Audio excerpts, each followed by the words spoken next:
Like, subscribe and share fanfiction audiobook channel for next part. Chapter 83. Impossible, impossible. The female mage shook her head, feeling that she must have seen it wrong.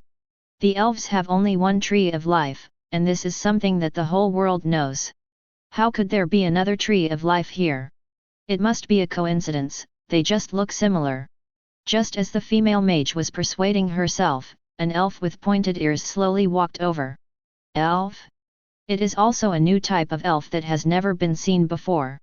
Feeling the sense of crisis that made her scalp numb, the female mage felt a little confused. Which number is this? In just one day, she met 4 completely unfamiliar demigod-level experts. And every strength seems to be stronger than her. This kind of thing is simply outrageous. His mother opened the door to outrageous things. It's outrageous to the core. Which demigod-level strongman in the Shinra Empire didn't come out of a mountain of corpses and a sea of blood? If the story were written into a storybook, it would take 3 days and 3 nights to read. Moreover, the circle of demigods is so large, even if they don't know each other, they will definitely hear about it. How could several strange demigods suddenly pop up? Do you really think that demigod-level experts are just cabbages? You can see them so casually. The female mage had a look of confusion on her face, but Rhodes 460 had no intention of explaining it to him. Take her to take a dip in the sun well. Rhodes said lightly that the essence flowing from the ancient sun tree is gathered in the sun well. Bathing in the sun well is equivalent to being conceived by the ancient sun tree. Not only will the bloodline be changed, but even the mind and soul will be marked by the ancient sun tree. Therefore, once you become a citizen of the ancient sun tree, although you will not be instilled with someone's cognition and concepts, your memory will not be tampered with. But he will develop a liking for him subtly. This natural blood affinity is like the affection between children and parents and cannot be erased at all. There is almost no possibility of betrayal. The Sun Elf Queen glanced at the female mage. Although she didn't know where the ancestor found this woman, the female mage's strength was recognized by her. A strong person with this kind of strength is qualified to be baptized by the sun well. Come with me. The female mage followed the Sun Elf Queen to the sun well, took off her clothes as instructed by the Sun Elf Queen, and soaked her whole body in the sun well. Out of the corner of his eye, he glanced at Rhodes standing under the ancient sun tree, but saw that his attention was not here at all. Next second, a terrifying and hot power penetrated into the body. The female mage's eyes widened, and she felt as if all the blood in her body was being burned away bit by bit. Immediately afterwards, a more powerful force was born in the body.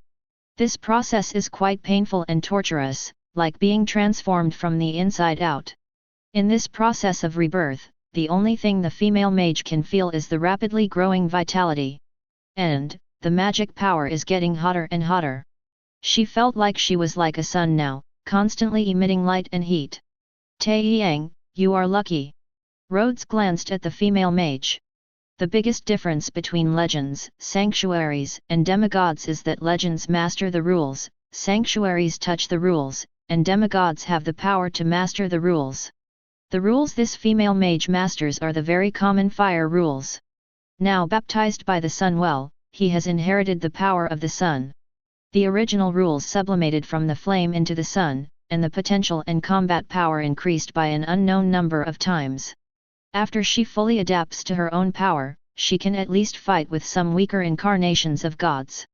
After all, the power of the sun is not something that can be measured by ordinary flames. Even gods cannot be immune to the damage caused by the power of the sun. Although it can only be compared with the weak incarnation of the gods, it is not bad. No matter how weak the gods are, they are still gods in the final analysis. Being able to compete with the incarnation of a god with a demigod body is essentially an honor. I glanced at it but didn't take it too seriously. Rhodes looked up along the ancient sun tree. The lush, deft, ancient sun tree was filled with bright golden light. Under the sunlight, it looks like a big tree of pure gold. Rhodes made a cut on his hand and let the blood continue to fall on the roots of the tree. The ancient sun tree that had been infused with blood had countless roots surging crazily, sucking Rhodes' blood hungrily. It continued to grow and spread at a crazy speed. In the blink of an eye, the size of the ancient sun tree had expanded by nearly half. Gradually, a touch of darkness and sea blue emerged on the ancient sun tree. The two different colors, like stubborn rocks, were not absorbed by the roots of the ancient sun tree. Gradually, two equally thick branches extended from the thick main limb of the ancient sun tree. One was as black as ink, full of patterns, and filled with an aura of destruction and darkness. One is as deep as the sea, glowing like waves, exuding an aura of tolerance and healing. The golden red sun well expanded rapidly, and amid a wave, it was finally divided into three areas. The well of night, as dark as the night, and the well of the deep sea, with its waves. Hurrah!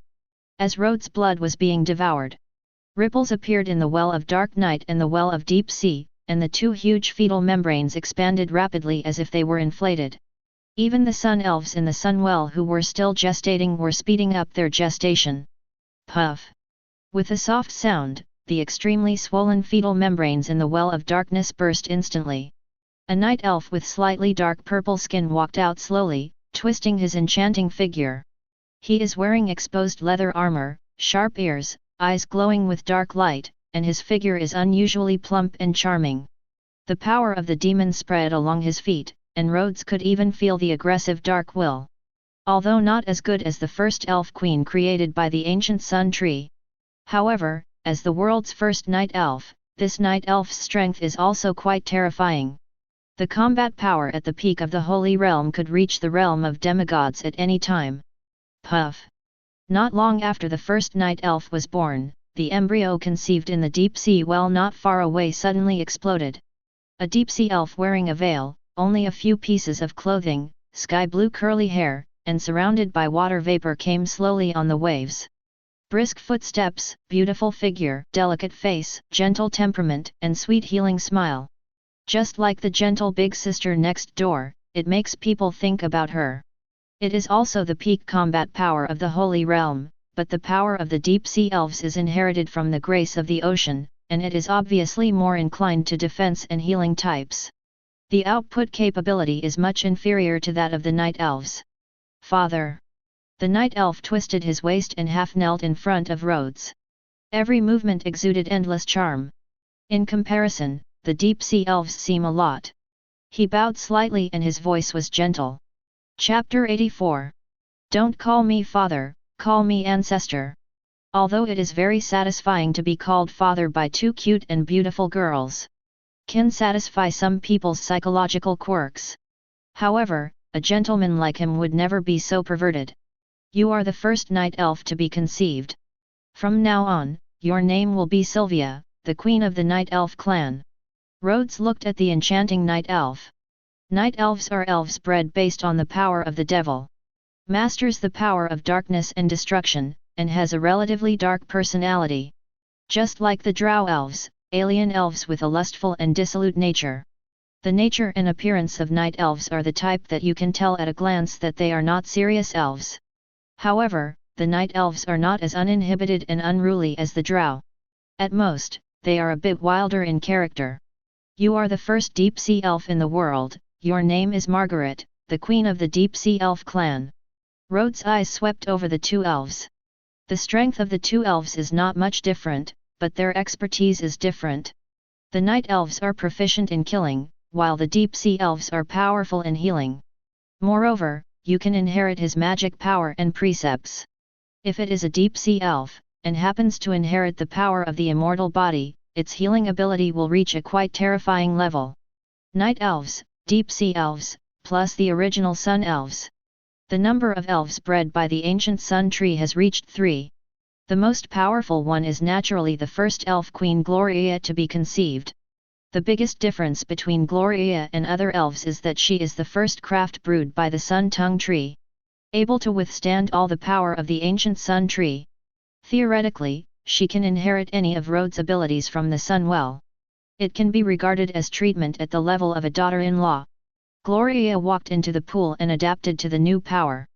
Seeing that the sky was getting dark, Rhodes decided to rest here for the night. Let's talk about anything tomorrow. It is definitely a painful thing for a person who has adapted to the life of exorcism to suddenly lose the life of exorcism. Fortunately, there are many victims in the forest of tranquility who need exorcism.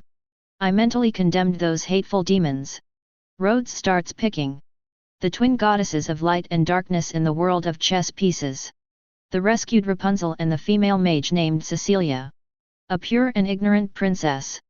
A demigod mage who was originally very good-looking, but became even more sexy and stunning after turning into an elf.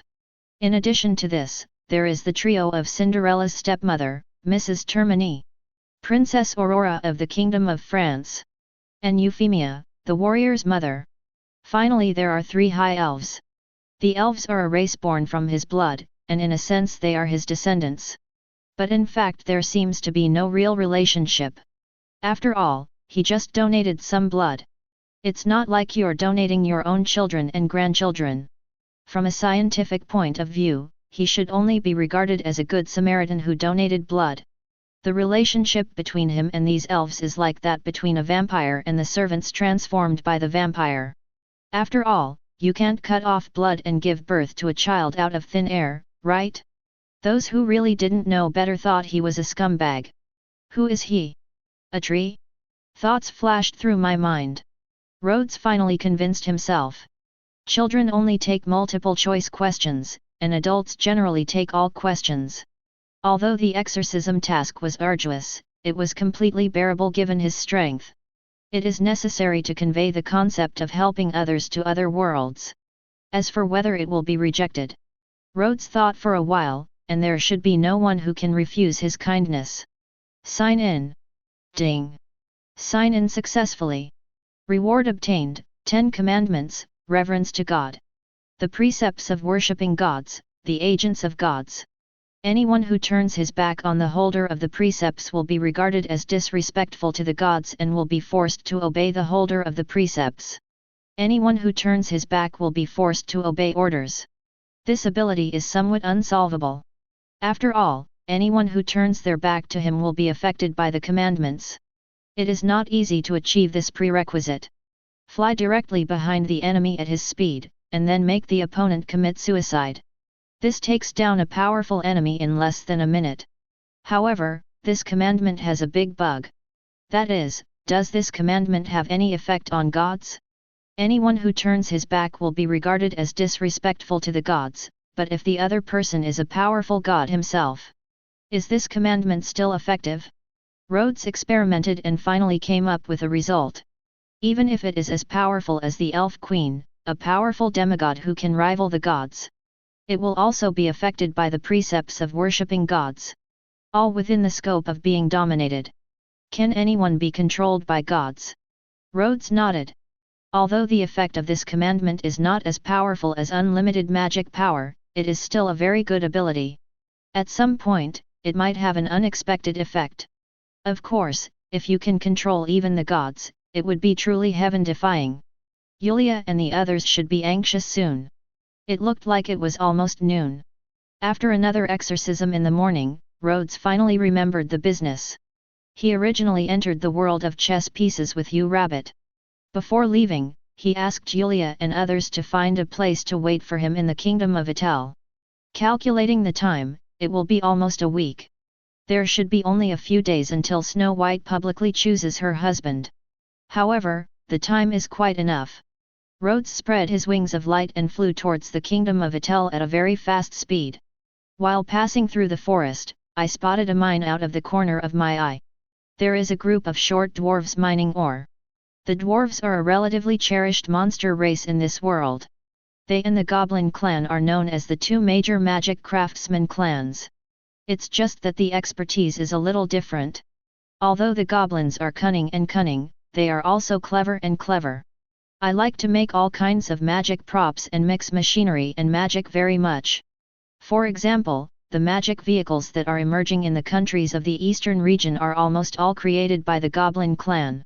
In addition to magical mechanical creations, they most like to develop various powerful explosives. Similar to explosives, but terrifyingly powerful. The Goblin clan does not have any powerful individuals, but it has a glorious history of killing demigods. This shows how terrifying the magic equipment they developed is. Moreover, the goblins are very business-minded. Behind many of the big chambers of commerce in the empire are the shadows of the Goblin clan, and the wealth they control can even rival half of the empire. However, there are also forces competing for points within the Goblin clan. Behind each of the 12 top directors of the Goblin Company stands a powerful Goblin clan. If the power is not too dispersed, the influence of the Goblin clan will definitely be higher than it is now. However, most of the Goblin clan live in the underground city world they built. Will not go out easily. Timidity and fear are the habits of this race. In comparison, the dwarves are equally rare. But you can often see several in different countries. There are many types of dwarves. The grumpy volcano dwarves are more common than the mountain dwarves and grey dwarves. The only thing they have in common is that all dwarves are masters of blacksmithing. The dwarves are proficient in iron technology and can skillfully blend magic and iron together. This is a racial skill that has been passed down for tens of thousands of years, and has been deeply immersed in the bones. Therefore, every weapon and armor forged by the dwarves is of high quality. The blood of forging flows in their bodies, and they are born for forging.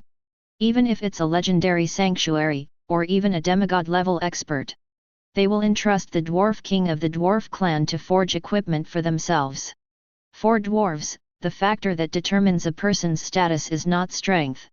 It's about whether the forging skills are exquisite enough. Only the dwarf with the most superb forging skills in the tribe is qualified to be honored as the dwarf king by all dwarves. The weapons forged by a dwarf king can at least increase the combat power of a legendary strongman by 30 to 50%. 0. As for the legendary dwarf god, a god with moderate divine power, even the gods would rob him of the artifacts he forged. Rhodes looked at the group of dwarves below. The short body is about 1.2 meters tall. His upper body is naked and he wears pants made of animal skins. His strong upper body is full of muscles. Those bulging muscle lines are full of explosive calendar areas. The dwarves make a living by mining and forging is like daily life for them. Hammers weighing dozens or hundreds of pounds are hammered for months and months, at least tens of thousands of times a day. Without any strength, I might not even be able to lift the hammer. If you survive in this environment for a long time, even a goblin can become a muscular man. Rhodes glanced at the group of dwarves. The number is not small, about 100. It is considered a small tribe among the dwarves. The 7 dwarves should be among these dwarves, right? Muttering under his breath, Rhodes felt the urge to pack up all the dwarves and take them away. After all, this is a dwarf. Even if it is not used now, it will inevitably not be used in the future. Just in case he needs a lot of equipment and armor one day. Wouldn't these dwarves come in handy? Taking 10,000 steps back, even if these dwarves are really not needed in the future, it seems like there will be no loss to him. Thinking in his mind, Rhodes' figure slowly fell. Without waiting, the confused dwarves showed expressions of surprise and questioning. Rhodes ducked directly behind all the dwarves. Commandments. Worship God. In an instant, all the dwarves were dominated. Like a marionette, enter the world of chess pieces opened by Rhodes. Rhodes flapped his wings. Continue towards the kingdom of Itel. The most important thing now is to meet Yulia and the others first. As for these dwarves, there will be plenty of time to slowly train them in the future. Persuade first. If persuasion fails, use other means. No matter what kind of coercion or inducement, there is always a way to impress their character and dignity. If that doesn't work, he can still change the memory and cognition of these dwarves. They even use godly precepts to control these dwarves. As long as he wants it, there is always a way to achieve his goal. A bit unethical at best. However, hasn't he done too many immoral things? Don't worry if you have a lot of debt, don't panic at all. Anyway, he is not a good person to begin with, so he is pretending to be a big-tailed wolf. Chapter 85. Is this the kingdom of Itel? It seems pretty good. Rhodes stood high in the sky, overlooking the castle below. Inside the castle, people were coming and going. Although the ground was covered with thick frost, there was not much panic on the faces of the residents. It can be seen that the living conditions of the residents in the castle are pretty good. It can be seen from this point alone. Even if Count Itel is not a great monarch, he is at least a qualified king. He has seen not one or two nobles, but this is the first time he has seen such a king who can make his people have enough food and clothing. After all, the general concept among the upper class in this world is that they do not regard common people as human beings. In the eyes of the nobles, the common people are just a group of animals that create wealth and value for them. A lord who can treat civilians as human beings is already a very lucky thing for most civilians. As he glanced around, Rhodes quickly discovered the traces of Yulia and others. It's just an ordinary earldom, not a place full of legends like the imperial city. It is very simple to find a legendary mage. He was quite familiar with Yulia's magic power fluctuations. To disappear for such a long time. I thought you were hiding 927 in the fairyland and were reluctant to leave. In a hotel. Yulia looked at the sudden appearance of Rhodes and couldn't help but snorted. There is no fairyland in this world. Rhodes said calmly. If you want to go, you can go anytime. Do you think fairyland is your back garden? Can you go if you say you can? Yulia rolled her eyes. If anyone could go there casually, it wouldn't be called Wonderland anymore. Looking at Yulia with a look of disbelief, Rhodes sent her directly into the world of chess pieces. This is Wonderland. Looking at the world in front of me, there are only two colors, black and gold. Yulia's eyes changed from disdain to dullness. There is no immortal fairyland in this world. They are all lies. Rhodes said in a light tone. Even if gods want to be immortal, they need to rely on the faith of mortals. If there really is any fairyland, ordinary people can be immortal and live forever. Then what meaning does the existence of gods have? Don't say there is no fairyland in the world. Even if such a place really existed, the gods would never allow such a place to exist. If mortals can live forever, how can gods steal the power of faith from mortals? Only mortals who can die and know fear can believe in gods. It's been a long time since we've been apart, and of course I can't help but exorcise the devil when we meet again. Rhodes originally wanted to simply help Yulia exorcise the demon, but exorcism was not his job alone. Yulia is not the only one whose pressure has gone out of control without exorcism for such a long time. The demonic energy in Yulia's body has not yet been purified, and people who want to exorcise the demons are already queuing up one after another. One exorcism after another. By the time the last demonic energy was purified, the sky had already turned dark. Exorcism is really laborious work.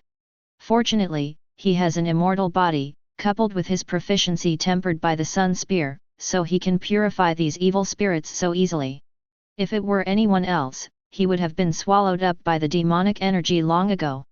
Speaking of which, I haven't been to a pub in a long time.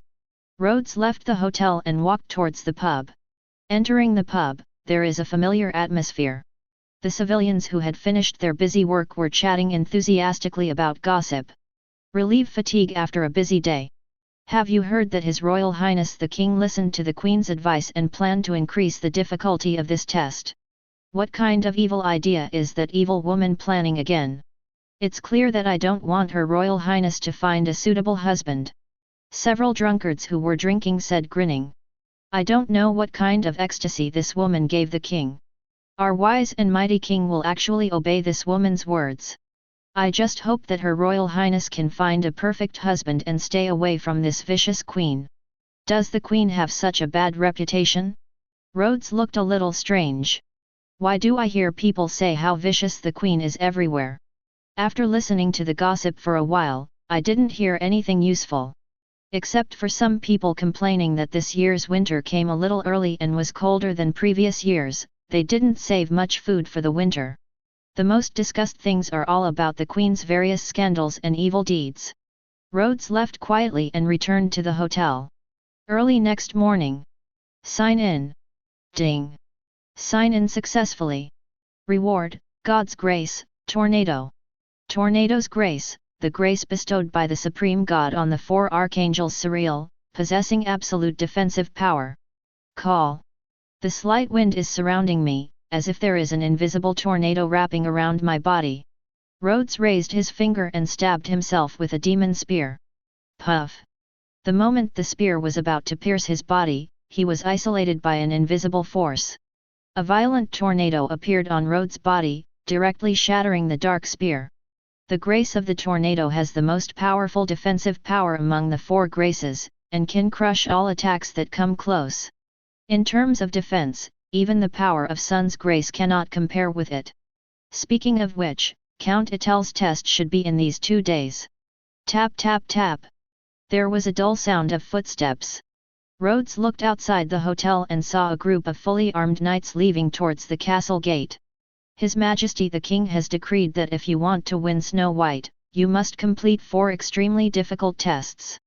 Once you pass the test, you will become the husband of His Royal Highness Snow White, and you will immediately inherit the title and everything of King Etel. Count Etel has issued the first test. Only those who complete the first test are eligible to enter the palace and receive the second test. A group of knights posted a notice on the castle gate. A dozen knights stood at the city gate, waiting patiently for someone to take the test and complete it. There are 4 restricted areas on the border of the extreme cold abyss. A gem is placed in each restricted area. Those who get the gem will be regarded as the first test to pass the customs. The abyss of extreme cold? Rhodes raised his brow slightly. The Shinra Empire is located in the north of the mainland and is also known as the Northern Kingdoms. In the north direction of the Northern Territory countries, near the junction of the Empire's borders, there is an abyss of ice that has never melted for thousands of years, filled with ice that cannot be melted all year round. Therefore, it is also called the Abyss of Extreme Cold. No one knows the origin of the extremely cold abyss. As early as the establishment of the Shinra Empire, this abyss of extreme cold had always existed. There are 4 restricted areas around the abyss of extreme cold. It is said to be a restricted area, but it is actually 4 huge ancient ruins. These 4 ruins were destroyed and perished for unknown reasons. Tens of thousands of monsters spawned in the remaining ruins. Some people have even been attacked by legendary monsters. The kingdom of Etel is less than 2 days away from the abyss of extreme cold. It is one of the kingdoms closest to the abyss of extreme cold. Due to the remoteness of the place and the scarcity of supplies, a legendary powerhouse would not appear for hundreds of years. Over time, these 4 ancient ruins have become forbidden areas that cannot be mentioned.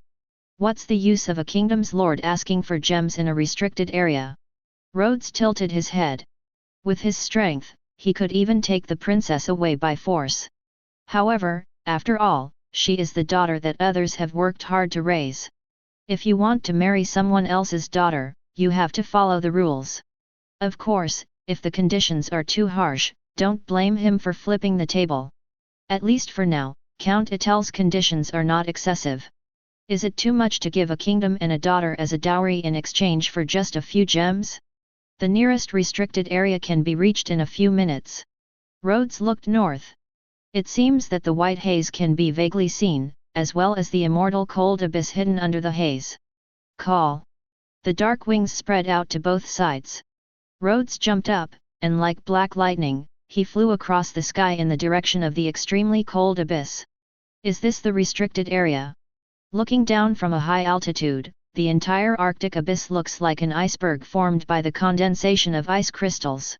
The thick iceberg is thousands of meters long, and it is impossible to see what is inside. Icebergs that won't melt, why can't I believe it? Looking at the iceberg, Rhodes's eyes flashed with curiosity. He wanted to test whether the iceberg was harder, or whether the power of his sun was more intense. Slowly raise a finger. In the sky, the sun sets. Rhodes' figure was reflected like a majestic god. The body instantly expanded to the extreme. A huge body that is more than 10 meters high, with a sun with a diameter of more than 1,000 meters emerging from the tip of its finger. In heaven and on earth, I am the only one who is supreme. With the blessing of infinite magic power 2.0, it is like a real sun falling from the sky. Boom! The sun set on the icebergs filled with cold air. In an instant, hot flames exploded. With the blessing of infinite magic power, the eternal fire of the sun burns blazingly on top of the iceberg. The extremely cold abyss that had not melted for thousands of years was melted bit by bit under the burning fire of the sun. But the next second, it quickly condensed into ice. The confrontation between ice and fire has reached a stalemate. This ice is really weird. Rhodes rubbed his chin and whispered softly. Although the icebergs are melting, at this rate, it will take at least hundreds to thousands of years to completely melt. By the power of his solar fire, even gods can be burned to ashes. It would take hundreds of years to solve such an iceberg. It's just weird. Are they harder to burn than gods? What's the origin? Rhodes waved his hand and extinguished the burning sun fire without paying any attention to it. Anyway, his purpose this time was not for this extremely cold abyss. The wings flapped and flew to one side. As Rhodes approached, a huge city ruins appeared in front of him. Chapter 86. Ice cold. Dead silence. A kind of deathly gloom filled the dilapidated city. This architectural style doesn't look human either. Rhodes looked at the weathered buildings. Although it has been blurred, traces of roughness can be seen vaguely. It looks more like the buildings on the orc side. But it seems different from the orthodox orcs. It's more like a building of the ancient orc clan. The ancient orcs are a branch of the orc race. In other words, he is the ancestor of most of the orcs today. They are also the first batch of orcs born in this world. The ancient orcs have low intelligence, but their physical strength is more powerful than the orcs. Only a handful of them are in human form, and most of them still live in the form of beasts. They are usually very large in size. The buildings here are huge and rough, obviously the architectural style of the ancient orcs. And now the orcs, after thousands of years of development, have completely abandoned the clumsy body of the past. It has gradually evolved to be more in tune with humans. The architectural style is also closer to humans, more refined and wild. As Rhodes went deep into the ancient orc ruins, huge skeletons gradually appeared in front of his eyes. Huge skeletons tens of meters and 30 meters high can be seen everywhere. In the central area of the city, there are even the skeletons of giant beasts that were more than 100 years old. Buzz! The ground shook slightly, and a terrifying breath of death filled the air. Rhodes suddenly felt that the death mark on his palm was slightly warm. The power of the god of death. Rhodes' eyes froze slightly. How could the power of death remain here? No, it can no longer be said that the power is left. Looking at the center of the ruins, the light of death rising into the sky. This rich aura of death even made him feel like he was facing the god of death. Although this power is not powerful, it looks quite pure. At least it's a legendary creature. Wow! On the ground, countless weathered skeletons were pieced together. In the grey pupils, there was a bright soul fire. Boom! Huge bony hands fell from the sky. Before it even touched Rhodes' body, it was shattered by an invisible wind tornado. The power of God's grace is superior to the gods. Unless you have a god-level power, you are not even qualified to get close to him. Rhodes walked forward step by step with a leisurely pace. The absolute realm surrounding him instantly expanded in a circle. Wherever he passed, all obstacles in front of him were crushed. Bone meal was flying and falling all over the sky. Rumble! The sound of footsteps all around became more and more frequent. The densely packed undead almost blocked all the light. At a glance, there are at least tens of thousands of them. After all, this is the residence of the ancient orc clan. Although I don't know what kind of disaster it was because of, all the ancient orcs died here. But the number of ancient orcs who died here is quite terrifying. God's domain.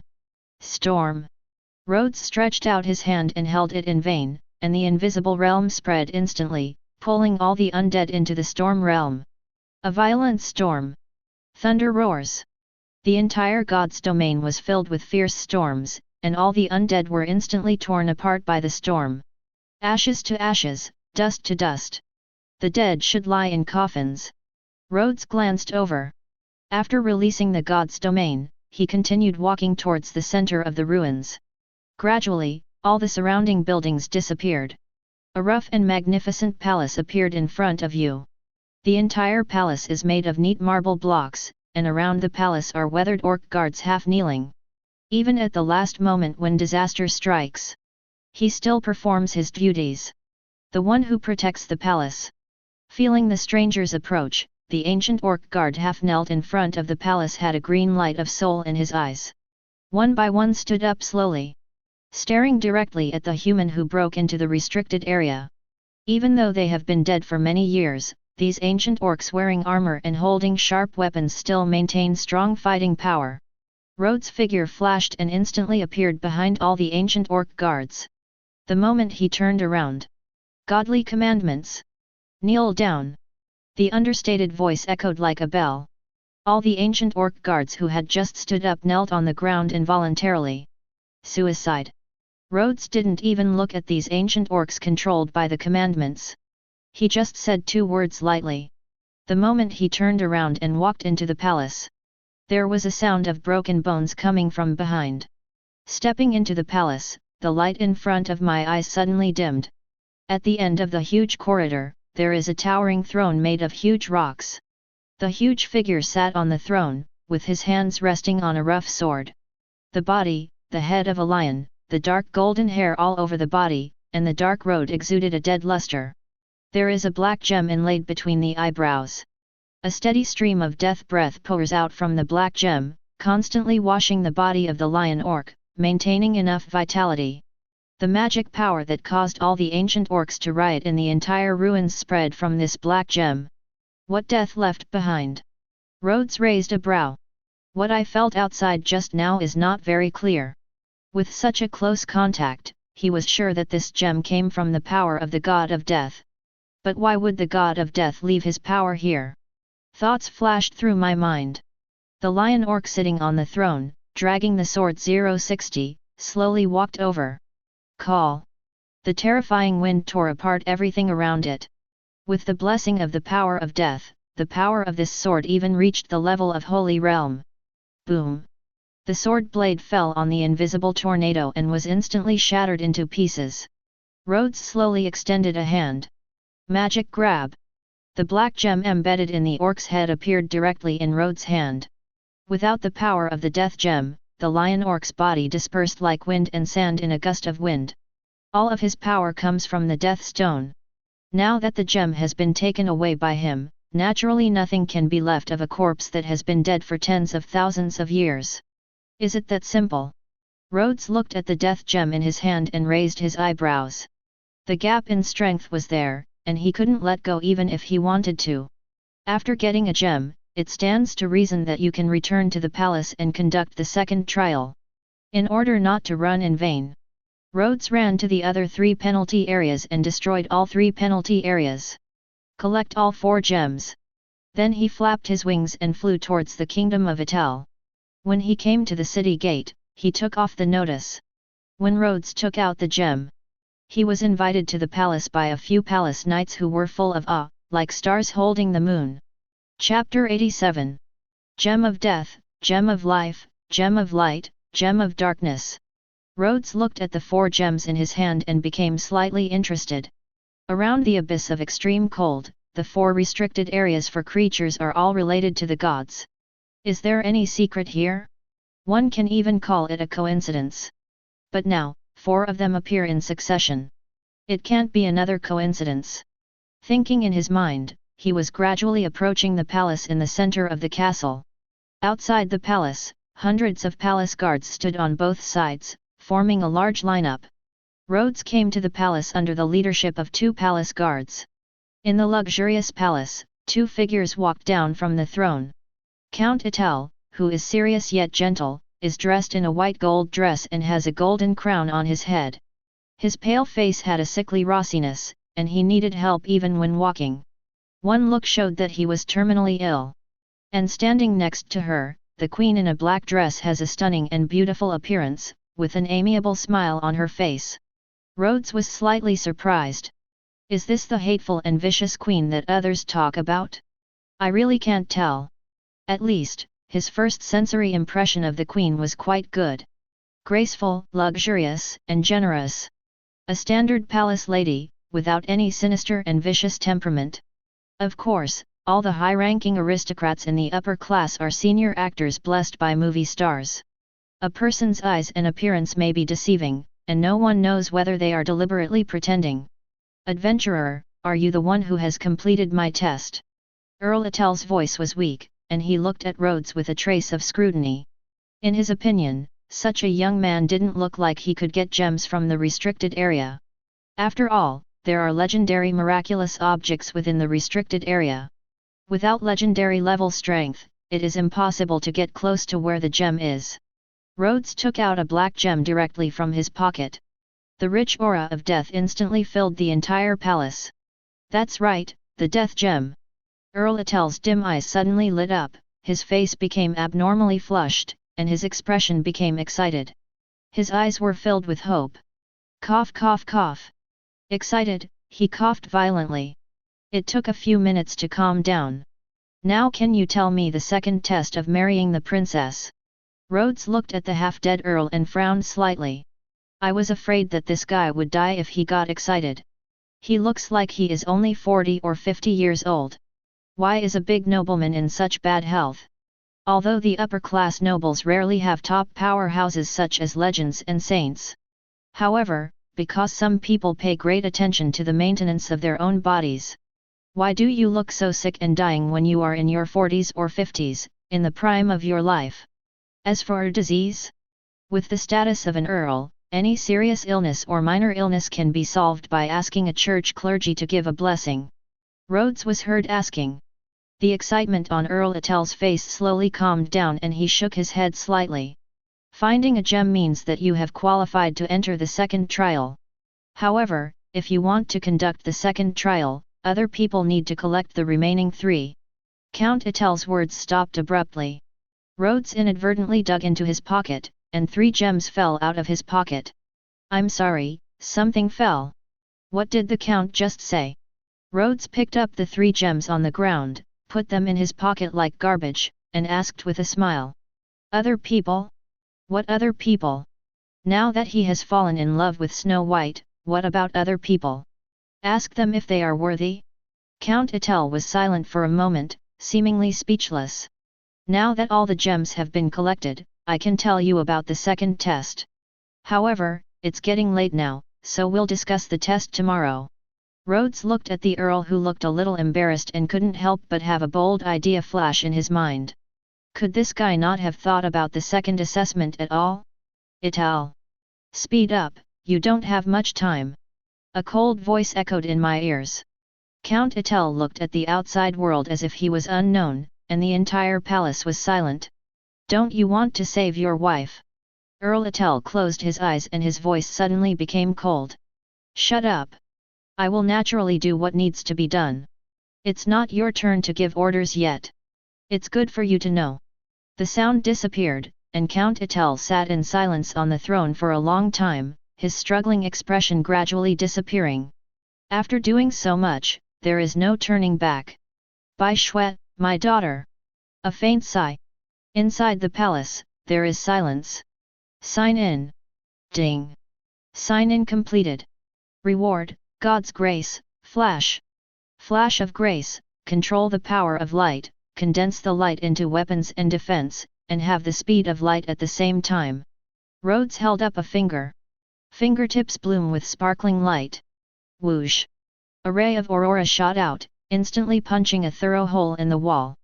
The 4 great graces are the sun, the flash, the tornado, and the ocean. Counting the shining grace he just received, he has gathered all the power of grace. However, with his current strength, the mere power of grace can no longer produce any effect. After briefly washing up, Rhodes was led by the guards to the palace. If you want to become Bai Shui's husband, you need to complete 4 tests. You have completed the first test. The difficulty of the second test will be more difficult than the first test. Earl Etel, who was sitting on the throne, seemed even weaker than yesterday. Your Majesty, I don't think this guy has this kind of strength. The queen sitting next to her had a snarky expression on her face. Rhodes felt a little strange. How could the queen, who had a great conversation last night and was as docile as a cat, become like this in the blink of an eye? Are all women like this? Turn around and be ruthless? The second test is to take 4 gems, go to the entrance of the extremely cold abyss, use the gems to open the entrance, defeat the golden army inside and steal the yellow turban army's scepter. Count Etel ignored the queen next to him and seemed to be accustomed to the changes in the queen's personality. Abyss of extreme cold. Marrying a princess actually has to do with the abyss of extreme cold? Rhodes looked at Count Etel for a while, then a smile suddenly appeared on his face. How could he refuse such an interesting thing? Anyway, the result is the same for him.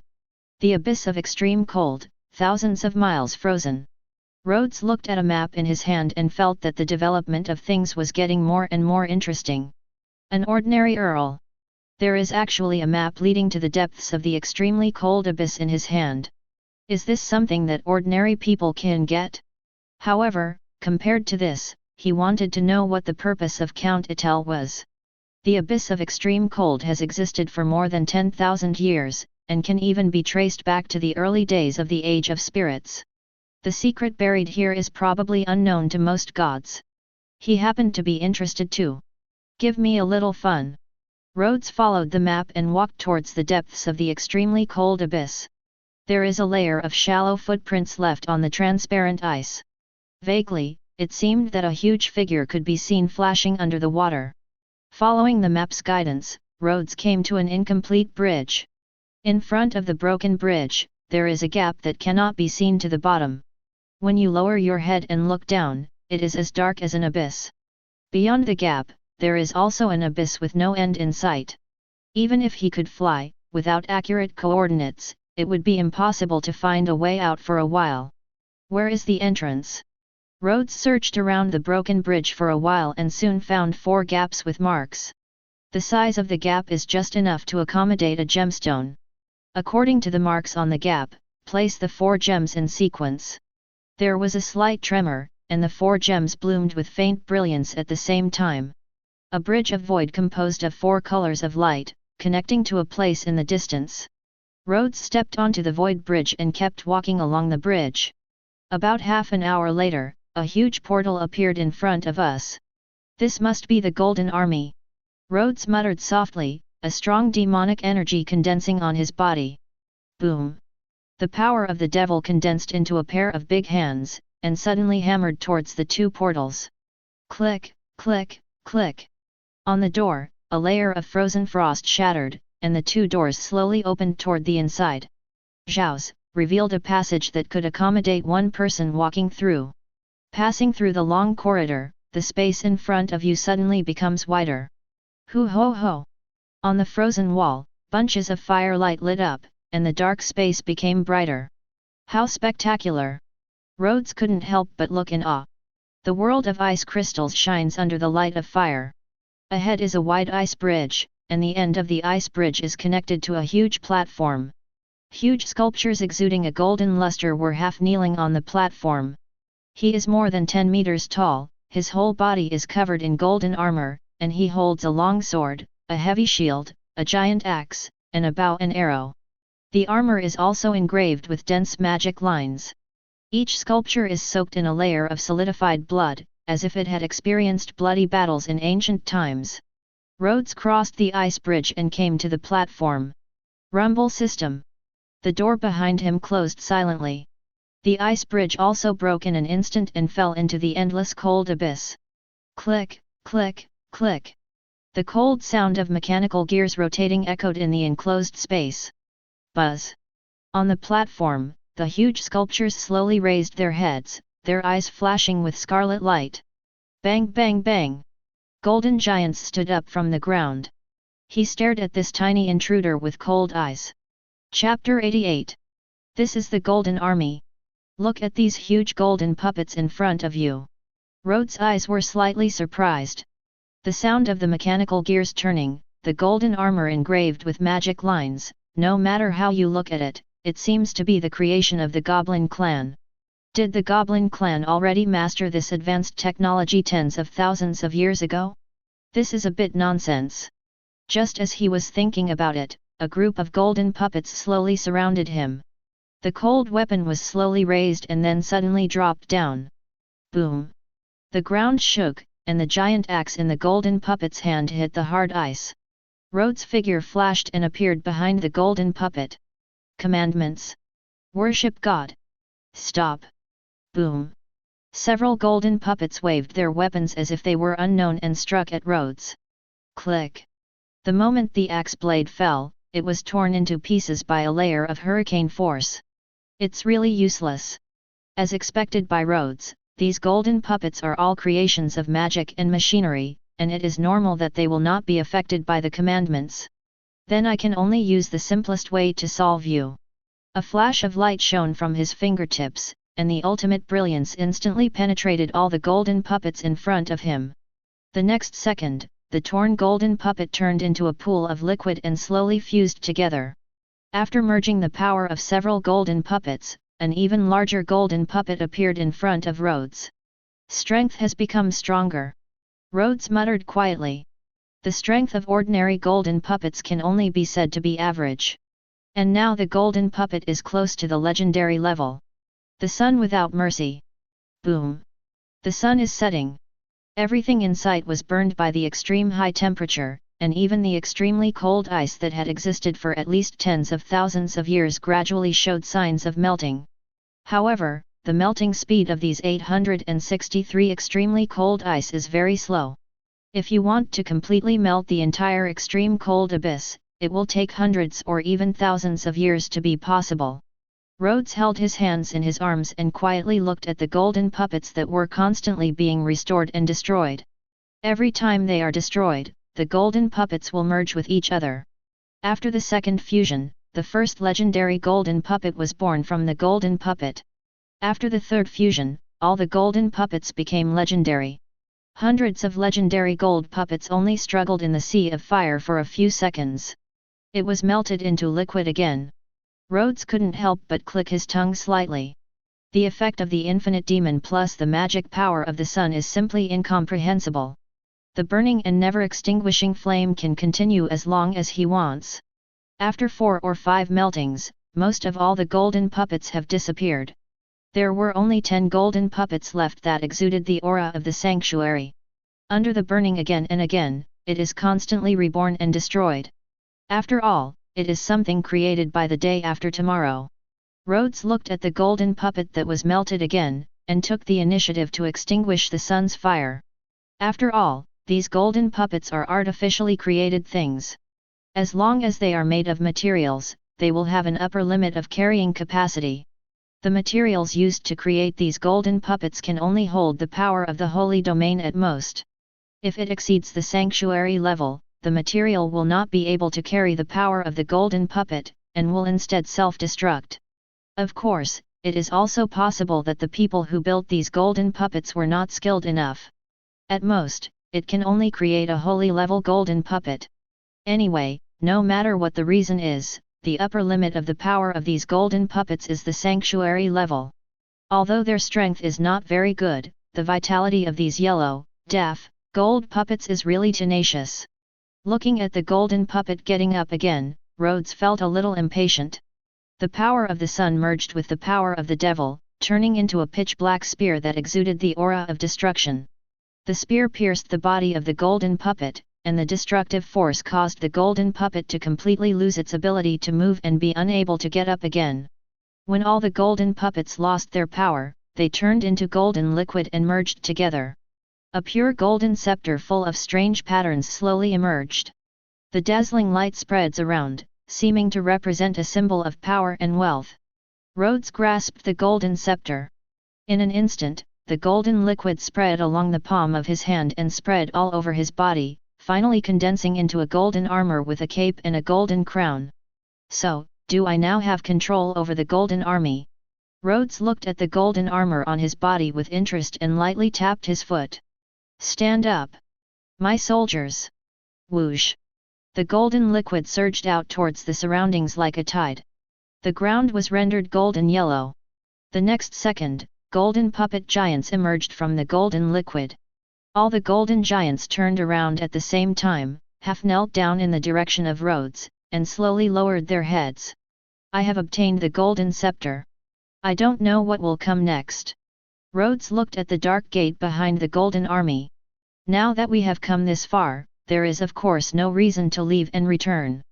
Count Atel worked hard to get him the golden scepter, but the result was nothing more than this is a very ambitious person who wants to rely on the power of the golden scepter to conquer the world. However, the chance of this happening is too small. Let's not talk about whether Count Etel is the kind of ambitious hero. Even if he were, in this world dominated by gods, a mere golden army might not be able to make any big waves. In fact, even the Shinra Empire might not be able to be conquered with just a golden scepter. After all, the god of glory that the Shinra Empire believed in was a powerful god. Without the same powerful background, the enemy Count Etel faced was a powerful god.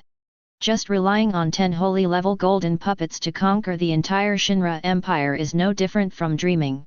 If the first option is denied, then there is only the second possibility. Count Etel's goal is something deep in this extremely cold abyss. Rhodes slowly walked to the gate. The huge courtyard was engraved with countless lines. There is even a faint aura of the gods. In the center of the courtyard, there is a hole the size of a fist, which seems to be able to accommodate the entire golden scepter. Is the golden scepter the key? Rhodes recalled all the golden puppets and restored the golden scepter to its scepter shape. Looking at the keyhole that was exactly the same size as the scepter, I was slightly speechless. He can understand setting the level. After all, there might be something precious sealed or stored under the abyss of extreme cold. But what is the operation of leaving the key in front of the level? Does it test the strength of the entrance? What a stupid setting! If you really want to hide something, shouldn't you just take the key away? Muttering in his mind, Rhodes slammed the golden scepter into the door. Click! Along with the sound of turning, the entire portal lit up instantly. The golden scepter fell from the sky, and the 2 portals slowly opened to the surroundings. A dark cave appeared in front of Rhodes' eyes. Before he could react, a pair of cold vertical pupils lit up from the darkness. Call! The extremely cold ice flames rushed towards me. Rhodes stared blankly at the oncoming flames. The moment the flame touched the body, it seemed to have encountered an invisible obstacle and separated to both sides. Playing with fire in front of me. Rhodes smiled slightly and threw a scorching sun directly over. The flames exploded, and the entire cave was directly swallowed by the sea of fire. With the help of the bright firelight, Rhodes saw the guy who attacked him. A dragon wrapped in countless chains and trapped in a cave. The huge body is more than 100 meters long, with a pair of faint blue vertical pupils, hard blue scales all over its body with a crystal clear luster, and a pair of huge wings behind it, which looks like a big flying lizard. In between breaths, the blue flames rise and fall with the breath. Demigod dragon. Feeling the powerful magic, Rhodes suddenly became interested. Speaking of which, this was the first time he saw a real Western dragon in this world. Although it was not as mysterious and majestic as his impression of the Middle Eastern dragon, it was not as bad as imagined. Brutal. Bloodthirsty. Fierce. There is a strange beauty, but it is simply impossible to like. Dragons, in the final analysis, are just magical beasts with great power and wisdom. Their bloodline contains evil habits that are more disgusting than most monsters. Their greedy character gives them an unparalleled desire for treasure. The violent and bloodthirsty nature flows in the blood, almost instinctive. Most of the legends about dragons attacking villages and towns have actually happened. Before humans became powerful, humans were the first item on the dragon's diet. However, as humans have become stronger, most of the evil dragons that feed on humans have been killed by the powerful demigods among gods and humans. The image of giant dragons in humans has gradually changed. Even some dragon knights who ride giant dragons have become human heroes. However, no matter how glamorous the appearance is, no matter how gorgeous the decoration is, it cannot change the beast-like nature of these dragons. But the appearance of the extremely cold abyss can be traced back to at least tens of thousands of years ago. Although the lifespan of the giant dragon family is long, it is not as long as this. After all, the giant dragon in front of him is just a demigod, and has not yet reached the level of being comparable to a true god. It should be sealed here and forced into a deep sleep. It will only wake up when the level is opened. Rhodes looked at the demigod dragon with pity on his face. He is treated like a watchdog and restrained here. Anyone who can do this is at least a powerful being at the level of a god. Moreover, I am afraid there is more than one. Rhodes looked at the chains on the dragon's body. Each chain was imprinted with the mark and divinity of a god. So many gods suppressed this giant dragon here just to protect the thing behind the door. Any powerful defenses and props may decay over time. But, a sleeping demigod will not. The endless restraint and seal will only make this giant dragon become more furious when it wakes up. Chapter 89. Something that a demigod dragon could watch over.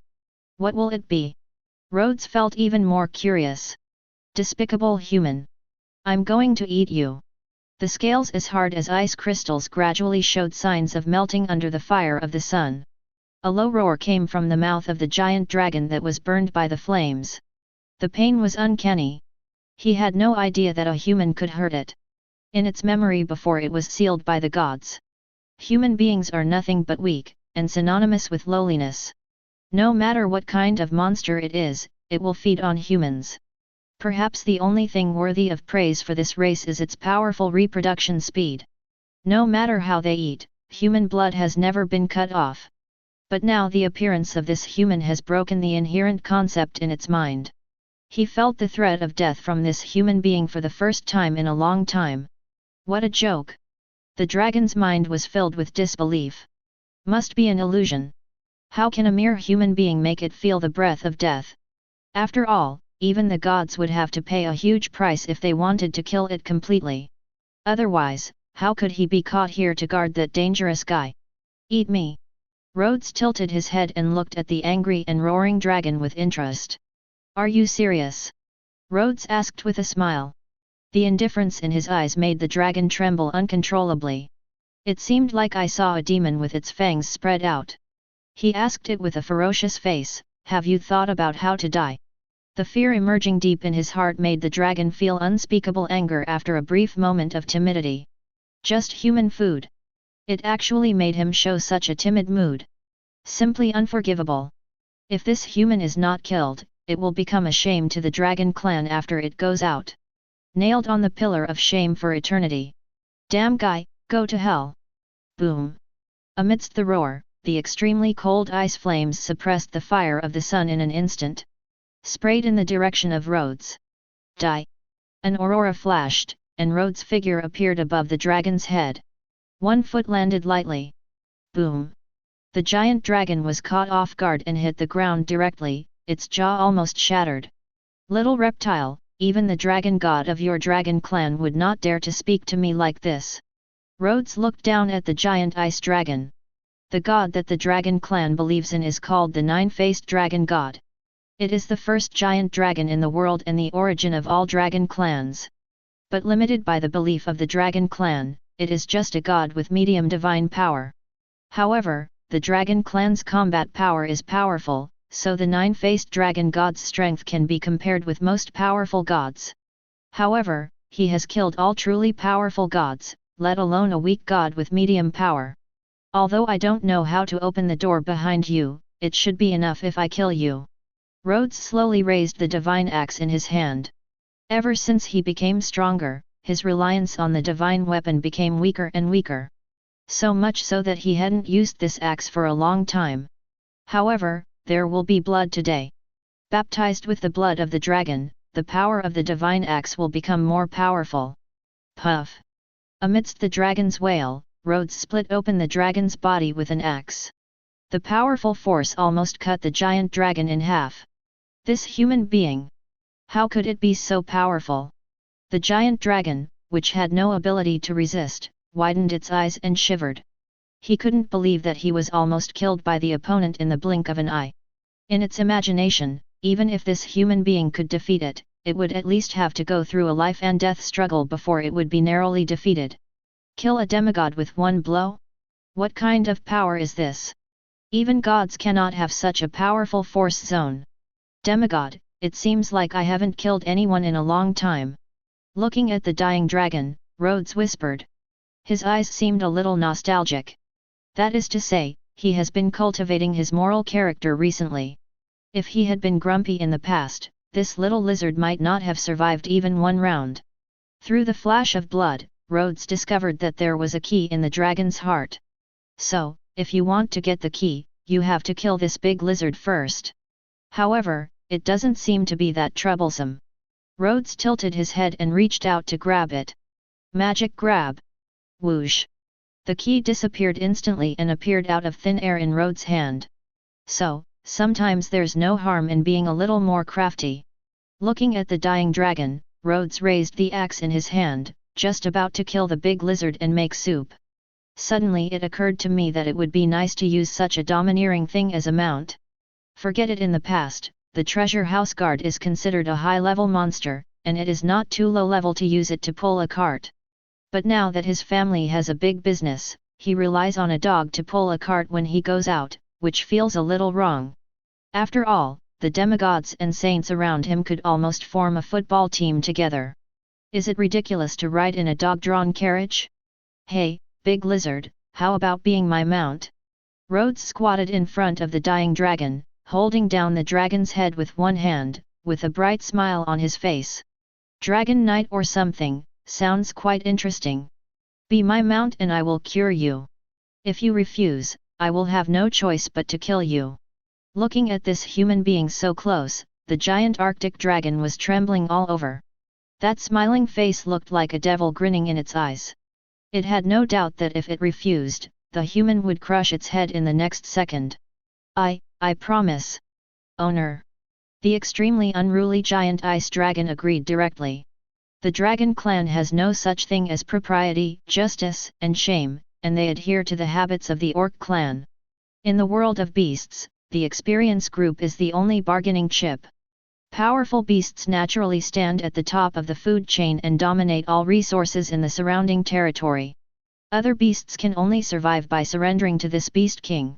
In order to survive, it is not shabby to accept a powerful human being as your master. Seeing that the dragon was so knowledgeable, Rhodes showed a satisfied expression on his face. What I like most is a dragon like you who knows the current affairs and is a hero. An obedient dragon is a good dragon. Rhodes sighed, slowly stretched out a hand and scratched the palm of his hand. Let the blood drip into the dragon's body. Although he can also use healing magic, these simple healing spells are not as effective as his blood. After all, what flows in his body is the legendary spring of life, the holy spring that can make people immortal. A drop of the fountain of life can revive a dying old man. Except for the dead who cannot be saved, there is nothing in this world that he cannot save. He is probably the only one who dares to snatch someone from the hands of the god of death. Moreover, his blood can not only heal others, but if you are lucky, you might be able to learn some magic power from it. Is this human being crazy? Do you want to save it with just a few drops of blood? The giant dragon, who felt that he was close to death, had a trace of confusion in his eyes. The next second, a breath of life that was so terrifying that it made the dragon tremble spread in the body. Densely packed flesh sprouts emerged from the broken body, which quickly healed together under the vitality that seemed to be substantial. At the same time, several powerful forces are brewing in the body. Infinity, critical breakthrough, the grace of the sea. Feeling those familiar power fluctuations, Rhodes' eyes were slightly surprised. Unexpectedly, this big lizard was so lucky that he inherited 3 powers from his bloodline at once. But, think about it. After all, it is a powerful monster at the semigod level, and its race is still a near-god species with strong bloodline like the dragon clan. In terms of talent, apart from the gods, he should already be at the top of the world. Being able to inherit these 3 powerful powers is partly due to luck, but it is also reasonable. 0 Please ask for flowers. In comparison, Cecilia, a demigod mage who only inherited the magic power of one son, seemed a bit stupid. Roar. After the transformation, the extremely cold dragon, whose temperament changed drastically, looked up to the sky and let out an excited roar. The scales as smooth as ice crystals are filled with a cold air, which is even deeper and denser. Ferocious ice spikes grew out of the joints, and their size at least doubled from the original size. The strong body is filled with a fierce and powerful aura. In the critical breakthrough state, the sharp claws and fangs can even tear apart the body of a god. Of course, the most important thing is the change in magic power. It has inherited infinite magic power. Although its magic power has not reached the infinite level of Rhodes, it has at least doubled. Moreover, the recovery speed and durability of magic power are also greatly improved. It now releases a dragon language magic, the power and duration of which are at least several times that of before. The effect of the grace of the sea, in addition to giving it extraordinary self-healing power, can also condense water mist around the body. It is an ice-attributed dragon, coupled with the water mist domain condensed by the grace of the sea, its combat power can be increased by at least half. The great strength made the extremely cold dragon couldn't help but feel a sense of resistance in its heart. Although it knew that all these changes were given to it by this human being, the animal nature in its bones and the arrogance of the dragon family made it difficult for it to accept that it was enslaved by a human being. It is a dragon, not a human being, and it has no human moral standards and thoughts in its mind. Isn't it natural to betray one's master when one is strong? Just like in the world of beasts, young beasts challenge to kill the aging beast king and become the new beast king. This is the iron law and law of survival of the fittest and the law of the jungle. If a group wants to become stronger, it must be led by the most powerful beast. And with its current strength, it is somewhat certain that it can defeat even the gods. He would really lose to this human being. In the mind of the extreme cold dragon, an idea was about to come into being. Kill this human and escape from this prison. With its current strength, as long as it is given enough time, it will inevitably be unable to break free from the seals of the gods. Little lizard, you seem to have some bad thoughts. Rhodes' eyes were dark, and he gently pressed one hand on the dragon's head. The dark power of the devil and the power of the sun converged, and with the blessing of infinite magic, a terrifying aura that would freeze the soul of the extremely cold dragon filled the air. The extremely cold dragon lay on the ground, shivering, not daring to move at all. All the thoughts of devouring the Lord disappeared in an instant. This human's power is ridiculously powerful. If it wants to resist, I'm afraid it will be pinned to death here. Don't mind me. I'm a naturally wary person. Rhodes said in a low voice as if chatting about family matters. The tone was gentle, but the gun of destruction placed on the dragon's head exuded the aura of destroying everything. It seemed that he could stab him at any time and kill this giant dragon. Rhodes looked at the dragon's back with a hint of indifference in his eyes. He couldn't trust even a human being, let alone an unruly beast. So. Invasion. Magic activates. Rhodes began to weave memories and thoughts into the dragon. I want to add a little illusory memory to you first, and then polish your stubbornness. It's good to be ambitious. Desire is the ladder of human progress. However, if a mount wants to ride on its owner all the time, that would be too much. Want to become the master? Okay, next life. He wouldn't dare to have a dog that would bite his owner. To be on the safe side, I'll add another real precept for you. Come on, now I'll say one sentence and you can recite it one sentence at a time. I am willing to give my body and soul to become the master's slave and will meet all the master's requirements. Rhodes finished all his oaths and kicked the dragon in the head. Red. The extremely cold dragon was so frightened that it trembled all over, its face full of horror, but it did not dare to disobey. I could only swear after Rhodes with a look of aggrievedness and helplessness. Chapter 90. Follow me and I'll help you rise to the top. Sooner or later, the position of dragon god will be yours. Rhodes patted the dragon on the head and threw a piece of pie over it without saying a word. The extremely cold dragon nodded ignorantly, with a look of sincerity and fear in his eyes. Dragon god? Is this what it can do? Looking at the extremely cold dragon whose attitude had improved significantly after brainwashing, Rhodes nodded with satisfaction. At this rate, as long as he persists in subconscious transformation, sooner or later this extremely cold dragon will transform into his shape from body to soul. Your appearance is a bit too big, could you please make it smaller? Rhodes looked at the extremely cold dragon that was hundreds of meters in size. It would be inconvenient to go anywhere if you don't shrink down for such a big body. Yes, but these chains need to be cut off first.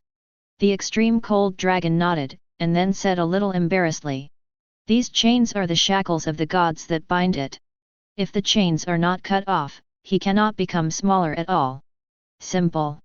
Rhodes reached out and grabbed the divine chains on the dragon's body. Magic bursts. Those extremely strong chains instantly shattered. He can crush even a god to death, let alone a few divine chains.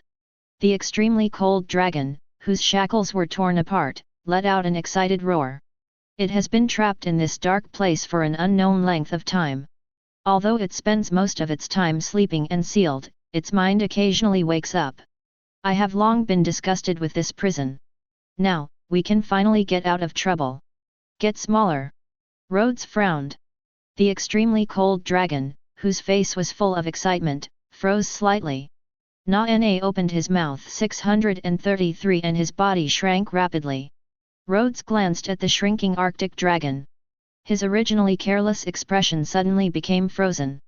In his imagination, the shrinking body of the extreme cold dragon should only change in shape.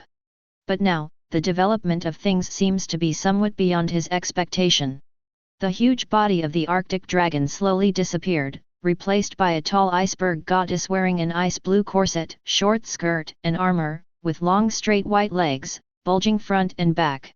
She has long icy blue hair that reaches her waist, and a beautiful and cold face, as expressionless as an iceberg.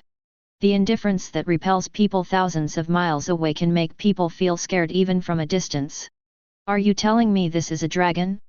Rhodes looked at the woman who had transformed into an extremely cold dragon, and suddenly understood why so many people looked like dragon knights. I didn't expect you to be a dragon. Rhodes looked at the Arctic dragon with a strange expression on his face. Putting aside whether he could transform or not, with that rough voice and roar, he thought it was a male dragon. The Arctic dragon nodded. The dragon family can transform into human form, but it requires a lot of magic power. Usually only sacred and demigod-level dragons can freely transform into human forms. Of course, some powerful dragons with special bloodlines can transform into human form when they reach the legendary level. However, dragons rarely change into human form. Although in human form, speed, sensitivity, and reaction will be greatly improved. However, without the blessing of the dragon's body, the power of close combat and dragon language magic will be greatly weakened. For a giant dragon, dragon language magic and a powerful dragon body are the fundamentals of strength. Do you have a name? Rhodes asked. Monsters with high intelligence like the dragon clan usually have their own names, and a very few dragons with strong bloodline even have their own real names.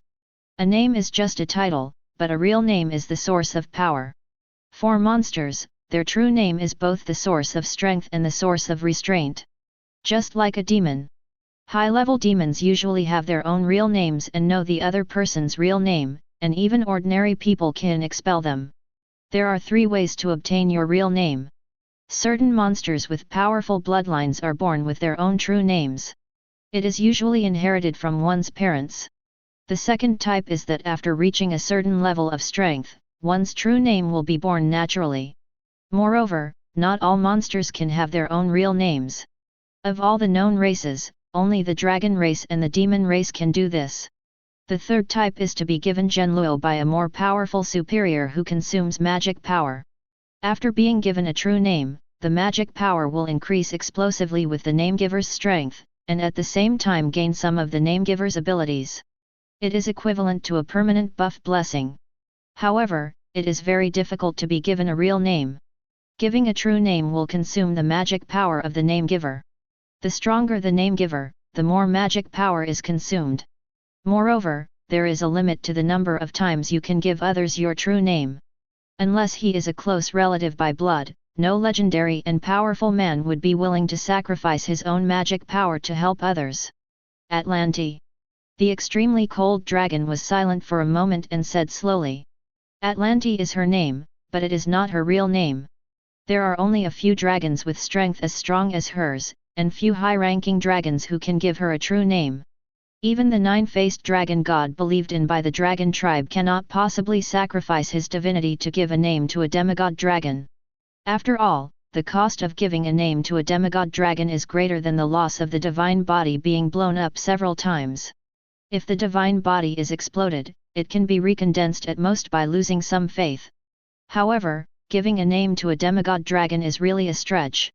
In serious cases, one's own clerical power may even be divided and incomplete. Moreover, to the dragon god, although a demigod-level dragon believer is precious, it is not enough to allow him to consume his own divine power. The dragon clan is just a general term, and there are countless ethnic groups within the dragon clan. Let's not talk about pseudo-dragons and dragonborns for now. These dragons with thin dragon blood are not real dragons. And those pure-blood dragons also have strengths and weaknesses. Low-level ones, such as 5-color dragons, have violent personalities and low IQs. After adulthood, most of the strength stops at the legendary level. More advanced than the 5-color dragons are the elemental dragons, fire dragons, water dragons, gold dragons, ice dragons, metal dragons. This type of dragon masters the power of basic elements and has an IQ comparable to that of humans. Once you reach adulthood, you can easily reach the level of the Holy Realm. It can be regarded as the most common mid-range power of the dragon clan. More advanced than elemental energy are the alien dragons. For example, the Nether Dragon is a bloodline mutation based on the Water Dragon and the Dark Knight Dragon. An elf dragon that mutates from a natural dragon. The Golden Holy Dragon, the Plutonium Dragon, and the Immortal Dragon were mutated on the basis of the Metal Dragon. There are also things like Crystal Dragon, Diamond Dragon. All kinds of powerful dragon species belong to the heterogeneous dragon group. The changes in the bloodline make these dragons more powerful than ordinary dragons. Most of them can reach the level of demigod when they reach adulthood, and even have a good chance of becoming an ancient god. Only this kind of dragon clan can get the favor of the dragon god, and even consume their own divinity to grant favors to them. But the alien dragons are either born with their true names, or realize your true name when your strength reaches the holy realm or demigod level. There is no need to be given a real name by others. The number of alien dragons is quite rare. Usually it takes thousands or even tens of thousands of years for one to be born by chance. The changes in their bloodline are a miracle that cannot be replicated. Even if two heterogeneous dragon clans are combined, there is only a very low chance of giving birth to another new heterogeneous dragon clan. This is the power created by miracles. And she was originally just an ordinary ice dragon, and her bloodline power was not very powerful. Fortunately, he absorbed some of the extremely cold energy from the extremely cold abyss and transformed into the extreme cold ice dragon he is today. Being able to step into the demigod level is considered a fluke. If there is no powerful being at the god level to give you a true name. With her qualifications and talents, if she wants to give birth to her true name, her strength must at least reach the level of an ancient dragon. The dragon clan is divided into several stages from birth. Fetus, dragon egg, infant, youth, prime, adult, peak, old age, ancient dragon, ancient dragon, ancient dragon, ancient dragon. The dragon clan has been gestated in the mother's womb for hundreds of years. Transformed into a dragon egg and born. It takes 100 years to hatch in a dragon egg and adapt to the dragon inheritance in the bloodline. From conception to birth, it takes nearly 200 years. And a newly born juvenile dragon is not even as powerful as an ordinary monster. Once you enter adolescence, your strength will begin to grow rapidly, and this stage will last for nearly 100 years. The power of a juvenile dragon is comparable to that of most advanced monsters. Entering youth 100 years later, his strength is equal to that of top monsters. After 200 years of growth, his strength has reached his prime, comparable to that of legendary monsters. When the age reaches 500 years, the dragon's growth reaches its limit, the skyrocketing power stabilizes, and it will enter a long period of 500 years to adapt to the changes in its power. 0. During the period of 500 to 1000 years, the dragon's strength will not change much, that is, it will be in two states, adult and peak. The strength will hover between legendary and legendary peak. Until it reaches the age of 1000, the dragon's strength will undergo a qualitative change. Entering old age, his strength broke through to the Holy Realm level in one fell swoop. Of course, all dragons have this potential. In the years to come, the power of the dragon clan will grow with the passage of time. According to the strength of the bloodline, the upper limit that each dragon can reach is different. If a dragon over 2000 years old is talented enough, its power will surpass the peak of the Holy Realm and reach the level of demigod. also known as the ancient dragon. And those white dragons who are over 2,000 years old and stuck at the demigod level due to lack of talent. He can only stay in the state of an old dragon for the rest of his life. Semigod level ancient dragons like Atlanti are usually between 2,000 and 5,000 years old. Of course, the daily routine of the dragon clan is to sleep. They spend most of their lives in sleep, and their actual mental age is not an exaggeration. And if an ancient dragon wants to become an ancient dragon, it means that the level of life changes from demigod to ancient god. Ancient god, a divine creature possessing the power of the gods. It holds the same power as the power of gods. With his own strength alone, he can rival the gods who control the kingdom of God. In the history of the dragon clan, although ancient dragons at the semigod level are rare, they are not absent. But the number of ancient dragons is really very few. Every one of them is an existence that can make the gods fear. An ancient dragon's fighting power can hunt down weak gods. An ancient. The power of dragons and ancient dragons corresponds to gods with medium divine power and powerful divine power. There is only one ancient dragon known to the dragon clan. That is the god of the dragon clan, the nine-faced dragon god. And the number of ancient dragons is also very few. For example, Tiamat, the mother of dragons. As well as Bahamut, the dragon of justice, and Asha, the dragon of order. It is because of the existence of these dragon gods who are comparable to gods that the dragon clan can survive unscrupulously. Otherwise, I would have been destroyed countless times. But in the millions of years of dragon clan history, only a handful of ancient god-level dragon clans have been born. On average, it takes hundreds of thousands of years for an ancient dragon to be born. It is difficult to become an ancient dragon, but a powerful god is willing to give her a true name. She might be able to use the power of her true name to truly reach the level of an ancient god. However, this time she was baptized with Rhodes' blood, and the power of her bloodline was sublimated again. The original path of God had been completely sealed. It seemed like a gap had been pried open. If she is given enough time to accumulate strength, there is no hope of becoming an ancient dragon. Perhaps, she will become the first elemental ancient dragon in World 3.7. Atlanti. Rhodes raised his eyebrows. The name was much better than he expected. Not having a real name is not surprising. He also had no idea of giving Atlanti his true name. It's not that I cherish the magic power. He has the effect of infinite magical power. To him, magic power is like a renewable consumable, as much as he wants. But, after all, he has just conquered this mount, and given such a big sweetener, how will he train it in the future? At the very least, the dragon's backbone must be polished off. Proper physical exorcism is essential. This is the most effective way. Stay back. Rhodes sighed and picked up the key in his hand. Although he was surprised to recover a mount, he did not forget the main purpose of this visit. Looking forward, a huge stone wall stood in front of him. There are dense murals carved on the stone walls. All the murals are combined into a magnificent story. Rhodes took a cursory glance at all the murals. I roughly figured out the story the mural told. A long time ago, at the beginning of the Age of Gods, a demon god from outside the world came to this world. He has power that rivals the gods, and even the gods cannot destroy him. The demon creates killings wantonly, and all those killed by him will become immortal monsters. This demon god, known as the Night King, with his eternal night army, spreads the war to the entire world. It was finally sealed here by the gods. A demon that cannot be destroyed even by gods, but can only be sealed. Rhodes' eyes showed deep interest. Chapter 91. The painting style of the murals has a strong church style. Most of the entire murals are praising the greatness of gods and the evil of demons. They simply praised their gods to the heavens. You don't need to think about it to know which divine church it must be. But no one knows what the reality is. The winner is the king and the enemy is defeated, and history is written by the victor.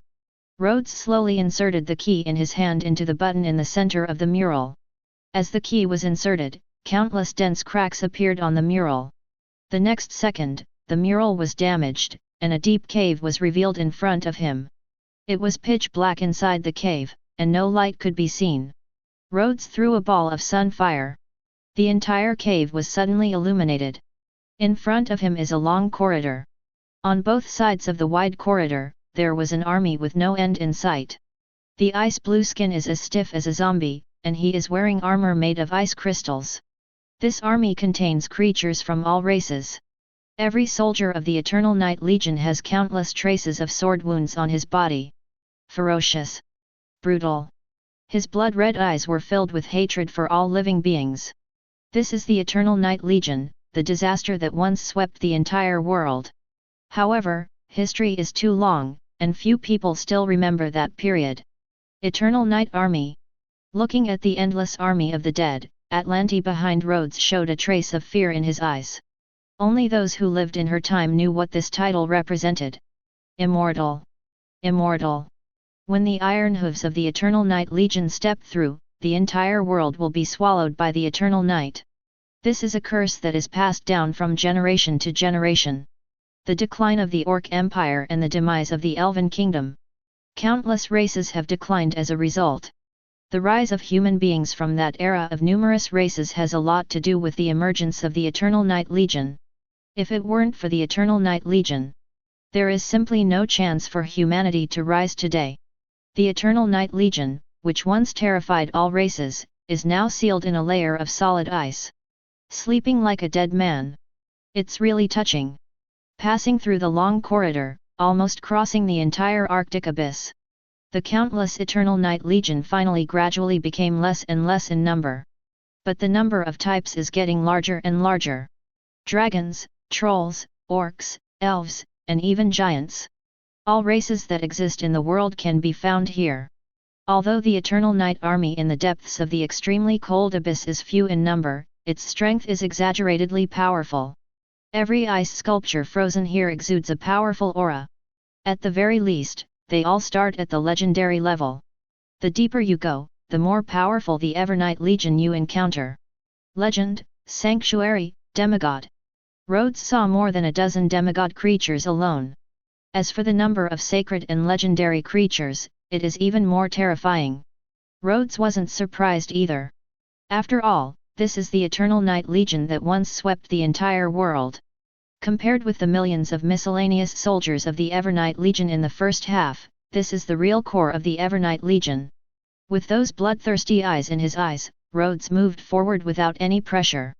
A group of garbage that are not even gods. No matter how many there are, in his eyes, they are just ants that can be destroyed with just one hand. Atlanti, who was following behind, didn't have such a good attitude. These are the commanders and commanders of the Eternal Night Legion. There are more than a dozen powerful beings at the demigod level alone. Each one was stronger than she had ever been. Of course, with her current strength, she can easily defeat anyone she picks from them. But if all the top leaders of the Eternal Night Legion wake up, even gods must fall. He followed Rhodes fearfully and walked cautiously towards the depths of the extremely cold abyss. About half an hour later, a huge throne slowly appeared in front of him. The steel-like ice-blue throne has sharp spikes protruding from it, and huge steel wings spread out behind the throne. A huge creature covered in frost, holding one hand on the armrest of the throne, sat on the throne like a king looking down on the world. Holding a huge sword full of the aura of death, his ice-white hair hung down on his shoulders. The expression and appearance are like a human being, but the skin is a frost-like color. A majestic armor, glowing with blue flames. It seems to be burning forever, burning brightly. Between the drooped brows and eyes, the faint blue pupils seemed to contain a cold world. A head-numbing netherworldly aura hid his face. Yeo! Rhodes looked at this legendary figure. That powerful oppressive force, the terrifying aura that makes one's soul tremble.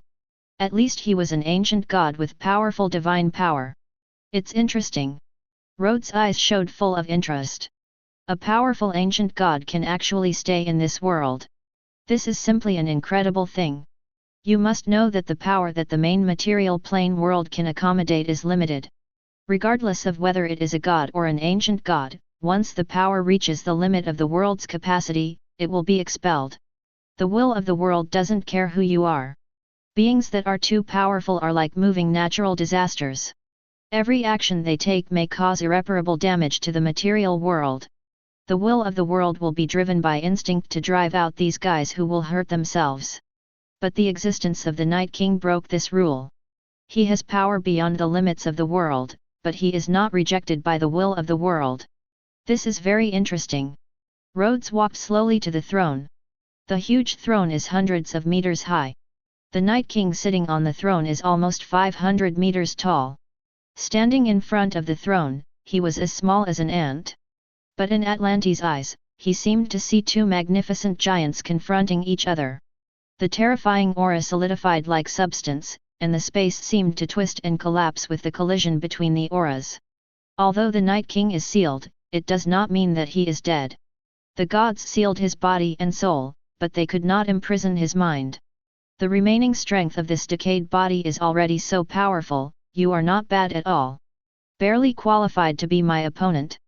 Rhodes looked up at the Night King's body. Arrows containing divine power penetrated the Night King's chest. Every divine arrow contains the power to destroy a demigod. 4 gods with powerful powers, plus a dozen gods with medium powers. The divine power of all the gods gathered together to form an indestructible seal. This seal is condensed with the balance of divine power as the fulcrum. If you want to break it from the inside, you must have power that exceeds the sum of all gods. Even for him, it might be difficult to break this seal from the inside. However, everything in the world has two sides. The indestructibility of the inside of the seal means that the outside of the seal will be quite fragile. Just a tiny bit of power can break the balance and order between divine powers. Let the entire seal collapse completely. Master, what do you want to do? Watching Rhodes slowly stretch out a hand, Atlante's expression behind him suddenly turned frightened. What? Free him, of course. Rhodes said calmly.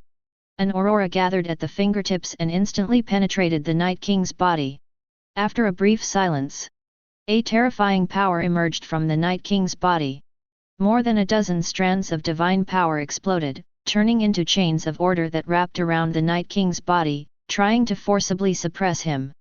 But as the Night King's power gradually awakens, the chains of divine power were broken and shattered. Gods! A faint sigh echoed in the extremely cold abyss. The Night King closed his eyes, as if he was reviewing the years when he was sealed. When those blue eyes slowly opened, an aura that was so indifferent that it made one's heart palpitate slowly emerged. I will make you pay for your despicableness and cunning. The faint words revealed contempt and hatred for the gods. He is the Night King, the king who once ruled half of the world and made the gods tremble. If it weren't for those despicable gods who used conspiracy to seal him here, he would be in his calendar area. How could a group of incarnations of gods who could not even come to the material plane have the chance to seal him here for hundreds of thousands of years? Now that he has gotten rid of the seal, it is time for the world to recall the fear of being dominated by eternal night. The Night King seemed to have just remembered how he escaped from trouble. He lowered his head and looked down at the human being who had released himself like an ant. There was a rare hint of appreciation in the cold tone. Rhodes, I know you.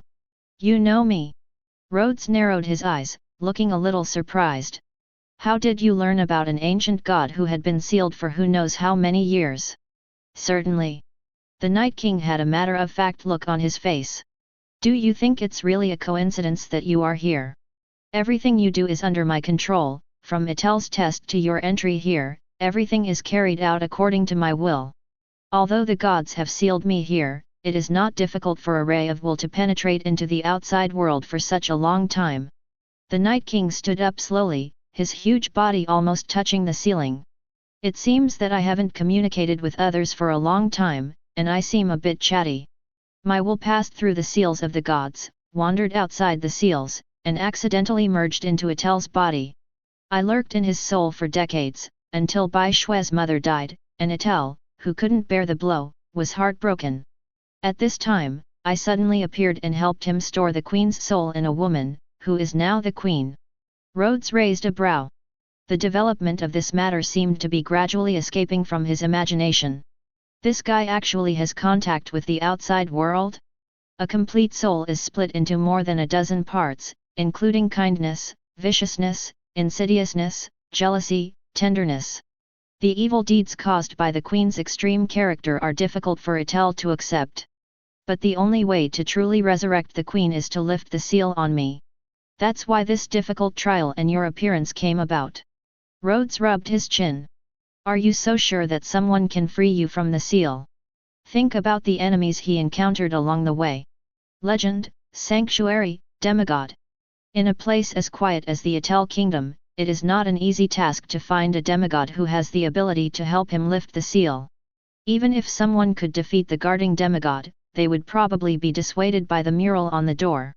Unless the mind is not clear, otherwise, who would release a demon smoothly? This chance is not even 1 in 10,000. Time means nothing to me anymore. I have waited for a long enough time. Even if I don't succeed this time, there will be another chance. The Night King's tone was quite calm. He has been sealed here for hundreds of thousands of years, and he has endured all kinds of loneliness and loneliness. The most we can do is wait tens of thousands of years. He can afford to wait. Rhodes was able to break the seal and release him, which was a bit beyond his expectation. Even with his cold personality, he couldn't help but be a little excited. Since you have released me from the seal, as a gift to you, when the Eternal Night Army takes over this world, I will give you and your people the privilege to be superior to other species. Status above the clan. Your strength makes you qualified to be my slave. I will grant you the supreme honor of becoming the first Legion commander of the Eternal Night Legion. Why don't you kneel down and thank me for my gift? The Night King lowered his head and said calmly in an almost charitable tone. Kneel down? Thank you. Rhodes raised his eyebrows and pointed at his head. Is there something wrong with you here? The Night King frowned 283, a trace of anger flashing in his eyes. He didn't expect this human being to be so disrespectful to him. Do not misunderstand. I rescued you, but I'm just a little interested in your power. The dark demonic power spread and turned into overwhelming tentacles, shrouding the Night King. Click, click, click. In the area shrouded by the power of the devil, the chill that freezes the soul comes like a tide. In an instant, all the demonic power was frozen. The Night King, holding the netherworld sword, chopped off all the demonic power in front of him with one sword. He stared at Rhodes with cold eyes, as if looking at a dead man. Human, do you know what you are doing? You are provoking the great Night King. Rhodes moved his joints and stretched out his hand. The huge palm transformed from the power of the demon directly pinched the Night King here and smashed it to the ground like garbage. Provocative. Rhodes' tone was lazy and he walked forward casually. Today, either I will beat you to death or I will lie here. Dare to plot against him? This was really the first time he had seen such a reckless thing. Are labor and management also people you can calculate? Critical breakthrough. Sun. Aurora. Unlimited. The power of the devil. Disaster. Take by force. Boom. The spear of destruction, which was combined with multiple magical effects, directly pinned the Night King who had just climbed up to the extremely cold ice crystal without any resistance. How is it possible, so strong? The Night King, who was nailed to the wall like a corpse, looked at Rhodes, who was walking slowly, with an expression of disbelief in his eyes. He thought it was just a slightly more powerful demigod. As a result, he was stepped on by the explosive hammer without any resistance. Is this the only way a demon god can be powerless against all gods? Rhodes shook his head, his expression full of arrogance. To be honest, I'm disappointed. I thought I met someone who could fight, but he turned out to be a waste. The Night King was mocked in person, his livid face turned red, but he was speechless. Even if he tried hard, he couldn't figure out how there could be such powerful natives in a primitive world. In anger, the Night King raised the sword in his hand high. Wake up! My soldiers! Rumble! The ice surface trembled, as if there were countless footsteps trampling on the ground.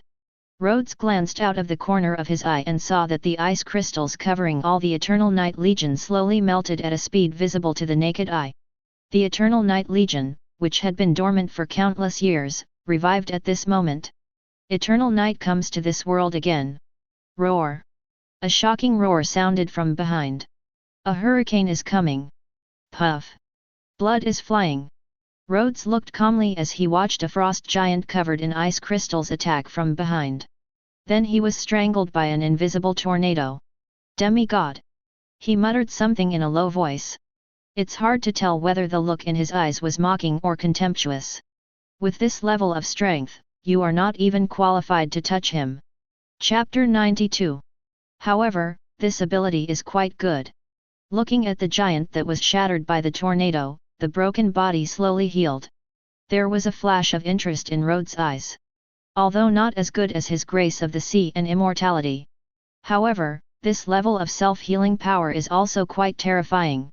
With the same strength, the Eternal Night Legion will not die no matter what kind of damage it receives. Moreover, people killed by the Eternal Night Legion will also be transformed into members of the Eternal Night Legion. No wonder these guys can make the whole world afraid. If there had been no fate for the gods, this world might have become the Night King's private garden. But how did this guy create this undead army? Boom! The power of the devil flashed past, killing all the surrounding Eternal Night Legions. The sun without mercy. Rhodes waved his finger, the sun set, and the raging fire blocked the entrance to the cave. With the blessing of infinite magic power, even a demigod who wants to cross the cave will be instantly burned to ashes. Arrogant! Seeing that Rhodes planned to fight against the entire Eternal Night army on his own, the Night King's mentality exploded. After fighting with him, I still have time to take care of these things. He held the spear on his chest with one hand and pulled it out forcefully. The Night King's body was filled with cold air that froze his soul, and the coldness condensed into ice, turning into an ice crystal giant of equal height. The ice giant waved his fist and attacked Rhodes. The extreme chill can even freeze your mind. The next second, the ice crystal giant was directly penetrated by the gun of destruction and shattered. Even the Night King, who was behind the ice giant, was torn apart by a shot. That's it. Looking at the Night King who was easily killed instantly, Rhodes looked a little confused. Could it be that the demon god who made all the gods powerless could be killed so easily? Human, your power is really surprising. Even I am no match for you. But do you know why the gods sealed me here instead of killing me? The Night King's destroyed body slowly condensed in the void. That flash of power of rules made Rhodes frown. He felt that this guy seemed to have a power that was homologous to the will of the world. If you want to kill me, you must destroy this world. The Night King no longer hides, and tentacle-like roots appear behind him. These roots are like parasites, penetrating deep into the void. The roots continuously absorb the power of the world from the void, and the Night King's injuries recover at a speed visible to the naked eye. You see, I and this world have become one. As long as I stand in this world, as long as there is still a glimmer of life in this world, I will never die. The Night King's angry eyes suddenly calmed down. His tone was compromising, trying to persuade Rhodes. There is no enmity between you and me. My enemies are the gods, not you. You don't have to fight for those gods and me. He has just released the seal now, and his strength has not yet returned to its peak. It would be very disadvantageous for him to continue fighting. Although he will not be completely killed, every death will deplete his origin. Resurrection times will also become longer. If it is sealed again, I don't know when it will be possible to get rid of the seal. Finally saw the hope of freedom. He didn't want to be sealed again and stay in this dark place for hundreds of thousands of years. Whether those gods die or not has nothing to do with me. I only know that you must die here today. Rhodes grinned, revealing 2 rows of bright white areas. As a human being, you must keep your word. Since I said I would beat you to death, there is no way you can walk out alive today. Either you all here will beat me to death, or I will beat you all to death. Rhodes spoke slowly, and his contemptuous eyes looked like he was looking at a bunch of trash. Don't get me wrong, I'm not looking down on you. As if he was afraid of being misunderstood, Rhodes explained something unprecedented. I mean, everyone here is rubbish. Will you never die in this world? This ability is truly incredible. Otherwise, it would be impossible for the gods to be powerless and they could only seal it here. But this ability is not without flaws. Since it won't die in this world, then just move it to other worlds. There was a flash of aurora, and Rhodes' figure instantly appeared next to the Night King. A huge passage appeared instantly. What is connected at the end of the passage is no other place, but the world of his chess pieces. Rhodes with a flying kick. The terrifying power instantly kicked the Night King, who had not yet reacted, into the world of chess pieces. Boom! In a daze, the Night King bumped into a mountain and looked dizzy at the unfamiliar world around him. Feel it carefully. The Night King's expression suddenly changed. How is it? Are you suddenly unable to feel the power of the world? Let me introduce, this is the world of chess pieces, my country. Rhodes' figure slowly appeared. With his hands spread out, he seemed to be embracing the whole world. I am the absolute master here. Everything in this world, including you, will be controlled by me. Now, have you figured out how to die? There is terrifying magic brewing in the hundreds of meters long gun of destruction. Rhodes put all his power into this attack. The spear vibrated, the space trembled, and the whole world seemed to be shattered. Boom! With one blow, the entire mountain peak was completely flattened. The Night King, whose face was full of terror, was like a stain on a white paper. Directly and completely erased. Human! The Netherworld army will not let you go. Netherworld Legion. Rhodes curled his lips, never heard of it. Although I don't know where it comes from, I think it must be some force from the Star Realm. They are probably the kind of evil forces that like to invade other worlds and plunder resources. As an indigenous resident of the main material world, we are naturally hostile to this force. After all, under the cover of the nest, are there any intact eggs? Even if this guy is not dealt with, it is impossible for him to be confused with any Netherworld Legion. The main material world is only such a big place, and he alone is enough. It would be too crowded for one more person. You can't even solve this kind of thing, gods. What a bunch of rubbish. The magic that Rhodes instilled into the ring on his finger. A passage suddenly appeared in front of him. With the help of the power of the ring, you can return to the biomass world through the auspicious positioning of the sun. He spread his wings of light and rushed towards the direction of the extremely cold abyss. A moment later, Rhodes appeared at the entrance of the extremely cold abyss. The figure flashed, passed through layers of obstacles, and penetrated deep into the extremely cold abyss. Pass through the barrier formed by the sun's fire and enter the cave that seals the Eternal Night Legion. Then, Rhodes saw something spectacular. Millions of Eternal Night Legions slowly melted like snowmen burned by flames. There was no pain in their eyes, but a look of relief. Enslaved by the Eternal Night Army. It's like a day-long ordeal for them. The soul has to endure the devastation of extreme cold every day and night, and every second is spent in pain. Death may be considered a kind of happiness for them. Is this solved? There was a hint of disbelief in Atlante's eyes. Even the demon god, whom the gods had no choice but to seal, was killed so easily. How powerful is this man? Don't stay here, come with me. Rhodes glanced at her and said calmly, Mo Zhao. It's just a god to deal with, it's nothing to him. Oh! Atlante nodded timidly. There was indescribable awe in his eyes. After leaving the abyss of extreme cold, Rhodes turned around and glanced at the ice sheet that seemed to never melt.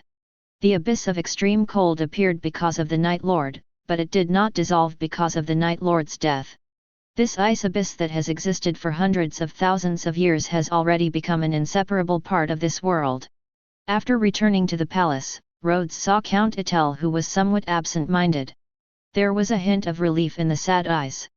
Although all this was planned by him. But deep down he was also troubled. He wanted to resurrect his wife, but deep down he didn't want the Night King to lift the seal. The Night King's will in his mind has disappeared, which naturally represents the disappearance of the Night King. Now he finally doesn't have to worry about it. Count Etel, do you want to resurrect the late queen? Looking at Count Etel, who seemed to have aged 10 years in an instant, Rhodes gently rubbed his chin. No matter what, he is his future father-in-law. It doesn't seem right to ignore it. I might have a solution. Chapter 93. You have a solution. Etel's expression suddenly became excited. Rhodes didn't dare to provoke him too much, after all, he looked like he was about to die. What to do if something goes wrong? There is definitely a way, but I don't know if it will work. Rhodes rubbed his chin. He is not very proficient in soul abilities. But he happened to know a god who was good at souls. Grim Reaper. All living beings in the main material world will return to the kingdom of death after death. The easiest way to solve the queen's problem is to let the god of death, Tao. However, the god of death is the master of the realm of souls and maintains the order and balance of the world of the dead. Helping a soul to resurrect is equivalent to destroying the boundary between life and death. The chance that a fair and rigorous god like the god of death would help him was very slim. After all, he is not a believer or elect of the god of death. However, Rhodes is not worried that the god of death will not leave the people. In his hand, there is another trump card that the god of death cannot refuse. Even if he doesn't need to go to the god of death, the god of death will come to him and actively beg him.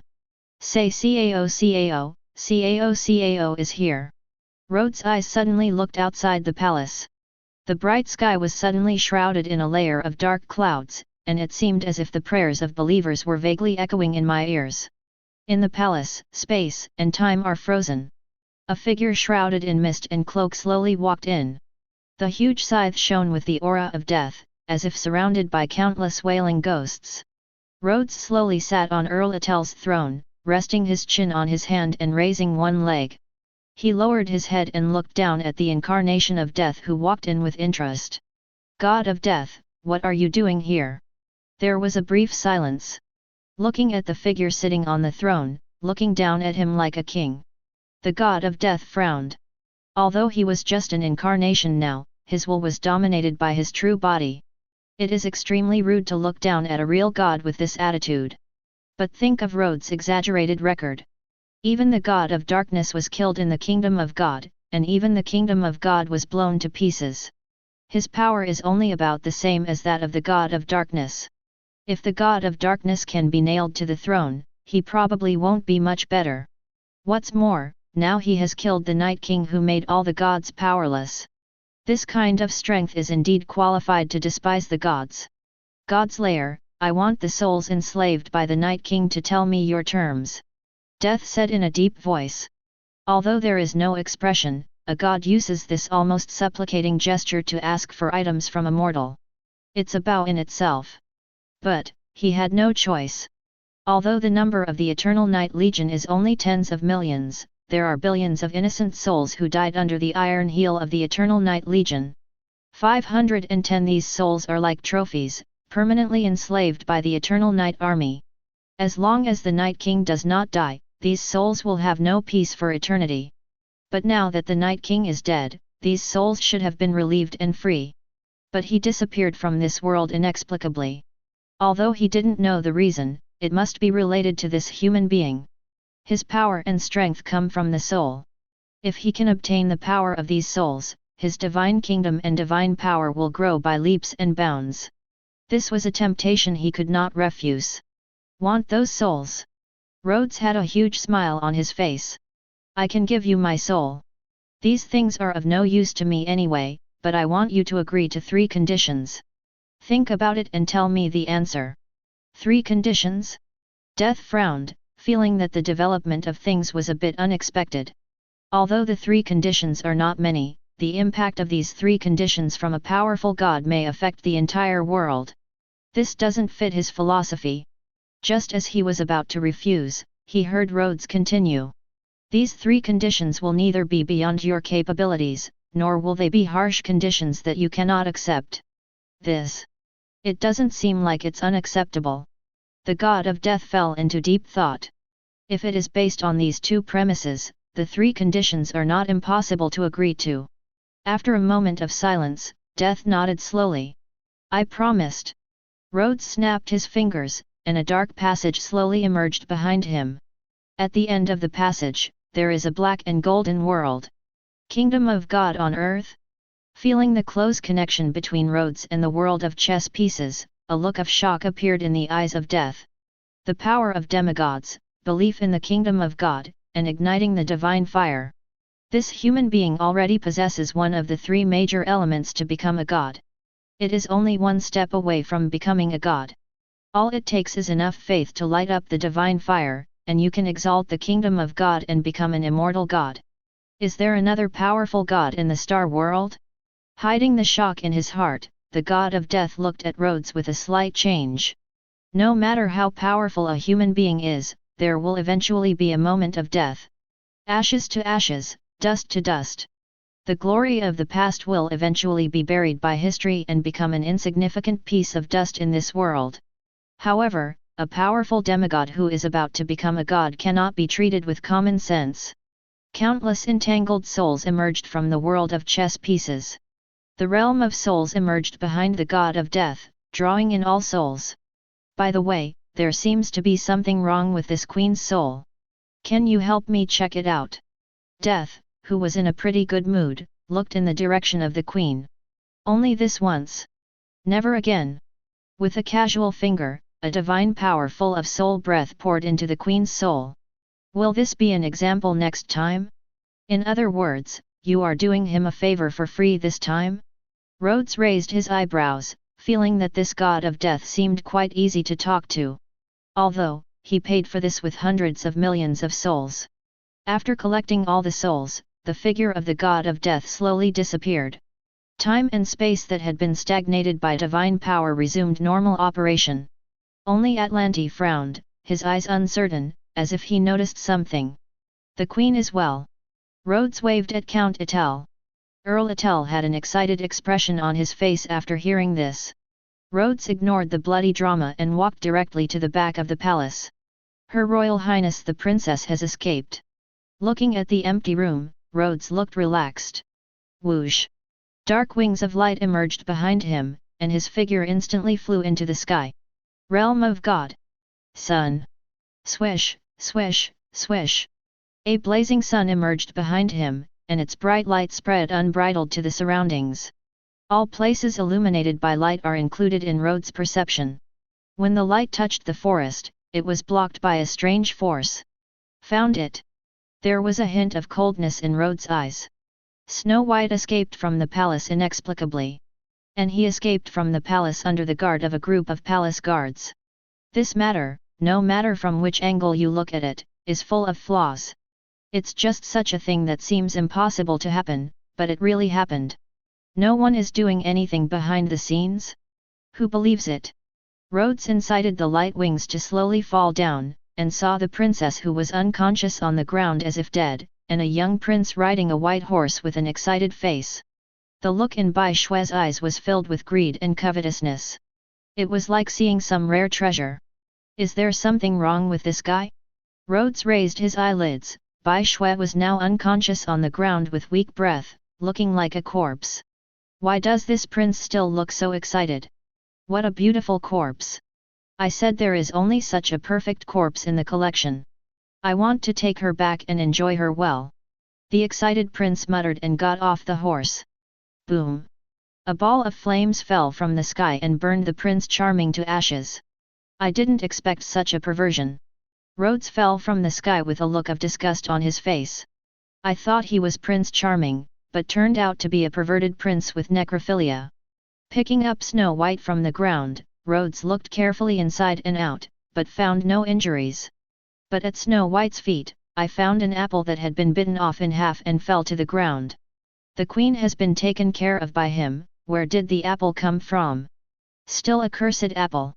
Could it be that this is what is destined to happen? Destined. Rhodes' eyes turned cold, and endless demonic power surged out, stabbing into the void. Poof, datch. Blood flowed. The figure of a woman slowly emerged. A dark dress, pale hair, and a black cloak. An old face changes in 3 different stages: young, middle-aged and old. The 3 goddesses of fate. Rhodes narrowed his eyes slightly and looked at this strange yet familiar figure. God of Destiny, Trinity. They jointly control the power and divine power of destiny, and they have been symbols of mystery and unknown since ancient times. They will not interfere with everything that happens in the world. They are like a detached person who is free from fate and aloof. Even the fate of gods will be peered into and influenced by them. Who are you? How dare you kill me? My father is Duke Augustus. An angry roar came from behind, and a soul body emerged from the pendant on the ground. Puff! Rhodes casually cast an aurora and killed this useless waste. His eyes turned to the three goddesses of fate. The god of destiny cannot interfere with the development of destiny. You seem to have crossed the line. We are just letting the established destiny return to normal operation. Faces kept switching, and three different voices came from the mouth of the god of destiny. You are a person who is outside of destiny and should not exist in this era. Is it your decision whether I should exist or not? Rhodes narrowed his eyes and looked at the three goddesses of fate with evil eyes. Chi simply wants to control his will? Do you really think you are nothing? I must have killed quite a few gods. Why do you always have people like you who don't care about life and death coming here looking for death? Boom! The terrifying power spreads within the body. The surrounding space was shattered inch by inch, and the overly powerful force even caused a faint rule to appear around it. Then the chain. Rhodes' eyes were cold. The dark spear of destruction instantly penetrated the body of the god of destiny. You cannot kill an immortal god. And you will eventually be exiled from this time and space by fate. The figures of the three goddesses of fate are illusory and uncertain, as if they have been integrated into fate and will not be harmed by reality. A carousel filled with destiny appeared behind Rhodes, and its terrifying attraction seemed to pull him to another strange world. Looking at his gradually disillusioned body, Rhodes frowned. His calm expression was unexpectedly calm by the god of destiny. The power of fate is indeed elusive. However, what if I am exiled from this destiny? As long as I become immortal, I can pursue this time and space and come back again. It's you who have completely angered me. Rhodes slowly extended his palm towards the three goddesses of destiny. For a moment, an indescribable sense of horror made the souls of the three goddesses of destiny tremble. In the name of the Demon King and the Supreme God, I curse you. Your divine fire will be extinguished. Your soul will be covered in dust. The kingdom of God will be dimmed. All believers will be lost. You will surely fall into the mortal world, fall into the mud, suffer disaster and pain, and will not end well. Reincarnation in eternal tribulation until I return to this world. With Rhodes' vicious curse. Above the sky, a huge one eye of flesh and blood appeared, with twisted faces connected end to end, forming a deformed ring. The power of the curse that the world cannot bear is attached to the three goddesses of destiny. The kingdom of God that haunts them, engulfs their kingdom of God, and blinds them to their divinity. Feeling the gradually blurring power of destiny, the faces of the three goddesses of destiny showed indescribable horror. What kind of curse could actually pull a powerful god like them down from their throne? The oath of eternal calamity has been sworn, so just enjoy this final piece. Rhodes grinned in an exaggerated way. Unruly. Presumptuous. The curse of eternal calamity is a curse set by the power of the Demon King and the Supreme God. This is the first time he has used this ability since he signed up. The result was unexpectedly satisfying. Once a curse is placed, the curse will be integrated into the soul and follow the soul forever. Unless one possesses more powerful magic than him, the curse can be lifted. But it is obvious that although the power of the three goddesses of destiny is mysterious and powerful, their magic power is simply not comparable to his infinite power. The only flaw is that this curse can only be used once every 10 years. The 10-year curse cooling period is destined to be used only as a trump card to press the bottom of the box. Looking at his body that was gradually becoming transparent, Rhodes' eyes were a little curious. He didn't know where the three fates would send him. Even the three goddesses of destiny probably don't know about this problem. They just used their divine power to banish this human destiny from this time and space, but no one knew where they would be banished. Even they can only get a glimpse of the mystery of the power of destiny. Otherwise, we would not be in the situation we are in today. Just when he was about to be pulled to another world by the power of fate, Rhodes saw Yulia running from a distance. What's wrong with you? Yulia looked nervously at the figure who seemed to disappear at any time. The specific things are a bit complicated to explain, so let's wait until I get back. Rhodes had a helpless expression on his face. Take them and wait for me in the forest of tranquility. Seeing that there was still enough time, Rhodes revived the unconscious Snow White, lowered his head and tasted Snow White's lipstick. Well, very moist.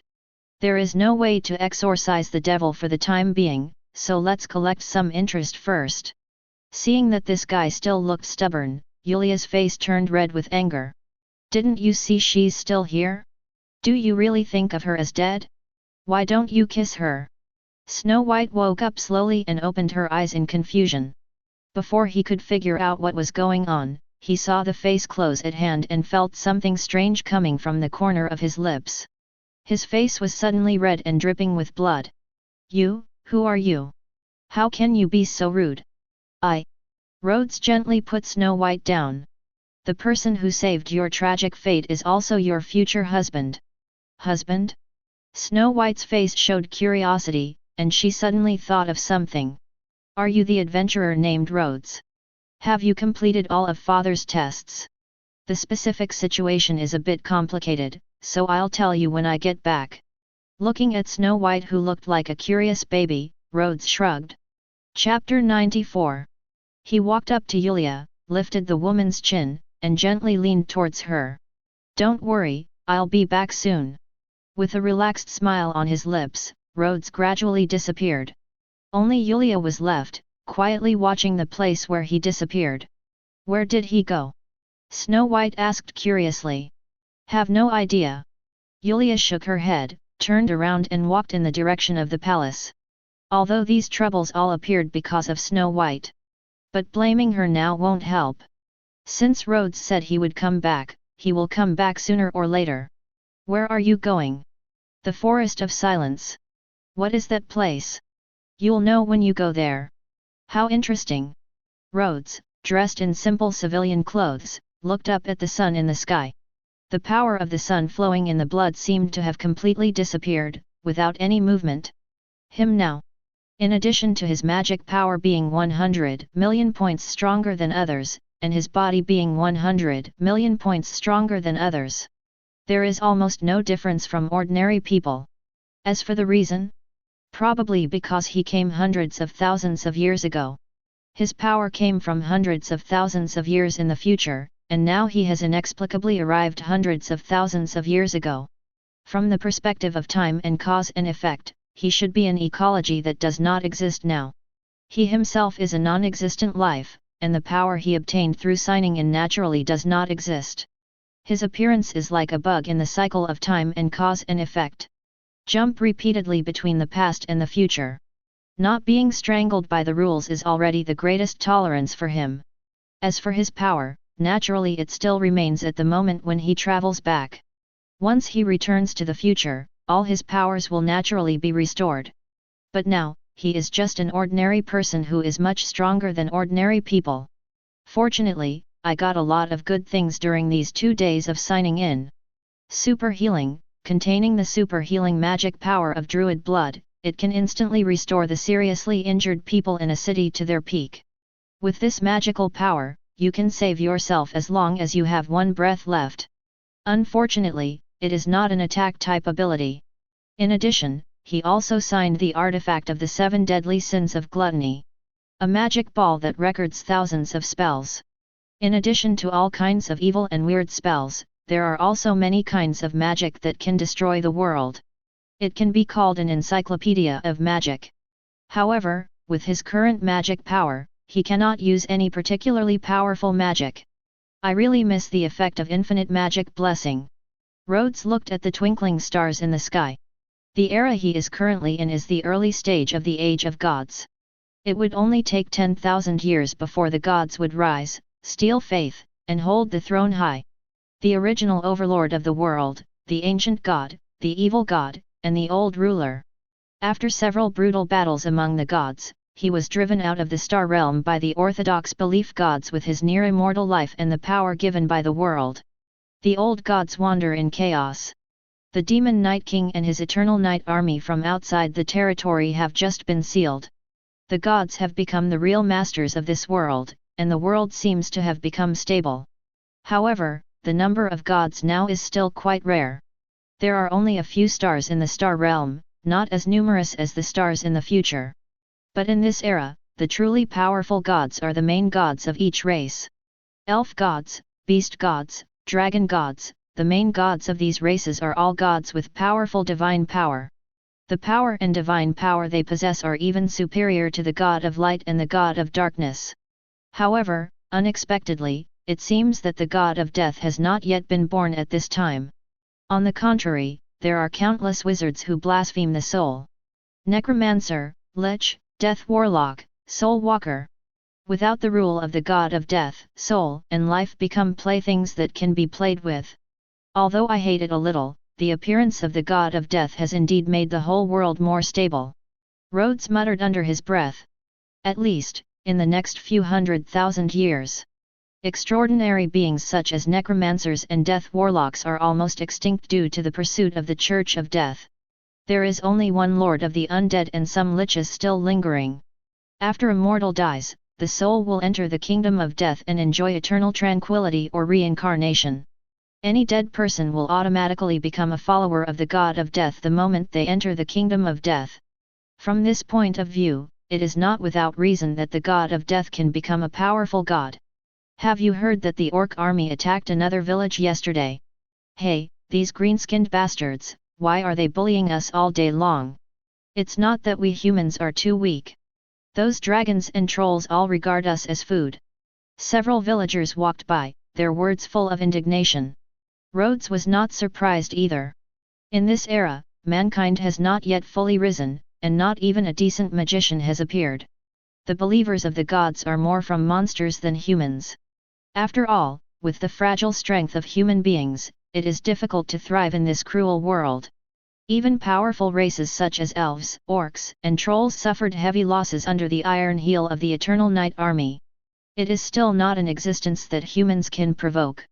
Any troll leader can easily wipe out a village of hundreds of people. 0 Please give me flowers. If it weren't for the strong reproductive power and the secret protection of certain gods, mankind would have perished long ago. Even so, human beings today are no different from pigs. In the eyes of most monsters, they are just a group of free-range domestic animals. However, it's no wonder. Just look at what the top human combat powers are now. Or those evil wizards who play with souls. Or it's a hybrid born from the combination of some humans and monsters. Most of the power of mixed-race humans comes from the other half of their bloodline. Whether they are strong or not depends entirely on whether the other half of their bloodline is strong. However, no matter which race the child is born from. I don't even consider myself a human being to my core. They call themselves semi-humans, despise ordinary humans, and even go so far as to regard humans as food. The best among them is the half-troll, half-demon hybrid race with evil blood. 0. So hard. Rhodes sighed. He himself felt that human life in this era was too difficult. They are simply worse than animals. It's no wonder that after the rise of the human race, most of the monsters were wiped out. The arrogant elves huddled in the elf forest. The savage orcs were almost exterminated, and the remaining tribes were driven to wild lands with the worst environment. It took tens of thousands of years to barely restore a certain scale. In fact, if it were not for the existence of the beast gods and the gods that the orcs believe in, the orcs would be directly exterminated. As for races such as trolls and ogres that feed on humans, after hundreds of thousands of years, almost all of them are considered rare species.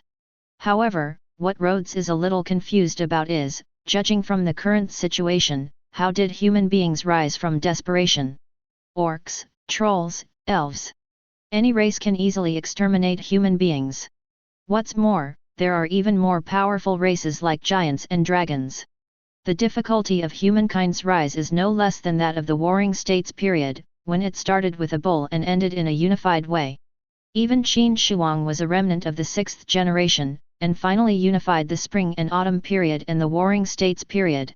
It's a high-end game, it's a headache. As long as he has half the power now, if he doesn't beat the shit out of these monsters, he will be considered as having done it clean. Speaking of which, it seems that the sign-in can be changed. Rhodes muttered under his breath. He has signed almost all of the more powerful abilities in the 7 Deadly Sins world. Maybe we can give him a surprise by changing the check-in point. Are you sure to change the bound random check-in location? Replace. Ding. The binding of the check-in location is completed. New binding check-in point, Fairy Tale World. Chapter 95. Ding. The binding of the check-in location is completed. New binding check-in point, Fairy Tale World. Trigger additional check-in points, Dungeon World. Fairy Tale World? A question ran through Rhodes' mind. This name sounds familiar, but I don't know where I heard it from. It seems like a magical anime? He was quite familiar with this underground city world. As a veteran born in the 1990s, even if I have never played the popular game Poison Milk Powder, I have heard of it. Especially a certain big horse monkey who was so popular that he was still fresh in his memory. 2 check-in points in a row, is the system going crazy? Rhodes shook his head, it was a good thing for him anyway. After all, one more world check-in means one more choice. Why not do it? Sign in. Fairy World. Ding. Sign in successfully. Reward, White Dragon Slayer Magic, First Generation. White Dragon Slayer Magic, the first generation of White Dragon Slayer magic taught by Bai Long himself. It can eat all white things and convert them into its own power. It can release light attribute Dragon Slayer magic. Master the first generation of White Dragon Slayer magic. As a dragon magician, the body will transform into a dragon. Implanting magic crystal can inhibit dragon transformation. Dragon slaying magic, transform yourself into a giant dragon, and use the power of the dragon to kill the dragon. Rhodes clicked his tongue, feeling that this was somewhat nonsense. Dragons teach humans the magic to kill themselves? Isn't this like humans teaching a group of ants how to kill humans? Although it feels a bit ridiculous, the power of this magic is indeed good. The only drawback is that after learning dragon slaying magic, your body will gradually transform into the direction of a giant dragon. Until completely transformed into a dragon. Unless a magic crystal is implanted in the body, the dragon transformation can be suppressed. Clang clang clang. At night, there was a harsh knocking sound in the village where Rhodes was staying. Again. Lying on the 827 bed, Rhodes opened his eyes speechlessly. This sound is an alarm for the presence of monsters around the village. In less than 3 days since he traveled through time, he encountered 5 waves of monster attacks. Fortunately, they were all weak monsters, and the villagers worked together to drive them away. What is it this time? He put on his pants and walked out of the dilapidated cabin with his upper body naked. As soon as Rhodes arrived at the entrance of the village, he saw torches burning. Outside the village fence, black shadows seemed to flash through the darkness. Throw the torch over and see what it is. The gray-haired village chief said in a deep voice. In this era, the average lifespan of ordinary humans is only 30 or 40 years. As the only 60-year-old man in the village, what big scene has he never seen in his life? He has seen more monsters than ordinary people eat salt. Call. A torch was thrown into the darkness. Following the faint firelight, all the villagers saw the monsters that were approaching. Dark green skin, sharp nose and ears, short stature, but with sharp fangs. The scarlet eyes revealed unspeakable evil and lust. Dark goblin? Rhodes frowned. It would be fine if it was an ordinary goblin, but it would be a bit troublesome to encounter a dark goblin. Ordinary goblins are timid and cowardly. Even if they are in large numbers, they will flee as soon as there are casualties. 10 ordinary humans can chase 3 figures of goblins. But, the dark goblin is different. It is cruel and bloodthirsty, and likes to steal female creatures from other races to reproduce. They are like a group of wild beasts in their bones, and they don't know what fear is at all.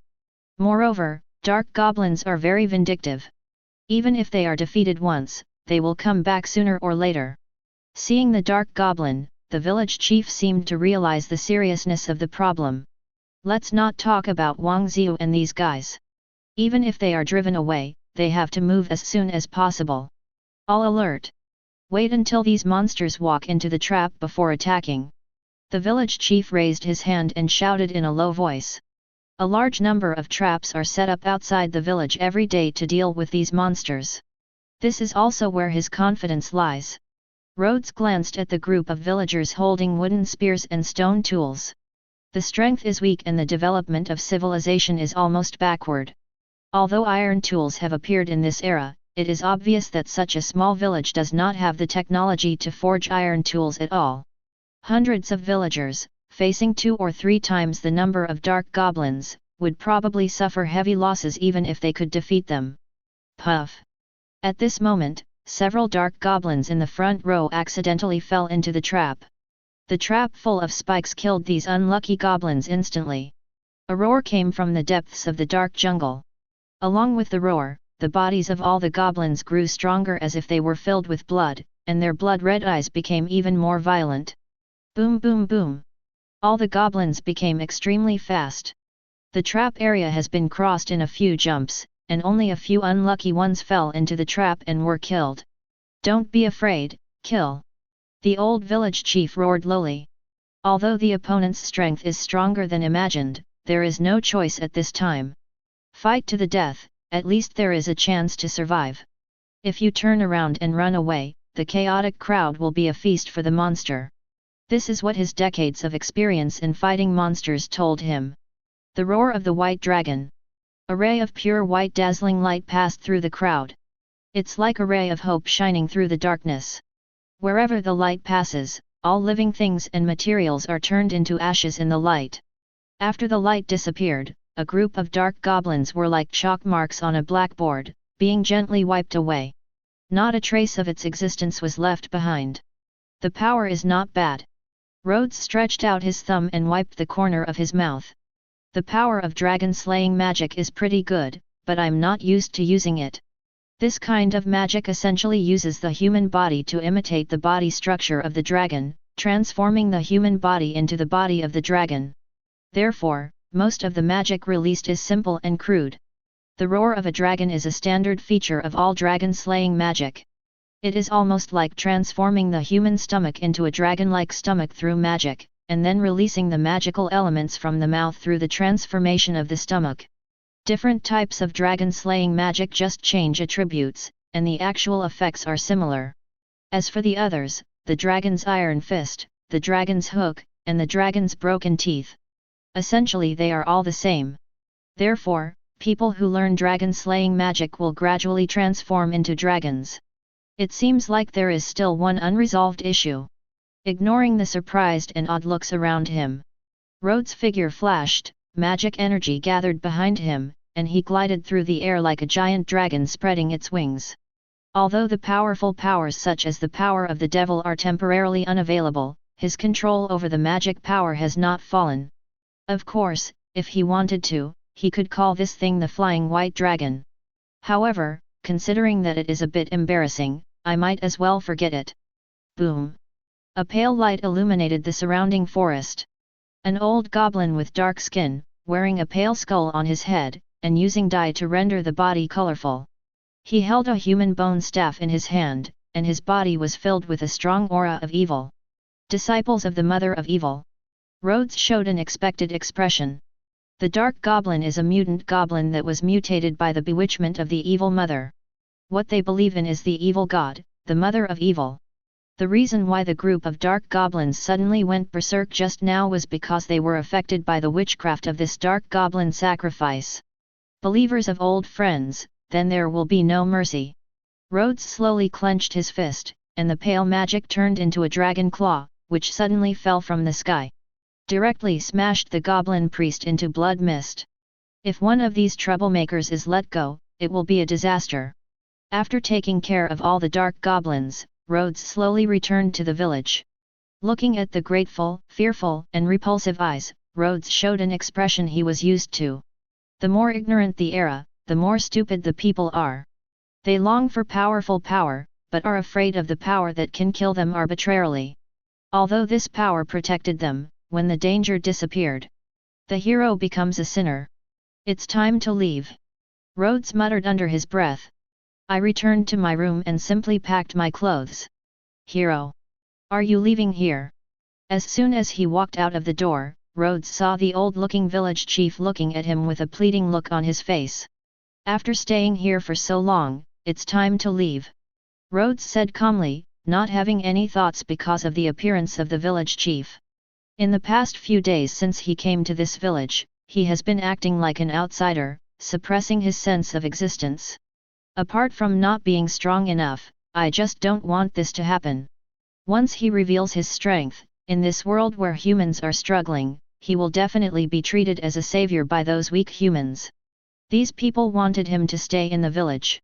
But how could a man as free as the wind like him be tied down by such a small village? But if you leave, what should we do? At this time, more and more people gathered behind the village chief. After seeing the powerful power of Rhodes, no one wants to lose this powerful backer. What do you do?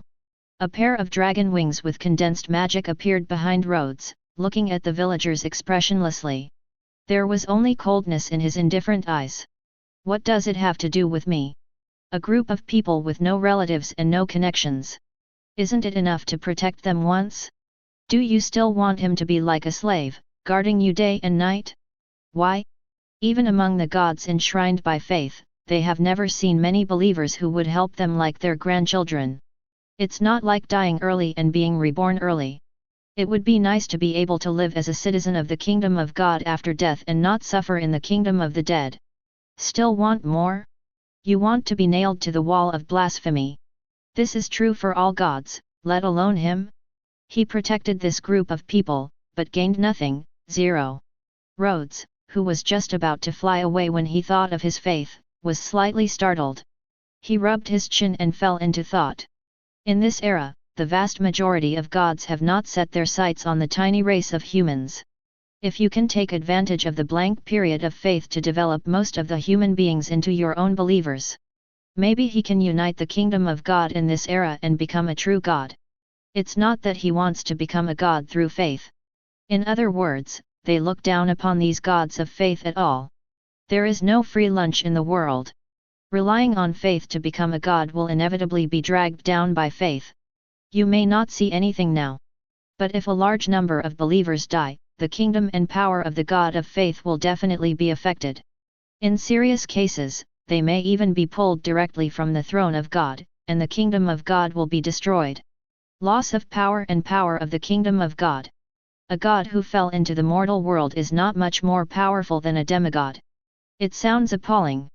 But it's not impossible. The Night King is an example. Outside the main material world, there are many exotic gods more powerful than the Night King. The size is comparable to a giant ephemera in the world. The borer that feeds on the world. Too many existences can bring about the destruction of the main material world. Even the world is not immortal. When the life of the world comes to an end, the entire world will be pulled into the end. Once the main material world is destroyed, the immortal gods based on faith will also usher in dusk. In comparison, the ancient god who became immortal through his own power has even greater potential. Although not as immortal as gods, they can be constantly reborn with the help of faith. But at least it won't be weighed down by faith. Moreover, with his strength, it doesn't matter whether he has the blessing of faith or not. Faith makes the gods immortal. And he can become immortal on his own. He just wanted to take advantage of the great power after becoming a god. Maybe we can tear apart the shackles of fate and return to the future time and space. However, it is not easy to gain faith. It doesn't mean that if you are awesome, others will become your followers. There are so many powerful gods in the world, why do I have to believe in you? The easiest way to gain other people's faith is to create demand. Or to give favors. The former is difficult, the latter is easy. But the faith created by the former is endless. As long as this need exists, the source of faith will never be cut off. Although the latter is simple, it does not last long. If only to give favor and shelter, to gain faith. When those mortals no longer need grace and protection, they will naturally stop believing in gods and contribute their own beliefs. Why can the Church of the Gods grow? Why do so many people willingly believe in gods? It's because they created a need. After a mortal dies, his soul will enter the kingdom of the dead and suffer suffering and torture. But the gods gave a second way. By believing in gods, the soul can enter the kingdom of God and enjoy eternal peace and happiness. If you don't believe in gods, you will be nailed to the wall of unbelief and suffer. 1.1. Therefore, if you want your soul to find peace, you must believe in gods. He does not have a divine kingdom now, and his strength has not reached a level that can rival the gods. Naturally, he cannot copy this method. So we have to find another way and think of something else. For example, magic. What is the biggest problem for mankind in this era? Weak in strength, he is invaded by various monsters. Therefore, as long as he can give these people powerful power, people will naturally believe in him. The magic of this era has not yet developed. If he could teach a complete magic system to these people, it is not easy to gain a lot of faith. Of course, teaching magic is only the first step. The second step is to find a way to get these people who study magic to contribute their faith to him. It's not difficult to do this. For example, add a prerequisite for everyone who learns magic. You must believe in him to use these magics. Perhaps we can create a magic net and record everything on the magic net. Only those who become believers can connect to the magic network through a special soul frequency and use the magic network as a carrier to release magic. If this kind of magic net is created according to his expectation, it must use a powerful artifact as the carrier, just like the core of the network, connecting the souls of all believers. At the same time, this artifact must also be able to inscribe a large amount of magic in order to help believers release magic. Compared with the orthodox magic practice system, the benefits of this magic system are quick. There is no need to slowly practice and master various systems and attributes of magic. As long as you have enough devout faith and powerful magic power, you can directly use the magic network as a medium to release all the magic recorded on the magic network. Simplify the complex magic process into one-click spell casting. And he happened to have one of this artifact in his hand. Chapter 96. An artifact of the sin of gluttony. A magic ball that records thousands of magic spells. If this artifact is used as the core of the magic network, it should be barely enough. After the baptism of faith, the power of the magic ball will be further enhanced. However, how to build a business network is a problem. If you want to build a large-scale magic network, you need to consume a lot of magic power. Even a powerful god might not be able to sustain this kind of consumption. After all, the scale of the magic network needs to encompass the entire main material world. Now he can only rely on the magic ball as the hub and the mage apprentice as the node to create incomplete fragments of the magic network. When the magic network fragments are all over the world, all the magic network fragments will be combined together through the resonance between the magic network. Piece together a complete magic network. But this requires more people to believe in him and learn magic. Thinking of this, Rhodes took out a magic ball engraved with endless runes. The artifact star is engraved with tens of thousands of various magics, ranging from dust removal spells to forbidden spells that can make demigods fall. As long as you have enough magic power, you can release any magic. However, this magic ball has already engraved the mark of his soul. Moreover, he does not intend to leave the magic ball here. 30 Rhodes engraved part of the magic on the ball on a stone tablet. Anyone who has the qualifications to learn magic can obtain magic and spell practice methods through the stone tablets. Rhodes has already planned a way to restrain these people from becoming his followers. In the magic ball, a kind of spiritual magic called oath is recorded. Spiritual oath: you must sign a spiritual oath to get the things corresponding to the oath. Once a spiritual oath is made, if the oath is not kept, the soul will gradually be swallowed up by the power of the oath and become a puppet of the oath. Rhodes made 2 spiritual oaths on the stone tablet. One is that he must believe in the omniscient God of wisdom and magic in order to peek into the content and magic on the stone tablet. The other is that all those who learn the magic of stone tablets must not reveal the magic in any way. As long as enough people learn the magic he left behind, the magic will quietly flow away and condense into a part of the branches of the magic network. One person's magic power is limited, but if thousands of people grasp the power of magic through the stone tablets he left behind, even if each person only provides a small amount of magic power, it is enough to create a magic network that encompasses the entire world. Of course, he also left behind a backup plan. If someone wants to forcibly break the spiritual oath, everything on the stone tablet will self-destruct. He didn't want everything he left behind to be stolen openly by the gods. As for the god of omniscient wisdom and magic, of course he is a figment of his imagination. Knowledge, wisdom, and magic, these three powers represent the cornerstone of the magic system. Wisdom and knowledge are used as levers to leverage the power of the world with magic. That's magic. What he has to do is to use faith, magic balls, and magic nets as media to create a god that does not exist. Then extradite this imaginary power to him through the connection between the magic ball and the soul. In this way, one can master the power of the god of magic without suffering the poison of faith. If there is a problem with your faith, you can cut off the connection between yourself and the magic ball. All cause and effect cannot reach him. On the stone tablet, the method of gaining strength is recorded. If any of you have this qualification, you can see what I left on the stone tablet. Rhodes pointed at the stone tablet shrouded in magic and said calmly, "Practicing magic requires a strong enough talent. People without talent cannot sense the existence of elemental power at all, let alone condense magic power.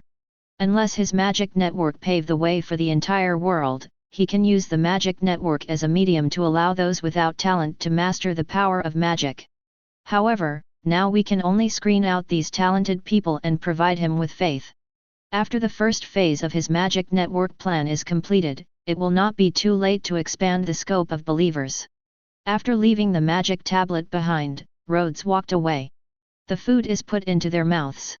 If they don't know how to eat, then it can only be said that these people deserve to die here. Seeing Rhodes leaving, a group of villagers looked at each other. "Elder, what should we do now?" A villager looked at the village chief with a look of disappointment on his face. Failing to keep this powerful backer, they will return to the precarious days again. Let the tribesmen see what is written on it first. The village chief sighed, not too disappointed. How could a small village like theirs retain such a strong person? A group of villagers gathered around and stared at the stone monument, but they couldn't see anything useful even though their eyes were blurred. "Elder, could this be a lie to us?" "Don't talk nonsense, this is the hero who saved us, how could he lie to us? And why did he lie to us?" The village chief's rhetorical question left everyone speechless. Why would you lie to such a terrifying existence that could kill them all easily? There is no benefit. "Elder, I seem to have seen it." In the crowd, a little girl with blonde curly hair and a face full of freckles said cautiously. "Oh!"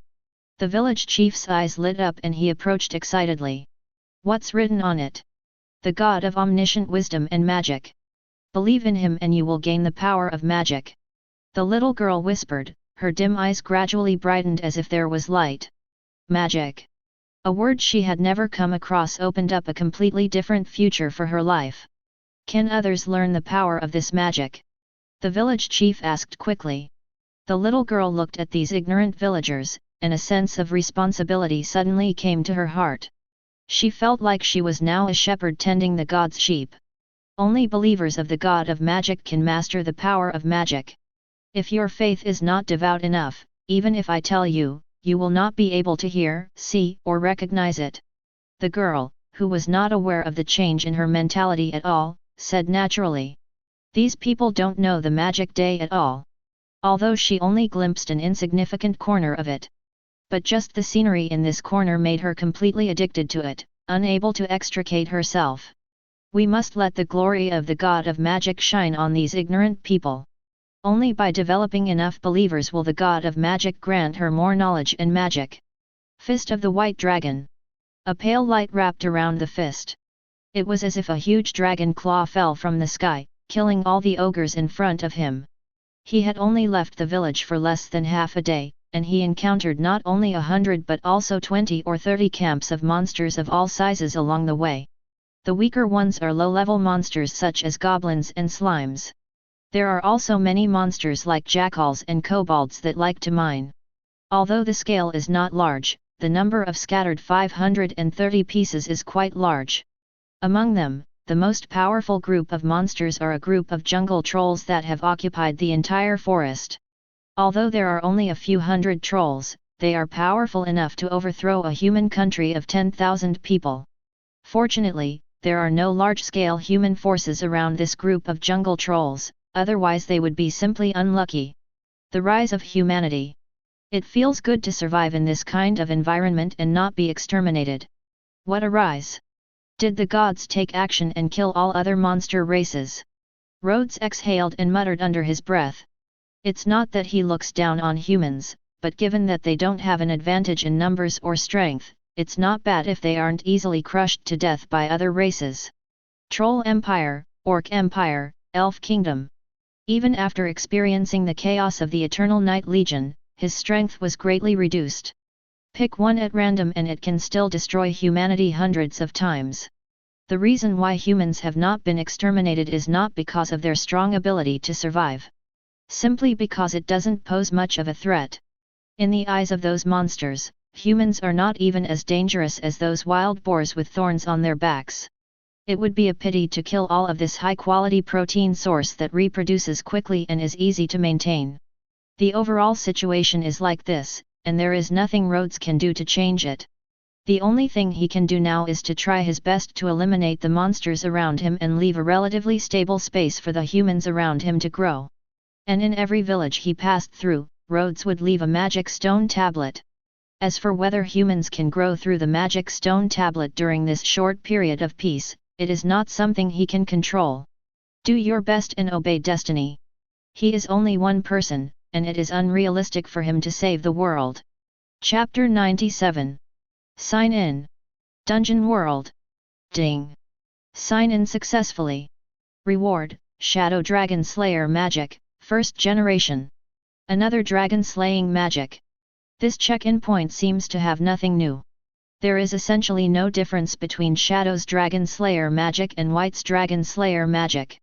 It's just that one masters the power of light, and the other masters the power of darkness. They come from the magic taught by White Dragon and Shadow Dragon respectively. The forces of light and darkness are hostile to each other, but they can merge with each other to unleash more powerful abilities. For Rhodes, the biggest change is the improvement of magic power. Every time he masters a dragon-slaying magic, his magic power and body will grow explosively. After all, the essence of dragon-slaying magic is to add the power of dragons to humans. Mastering 2 dragon-slaying magics at the same time means that he has the magic power and physique of 2 giant dragons at the same time. White dragons and shadow dragons are both elemental dragons. After adulthood, the power can reach at least the Holy Realm level. However, the starting point of the 1st generation Dragon Slayer magic is not as good as that of the 2nd and 3rd generation Dragon Slayers, but they are equally powerful. Even if he masters White Dragon Slayer magic and Shadow Dragon Slayer magic at the same time, his current power has only reached the level of the Holy Domain. Sanctuary level combat power can be considered a strong one wherever it is placed. However, in this era where gods are infested, the gods are divided into powerful and weak ones. Demigods can only be regarded as second-order creatures. The sanctuary level is really a weakling. It would be great if I could get a few magic crystals. Rhodes muttered under his breath. The 1st generation of dragon-slaying magicians were personally taught by the Dragon Clan and taught dragon-slaying magic. Among all the Dragon Slayer magicians, he is considered the weakest. Of course, this is just the starting point. After adapting to the power of dragon-slaying magic through training and fighting, the power of the dragon-slaying magician will gradually increase. Even to the extreme, you can increase your magic power by killing people and bathing in dragon blood. But there is also a fatal weakness. That is the 1st generation of dragon-slaying magicians. They contain dragon seeds in their bodies and will gradually transform into dragons as their magic power increases. Eventually he loses his human senses and becomes a real dragon. The 2nd generation Dragon Slayer mage is optimized on the basis of the 1st generation Dragon Slayer mage. Make a magic crystal from the dragon's heart. After fusing the magic crystal, you can gain the power of dragon-slaying magic. Moreover, there is no risk of turning into a dragon. The 3rd generation of dragon-slaying magic combines the advantages of the first 2, and fuses the crystal after enduring the power of the dragon. It can be said to be the most powerful and perfect among the 3 generations of dragon-slaying magic. There seems to be a town ahead. Rhodes looked ahead, and a rough town slowly emerged in front of him. Although it looks a bit rough and crude, it's pretty good. In this era, there were very few human towns. Without powerful semi-human guardians, no human would dare to build a large city. The more humans gather in a place, the more monsters from other races will be attacked. There is not enough strength to protect. A city is like a cauldron.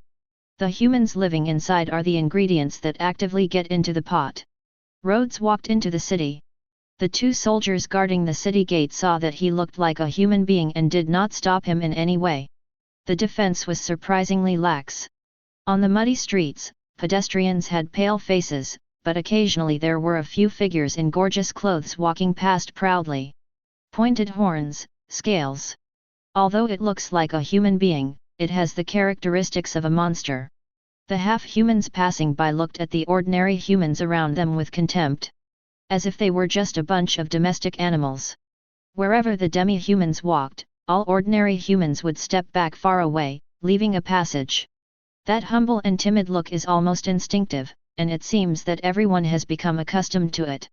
"You damn pariah, how dare you dirty my clothes!" Suddenly, a roar sounded. On the street, an ordinary person who was carrying things inadvertently bumped into an orc with brown bare ears, a body full of muscles, and a hateful face. Looking at the muddy stain on his clothes, the orc showed anger on his face. The ordinary person who bumped into the orc knelt on the ground trembling all over, not daring to show any resistance at all. Others around him subconsciously turned their heads, as if they had anticipated this guy's tragic end. This city is a city of orcs and humans. With the protection of powerful orcs, other monsters dare not offend, so ordinary people like them can live a stable life here. Therefore, in this city, humans live at the bottom like slaves and rats, doing the most tiring and dirty work, eating the worst food, and sometimes even having nothing to eat. Orcs, like slave owners, dominate all ordinary humans. Enjoy all the material things for nothing. Although it is extremely unfair, no one dares to resist. Not to mention that their current stable life comes from the protection of the orcs. According to past history, all humans who dare to resist the orcs will end up very miserable. It's easier to meet those half-orcs with good tempers. If they encounter those bad-tempered orcs, ordinary humans may even become their food at any time. What's more serious is that it will harm your family. You are a pariah.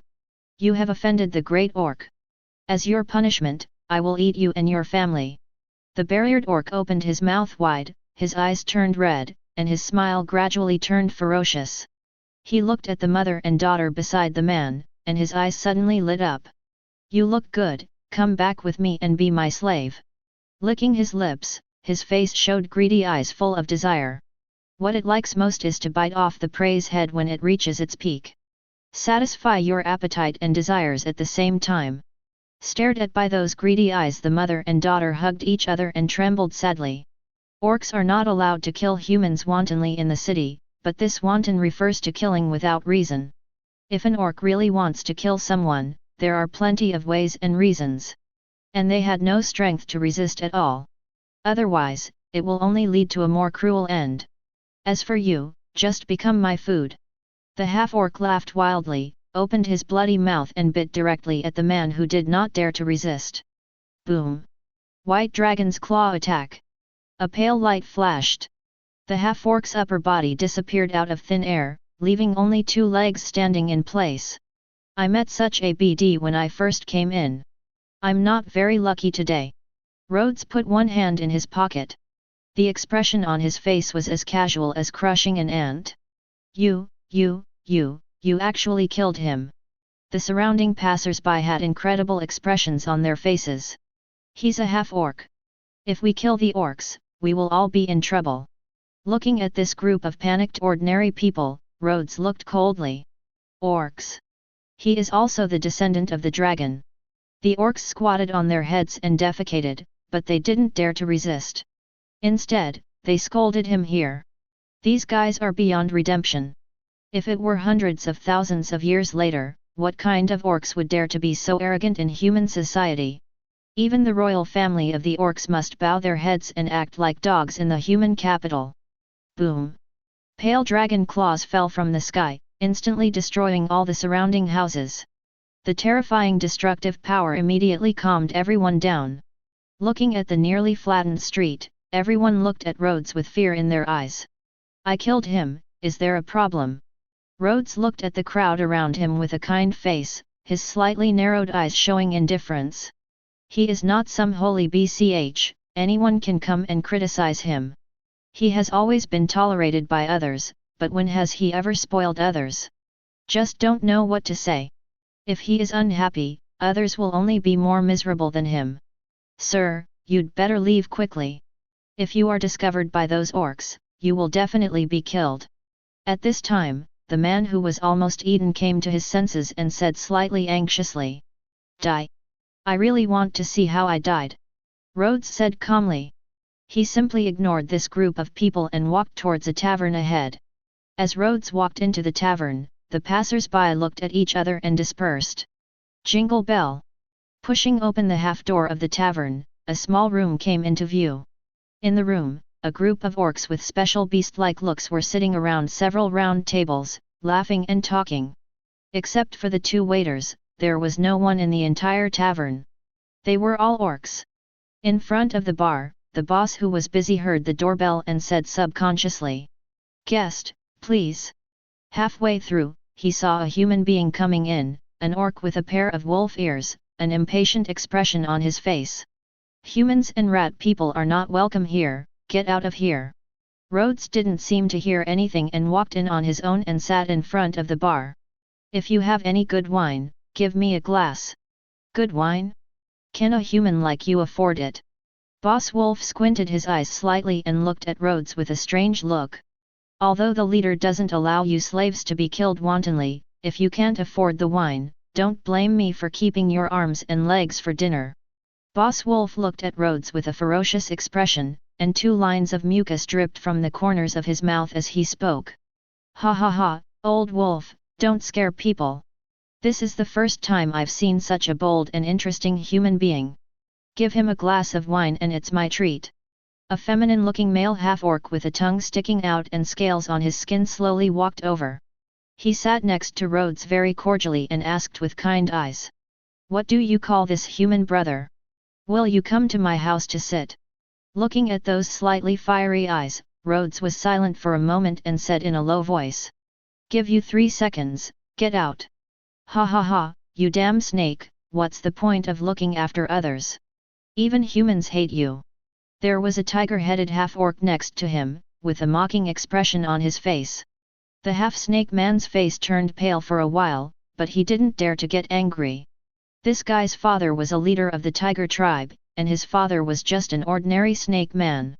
Even if they are both half-orcs, the opponent's bloodline power is stronger than his, and they can beat 2 of them in a fight. If they dare not take out their anger on the tiger man, the snake man can only vent his anger on this person to get out of his way. Ugly and disgusting human beings. A pair of vicious triangular eyes looked at Rhodes coldly. "You lowly human being. Die." The long, forked tongue wrapped around Rhodes' neck like a chain. The snake man's mouth opened to an exaggerated degree, as if he planned to swallow Rhodes alive. "Who has a louder tone?" Rhodes twitched the corner of his mouth, and a jet-black magic power instantly gathered in his mouth. The Shadow Dragon's Roar. The dark magic beam was filled with a terrifying and violent aura. Half of the tavern was razed to the ground in an instant, and the orc houses on an entire street were all annihilated by the ultimate power of shadow. In this city dominated by orcs, the places where humans live are in the dirty and messy remote corners of the city. Those who can live in the core area of the city are all orcs. Therefore, no matter how wantonly he kills, he doesn't have to worry about endangering ordinary people. Even if they did kill a few ordinary people, they could only blame their bad luck. "Give me a glass of wine." After killing these reckless orcs, Rhodes looked at the stunned tavern owner and 2 waiters. Looking at the empty wall and the half-destroyed tavern, Boss Wolf was trembling all over as he placed a glass of wine on the table in front of Rhodes. He lowered his head, not even daring to look at this human being's eyes. He was afraid that his little actions would anger this human being, and he would be wiped out like those unlucky ones. Rhodes picked up the wine glass and took a sip. The strange smell made him almost vomit out all the food he had eaten the night before. The taste buds of the orcs are somewhat different from those of humans, so the wine they brew is not in line with human tastes. "Your wine tastes just average, I'm not satisfied with it. Boss Wolf had a look of horror on his face, and before he could speak, his upper body disappeared out of thin air. Rhodes wiped the corner of his mouth. In the next life, study hard. After killing all the orcs, Rhodes looked at the two waiters. He waved his hand and drove away directly. He was sitting in the shabby tavern, as if waiting for something. About half an hour later, the ground suddenly shook slightly. It seemed like something was approaching quickly. This efficiency comes so slowly. Rhodes opened his eyes, and his left and right pupils were black and white, with a deep light flashing through each one. Looking at the end of the dusty street, a group of fierce-looking orcs, led by a golden-haired lion, quickly approached. "Human, you seem to be waiting for us." Looking at Rhodes sitting quietly in the tavern, the leader of the Golden Lion narrowed his eyes slightly. "I wasted half an hour waiting for you." Rhodes stood up slowly and looked at the Golden Lion with indescribable indifference. He didn't even look down on a pure-blood Golden Lion orc, let alone a mongrel. Arrogant. The Golden Lion orc snorted coldly. This was the first time he had seen such an arrogant human being. In the past, no human being could be humbled in front of him, as humble as the kobolds. Arrogant. Rhodes tilted his head. It seemed that he was laughed at this sentence. "You are just a half-legendary loser, why do you and I need to be so arrogant?" Pale rays of light gathered, and a deadly aura filled the air. The hair on the Golden Lion orc standing opposite him exploded. At this moment, he seemed to see his whole life flashing before his eyes. Boom! The roar of the white dragon. The blazing light passed by the Golden Lion orc's body. The orcs behind him seemed to evaporate out of thin air in an instant, and most of them disappeared. After the terrifying force destroyed one house after another, it hit the solid city wall unabated. In an instant, a huge gap with a diameter of hundreds of meters was directly blasted out of the city wall. Is this kind of power something humans can master? The Golden Lion orc looked at his missing arm and stood there blankly. His face was full of shock and his mind was blank. His simple wisdom could not imagine how a human being could master such a powerful power. Even his father, the leader of the Golden Lion clan. A powerful sanctuary-level Golden Lion. The strength is probably no more than this. I'm lucky, I managed to escape. Rhodes had an interested expression on his face. The left hand and the right hand, the two completely different magic powers of shadow and paleness merged together.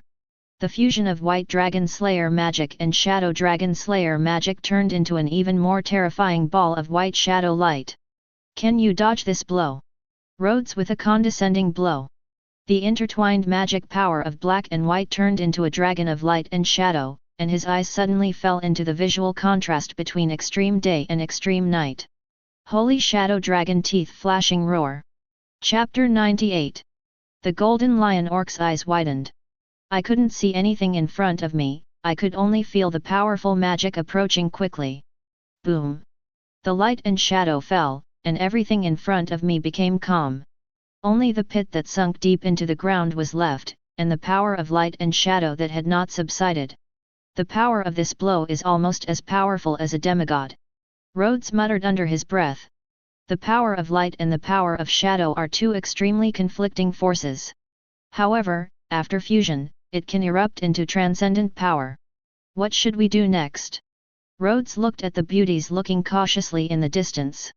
Although I don't like the timidity and cowardice of these guys, they are living in this kind of living environment and have been enslaved by other races for generations.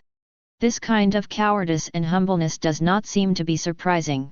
Although it is simple to kill a group of half-orcs who are not even legends, how to end it next is a troublesome matter. The reason why this city can exist in this era when monsters are raging. It's because of the existence of these orcs.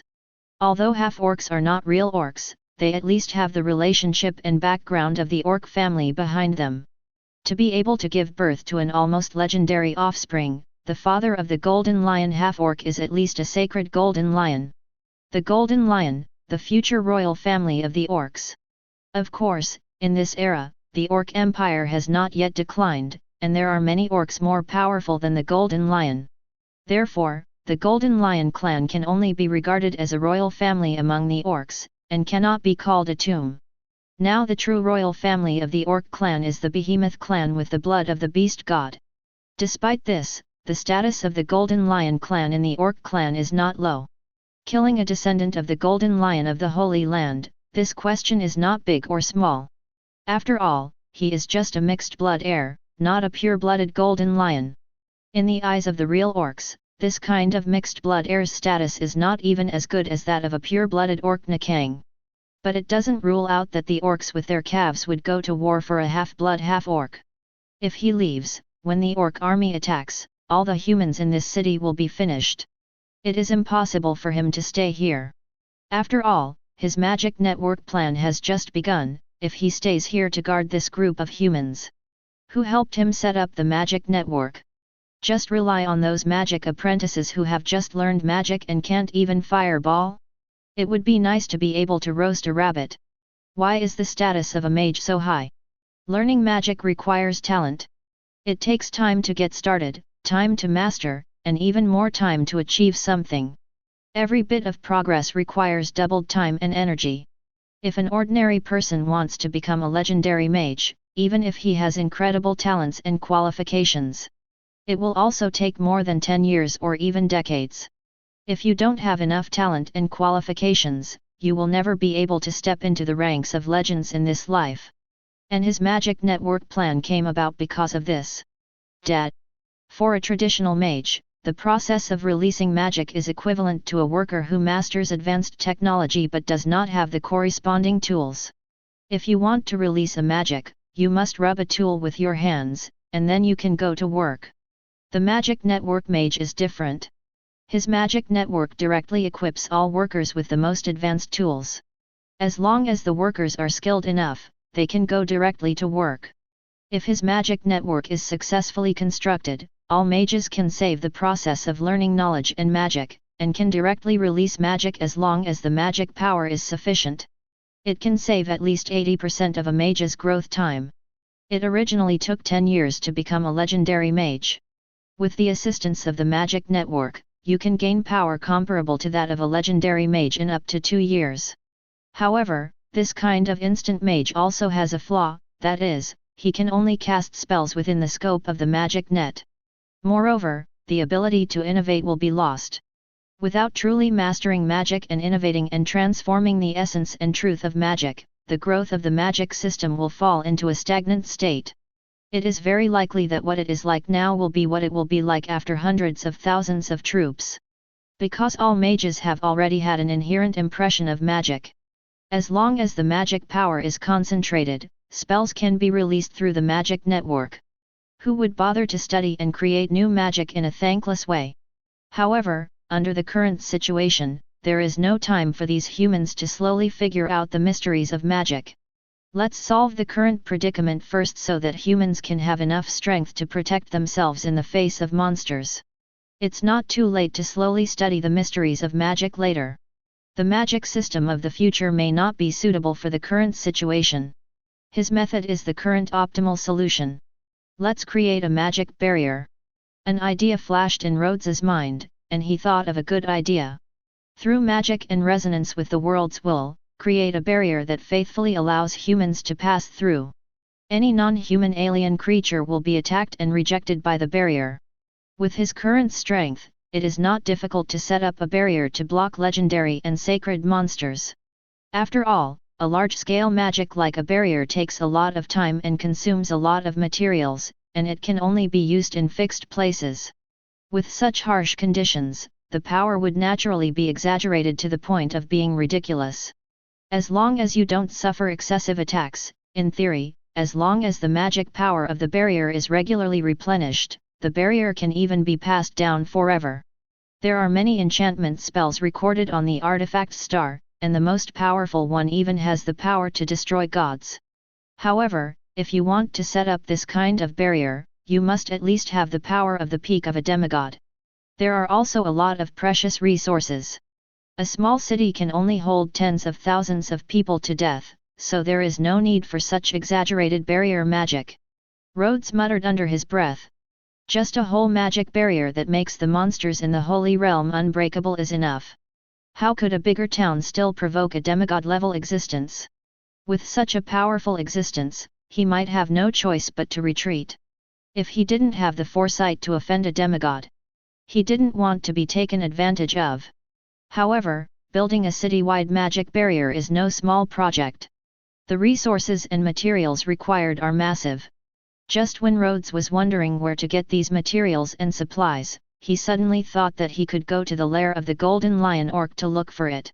A quasi-legendary half-orc might be hiding something good. When Rhodes arrived at the lair of the Golden Lion Orc, he realized that he had underestimated this guy. All kinds of ores and magic materials have become a few hills. This Golden Lion half-orc even built a large warehouse specifically to store these supplies. I'm afraid there is a magic mine in this place. Looking at the relatively fresh soil, a bold guess flashed through Rhodes' mind. No wonder these orcs went to such trouble to build a city here. I'm afraid, it's just to hide the existence of this mine. The real messenger behind this is probably the Orc Empire. In order to hide the mineral veins, a group of orcs were exposed. The Orc Empire would only send people secretly to collect part of the resources every once in a while. The reason why it is so hidden is probably to prevent other forces from causing trouble. After all, if an army of orcs is sent out, it will be easy for powerful forces such as the Trolls and the Elf Empire to discover the existence of the mineral veins. These forces believe in different gods, coupled with different races and habits. They have always been in a hostile and competitive relationship with each other. If they knew about this magic mine, they would not allow the Orc Empire to mine it so easily. After figuring out these causal relationships, Rhodes began to build a magic barrier. It took half a day, most of the stored magic materials, and the assistance of the artifact star to finally create a magic barrier that enveloped the entire city. Because there was so much material, Rhodes even left a piece of farmland and a well outside the city. Even if the barrier is surrounded by people from the outside, you can still be self-sufficient within the barrier. Even if it is besieged by sanctuary-level monsters, this barrier can last for about 10 years. Unless someone can find a flaw in the barrier. However, in this barbaric era where magic has not yet developed, trying to find a flaw in the magic barrier he arranged is as difficult as asking a group of ancients to solve equations. Without any foundation, just build a castle in the air. This kind of difficulty is not as easy as finding a demigod to violently break the barrier. Chapter 99. I have left a magic barrier in this city. You don't have to worry about being infested by any monsters for 10 years. Of course, if you want to master enough power, this stone tablet has what you want. The enchantment was completed and the magic stone tablet was left behind. Rhodes left town. Giving these ordinary people 10 years to grow up is already the limit of what he can do. As for whether doing this will disrupt their originally stable life, this is not something he should have to worry about. In this world, weakness is the original sin. The weak without strength should naturally be dominated by the strong. If he wants these people to become part of his magic network plan, these people must operate according to his will. Even if you have to pay a heavy price for it. In other words, he just wants to destroy the city immediately, and these people have no capital to resist. And now, he has given these people 10 years of stability and the capital to become stronger. What else do they have to complain about? Can this stone tablet really give us the power to fight against the orcs? With this master's strength, there should be no reason for him to lie to us, right? There was a commotion in the crowd, and gradually some people couldn't hold back their curiosity and moved closer. Although most people are not qualified to become mages, there are a few lucky ones with good talents who have glimpsed the magical inheritance carved on the stone tablets. In an instant, there were many devout believers of the god of magic in the city. Even if someone believes in the illusory faith, they will not pay a high price to worship it. After all, what is God for? Is it to be able to have enough to eat, or to be powerful? There is nothing but the saying that the soul will ascend to heaven after death. Even if you believe it, you won't waste too much energy on believing in it. Therefore, most of the believers of the gods are superficial believers, and the number of true devout believers is not even 1 in 100. However, if this belief is equal to power, then it is another concept. In this era, where human beings live at the bottom of the food chain like food and may be destroyed at any time, believing in a god can gain powerful power. More than 90% of human beings will instantly transform into the most devout believers. Not to mention faith, you can just worship him as your biological father. Where is this god? They are simply reborn parents. If the degree of piety of the faith is higher and the power gained is stronger, the number of Tian believers will grow explosively. Human beings, in the final analysis, are a race dominated by desires. They may not believe in the illusory promises of gods, but they will give everything they have in pursuit of power and rights, including life. Among the tens of thousands of people, those lucky ones were lucky enough to get a glimpse of the magic inheritance on the stone tablet. There was deep heat in his eyes. The desire for knowledge, the desire for power, and the devout belief in gods. They are like seeds. When the seeds sprout, grow, and bear fruit, the entire city will be shrouded in shade. All the upper-class people of an era have the same preferences and beliefs. Under the guidance of words and deeds, people living at the bottom will also be assimilated by the will of the superiors. This is inevitable. Therefore, this era is the best breeding ground for him to develop his faith. Not long after Rhodes left the city, the ground suddenly trembled. The two human soldiers who were responsible for guarding the city gate looked at the vicious legions approaching quickly in the distance, their legs trembling with nervousness. Orcs. Not those half-orcs with human characteristics and habits living in the city, but a real orc. Most of the bodies covered with hair are as ferocious as beasts, and only a few have human-like body shapes and features. The orc clan of this era is in the transformation stage of ancient orcs and intelligent orcs. Inheriting the powerful power of the ancient orcs, his wisdom is more perfect, and his body shape is not so exaggerated, but the overall shape is still dominated by Zheng. Only a few powerful orcs have bodies the same size as normal humans. Clang clang clang. The dull alarm bell rang throughout the city instantly. In the city, all humans nervously hid in their homes. This city can only exist because of the protection of the Orc Empire and those half-orcs. Now, all the orcs are killed. Having lost the protection of the orcs, they might be angered by the angry orcs. Even kill them all. They could only pray that the orcs wouldn't kill them all. While everyone was trembling and praying, a small group of people quietly came to the city wall. He looked nervously and excitedly at the approaching orc army. The giant grey-blue wolf, 3 to 4 meters tall, was covered in hard iron armor, with muscular wolf orcs sitting on its back. Humanoid body, covered with hair, and a ferocious wolf head.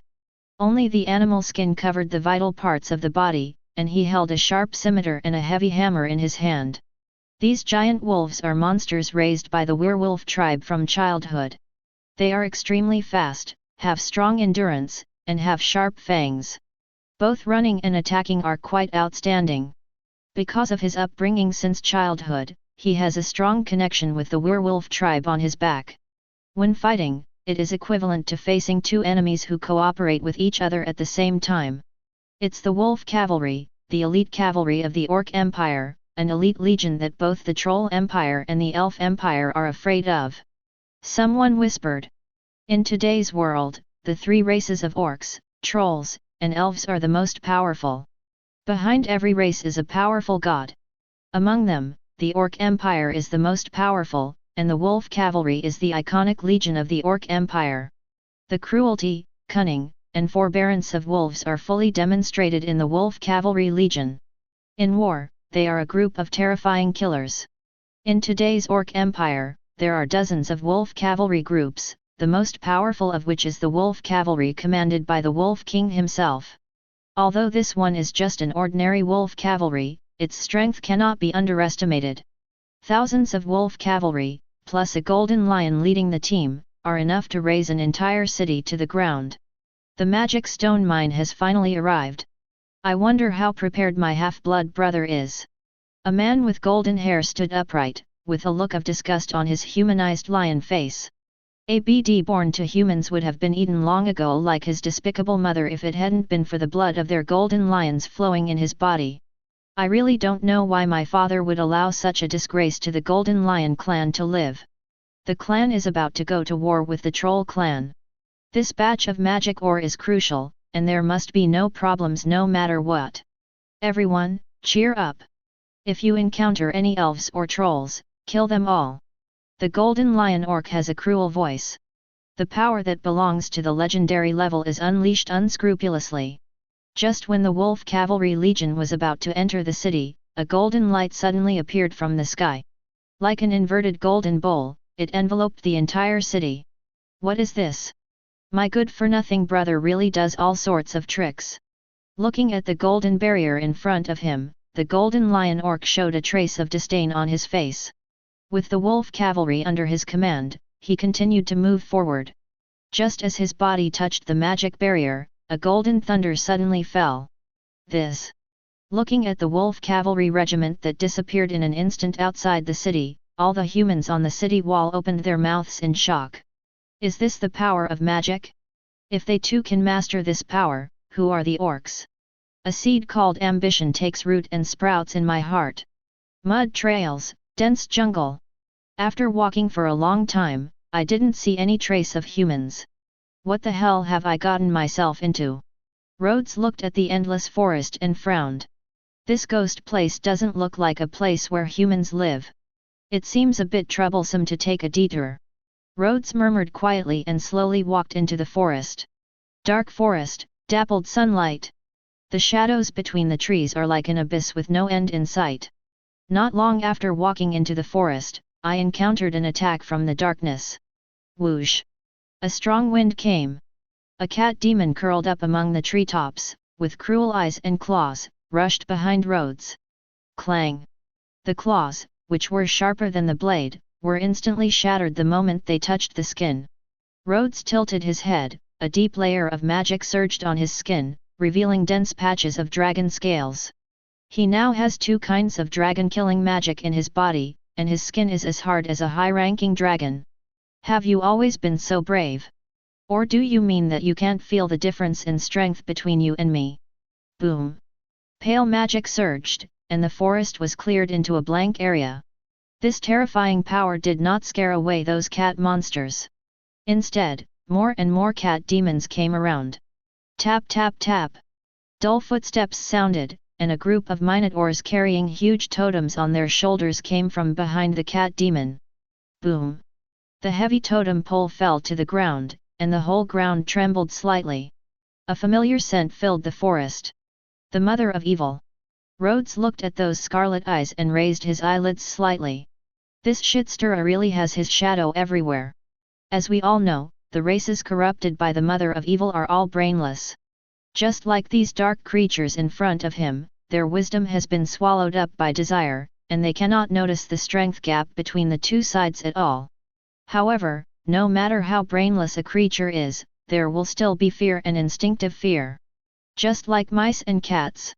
Even mice that have never seen a cat will subconsciously panic and run away when they face a cat for the first time. This is a survival instinct engraved in the bones. It is also the natural law of the beast world. Rhodes stepped on the ground with his feet apart, and a giant dragon exuding the power of light and shadow formed behind him. Zero, please give me flowers. As he lowered his head and looked down, the harsh roar turned into waves and spread throughout the forest. Long way.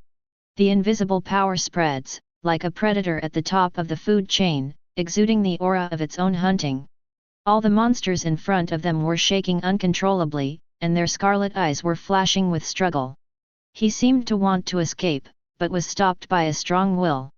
In the darkness, a huge figure slowly appeared. The huge spider-like body is full of ferocious one-eyes of all sizes, exuding a power of hatred and depravity. Evil Fall. Mother of. Although it is just an incarnation, Rhodes is no stranger to this aura. The current mother of evil has not yet merged with the original witch, and is not yet the evil god in the future who is as powerful as a powerful god. However, gods are gods after all, and even the weakest incarnations of gods have combat power at the demigod level. Not enough luck. Rhodes muttered under his breath. If he guessed correctly, this should be a lair of the mother of evil. A lair used to transform one's followers.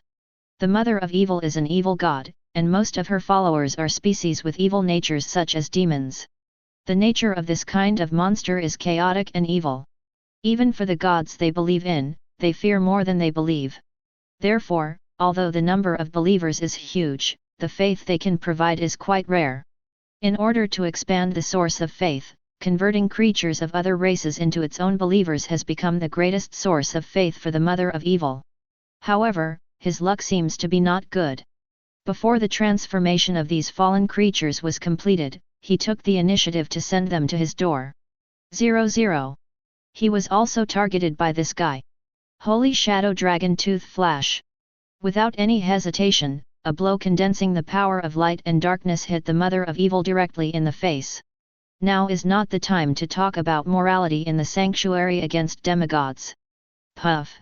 The magic power comparable to that of a demigod instantly penetrated the body of the mother of evil. The cruel and twisted blood-colored eyeballs were sluggish for a moment. It seemed that he didn't even think that this weak human being could hurt himself. After the sluggishness, a violent aura surged out.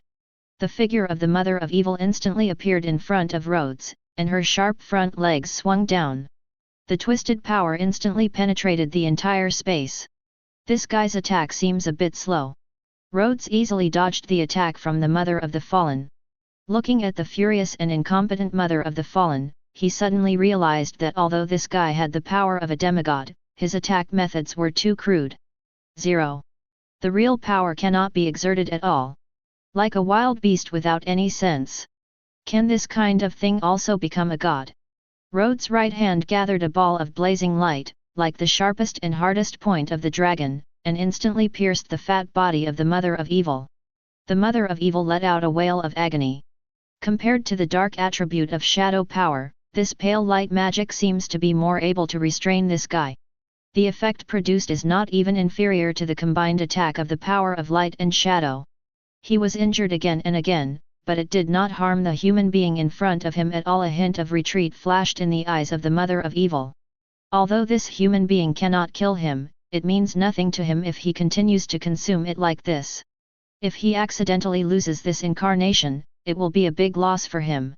With simple wisdom, and after a short period of thinking, the mother of evil used Rhodes to dodge the attack and instantly got into the dark jungle. Ran. Rhodes looked at the escaping figure and a strange thought flashed through his mind. This was the first time he had seen a spirit that could escape. The gods I encountered in the past still maintained the most basic dignity of the gods even in the face of death. This guy is really a beast in the skin of a god. If he hadn't swallowed the original witch in the future, I'm afraid this guy would have been killed by other gods long ago. Looking at the dense and tough spider webs in the jungle, Rhodes gave up the idea of continuing to hunt. The incarnation of a god has much more vitality than an ordinary demigod. Unless he has absolute strength, it will be difficult to completely kill the opponent. After dealing with the contaminated monsters around him, Rhodes continued to move forward. The faint light gradually became brighter. Just as he was about to walk out of the forest, several figures wearing leather armor and dressed as adventurers suddenly appeared in front of him. The relative numbers made everyone slightly stunned. Looking at these humans wearing leather armor and armor, exuding powerful power, Rhodes felt a little surprised. These guys don't look like semi-human beings. Are you also an adventurer from the Adventurers Guild? Seeing the atmosphere fall into silence, the leader of the other party suddenly spoke. You are a believer in the god of war. Which god are you a believer in? Follower of the god of war and victory? Rhodes raised his eyebrows. If he remembered correctly, the god of war should have the highest death rate among all gods. Chapter 100. The other gods are all evergreens, but the god of war seems to be a rotating position. The reason is also very simple. As a god in charge of war and victory, his hobby is to provoke wars, and even use it for fun and gain strength. Under the influence of power, every generation of war gods will turn into madmen and fanatical war enthusiasts. In the eyes of the gods, he is like a shit-stirrer, and he offends too many people. Therefore, although he is a god with medium divine power, a god of war will die inexplicably every tens of thousands or hundreds of thousands of years. Soon, a new god of war will appear to fill this position. From what he knew, there were at least 3 names of war gods. There will only be more that you don't know. I just don't know which generation of god of war this is now. I am a believer in the god of magic. Rhodes said casually. 3, 4, 0. He did not expect that the gods now have developed their faith among humans. However, it's not surprising if you think about it carefully. Orcs, elves, and trolls all have their own dedicated gods. Just like orcs, most of them believe in the beast god, and at most orcs with certain special professions will additionally believe in other gods besides the beast god. The same is true for the elves. Most elves believe in the elf gods. Only the troll empire's beliefs are more mixed, believing in various giants, but this belief is more like the worship of descendants to their ancestors. It is said to be faith, but in fact it is more like instinctive awe. The troll empire is made up of mixed troll tribes, and even the troll king has no binding force on other trolls. With their limited brain capacity, making them believe in gods is no less difficult than making a beast behave as politely as a human being. The exclusionary nature of different beliefs has also caused the slow spread of the beliefs of gods among races such as orcs and elves. Naturally, we will focus on humans who have no faith. There should be many gods like the god of war who spread faith among humans. It's just that it's relatively scattered and has a small base, so it seems to have no sense of existence. As for why this situation occurs, you will know after thinking about it. Today's human beings really don't have much standing in front of powerful races like orcs, and there are no powerful gods behind them to support them in the battle. No one can tell when this weak race of humans will become extinct. Investing too much energy is also a big risk for the gods. Once the human race encounters a huge crisis, such as being exterminated by elves and orcs, a large amount of faith will be lost, and the power of the gods will even fall. No god would be happy to have them become enemies with powerful gods such as beast gods and elf gods for the sake of humans. Unless people can show potential that is comparable to orcs and elves. When they realize the potential of human beings, their focus will gradually shift to humans, and they will even take the initiative to protect humans. At that time, it will be the opportunity for mankind to rise. However, this is bound to be a long process. The god of magic, is there such a god? Upon hearing that Rhodes believed in the god of magic, the god of war believer had a look of confusion on his face. Didn't take it to heart. There are so many gods, but they don't know the names of all the gods. At most, they remember a few powerful gods. The god of magic is probably just a weak god with little power. This forest is very dangerous. What are you doing here? Rhodes asked curiously. Of course we are killing monsters and pleasing the gods. Several god of war believers said it as a matter of course. The god they believe in is the god of war. Only through fighting and killing can they please the god of war and obtain the power granted by the god of war. This is also the reason why they believe in the god of war. For other gods, such as the god of darkness and the god of light, after believing in them, even if you pray and devote your faith every day, you will only get some magical spells that are of little use. What kind of innocuous magical spells like flash and darkness? Killing to please the gods. Rhodes frowned, suddenly feeling that there was a reason for the god of war's death rate to be so high. He actually regards fighting and killing as a means to please himself. Even instill this will into believers. Believers of the god of war will naturally continue to kill and fight in order to obtain the blessings of the god of war. The followers of other gods were killed in large numbers, so they naturally felt unhappy with the god of war. The monsters in the forest are very dangerous. I advise you not to go in. 0. We have been to this place many times. As long as we don't go deep, there is little danger from the monsters on the outside. Rhodes shook his head as he watched several god of war believers striding into the forest without heeding the advice. The current forest has been polluted by the mother of evil, and the monsters in it have become extremely violent and even more powerful. If you accidentally anger these corrupted monsters, it probably won't end well. It's hard to persuade the damn ghost with good words, but even if he tries to persuade him, there's nothing he can do if he doesn't listen. He has no obligation to explain too much to these people. Leaving the forest, Rhodes continued to walk forward for a short distance. A small village appeared in front of us. Walking into the town, the streets were filled with believers of gods dressed as adventurers. However, the strongest ones only reach the level of high-level monsters. If you encounter a legendary monster at random, it will probably easily wipe out the followers of these gods. This gap is really huge. Rhodes clicked his tongue. In that era, hundreds of thousands of years later, the popes of the Church of the Gods were all demigods in the Holy Realm. Any cardinal you pull out will have legendary strength. Human beings in this era are simply stepmothers.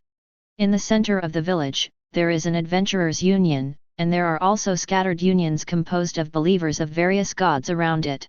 Believers who believe in different gods will join different god unions. In Rhodes' view, 4.4 is simply the original model of the Church. The original Church of the Gods was just a group of weak humans who were united because of their faith. All the rules were naturally scattered and disordered. As the number of believers in the gods increases, it becomes more formal and there are more routines. Even divided into various hierarchies. It is entirely the human desire for power that is at work. But now among the gods and churches, there is no future intrigue and struggle for power. The relationship is quite harmonious. Followers of different gods cooperate to hunt monsters and divide the spoils fairly. The organs and internal organs of monsters are of great value, whether for making potions or as supplements. Regular consumption can also improve physical and magical strength.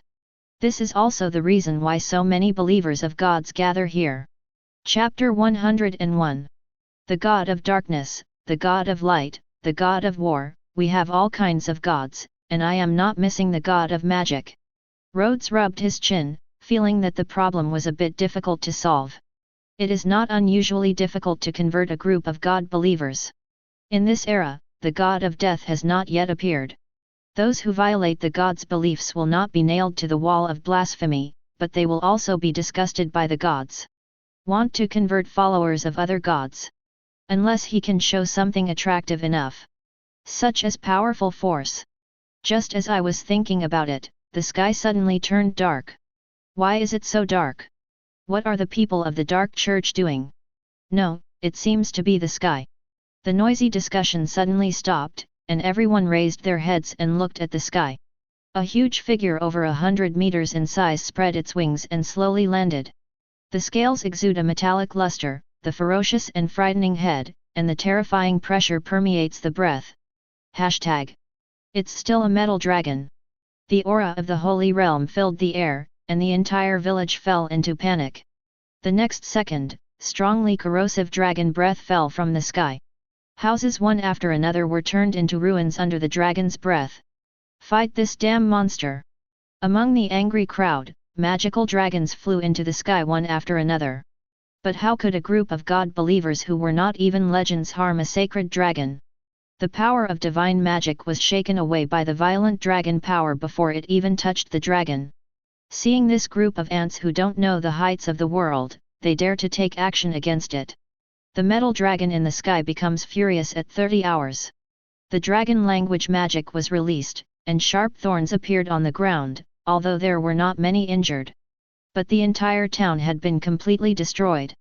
Despicable humans, how dare you steal the children of the great dragon?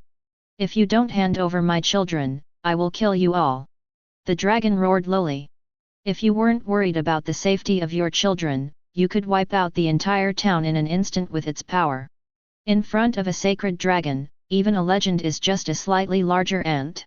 The giant metal dragon opened its mouth, and the terrifying dragon's breath gathered in the mouth.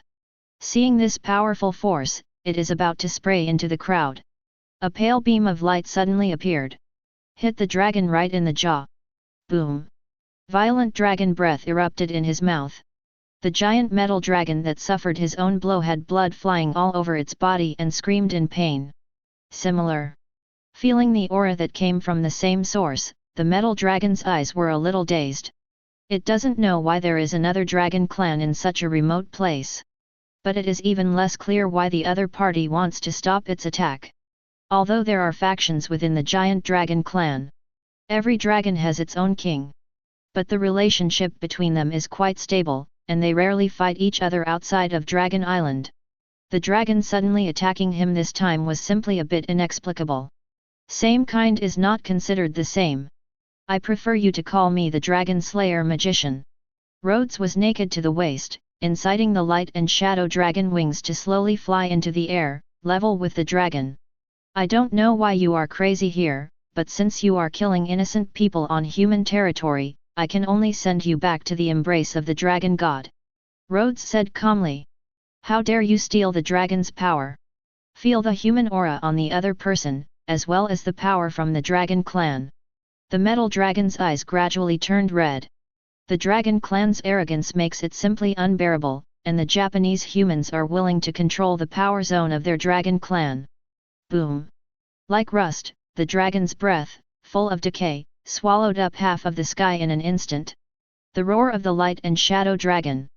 Not to be outdone, Rhodes possesses the heritage of two major dragon-slaying magics. In terms of strength, he is invincible under the Fat God. 1 for 1 among the demigods. The shadow and pale magic power gathered in the mouth, turning into a terrifying blow. The dragon's breath from the metal dragon was instantly torn apart, freezing through the dragon's body. Rhodes' figure flashed and appeared on the back of the metal dragon. At this moment, he seemed to have turned into a humanoid dragon. The 5 fingers curled up, like dragon claws, tearing off large pieces of hard scales from the metal dragon's body. Stomping 1 foot, the terrifying force directly knocked the metal dragon to the ground. Not to be outdone, the metal dragon swung its tail out, and the terrifying force bombarded Rhodes' body. That's all you can do? Reptile! Rhodes twitched the corner of his mouth and blocked the dragon's tail swing. He clasped his hands together and threw the dragon's body into the sky. Dragon-slaying magic was originally a magic created to restrain giant dragons. Transformed by dragon-slaying magic, his claws are sharper than the dragon's. His skin is harder than the dragon's scales. In fact, even the dragon's breath cannot cause fatal harm to him. The power of any giant dragon will be greatly weakened and restrained in front of him. A giant dragon still wants to overthrow the world in front of him? The power of light and shadow turned into a huge dragon claw, directly tearing a huge wound into the metal dragon's abdomen. The two creatures were obviously very different from each other, but they were fighting as if they were evenly matched. As the fight continued, Rhodes, who had the upper hand, unilaterally beat the metal dragon. Puff! The 5 fingers were like dragon claws, piercing the belly of the metal dragon. Crushed the dragon's heart. Rhodes, bathed in the dragon's blood, felt the magic power in his body growing rapidly. The skin is harder and the muscles are stronger. It seems to be evolving towards a real dragon. After bathing in the dragon's blood, his strength has reached the level of a demigod. Rhodes looked calm, as if he was used to this phenomenon. The Dragon Slayer Mage is a profession that originally appeared for the purpose of slaying giant dragons. When you bathe in the dragon's blood while fighting with the dragon, you will plunder the power from the dragon and convert it into your own magic power. The more dragons killed, the stronger the magic power will naturally be. The body will also transform in the direction of the dragon until it completely becomes a dragon. Therefore, the dragon transformed by the Dragon Slayer magician will be more powerful than the ordinary dragon.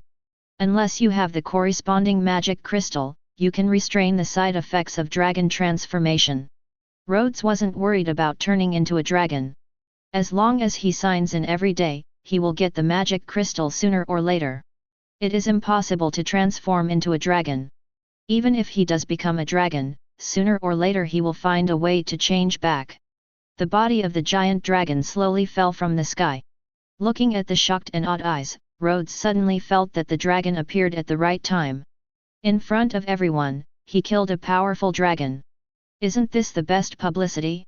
Rhodes erected a magic stone tablet in the center of the village and town, promoting the greatness of the god of magic. Soon, followers of other gods couldn't help but came over. If you believe in the god of magic, can you get the same power as you? Several believers of the god of war had a look of eagerness flashing in their eyes. The reason why they believe in gods like the god of war who regard killing and life as child's play.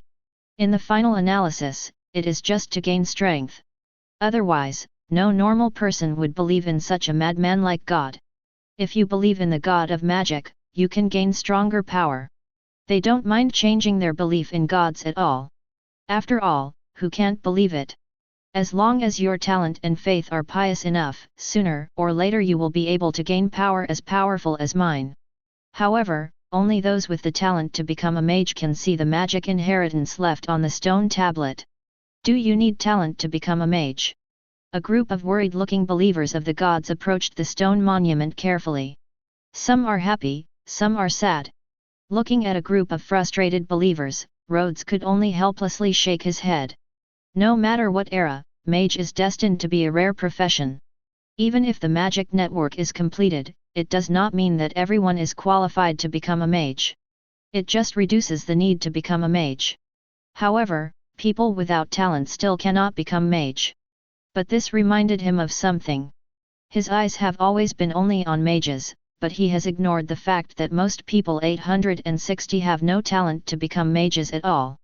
If you want to expand your faith on a large scale, the mage profession can only be regarded as the core part of his belief. He also needs a profession that is comparable to a mage, but does not have as many restrictions as a mage, to expand the size of his followers. The swordsman is pretty good. Rhodes groped his chin. Although the two professions of swordsman and knight were not as powerful as the mage, they had powerful destructive power. But the advantage is that it is easy to get started, and even ordinary people can practice it.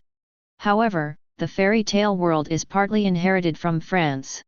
On the contrary, the professions in the dungeon world are all kinds of strange. If you have the chance, you can sign in and see if you can get a powerful swordsman class. What's further on? Rhodes stared north toward the village. The majestic mountains and forests gradually disappeared, and the endless plains emerged before our eyes. It doesn't look like a place where humans live.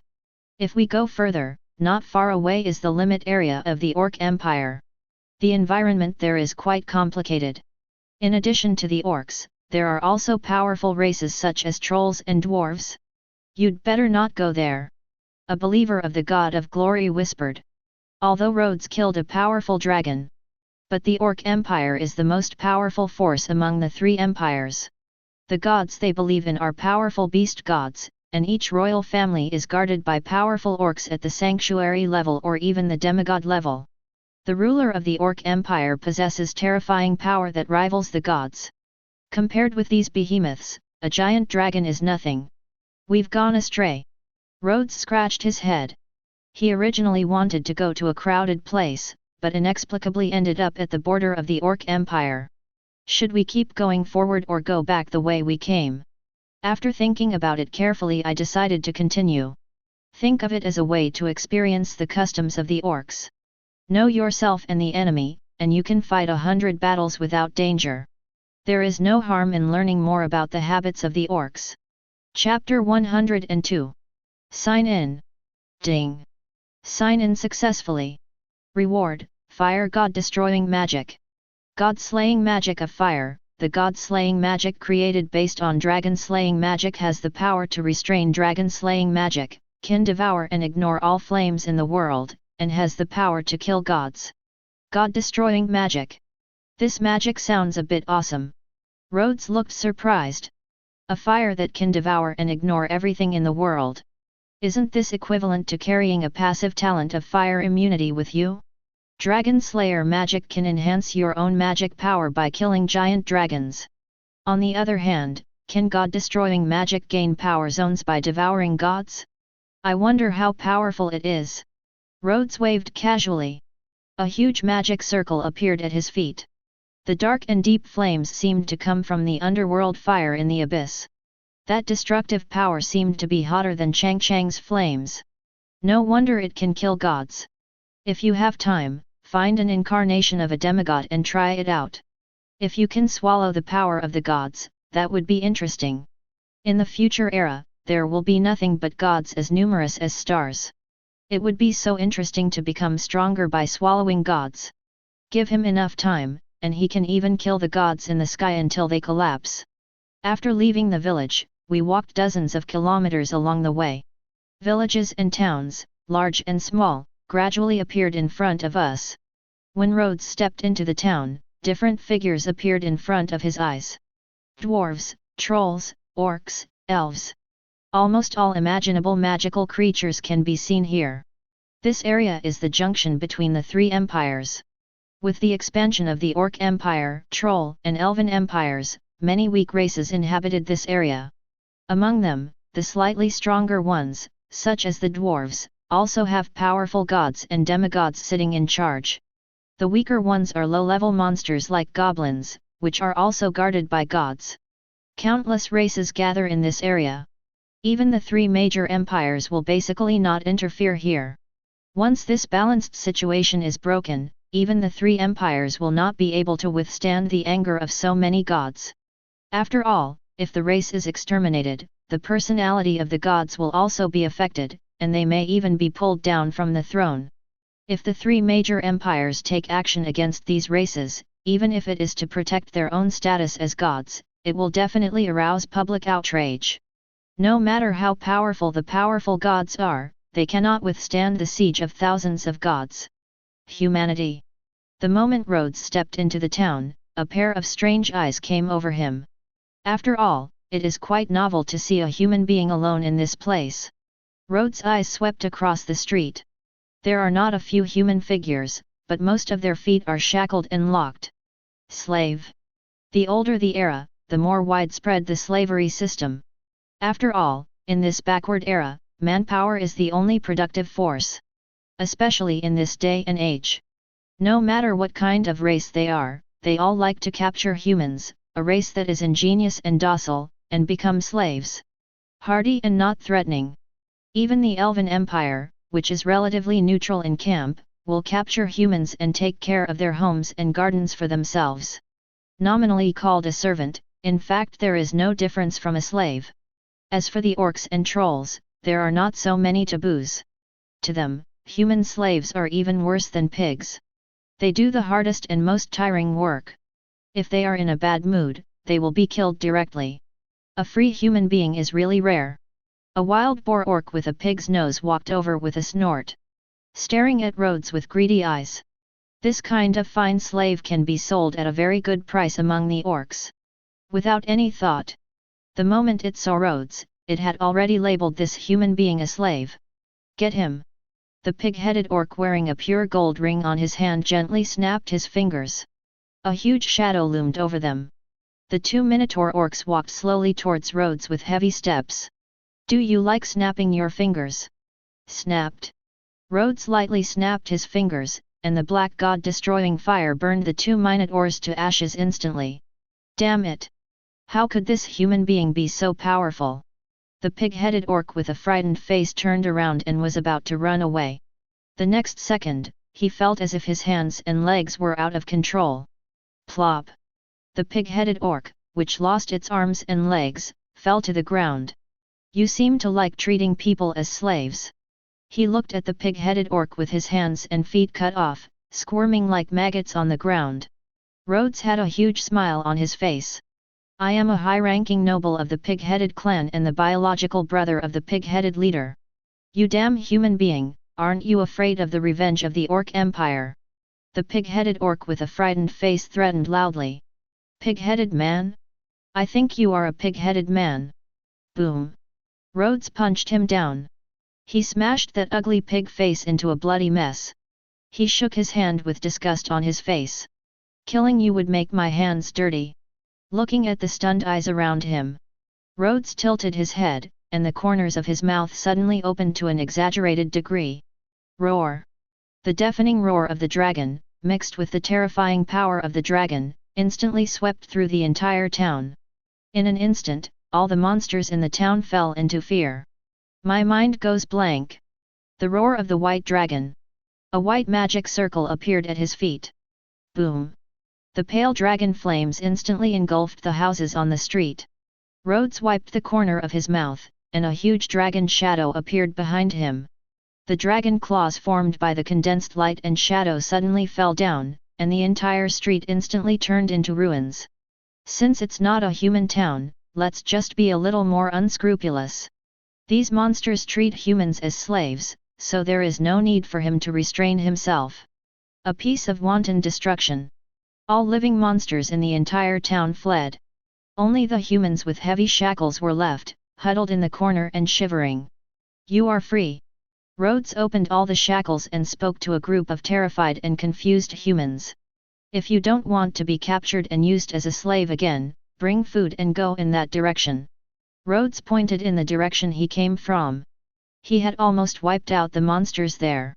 The three major forces of the elves, trolls and orc empire are about to go to war, and they are all making preparations. For the time being, I probably don't have the energy to deal with this area. Therefore, there won't be too many monsters appearing in a short period of time. These slaves would at least have a stable life. As for what will happen next? If he's lucky, he might already have enough power to make the three major races fear him. He's in charge. Naturally, no one would enslave human beings as unscrupulously as they do now. At least I dare not enslave human beings so openly. After all, the reason why humans are bullied by these races is not only because of their weakness. The most important thing is that there is not a strong enough background. If there is a powerful god who is willing to endorse mankind, even if the Orc Empire wants to destroy mankind, it must consider the cost. A powerful god may not be able to protect the entire human race.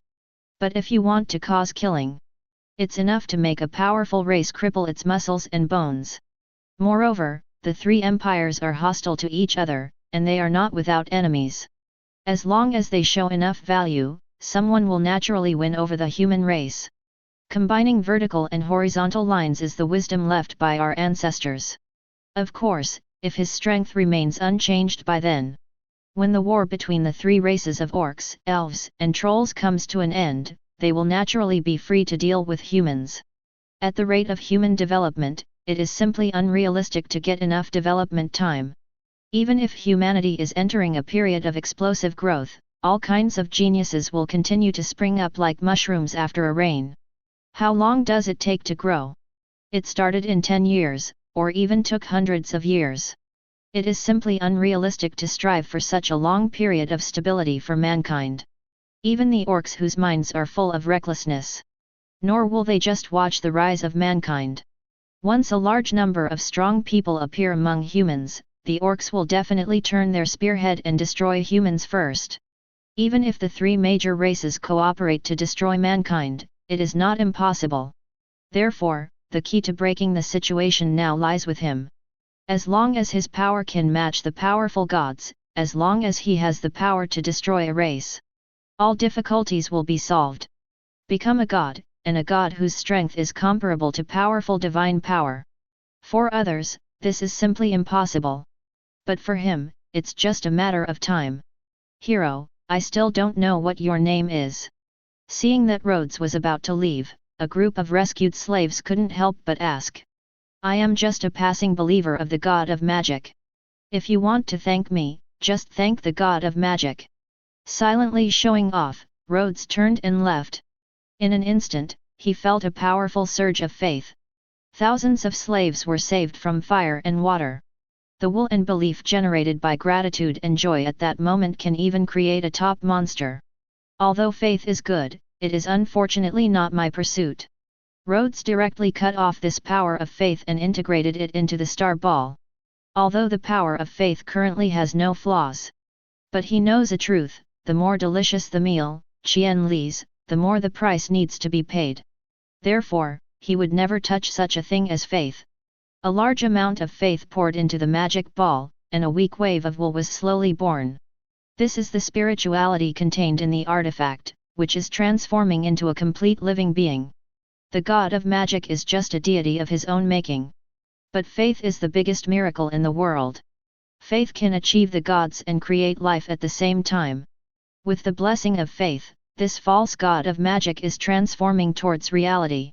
As long as there is enough power of faith, sooner or later you can create a god of magic who is truly recognized by the will of the world. Moreover, this god was conceived with a ray of his will, which is equivalent to an incarnation of him. You won't go against his will at all. So, once his idea is realized, it will truly be the best of both worlds. You don't have to endure the poison of faith, but you can also gain the power of the gods. It sounds wonderful, and it is actually quite wonderful. However, this wonderful result does not come without any price. If you want to give birth to a real god with pure faith, the faith you consume is at least 10 times that of an ordinary god. Even if he has hundreds of millions of followers. It also takes several years of prayer and worship to gather enough faith to become a god. Therefore, he must save more humans and become a believer in the god of magic. Otherwise, it will only rely on these few believers. If you want to become a god, it's just a long way off. Chapter 103. Who turned my brother into this pig-headed tribe? A huge figure gasped angrily. An exaggerated figure of 4 to 5 meters tall, covered with dirty hair, and a ferocious pig-headed face with 2 huge fangs rising into the sky. With a huge nose ring hanging on his nose and wild eyes, he looks like an angry beast. He is the leader of the pig-headed clan, Peppa Pig, the wild boar king. As the leader of the pig-headed clan, one of the 24 royal families of the orc clan, a powerful orc at the pinnacle of the holy realm. Even the beast king must give him enough respect. But now, his brother had his hands and feet cut off and was beaten to the point of dying. This was simply a disgrace to him. Brother, you must avenge me. I want that damn human being to be my slave and torture him in all kinds of ways. The pig-headed man lying on the ground had pain and hatred on his face. The injuries on its body have been almost healed after treatment by the tribal witch doctor, but its severed hands and feet cannot be restored. Although he won't die, he can only lie in bed for the rest of his life. If that's all it is, it's still acceptable. But his symbol as a male pig-headed man is gone, and now he has probably become a joke to the entire tribe. It's all because of the human being who turned it into this miserable state. There is a powerful force on the wound. If this force is not removed, the wound will never recover. The orc witch doctor responsible for the treatment said cautiously. You useless thing, get out. The wild boar king snorted coldly, but he also knew that it was not the witch doctor's problem. After the witch doctor left, the wild boar king pondered for a moment and gave an order. Go and fetch the high priest. The division of rights among the orc tribes is complicated, and each tribe has a leader and a priest. The leader is in charge of many matters such as war within the tribe. The priest's duty is to sacrifice to the gods, and he is also the wise man of the tribe. 390. In this world where gods truly exist, the status of priests is even higher than that of chiefs. A tribe can be without a leader, but it cannot be without a priest. Ahem! An old voice came from outside the tent. Gradually, an old orc with an animal bone on his head and his face painted with colorful dyes slowly walked into the big tent with a cane. High priest! The leader probably wants me to help you find that human being. The high priest said calmly. That's right. Please ask the high priest to help me. The wild boar king had an unexpected expression on his face. Divining a person's location requires a lot of energy. Please don't come to me within a month after this divination. The high priest did not refuse. As he spoke, he took out a tortoise shell from his waist and muttered something. The figure of the beast god gradually appeared behind him. As a powerful god, the beast god has many powers, including some of the powers of the god of destiny. Just divining the location of a human being doesn't seem that difficult to him. As the divination progressed, a drop of cold sweat gradually appeared on the old orc's face. A powerful force prevents him from practicing divination. This power does not come from gods, but is more like the fate of the world covering up this person's existence. A man of destiny who should not have appeared in this era. How's it going, high priest? Looking at the high priest with wide eyes and veins popping out all over his body, the wild boar king felt slightly uneasy. This high priest, before he became the leader of the pig-headed men, was already a famous wise man in the orc clan. Why does it respect the high priest so much? Do you really think it's because of his status as high priest? The real reason is that the high priest is one of the few demigod-level beings in the orc clan. Although he is not a demigod who is proficient in fighting, no matter how weak he is still a demigod. What kind of existence could make a demigod-level priest helpless? Puff! The high priest opened his mouth and was about to say something, but a mouthful of blood spurted out. Dark! Unspeakable darkness enveloped the entire world. It saw a huge net in the darkness, covering the gods and all races. That human being will surely bring disaster and destruction. The entire orc clan will be affected. That human, he. The high priest pointed in a direction with slightly trembling fingers. Died? Looking at the high priest who immediately fell asleep, the wild boar king had a look of confusion on his face. How could he return to the embrace of the beast god after just divining the trace of a human being? But the wild boar king didn't think much about it. After all, he is just a human being. No matter how powerful he is, he will not let a demigod high priest pay such a painful price. It is estimated that the high priest's lifespan has reached the end, so he died. Bury the high priest with a rich burial. He ordered several pig-headed men to bury the high priest at will. The orcs are not so taboo about death. In their view, death is just returning to the embrace of the beast god. There is nothing to be sad about. The most important thing now is to find that damn human being. Assemble the elite army. It's time to let these stupid guys know how powerful our pig-headed people are. The wild boar king's eyes flashed with scarlet luster. The roar of the white dragon. The pale beam of light killed all the monsters in front of him. After freeing a group of slaves again, Rhodes looked at the orb in his hand. That weak wool has gradually become solid after undergoing the baptism of faith. The entire magic ball exudes a faint light and becomes more mysterious. But there is still a long way to go before creating a real god. Looking ahead, a huge city was looming. In the center of the city, stood a huge statue with an ordinary face, holding a huge forging hammer in his hand. A divine radiance filled the air from the statue. This is the god of the dwarves, the god of forging and dwarves. And this city, Dock, also has a very resounding name. City of Mountain Fire. One of the three main cities of the dwarf clan, it is home to millions of dwarf blacksmiths. This place can be said to be the holy land in the minds of most dwarves. The people in charge of this city are the three powerful men of the dwarf clan and the leader of the volcano dwarf clan. A dwarf blacksmith at the level of a demigod. A demigod-level dwarf blacksmith. Rhodes rubbed his chin, feeling a little more interested. The status of the dwarves is not divided according to strength. In the eyes of the vast majority of dwarves, blacksmiths with superb forging skills are more respected than powerful men. A legendary dwarf blacksmith would look down upon a demigod-level expert. However, he will also respect an ordinary person with no power and superb forging skills. In the dwarf clan, we often see bizarre scenes. A powerful legendary dwarf humbly asked an ordinary dwarf for advice on forging techniques. It is precisely because of this extreme social environment that the forging technology of the dwarves is enthusiastically sought after by all races. As one of the three main cities of the dwarves, there must be a dwarf blacksmith in this city who can forge artifacts. Rhodes' idea was simple. He wanted the dwarves to help him forge a set of equipment. A set of equipment that can quickly form a magic net. However, given the character of the dwarves, they may not necessarily cooperate. But it doesn't matter. He has plenty of ways to make these tough-minded guys relent.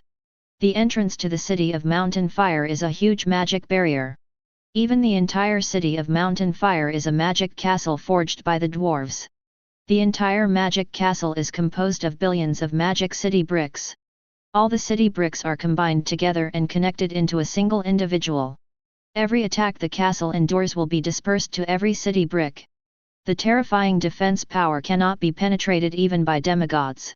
So another name for this castle is also called the Wall of Despair. A wall that can make gods despair. This is the city of dwarves, and people of other races are not allowed to enter. As soon as Rhodes reached the entrance of Mountain Fire City, he was blocked by two dwarfs over 1 meter tall. The naked upper body is full of muscles, and the fiery red curly hair exudes a fiery aura. He stared at Rhodes fiercely, as if he was about to start a fight if he disagreed. The dwarves like to forge, and they are quite irritable in character. They will start fights if they disagree with each other. The Mountain Fire dwarves are the most proficient in forging among the dwarves, and they are also the most violent. Roll!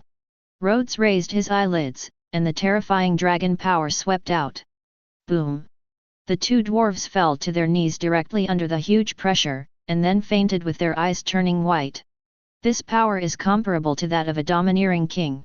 Rhodes clicked his tongue and looked at the standing magic barrier. Strong magic fluctuations flickered on the barrier, and even faintly exuded a divine brilliance. This barrier was forged with the hard work of the dwarves, and was blessed by the divine power of the dwarf god. If you want to break this barrier through violence, even god-level power cannot do it. However, he does not believe in this evil. No matter how powerful the defense is, there are bound to be loopholes. I would like to see if it is really indestructible. Rhodes lands with his feet apart. The roar of the holy shadow dragon. A magic circle of paleness and shadow appeared beneath my feet. A dazzling light and shadow magic gathered in the mouth. The power of light and shadow continued to compress and expand, and finally sprayed forward. Boom! The entire city of mountain fire trembled slightly. Ripples appeared on the magic barrier, revealing an undetectable crack. The next second, it quickly recovered.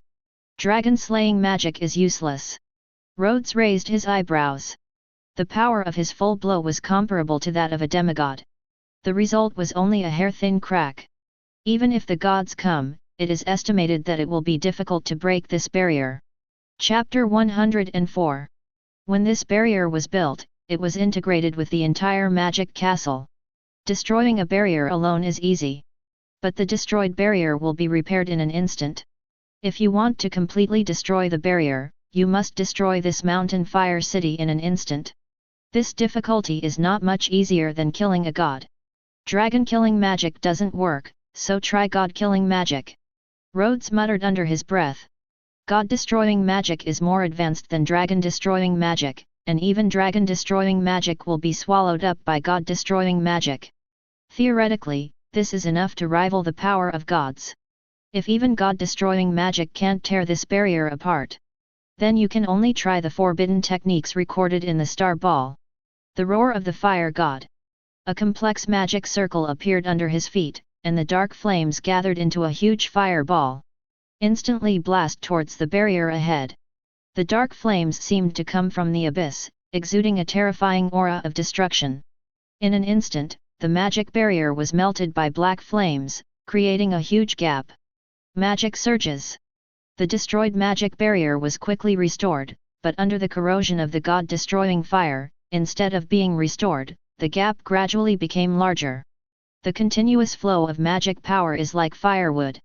Not only can it not extinguish the god-destroying fire, but it makes the god-destroying fire even more powerful. This is no longer a restraint in attributes, but more like a gap in levels. Sure enough, the god-destroying fire can restrain the power area under any god. Rhodes was a little frightened by the power of the god-destroying fire. Although he had expected it for a long time, the power of the god-destroying magic seemed to be beyond his imagination. This is no longer a pure elemental power, but an almost rule-like power. Gods control the rules and power, so they can be superior to mortals, but god-destroying magic can swallow up the corresponding power of rules. As long as it is the power of the same kind of rules, it cannot avoid the devouring of God's magic. No wonder god-destroying magic is called god-destroying. Because in the face of god-destroying magic, even the power of the gods will be swallowed up. Of course, the so-called devouring also has its limits. A giant python can swallow wild animals, but if it tries to swallow an elephant, it will be choked to death. God-destroying magic can devour the power of gods, but if the gap in strength is too large, it will be annihilated by the power of gods. It's like the relationship between water and fire. When the forces of both sides are evenly matched, water can extinguish the burning flame. However, if the temperature of the flame is much higher than the capacity of the water will be burned out before it even gets close. It would be comfortable if we could collect all systems of god-destroying magic. If he could collect the god-destroying magic corresponding to the power of each god, then the threat from the gods to him would be almost non-existent. No matter what kind of powers and rules they are, they will be swallowed up by his god-destroying power and become the nutrients for his growth. However, this idea is not realistic even if you think about it. The powers of the gods are too many, and one dark power can split into many powers such as silence, night, and shadow. Even if he signed in one divine power every day, it would take at least several years to gather so many powers. Moreover, this is only theoretically feasible. In fact, there are not that many types of god-destroying magic at all. It is also impossible for anyone to create god-destroying magic that corresponds to all the rules. Unless the person who created the god-destroying magic is proficient in all the laws and powers of this world. Rhodes thought to himself as he strode into the city of mountain fire. The moment he crossed the city gate and corridor, the silent atmosphere suddenly became noisy. On the streets, dwarves were coming and going, and the city was filled with terrifying heat. In the center of the city, there stands a pillar reaching the sky, with burning magma flowing inside the translucent pillar. The magma flows into the courtyards of every household through branching pipes. The sound of blacksmithing can be heard all the time, and 9 of the 10 storefronts on both sides of the street are blacksmith shops. There are also dwarves who are constantly coming and going in the scattered taverns. Drinking, blacksmithing, and fighting are the 3 recognized hobbies of the dwarves. Drink a glass of rum when you are tired from blacksmithing, or find a fight with someone when you are drunk. The life of a dwarf is so simple and unpretentious. Rhodes glanced around and saw many busy humans in the city. Slave. Dwarves like to forge, but forging also requires materials. Most dwarves don't like to waste their precious blacksmithing time in the dark depths of mines. Moreover, the mining of various iron ores and magic minerals is a troublesome and trivial matter. Usually, a day's collection of ore cannot support forging for a long time. The dwarves of later generations usually possess both mining and blacksmithing skills.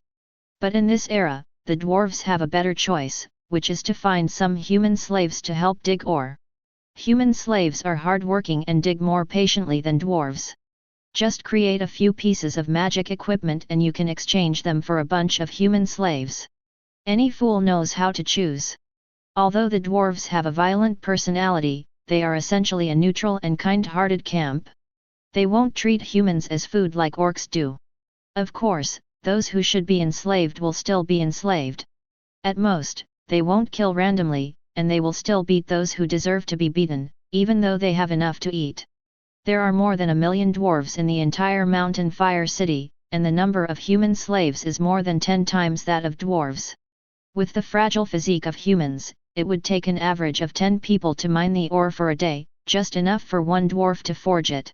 This is not a city of dwarves, it is simply a city of slaves. Rhodes couldn't help but sigh. However, this place is indeed suitable for human survival. The powerful defense cannot be broken even by gods, let alone races like orcs and trolls. As long as there are sufficient resources, this city can be home to 30 to 50 million humans. It is not impossible to double the number if they are squeezed in. However, if you want to take this city away from the dwarves, you may offend the dwarf god, a god with medium power. Although the god of the dwarves is only a god of medium power, he has a good relationship with many gods thanks to his skill in making artifacts. If you offend a dwarf god, you will probably offend many other gods. Tap tap tap. A burst of rapid horse hooves suddenly sounded. A group of dwarf cavalry exuding a powerful aura galloped from the end of the street. The armor exuded a strong magical aura, and each of them carried equipment similar to firecrackers on their backs. The small figures were riding on horses, and they felt inexplicably happy. Surround that human. The eyes of dozens of dwarves searched for a while, and they were directly focused on Rhodes, who had no slave mark on his body. Rhodes raised his eyebrows and looked at this group of menacing dwarves who were obviously coming from bad intentions. In the blink of an eye, several dwarves had surrounded Rhodes. The leader, a legendary dwarf, walked out slowly on a small pony, pointing the blunderbuss in his hand at Rhodes, with a look of vigilance on his face. "Zero, please give me flowers. You are the intruder who just broke in." The legendary dwarf looked suspicious, as if he didn't expect that the guy who broke through the magic barrier would be a human. You know, even the incarnation of the gods can block the magic barrier of the Mountain Fire City. This human being was able to break in probably with the help of some strange magic equipment. Although this type of equipment is rare, it is not impossible to obtain. Rhodes rubbed his chin, thinking it was for something. I didn't expect that they were here to catch him. If there is no one else, it should be me. Rhodes nodded. Do you know what will happen to foreigners who break into the city of Mountain Fire without the consent of the Dwarf King? Seeing Rhodes' indifferent expression, the legendary dwarf seemed to be irritated. I came in based on my strength, why should I care about your dwarves' rules? Rhodes would find it a bit funny if he didn't use these dwarves to help him forge the magic network artifact. He had already set fire to all these dwarfs. 0. The first death anniversary of the last god who was so arrogant in front of him has not yet arrived. Arrogant human! If I don't teach you a lesson, you may not know where this place is. The legendary dwarf snorted coldly. He raised the gun in his hand and pulled the trigger directly. The next second, miniature magic inscriptions appeared in front of the gun's muzzle. The magic power is filtered through layers of magic inscriptions, and its power suddenly increases. Boom! Violent magic bombarded Rhodes in front of him. But it was resisted and swallowed up by the defense formed by a layer of pitch-black flames. You have such a bad temper, you get angry easily. Rhodes compressed the god-destroying fire together and looked at the fire blunderbuss in the legendary dwarf's hand with a faint look. This thing is quite novel. Dozens of magic inscriptions are engraved inside. The magic power is filtered and strengthened by the magic inscriptions, and it is comparable to a strike from a strong man in the sanctuary. Magic inscriptions are different from magic circles. Magic inscription is a unique type of writing, which itself contains powerful power. It is said to be created by gods. The biggest difference between magic inscriptions and magic circles is creativity and upper limit. Magic circles can be used in different combinations and sequences to obtain different copies and districts. After being effectively sequenced and combined, a simple magic circle can even explode into god-level combat power in the hands of a demigod. As for magic inscriptions, the effect is relatively simple, and the power contained in each magic inscription is constant. In other words, the magic inscriptions engraved by ordinary people and legendary mages have the same effect. However, magic inscriptions are easy to learn. An ordinary mage can master 70% to 80% of the essence after a few months or at most a few years of study. The magic circle is a bit easier to learn and harder to master. It is equivalent to giving you the gestures of Huxia characters and letting you create words. Some people not only create words, but also piece together poems. And some people can only piece together simple words. It is also a thing to learn. Some people can use the power of magic array to kill gods. Some people can't even defeat a monster. Generally speaking, each has its own advantages and disadvantages. Magic inscriptions are more suitable for mages with average talent. The magic circle is more suitable for those mages with higher talent and understanding. Chapter 105. Can it be blocked? The legendary dwarf had a look of surprise on his face. With his strength and the increase in magic items, even a saint-level existence would be severely damaged. How could a mere human ignore his attack? I originally wanted to have a good communication with you, why do you have to force me to take action? The shadow dragons roar. Boom! The dark beam fell, and all the dwarf knights were blown away. Rhodes's smiling face gradually became cold. If being polite doesn't work, then we can only resort to violent means. The terrifying dragon power permeates the air. The entire city of Mountain Fire was suppressed by the oppressive dragon power. Who dares to act arrogantly in the city of Mountain Fire? Not far away, in an ordinary blacksmith shop, a violent atmosphere erupted. A red-bearded dwarf exuding the aura of the Holy Land walked out with a forging hammer in his hand and an evil look in his eyes. His unhappy eyes were focused directly on Rhodes. It's you, UBD, who interrupted my forging and wasted a batch of precious materials. It's so unforgivable. Boom! The holy dwarf held the forging hammer in his hand and rushed towards Rhodes like a flaming meteor. Boom! A hammer fell, and the hot fire 260 light exploded. Roll! The power of light and shadow gathered into the dragon's claws and fell with one click. The holy dwarf was directly shot and flew away. Except for the demigods, Tuanchang's sanctuary is no different from ordinary people in his eyes. The holy dwarf who was blasted out looked suspicious of life. He turned out not to be a human opponent. How is that possible? I must have just been careless. The upright holy domain dwarf's eyes turned serious and he suddenly became serious. The first time I could use carelessness to evade it, but the second time there was no way to explain it. Human, you deserve to be taken seriously by me. The holy dwarf held the forging hammer, and his arm rotated like a windmill. With the blessing of inertia, the arm's rotation speed became faster and faster. The forging hammer faintly glowed with dazzling lightning. Thunder strike! Boom! The forging hammer was thrown into the sky. Rhodes instantly felt like he was locked by a powerful aura. Boom! A bolt of thunder struck down, and with the flash of lightning, the forging hammer emitting azure light soared into the sky. The roar of the fire god. Rhodes's feet fell to the ground, and a complex magic circle appeared under his feet. A group of jet black flames gathered in front of him and collided with the forging hammer falling from the sky. The terrifying power directly destroys everything around it. The forging hammer that fell from the sky was faintly melted by the burning of the god-destroying fire. The magic inscription inside, the threads twisted and collapsed. Seeing that the forging hammer was about to be burned into scrap metal, the holy dwarf waved his hand and the forging hammer flew back into his hand. What a horrible temperature! Looking at the forging hammer in his hand that was already somewhat twisted and deformed, there was a hint of disbelief in the eyes of the holy dwarf. His forging hammer was forged with the special secret method of the wanton dwarves. It can withstand the high temperature of the divine fire without deforming, but it cannot withstand the power of this flame. Doesn't this mean that the temperature of this flame is even higher than the flame of the gods? How could a mere human being master such terrifying power? It's pretty hard. Rhodes muttered in a low voice. He didn't expect that his god-destroying fire wouldn't burn this broken hammer into scrap metal. The blacksmithing skills of the dwarves do have a few skills. A hammer is hard, I don't believe your head is that hard. Rhodes' eyes were solemn, magic power flowed on his body surface, and dense dragon scales faintly emerged. Transform into a dragon. The first-generation dragon slayer magician, the dragon seed will be born in the body.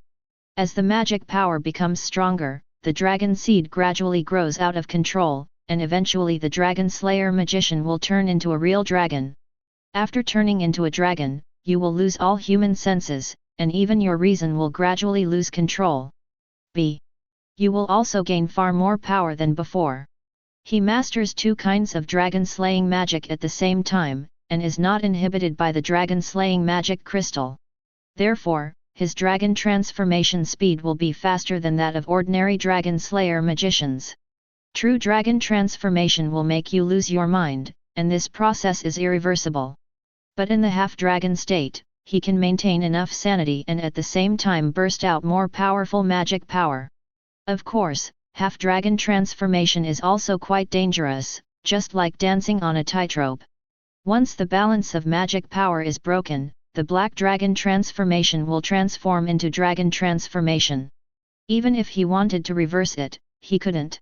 However, since he dares to completely liberate the power of dragon transformation, he is naturally confident that he will not be swallowed by the out-of-control magic power. When he signed in for the god-destroying magic, he discovered a very interesting thing. That is, god-slaying magic can suppress the power of dragon-slaying magic. This kind of restraint even exceeds the restraint of the dragon seed by the dragon slayer demonic crystal. The reason why god-slaying magic can restrain dragon-slaying magic is because the power of dragon-slaying magic is more advanced. The relationship between the two is like lava and fire. It is the relationship between the superior and the inferior. Therefore, when the dragon-slaying magic encounters the god-slaying magician, the magic power will be swallowed by it. In the final analysis, the power of dragon seed is only part of the dragon-slaying magic. In essence, it will still be restrained by the power of god-destroying magic. Therefore, even if his body really loses control and transforms into a dragon, he can still use the power of god-destroying magic to inhibit the process of dragon transformation. Rhodes, who has completed half-dragon transformation, exudes a layer of brilliance from the fusion of light and shadow. When you look at it, you feel like you are seeing the ultimate day and the ultimate night. The two extreme elements are perfectly integrated like a Tai Chi diagram. As soon as he stepped on it, the terrifying force caused the ground to burst into cracks. Rhodes' figure appeared in front of the holy dwarf instantly like a flame piercing the sky. The holy domain dwarf, who had not yet reacted, subconsciously picked up the hammer in his hand and struck forward. Boom! Rhodes held the oncoming forging hammer with one hand. The half-dragon fingers curled up slightly, terrifying power exploded, and the forging hammer made an overwhelming sound. A crack slowly emerged from the hammer. The holy dwarf looked heartbroken, as if his parents were dead. For a blacksmith, the hammer is their most important child and partner. If this guy breaks his hammer, it is equivalent to beating his cub and kicking his friend. It's simply unrelenting hatred. He looked at Rhodes fiercely, but he also knew that he was no match for this human being. The forging hammer in his hand shrank in an instant, and the holy dwarf retreated dozens of meters, looking at the hammer in his hand with distress on his face. Several deep fingerprints appeared on the hammer. If he hadn't reacted quickly, the hammer might have been crushed. You can't even protect yourself, but you still feel sorry for hammer here. A faint voice came from behind, 0. The holy dwarf didn't even have time to react before he was pinned to the ground by a powerful force with one hand. Boom! The ground shook slightly, and a huge pit emerged. The bloody dwarf struggled to get up. But it was like stepping on a giant dragon behind him, and no matter how hard he tried, he couldn't shake it at all. From now on, this city will be a place for humans. Rhodes looked at the dwarf condescendingly. He had already beaten him anyway, and he didn't mind completely occupying this dwarf city. It just gives humans a safe place to occupy and thrive. There are tens of millions of human slaves in the city of Mountain Fire, if they all believe in the god of magic. It takes up to hundreds of years for faith to create a true god. Lifting his feet gently, he was about to kill the dwarf. The general aura of a demigod suddenly emerged from the center of the city. Human! Let go of my compatriots! The deep voice was filled with suppressed anger. A dwarf with fiery red hair and calm eyes slowly walked out from the corner. Micron Redbeard, a powerful demigod of the dwarf clan. A demigod-level blacksmith and the dwarf leader of Mountain Fire City. Rhodes looked at the calm-looking dwarf demigod with interest. Underneath his calm face was like a volcano about to erupt, accumulating terrifying power. I'll let you go if you ask me to. Wouldn't it be a shame for me? Rhodes kicked down, and a bloody flower bloomed from the sole of his foot. The sacred dwarf who was trampled under his feet had a weak aura and was directly hit hard. You wanna die? Micron's eyes widened, and he swung the forging hammer in his hand towards Rhodes. Layers of magical inscriptions appeared on the forging hammer. Hot flames rushed towards his face, and the forging hammer turned into a giant beast burning with flames. He opened his fangs, waved his claws, and swatted at Rhodes. Is this an artifact? Rhodes' eyes were fiery. The artifact forged by the dwarves was completely different from the artifact he signed. In this world, the artifact itself possesses power above the semigod level. 0.3. Even a mortal can unleash semigod level combat power as long as he can control the artifact. The artifacts he signed, such as the Divine Axe Rita, are essentially just ordinary weapons. The effect is like an amplifier, which can fully exert its own magic power, or even slightly increase it. But it is impossible for a mortal to have power close to that of a god. The artifacts forged by the dwarves have exactly the opposite effect. By carving magic inscriptions on the artifact and sealing the powerful soul, even ordinary people can kill demigods with the artifact. The drawback is that the effect of this artifact is constant. No matter who uses this artifact, they can only exert the same power. For monsters under demigods, this is an undoubted artifact. But for beings above demigods, this thing is not as effective as a roasted ham. It was not this artifact that Rhodes coveted, but the skill of forging this artifact. God-destroying magic. The roar of the fire god. The jet-black flames were like a tide, converging into a huge black ball of fire. God-killing fire and artifact collide. Boom! The two violent forces collided with each other without even a moment of stalemate. The pitch-black god-destroying fire swallowed up the divine fire burning on the artifact in the blink of an eye. Chapter 106. This weapon is good, now it belongs to me. Rhodes held the forging hammer that had lost all its power. Looking at the dense magic inscriptions on the hammer, I became interested in the forging skills of the dwarves for the first time. Although the power of the magic inscription is not very good, he is quite interested in this method of integrating magic and forging. If he could forge the power of magic circles, powers, and rules into magic props, wouldn't it be possible to create items that surpassed artifacts? After all, there are quite a few god-level forbidden arts recorded in Artifact Star. Any one of them integrated into a magic prop can create at least an artifact-level prop. The forging hammer in his hand suddenly struggled violently and resisted. A phantom of a huge beast covered in flames appeared. He kept struggling and roaring, resisting his control. In addition to magical inscriptions, the artifacts forged by the dwarves will also be blended with the souls of powerful monsters to stimulate the power of the artifacts. The soul of a monster is equivalent to the spirit of an artifact. If you can't get the approval of the weapon spirit, you won't be able to control this artifact at all. This forging hammer is an artifact forged by this demigod dwarf. The weapon spirit of the forging hammer has recognized this demigod dwarf as its master. An artifact cannot have two owners at the same time, and it will naturally resist its magic power. Be obedient, or I will destroy you. Rhodes had a bright, gentle smile on his face. 30.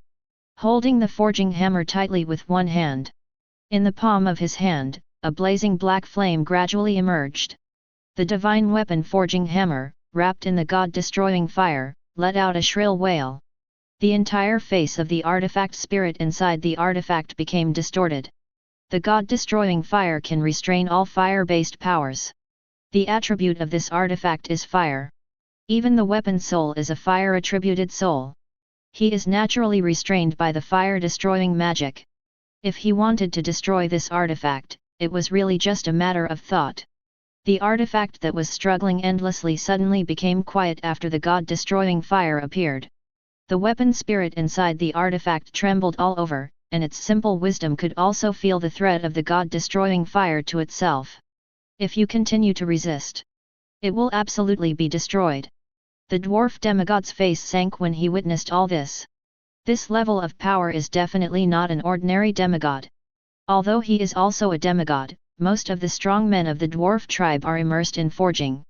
Their fighting skills are far worse than those of other races of demigods. Human, if you leave now, I can pretend that none of this has ever happened. If you continue, you will regret it. After a moment of silence, Micron said in a deep voice. With his strength, without the blessing of the artifact, it would be difficult to defeat the human in front of him. Although his dignity does not allow him to bow to a human being. However, considering that the other party's power is far greater than his own, compromising to a strong man does not seem to be unacceptable. Are you teaching me how to do things? Rhodes looked at the demigod dwarf with a half-smile. In the state of dragon transformation, coupled with the restraint of god-destroying magic, he is confident that even if a fire-type god comes in person, let alone a demigod, he is confident that he will win 50-50. Just an ordinary demigod, you want to scare him away? Are you kidding me? Now that he had taken action, he never thought about going back empty-handed. At least, he had to take down this magic castle, and he had to keep the tens of millions of human slaves. This is a huge amount of faith. If you can win over these human believers, becoming a god will not be so far-fetched. There is no regret in my dictionary. I will give you 2 ways now. First, take all the dwarves and surrender to me. Second, take your tribe and get out of here. From now on, this is human territory, and the dwarves are prohibited from entering. Kill all these dwarves? He would like to, but this is a bit unrealistic. There are gods behind the dwarves. He is not afraid of a dwarf god, but if more gods are provoked, it will not end well. Moreover, the city of Mountain Fire is one of the 3 main cities of the dwarf clan, and the dwarves living here are all the elites of the dwarf clan. If all the dwarves were really killed, the dwarves' forging skills would be broken. This is no longer as simple as breaking a muscle or bone. To exaggerate, it is equivalent to a person having 2 legs amputated. The dwarf gods would probably go crazy. Moreover, although the dwarves have a bad temper, they are not an evil race in the final analysis. Killing millions of dwarves is indeed a bit excessive. It is better to stay as a slave or become one's own believer. The city of Mountain Fire is the territory of the dwarves, and we will never leave our homeland. The dwarves will never surrender to any race. After listening to Rhodes's 2 conditions, Micron's breathing became rapid and he could no longer suppress the anger in his heart. Then, go to hell. Rhodes' voice turned cold. The dark god-destroying fire hit directly. He doesn't like to talk nonsense. If you don't accept it, he will beat you until you accept it. Surrender or die. Those who are unwilling to surrender to him are not qualified to live. Looking at the oncoming pitch-black flames, Micron's body burst out with hot magic power. The moment the flame magic power came into contact with the god-destroying fire, it was as if it had encountered a nemesis and was swallowed up instantly. The god-destroying fire completely engulfed Micron's body. Micron, whose breath was getting weaker and weaker, struggled less and less. Rhodes crossed his arms and showed no sympathy in his eyes. Sympathy for the enemy is cruelty to yourself. Since you are unwilling to surrender to him, you are an enemy. The difference in race makes it impossible for both sides to stand in the same camp. Compared to the continuation and happiness of mankind, sacrificing a few dwarves does not put any pressure on him. Isn't it the same reason why humans are kept and worked in captivity by dwarves like slaves? There is no right or wrong. The nature of this world is that the weak eat the strong. As for the matter of forging the magic net, he didn't believe that in such a huge city of mountain fire, no one among millions of dwarves could do it. Strength does not mean forging skills. Maybe there is a blacksmith who is better than him in this city. Boom! Suddenly, a terrifying divine power erupted in the area filled with the god-destroying fire. Call! The blazing god-destroying fire was suppressed by a powerful force in an instant. In the void, a beam of light filled with divine aura fell from the sky. Faintly, the sounds of prayers from hundreds of millions of living beings seemed to echo around. A shadow shrouded in divine light slowly descended from the end of the light pillar and merged into Micron's body. The scars burned by the god-destroying fire healed at a speed visible to the naked eye. When all the light disappeared, Micron, with his eyes closed tightly, stood in the center of a circle of god-destroying fire. The divine power faintly exuding from his body became more and more intense as time went by. Hey! A gentle sigh seemed to come from the endless star realm. Micron slowly opened his eyes, with blazing flames burning in his golden pupils. Although his expression was calm, there was an indescribable heat spreading in the air. In the entire city of mountain fire, the temperature suddenly rose several degrees, as if it were facing a sun. Mortals, why don't you kneel down when facing gods? Micron asked softly, his faint voice like a muffled thunder exploding in his ears. There is no trace of arrogance or disdain, and there is even an indescribable gentleness. But that kindness, like talking to ants, is more disgusting than any arrogance. Arrogance and contempt at least show that the other party regards him as a living being. It's normal for gods to look down on mortals from a high place, and Rhodes wouldn't be angry about such a thing. When his foot steps on the other person's head, the so-called god will naturally feel the reality of this world. Naturally, you will feel the cruel side of the world. Know that gods are not invincible. But this kind of calmness really made him feel angry. Even when 397 met the god of darkness, he had never been so angry. The gods are not angry at what mortals do. Just like, one doesn't get angry because of ants on the road. In this guy's eyes, he is just an ant. The gods I killed seemed to be as arrogant as you before they died. Rhodes picked his ears, and the smile on his face gradually brightened. I don't know, how many minutes can you last before you die? In the final analysis, the incarnation of a god cannot transcend the limit of a demigod. At most, it can control a little more power than an ordinary demigod. But how to say it? At the level of demigods, there may be some demigods with particularly tenacious vitality, such as evil gods who cannot be killed by themselves. However, it is basically impossible for other demigods to defeat him. Master 2 dragon-slaying magics and 1 god-slaying magic, plus the super healing magic power of the 7 deadly sins world sign. Even if he were a god, it would probably be difficult to kill him. The restorative power of super healing magic can instantly bring the dying people in a city back to their peak. This healing power is no less than that of an immortal body. As long as you still have a breath, you can return to your peak. With his strength, it is impossible for the gods to kill him with one blow. So, in other words, he is immortal and invincible before his magic power is exhausted. Not to mention, the opponent is a god like the dwarf god who controls the rules and power of fire. If it were another incarnation of a god, he might be a little more serious. But, a fire-type god? Sorry, he is a father-level creature in this field. Ignorant humans. The dwarf god's cold gaze swept across Rhodes. Feeling that there was no divine aura on the other person's body, he immediately regarded him as a human being who was full of lies. Gods are creatures that are gifted and recognized by the will of the world. If a mortal kills a god, his body will inevitably be contaminated with the aura of the god. There is no trace of divinity in this human being. How could it be possible to kill gods? It must be a lie. Chapter 107. You are ignorant, uncle. Rhodes doesn't want to talk to you, and throws a god-killing fire at you. The roar of the fire god. Facing opponents at the level of gods, ordinary dragon-slaying magic is of little use. Only god-destroying magic can truly kill beings at this level. Looking at the oncoming god-destroying fire, the dwarf god stretched out a hand with an indifferent expression. Mortal, you have no idea how great the gods are. A vast and unfamiliar power erupted. Rhodes instantly felt that the air around him became very oppressive. The violent fire elements seemed to have received orders and gathered in his direction. Power.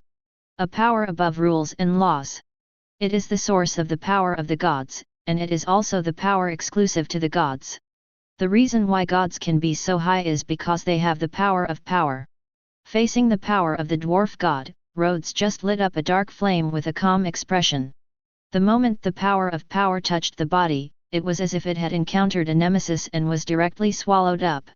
A trace of surprise flashed in the eyes of the dwarf god, and he subconsciously put out this strange flame. As a result, the flames were like a gangrene attached to the bones, spreading along the palms and throughout the body. The dark flames wrapped around the body, and the moment they came into contact with the divine power, they became more intense as if they had encountered gasoline. The dwarf god's surprised eyes turned a little horrified. He wanted to use his divine power to suppress and expel the flame, but the more divine power he lost, the hotter the flames on his body became.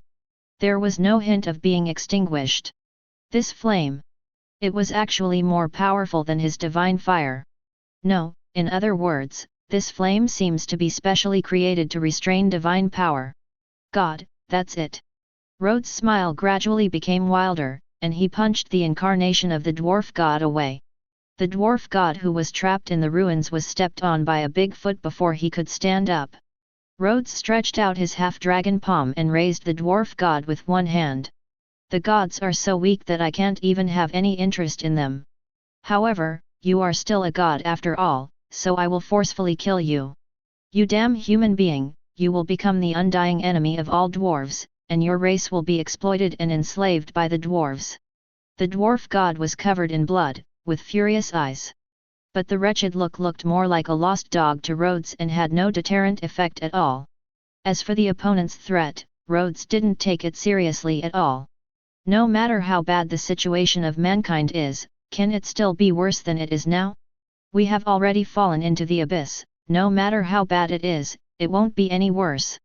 As for becoming the undying enemy of the dwarves?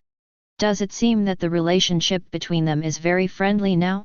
The relationship wasn't that good anyway, and he didn't mind getting worse. The humans in this city have always been enslaved by dwarves, so it should be normal for humans to enslave dwarves now, right? Rhodes said casually. From now on, all dwarves in this city will become slaves of humans. Of course, you probably won't be able to see this scene. The dark god-destroying fire ignited the body of the dwarf god. In that unwilling curse, the incarnation of the dwarf god was swallowed up. Bang bang bang! The beating of the heart gradually accelerated, and an indescribable powerful force burst out in the body. Rhodes felt that in his body, after swallowing the dwarf god, another fire-attributed magic source was gradually condensing. God-destroying magic uses gods as nutrients. The more gods it kills, the more powerful it becomes. After devouring the divinity of the dwarf god, his magic power has directly reached the level of demigod. This power. Rhodes suddenly raised his eyebrows, and the flame elements in the air quickly condensed together. The flame elements of the entire world seem to be conveying a friendly atmosphere. This feeling goes beyond the boundaries of the rules. Only the power of the gods can leverage the power of the world so easily. If you swallow the incarnation of a god, will you also swallow part of the opponent's power? The corners of Rhodes' mouth raised uncontrollably. God-destroying magic could actually swallow the power of gods. This was something he didn't expect. Although it is only an insignificant part, one thing should be clear. The power of the world is limited. If you think of power as a piece of cake, becoming a god can take the biggest piece off the cake. There are only so many incomplete cakes. Since he has swallowed up part of the power of the dwarf god, it means that the dwarf god will lose part of his power. For a god, this is more uncomfortable than having an incarnation destroyed. Incarnation is just a carrier of faith, and power is the foundation of the divine power star. Even a 1% loss is a traumatic matter for the gods. In the star realm, there is a kingdom of gods filled with flames and lava. An angry roar suddenly sounded.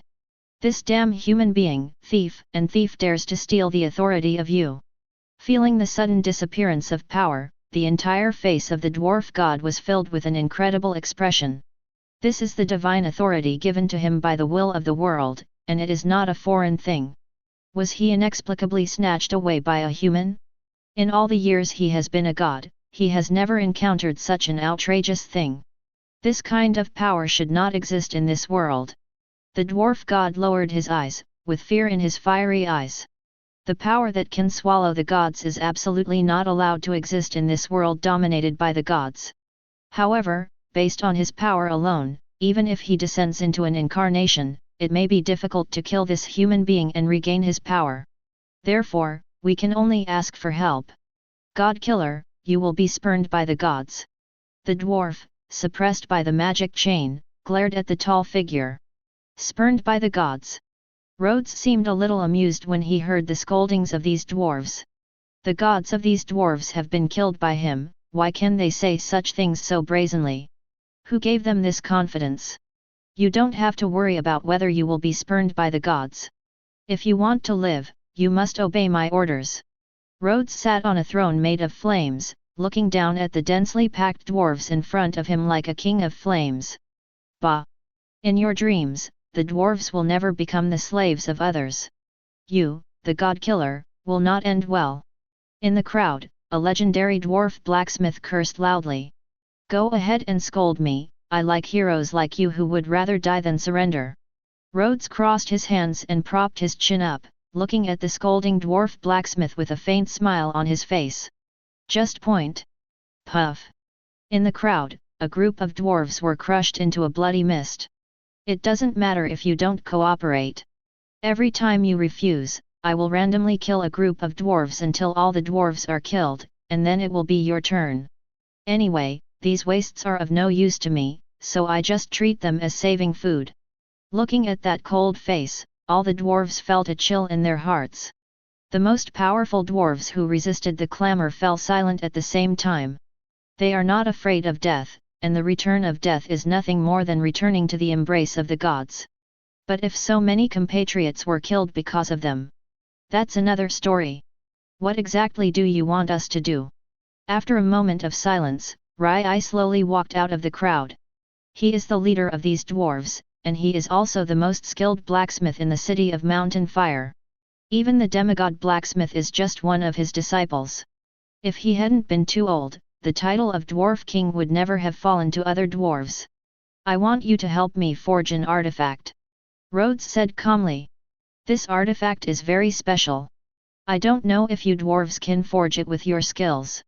A simple word is like lighting a dynamite keg. The dwarves, who were originally calm, suddenly turned red and thick-necked. Their eyes widened to their maximum size and they looked at Rhodes with anger. Those eyes and angry expression made these dwarves even angrier than the incarnation of the dwarf god he killed.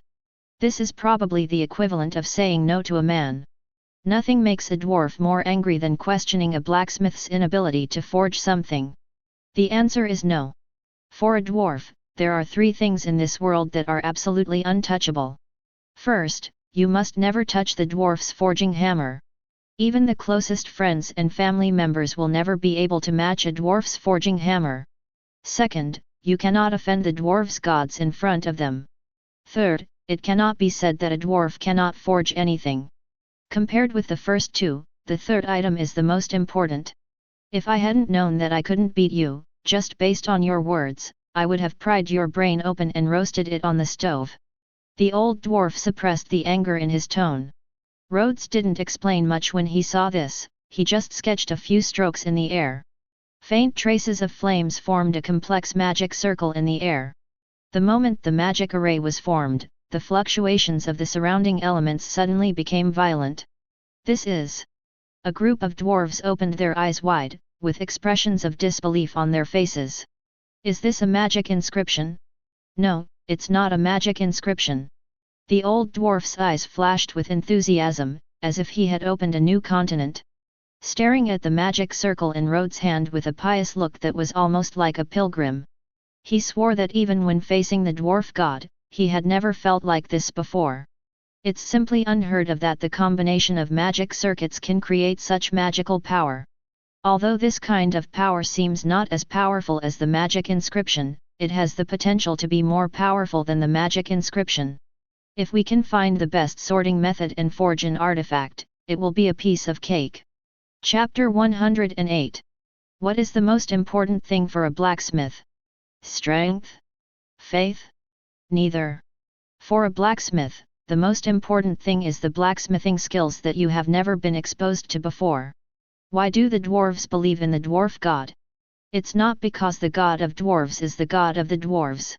To the dwarves, gods are just creatures with powerful power. They are not afraid of strength. What really convinced him was the dwarf god's superb forging skills. In other words, the dwarves will believe in the dwarf god simply because the dwarf god's forging technology is the most outstanding among the dwarves. The old dwarf looked at the magic circle outlined in Rhodes' hand with fascination. A few simple symbols allowed him to see infinite possibilities. Can this kind of magic be integrated into forging? Rhodes asked, looking at the old dwarf. Are you willing to teach us this? The old dwarf's eyes lit up and he looked a little unbelievable. Shouldn't this kind of thing be an undisclosed secret of various races? Just like the magic inscriptions and forging skills of their dwarf clan. Only dwarves can learn, and no other race is eligible to learn. After getting excited, the old dwarf shook his head helplessly. You are playing a very new thing. The structure of this kind of magic inscription has never appeared before, and even I am not certain that it can succeed. At most, 40% chance of success. The 40% chance seems high, but you must know that he is the dwarf with the most exquisite forging skills in the entire Mountain Fire City. Even he only dared to say that he had a 40% chance of success. The other dwarves probably didn't even have a 10% chance. 163 Rhodes rubbed his chin, feeling a little troubled. He seemed to think of things a little too simply. The magic circle is a brand new magic system that has never appeared in this world, let alone understood it. However, the dwarves have magic inscriptions as the basis, and they should be able to master those basic magic circles very quickly. You really want to teach us this kind of thing? The old dwarf couldn't believe that this powerful human would really teach them this skill. I am a person who keeps my word when I come back. Rhodes snapped his fingers, and a magical ball appeared in his hand, imprinting all the magic circles on a stone wall. By the way, I left a spiritual vow. Any dwarf who learns the magic circle cannot reveal the magic circle. And it can only be used when working for him. He can teach these dwarves magic, but there are some things that must not be revealed. He didn't want to turn his things into weapons used by the gods to deal with him. If you really plan to teach these things to the dwarves, I swear in the name of the dwarf king that the dwarves will serve you free of charge for 100 years. The old dwarf looked solemn. The dwarves will never become the slaves of others. But this is an exchange of equal value, in line with the philosophy of the dwarves. Using 100 years of freedom in exchange for forging skills that are more advanced than magic inscriptions is a very cost-effective thing in his opinion. Then it's a deal. Rhodes raised the corners of his mouth slightly. Although he doesn't mind taking some violent measures against these dwarves. But it would be best to be able to let these dwarves serve him without losing any force. At least these dwarves would be more attentive when helping him forge the magic web. The dwarves are the race that keeps their promises the most. Since I promised you something, I will never go back on it. The old dwarf snorted coldly, seemingly dissatisfied with Rhodes's question. They, the dwarves, spit on each nail. If you say something, you will never regret it no matter how high the price is. The thing I want to forge is a bit special, you guys need to come up with the idea first. Rhodes spoke his request slowly. To build a real magic network, not only a large amount of magic power is needed, but also a large number of magicians as node supports. What he lacks now is magic power and nodes. The magic power is okay. All you need to do is build a device that can store magic power. Sooner or later, you can build a miniature magic network step by step. But the magic network alone is not enough. The magic network is just a shortcut. What is really important is the nodes that make up the magic network. Each node represents a magician. The magic power of billions of magicians gathers through the magic network to form a group. The sharing of magic power allows the effect of the magic network to be developed to the extreme. Simply forming the magic network is just the first step of this grand plan. And his idea is to replace the role of the magician node through external force. Although this kind of false node can only produce 1/3 of the effect of the real node. But this is the best way he can think of so far. He cannot create millions of magicians to form nodes out of thin air. But it is possible to forge tens of millions of artificial nodes through the dwarves. Since the quality is not up to par, then use quantity to piece it together. Listening to Rhodes's thoughts, the old dwarf showed a doubtful expression on his face. Is this really an idea that humans can come up with? Such a large project would be impossible to achieve even in a lifetime if it relied on the strength of one person alone. Even with the help of dwarves from the entire Mountain Fire City, it would probably be too much. He felt that what he just said was a bit too hasty. Is it too late to quit now? You've already boarded the pirate ship and still want to run away? Not to mention the doors, even the windows are all welded shut. Looking at Rhodes' smiling eyes, a chill ran down the dwarf's back. Based on his understanding of this BD, if he dares to refuse, the entire dwarf clan will be in great misfortune. This is my first time encountering this kind of thing. Give me some time to study it carefully. The old dwarf sighed and said helplessly. I'll give you time, don't let me down. Rhodes is not in a hurry, as long as he can achieve his goal, not just wait a little longer. He has nothing now but plenty of time. There is a magical castle called the Mountain Fire City, and even the gods cannot break in. It's a good time to take a break. By the way, check in a few more powerful abilities. Sign in. Fairy Tale World. Ding. Sign in successfully. Reward, Ice Demon Destroying Magic. Ice Demon Destroying Magic, Lost Magic, a huge magic used to fight demons, has strong restraint on demon-like creatures. It's all ready. Rhodes muttered quietly. The three major slaying magics are dragon slaying magic, god slaying magic and demon slaying magic. Dragon slaying magic is a powerful magic specially created to target dragons. God destroying magic and demon destroying magic are essentially the same. It's just a magic created to kill the gods. One is magic created to kill demons. Whether it is god-slaying magic or demon-slaying magic, they are all created on the basis of dragon-slaying magic, so in theory they can restrain dragon-slaying magic. If you put it this way, Dragon Slayer magic is like a younger brother. If it were not for the blessing of the protagonist's halo, god-destroying magic would defeat all types of dragon-slaying magic. With the same strength, it is impossible for the Dragon Slayer demon to defeat the God Slayer magician. In this era, we don't know if there is such a creature as a demon. Rhodes muttered under his breath. Demons are not primitive natives of the material world. But they are invaders from outside the world, and their footprints are all over countless worlds. As long as there is desire and sin in the world, demons will flourish. In this era, demons may have appeared, but it seemed that he had never heard anyone mention the word demon. So whether there are demons in this world is still a mystery. If there were no demons, the method of destroying demons would be a bit useless. After all, the essence of killing magic is that you can enhance your own power by killing the corresponding creatures. If it was purely about destruction, he already had God-killing magic, and his need for it would not last long. Of course, demon-destroying magic has the same characteristics as God-destroying magic. That is, the power that can also swallow dragon-slaying magic. Being able to swallow dragon-slaying magic also means that it can swallow other similar magical attributes. It is like adding a special buff to him that is immune to ice magic. How about trying the power first? Stripes of black stripes extend from the wrist to the elbow.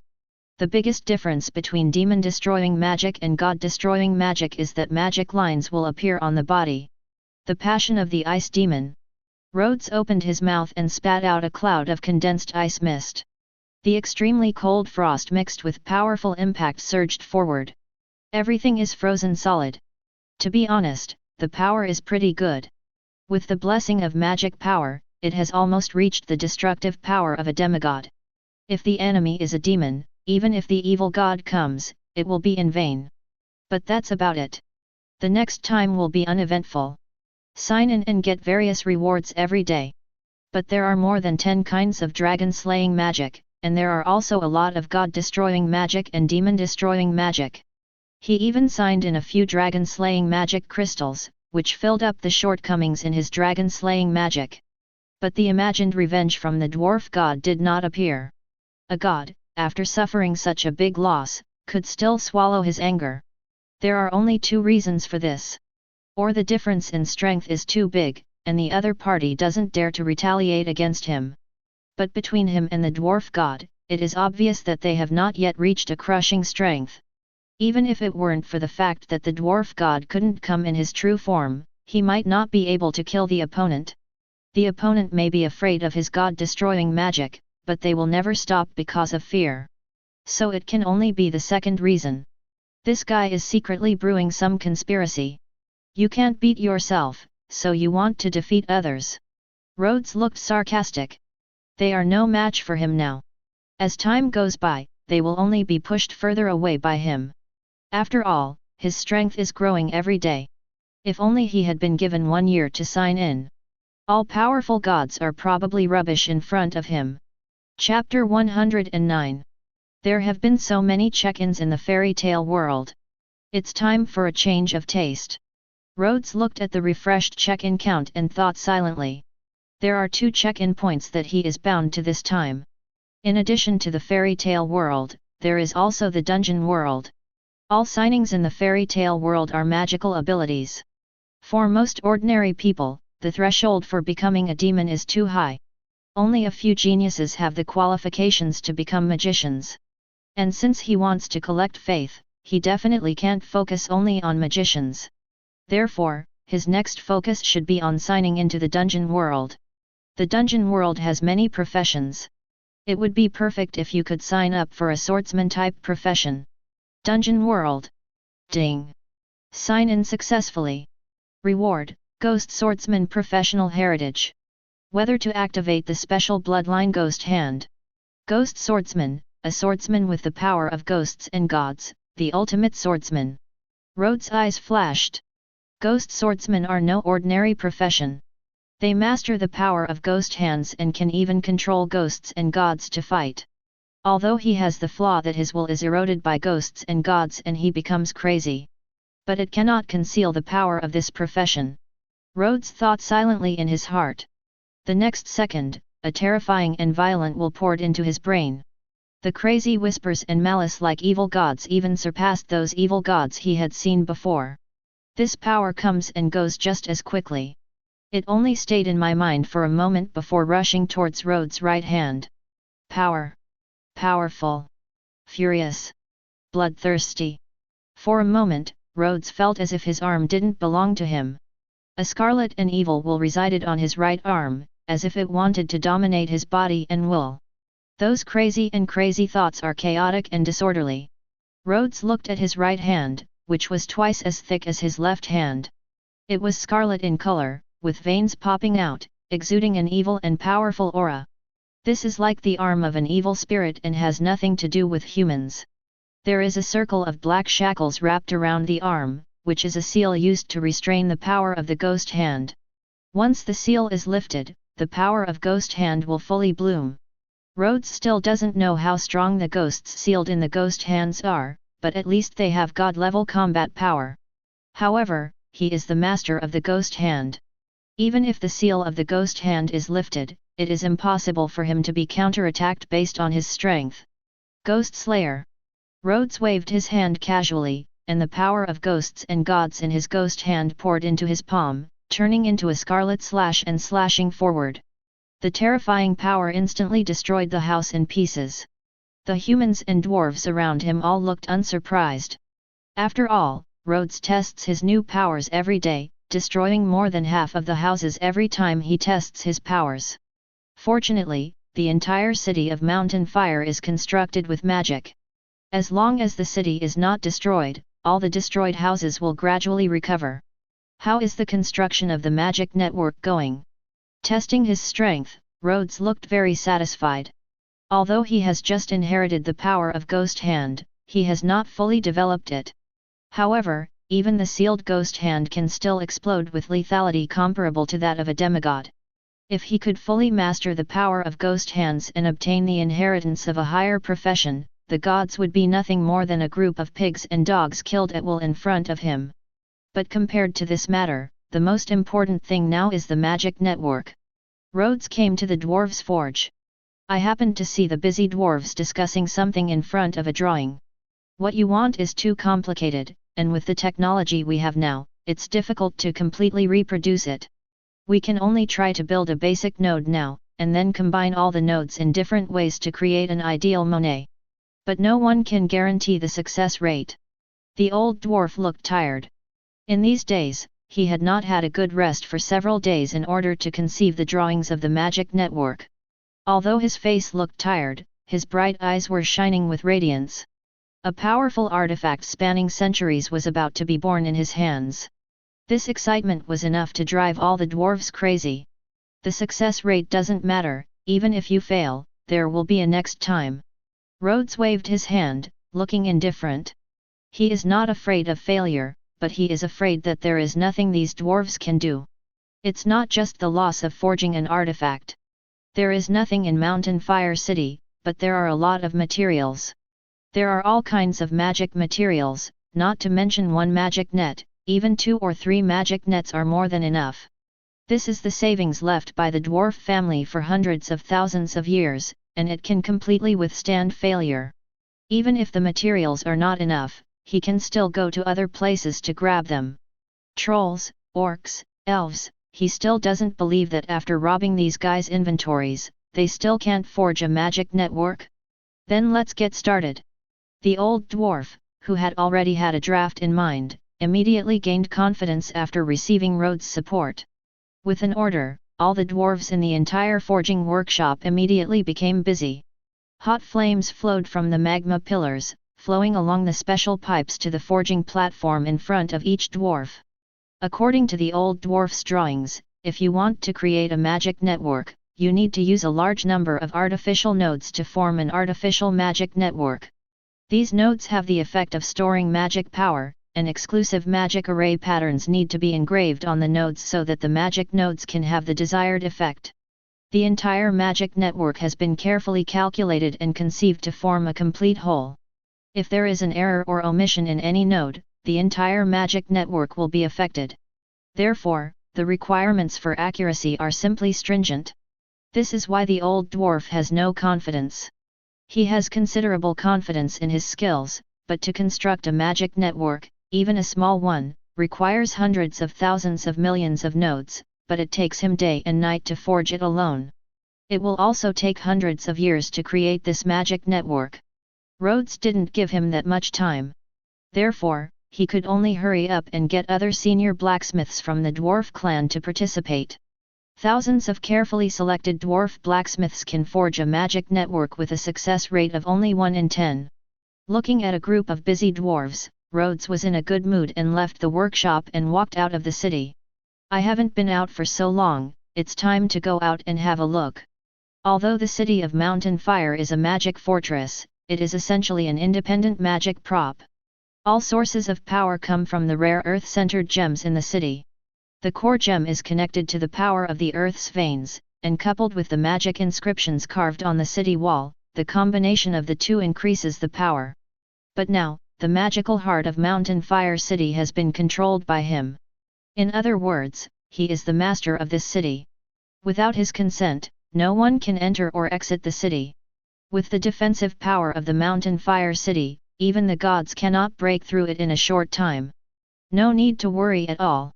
He could take advantage of this opportunity to save more humans outside and bring them all to the city of Mountain Fire. If he wants to create a real god with faith, he needs a large number of believers. Although the number of believers in the city of Mountain Fire is sufficient, the greater the number of believers, the shorter the time it takes to accumulate faith in God. With the current number of believers, it would take at least 10 years to create a god. But, if we can save tens of millions more humans, we will become his believers. In 3 to 5 years at most, he can create a god. Not long after leaving the city of Mountain Fire, a deafening roar suddenly came from my ears. Rhodes looked into the distance. Amid the dust in the sky, a majestic orc army slowly approached. "Human, I've been waiting for you for so long, and you finally came out." The Boar King, who was riding on the back of a huge boar, looked at Rhodes with a bloodthirsty expression. "You're looking for me? Something's wrong." Rhodes looked at the unfamiliar pig head with a look of doubt on his face. If he remembered correctly, there seemed to be no impression of this person in his memory. "Have you seen it somewhere and forgotten it? But this can't be blamed on him. He has seen so many orcs, and he has killed even more orcs. Does he still have to remember them one by one? You turned my brother into a laughingstock of the orcs. In order to catch you, I have been squatting outside the city of Mountain Fire for 3 days." The Wild Boar King exhaled a puff of white breath from his nose. He led his legion and searched for a week or two in the lawless land. He finally found this guy, but found that he was hiding in the city of Mountain Fire. "Please give me flowers. Although I don't know what the relationship between this guy and the dwarves is, the person who can enter the city of Mountain Fire must be a friend of the dwarves. The relationship between the dwarves and the orcs is not good, and now is a sensitive period of constant disputes among the 3 tribes. Seeing that the conflict between the 3 empires is getting more and more intense, a full-scale war may break out at any time." He was also unwilling to offend the powerful enemy of the dwarves during such a sensitive period. After all, the dwarves have gathered allies. If it really angers the dwarves, it might even attract all the races that don't deal well with the orcs. When the time comes, even if he is the leader of the pig-headed clan, he will inevitably be held accountable by the Beast King. Therefore, in order not to alert others, he led his tribe to stay here for 3 days. Seeing that the dry food was almost finished, fortunately, there was no way out. Just when he was about to use the orcs to force the dwarves to hand over the human, the other party accidentally walked out on his own. "You guys have been waiting here for 3 days." Rhodes shook his head, really not knowing what to say. "I have seen people die, but I have never seen people die in such a hurry. Although I don't know who your brother is, it's probably not a good thing to be crippled by me," Rhodes said calmly with a calm face. He has killed so many orcs, so he still remembers who this guy's brother is. However, this does not prevent him from killing this guy. Since they have already come to the door, it would be somewhat rude not to give them a lift. "You've already come, it would be rude of me to go back empty-handed, so please stay." Rhodes slowly stretched out his blood-red right hand. This battle came at the right time. I had just received the inheritance of the Ghost Swordsman, so I could try out my new power.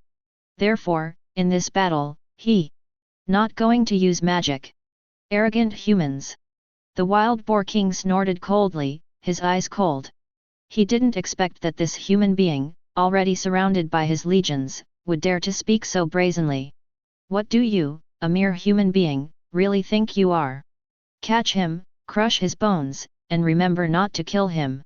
I will crush all the bones of this human being, hang him on my big tent, expose him to the wind and sun, and lose him in pain. I will let everyone know that he has offended us pig-heads.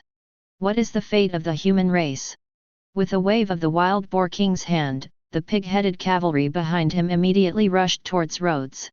These pig-headed cavalry are all elites of the pig-headed clan, and each of them has experienced hundreds of battles. If they form a battle formation with each other, even if they are legendary powerhouses, they will suffer losses if they underestimate them. Looking at the pig-headed knight riding towards him, Rhodes took out a long knife he took from the workshop from his waist. This long knife was a weapon that the old dwarf made casually when he was thinking. Not a high-quality product. But who is the old dwarf? He is the most powerful forger in the city of Mountain Fire. He even forged powerful artifacts at his peak. Even if it is just a random work made by the old dwarf in his spare time, it is a rare weapon. Die! A group of pig-headed knights, waving hammers in their hands, threw them in the direction of Rhodes. Dozens of hammer balls, the wind force of the swing was like a sonic boom, deafening. Vaguely, all Rhodes' escape directions were blocked. The cooperation is quite good. Rhodes nodded with admiration in his eyes. Although these pig-headed knights who were born on the battlefield may not be very strong in individual combat, if they cooperate with each other, the combat power they can unleash can be doubled by at least 2. More than 3 times. Ghost Slayer. Rhodes held a long knife in his hand, and the veins on his blood-red arms were pulsing, and there were bursts of blood mist. Vaguely, there seemed to be a powerful ghost and god behind him slowly opening his eyes. The blessing of ghosts and gods is on the long sword, turning into a bloody light and slashing forward. Puff puff. Silently, blood light passed through the crowd. The body of the pig-headed cavalry struck by the bloody light was broken into 2 parts, and the hard armor was corroded and destroyed by the terrifying blood energy. The blood of the slaughtered pig-headed cavalry seemed to have been plundered and turned into mummies. But Rhodes felt a powerful force pouring into his body from the blood-red ghost hands. Chapter 110. Blood energy surged into his body, and Rhodes felt that his strength had quietly increased a lot. But the ghost hand on the right hand became more violent and bloodthirsty after devouring the blood. The will of ghosts and gods that was ready to move was like a vicious villain, constantly instilling the will to kill into his mind. You want to dominate me too? Rhodes snorted coldly, and the magic power of God of Destruction instantly poured into the ghost's hand, killing and devouring that power. The power of ghosts and gods, to put it bluntly, is just a powerful area of force. It's just that this power will absorb the evil thoughts around it, give birth to its own wisdom, and even affect the host who controls the ghost hand. It's a pity that I met him. In the final analysis, the power of ghosts and gods is only a type of power of law. As long as you are still within this category, you will be swallowed up by his god-destroying magic. Feeling that ghost hand had calmed down again, Rhodes looked at the frightened orc army. 23. Only the wild boar king's eyes were still calm. Although the strength of this human being exceeded his expectations. However, he is not one of those losers. As the leader of the pig-headed clan, he is a member of the 24 royal families of the Orc Empire. He is able to achieve his current status entirely by relying on his own strength. All the pig-headed men who competed with him for the position of leader died, and only he survived to the end. Do you really think that the power at the peak of the Holy Realm is fake? The wild boar king, wearing heavy armor, jumped off the back of the huge pig beast, holding a very exaggerated hammer in his hand. A long chain, with a ball full of spikes tied to the end of the chain. Just looking at it, you can feel the heavy weight. Humans, you never know how powerful the orcs are. A race without any foundation, no matter how many there are, cannot compete with the powerful orcs. The wild boar king had a low voice and walked towards Rhodes step by step. I admit that you have the strength to make me take you seriously, but next, I will use the most powerful force to kill you here. And you can only cry in despair under the absolute power gap. The wild boar king looked up at the sky and suddenly let out a loud roar. Ancestor! Give me strength! Is this, please God? Rhodes looked towards the sky, with a hint of interest in his eyes. As we all know, the orc clan has the habit of worshipping ancestors and totems, and its importance is even as important as worshipping the beast god. Sometimes, one would rather ignore the beast god and sacrifice one's ancestor totem. The high priest, as the host of the sacrifice, plays a key role in it. As for the reason for worshipping ancestors, Rhodes is not very clear. However, he had heard a rumor that when the strong men of the Orc clan die, their souls will not dissipate like other races. Instead, it will be stored in the blood of future generations through blood. The sacrificial totem is actually a ritual to awaken the ancestors. If the souls of descendants and ancestors are in harmony, they can obtain the ancestral inheritance in their veins through the resonance between souls. Even, take the initiative to awaken the ancestors in the bloodline and temporarily gain powerful combat power. In other words, it's a blast. And now, this wild boar king seems to be exploding. Rhodes watched helplessly as the wild boar king roared, and dense numbers of pig-headed figures emerged behind him, each one exuding a powerful aura. With the appearance of these figures, the body of the wild boar king seemed to expand, growing in size rapidly. At the same time, an aura comparable to that of a demigod came from the wild boar king. After awakening the power of his ancestors, the wild boar king's strength reached the demigod level from the holy realm in one fell swoop. Feeling the powerful power in his body, a trace of addiction flashed in the eyes of the wild boar king. The endless wildness and the remnants of the ancestors' will were impacting his soul, seeming to replace his will. But it was soon sealed by his will and suppressed by the king of blood. The spirits of ancestors are not friendly things. This is a secret that only those above the king of the entire Orc clan know. The strong ancestors of the Orcs relied on the belief and worship of the Orcs to retain their will and sleep in their blood. The reason why they are sleeping in their bloodline is that they really think they are sacrificing themselves to fulfill their descendants? Bullshit. The Orcs don't have the concept of heirs being the most important thing. They respect the habits of wild animals, the weak eat the strong, and the fittest survive. The purpose of the ancestors being silent in the bloodline is just to replace the will of future generations and come back to life someday in the future. Therefore, every time you awaken the power of your ancestors, it is a test. If you survive the test, that is, the impact of those ancestors' residual thoughts, you can borrow the power of your ancestors. If one cannot withstand the impact of these residual thoughts, the will be replaced by the soul of the ancestor and become a sacrifice for the resurrection of the ancestor. Therefore, unless absolutely necessary, no one will risk being replaced by awakening the power of their ancestors. 0. Unless you have absolute confidence in your own strength and will. This is also the reason why the beast god acquiesces to the beastman clan to worship their ancestors and divide their own beliefs.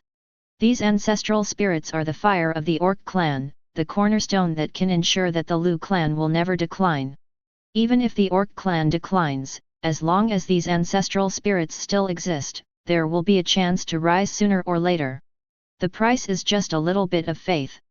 This is the power of a demigod. I will get this power sooner or later. Feeling the powerful expansion in the body, it is completely beyond the power of the holy realm. The wild boar king looked at Rhodes with a ferocious gaze. Although it was only a short-term power, in his opinion, it was enough to solve this human being in such a short period of time. Human, have you thought about how to die? Boom! The huge hammer ball rotated in the hands of the wild boar king like a toy, and suddenly hit the direction of Rhodes. Is this your last words? Rhodes' figure dodged the hammer attack like a ghost and appeared in front of the wild boar king. The long knife in his hand was half collected at his waist, and his lowered eyes slowly raised. Top pick. The blessing of ghosts and gods was on the long sword, and a bloody light came from the bottom up, directly lifting the huge wild boar king high. In the face of this destructive and violent force, the wild boar king suddenly felt that the power of his proud ancestors was as insignificant as an ant. This human being. How could 2.3 be so powerful? Before he could react, Rhodes' figure was already leaping high into the air. On the blood-red ghost hand, rich blood energy filled the air, and the color of the entire ghost hand changed to black-red. The shackles that bound the ghost's hands cracked slightly, and the power of ghosts and gods that made the gods tremble leaked out. Cut it off with one knife. Silver light falling blade. Boom! The terrifying impact directly knocked the wild boar king down. The earth trembled, and a crater hundreds of meters deep was dug out of the ground. The surrounding ground for thousands of meters slopes downward in a funnel shape. Is this the power of the ancestors? Rhodes twitched the corner of his mouth, his unruly eyes full of disdain. With this level of power, even if he calls all the 18 generations of his ancestors over, he won't even look down upon him. Waste is waste. Colorful or trash. What's the use of doing so many fancy things? It's better to wait for death. Chapter 111. Oh my, what a pity. It seems that I am a little better than you. The ghost sword in his hand was slowly raised, and then gently placed on his shoulder. Rhodes raised his head proudly, looking up at the pig-headed people around him like a god. How could he be so powerful? King? King? Are you really killed? Even though the eyes of these pig-headed people are filled with disbelief, the king in their hearts can no longer exist. It seems that you still can't accept the reality. Of course it doesn't matter, everything is over, you all have to go accompany your ugly people. As soon as he finished speaking, the muscles in Rhodes' body suddenly began to expand, and in an instant a tall figure stood in front of all the pig-headed men. Sun. Boom. The infinite halo began to spread along with Rhodes' body, calm and strange, as if they had all turned into nothingness. And at the next moment, the ground around Rhodes began to gradually crack, like the cracks left after a broken mirror. Ah! The huge force began to impact the pig-headed people around them, blood, red, and an unimaginable smell of blood. Until Rhodes finally put down his hand and looked around. There was no life left at all. Almost all the pig-headed men were reduced to nothing under the terrifying power of the sun.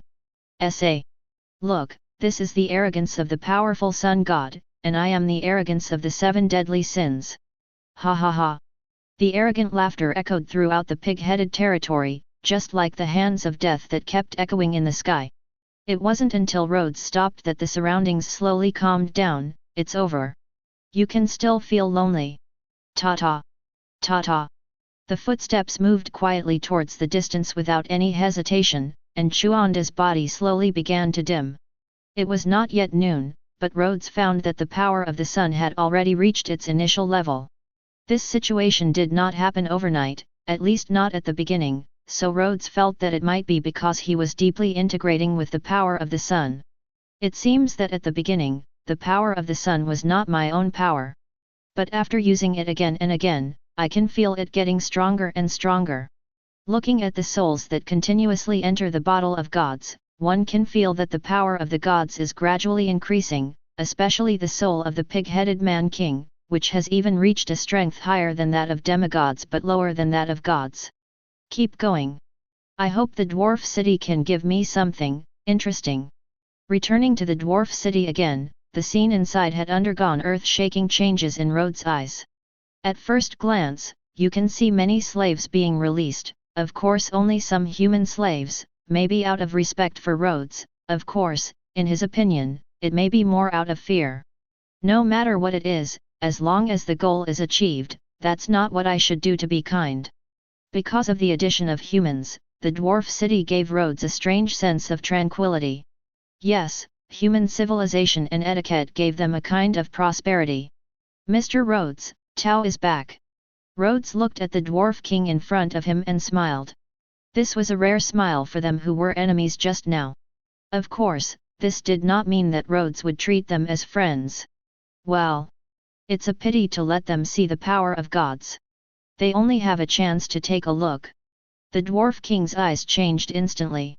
He found that Rhodes in front of him had a terrifying smell of blood, but no blood could be seen. Really? It's so powerful that it shakes the world. Then Lord Rhodes, do you need some comfort now? Rhodes heard the subtext, slave, and frowned. Of course, they are just some elves. I hope Lord Rhodes doesn't mind. We will never do anything bad to your kind. The king of dwarves understood that even if he and others were not afraid of his own death, they were afraid of not being able to obtain powerful technology after seeing it. What do dwarves need most? Of course, they have been studying forging for a lifetime, but such technology has reached a certain limit so far. Regardless of the fact that dwarves are the best craftsmen in the world now, that is only now. Other races around them are constantly learning their techniques and growing, so dwarves are in urgent need of new technologies. And they saw hope in Rhodes, how wonderful that hope was, and he even understood that there was definitely more than a little bit of that kind of skill. No, do you have any idea of the weapons I need? We already have some ideas. We have integrated some magic into the forging furnace and got some new inspiration. It seems that as long as we continue to upgrade the flames, we have made ordinary weapons that can compete with the holy level. Rhodes was shocked. Of course he knew the weapons that could compete with the holy level, but none of those weapons had their own powerful power, such as fire and ice. I see, it seems that my appearance has brought you some interesting technologies. Okay. Okay. As long as you help me properly, I will give you more and more. 177. The king of the dwarves arranged a luxurious house for Rhodes, where at least he would not be disturbed by the noisy humans outside. After those humans knew that Rhodes had saved them, they kept wanting to come and kneel down to thank him, but who needs the kneeling of humans? I don't want to enslave them.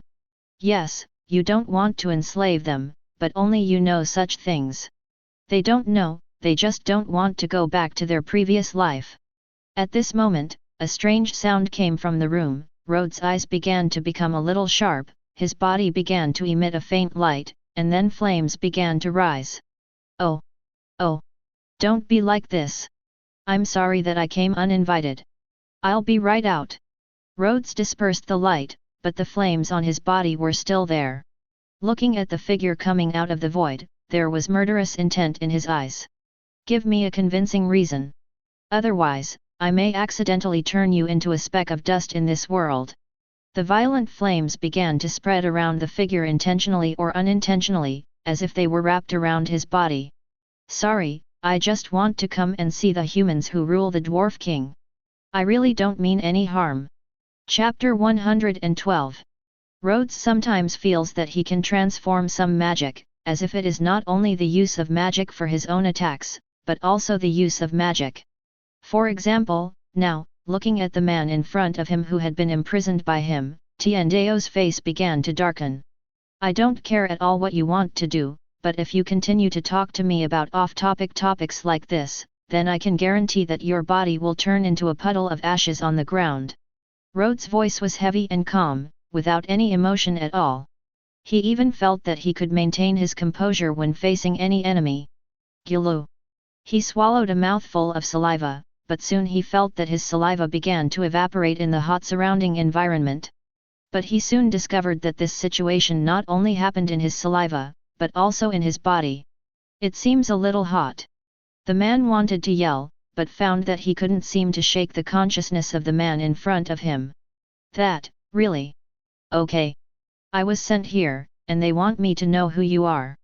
At least let me know your weaknesses and so on. Rhodes' heavy face began to turn around, and it was only now that he looked at the man. Maybe you can tell me everything. Yes. Rhodes didn't kill the man. He felt that sometimes it was more useful to keep him than to kill him, like now. A little bit of flame magic was left in the man's body, and a vague consciousness was being established in his body. Watching the man's retreating figure, Rhodes turned and returned to his room. The Dwarf King next to him greeted him with a smile. Mr. Rhodes, what do you want from me? Rhodes nodded slightly, then pointed to the humans outside. Go and tell them that I will never enslave them in my name. This is to respect their property. The Dwarf King thought for a while, and then a strange expression appeared on his face. Well, you don't know. Although we only have a servile relationship with slaves, unlike other races, this also means that we are malicious in itself, so no one will believe our words. Rhodes shook his head, then turned and left the room. A flame began to burn on his body, and a terrifying aura spread. Opening the door, what you see outside are almost all human beings. Their eyes are full of hope and despair. Rhodes stepped on the void little by little, and a red disc appeared out of thin air under his feet. Then step by step, Rhodes reached high in the sky. Looking at the people below, those majestic eyes are full of contempt for life and pressure on the people below. I, Rhodes, in my name, there must be no slavery in my territory, but of any ethnic group, as long as you come here, you will receive my protection. As soon as he finished speaking, a thunder exploded in the sky, followed by a red and silver halo spreading towards the surroundings, like the gods of heaven and earth. The entire city was wrapped in a powerful force, and everyone could feel that they were in a powerful barrier. Then, Rhodes raised his hand and stared into the distance with hope and arrogance in his eyes. Looking at the godlike figure above, the people below began to kneel down involuntarily. They sincerely obeyed the man above. Great Rhodes, we will always do your bidding, bards will sing your virtues, and the greatest writers will record your deeds. The king of the dwarves understood that this city could no longer be called a dwarf city. Perhaps not only humans but also other slaves could not exist here. Rhodes's voice resounded throughout the city and its surroundings, but Rhodes above felt that a possible energy was constantly being squeezed into the bottle of God. Is this the power of faith? Rhodes' expression became anxious, and he began to roll his eyes as if he had discovered something. By the way, how could I forget such a simple thing? The birth of a god is not only a great power, but also a powerful ability, but also, endless letters 100. Rhodes looked at more and more kneeling figures below, and the smile on his face began to become twisted and excited about everything. Finally, it seems that everything will start here, ha ha ha, ha ha ha. My God! I want to create an absolute God. The man who was walking towards the distance could still feel the flame boiling in his heart. It was really hard to forget that feeling that seemed to devour him. He still remembered Rhodes' completely unconcerned voice. What a pity! I left a flame in your body. You can try to see if you can extinguish it. If not, then it is your life that will be extinguished. Immediately afterwards, Rhodes raised his hand, and the man felt the fire in his body begin to explode. The gaze from the god of death was indescribable. I'm not even qualified to be looked at by him. How ridiculous! It seems that I will never be able to escape in my life. Haha! I don't know how long they walked until the man came to a small town. The town looks very harmonious, even a little too harmonious. There are people here, including children and old people. But you must know that in this world where danger is always possible, ordinary people are just like the food on the plates of beasts or other races. But on the surface, almost everyone here looks like ordinary people. The man came to the entrance of the village, and walked in with very calm eyes, Li Wangzhao. The moment he just walked in, behind a small mound next to him, a pair of eyes narrowed and then quietly disappeared in place. Of course the man knew that his arrival had been known by a certain guy, but so what, not everything was peaceful, at least not here. Ding-ling-ling. The door of the tavern was pushed open by the man, and the noisy voices inside disappeared in an instant. Almost everyone's eyes were looking at the man. Although the people in the tavern are very arrogant, they have their own small group. If the person who comes here is a stranger, they will not think this is a good thing. The man didn't have the slightest fear and continued to walk towards a table inside. His calm eyes began to move and tremble. It wasn't until the man sat opposite the other man and pulled back his hood to reveal the face inside that the calm finally ended. Chapter 113. When the pub returned to the lively atmosphere, everything became different again. But Rory, ha ha ha, you came really late. What kind of work have you taken on recently? Why don't you give me a little bit? These were the voices of a group of people at the table next to Corolla. Their voices were very rough, but Corolla knew that they were hinting at their own intentions. But Rory nodded as a greeting, and then looked at the man in front of him. I've done what you asked me to do, and the news is all in my head now. The man opposite was smiling broadly. He actually didn't want to come here. Others may not know it, but he definitely knew what kind of place this was. This is where almost all the dark forces around this place gather, including mercenaries, adventure groups, and some professionals who specialize in garbage disposal. This kind of place can be said to be the most suitable place for those tasks where the darkness cannot be exposed to the bright side, and Corey received the task here. Of course, if he was given another chance, he would never be willing. Tell me quickly. I will give you the corresponding reward through 910. But Rory shook his head. He was greedy, and that was true, but at some point he had to abide by the rules here. But this time, it was different. He already had resentment in his heart and spoke directly.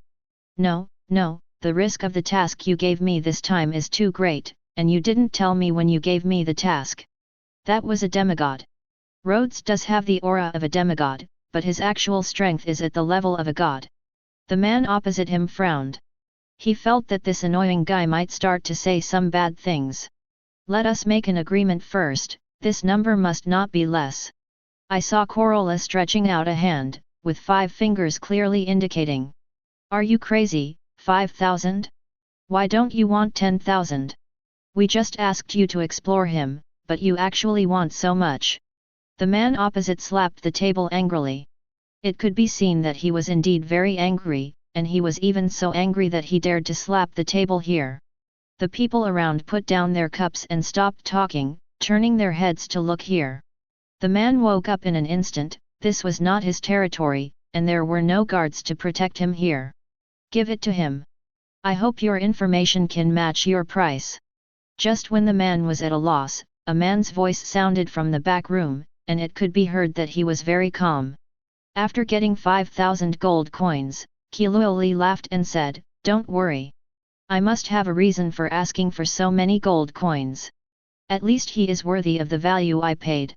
I was dazzled in front of the demigods. Circle, I almost saw the god of death. Immediately afterwards, after Kiloli told the man the news, the transaction ended. Looking at the 2 people walking away, Kiloli threw away the bag in his hand. What a pity! You will never know what kind of existence you have provoked. If the god of this world is recovering, then he is a living god. People around him began to come forward to congratulate Corolla. It was obvious that the relationship between acquaintances in this tavern was really good, and they would help those who were recognized intentionally or unintentionally. It's nothing. I have to rely on all the brothers to earn this today. All the consumption in the tavern today is left to me. I have to say that Kiloli has done a very good job in this regard. You must know that this tavern is not a weakling place. It can protect the safety of these people in this place, and you can see the people behind the tavern. How powerful! Naturally, the price of everything here will make people feel distressed for a while. Dak, brother Rory did a great job, ha ha ha, brothers, drink to your heart's content, ha ha ha. When doing business in this tavern, you have to hand over 3% of the transaction amount to the boss. This is also the rule. Adding in the previous treat, Rory's earnings this time are almost exactly 4. It's really a place that eats people without spitting out their bones. However, compared to that person's place, this place is obviously better. He touched his heart, and the scorching residual warmth still lingered in his heart. It looked like he was indeed in a bad state now. So, where are you going next? You have to complete your mission, sir. When Rhodes left Corey, he gave him a task to collect all information about the surrounding tribes, races, and all the gods. It is certain that the gods are recovering everywhere. Rhodes didn't want to be unable to keep his own land after the gods resurrected. So he had to know the auras of the gods in advance. It's time to finish it properly, otherwise, my heart will turn to ashes in an instant. That's really amazing. When a carriage left the village leisurely, a figure disappeared behind the mound of soil again. Really? 5,000 gold coins? It seems that Guy Corolla has taken on a good mission, but are you sure that the person who dealt with Corolla is the Mahud family? The visitor nodded. He clearly remembered that the carriage had a horse's head printed on it. Yes, master, I saw the crest of the Mahud family on that carriage. It's not a fake, at least I'm sure of it. The young man pondered for a while. He seemed to be thinking about a lot of things, and the other young man next to him had already spoken impatiently. Brother, what are you still hesitating about? That's the Mahud family. The richest family in the entire Lumen state. As long as you give the order, I will immediately lead people to get weapons. Lad, I know what you are thinking, but you have to understand that the reason why we are sitting here is because we have our own rules. If we don't abide by the rules, how many people will cooperate with us? Brother. Lad, listen to your elder brother on this matter. You still have a lot to learn. You know. Rad nodded. It felt really bad to be controlled by 2 people, but now he didn't have the ability to go out independently. Father, you are here. The old man nodded and looked at his eldest son with a very kind expression. This eldest son did have to be cautious in many cases, which was a good thing, at least for a family like theirs that supports business. Nod and speak softly. Code, you have to remember that even if we are bandits, we still have to have our own credibility. Do you understand? Chapter 114. Then, Father, what should we do about the man named Korari? Do we need to find his deal with the Mahud family? Don't underestimate Koder, although he is a very cautious person, he is very handy and even ruthless in doing things. No need. Their affairs are over for the time being. We only need to remember the information of the two people. Perhaps, they will also become our transactions. We only promised to protect their safety, but we never promised to protect their information. Rhodes looked at the huge stove in front of him, but there was a trace of strange curiosity in his calm expression. This is the divine furnace that you made. The dwarf craftsman Delson nodded and looked at Rhodes with respect. Yes, Mr. Rhodes, please let me introduce to you the function of this great and magical work. I believe you will be shocked. Rhodes looked at the stove gently and discovered that there was not just a simple magic circle on it, or that the magic circles on it were actually superimposed. It is equivalent to superimposing several magic arrays in one magic array. Of course, there are only two magic arrays superimposed here. Look here, this invention was inspired by your dragon-slaying magic and god-slaying magic.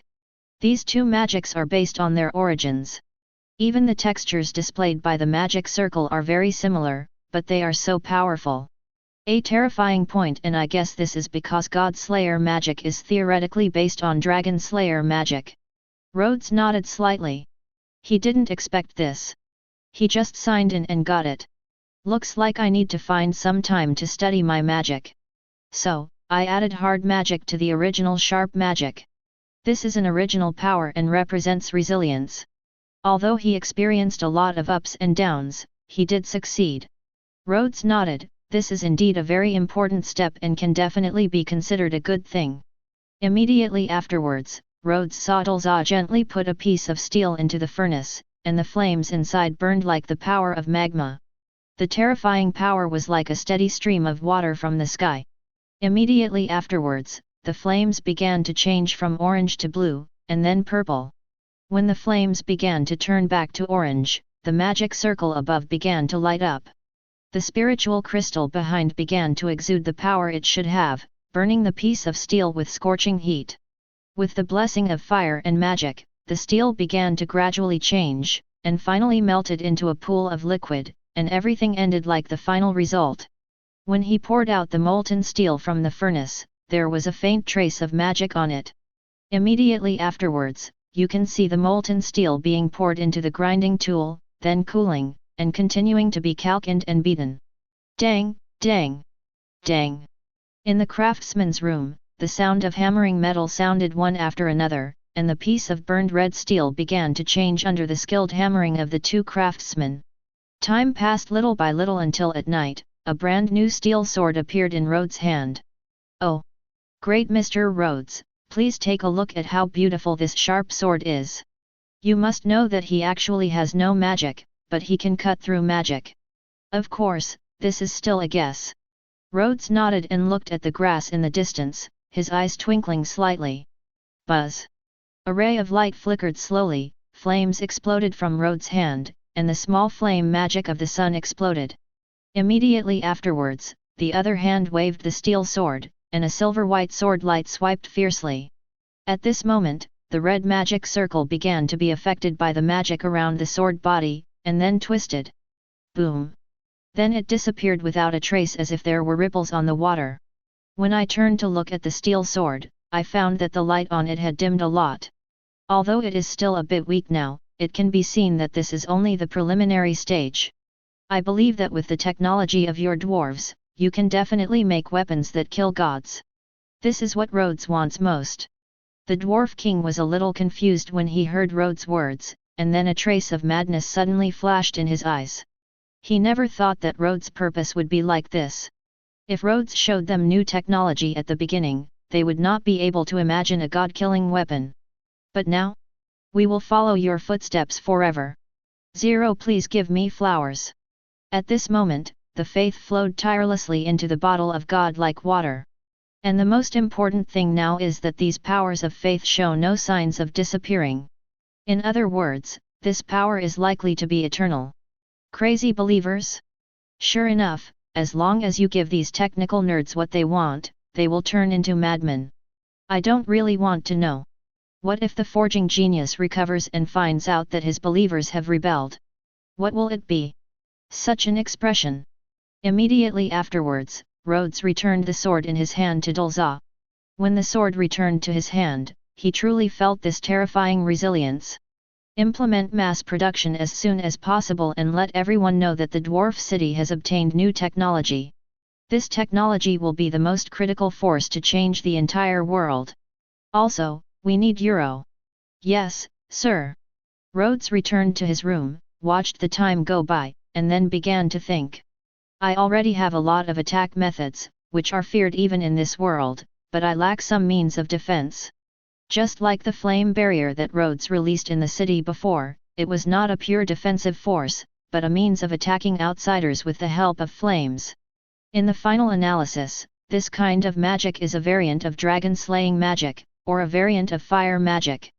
They are all attack magic, so I still lack a certain amount of defense, but what world's power can become a powerful defense?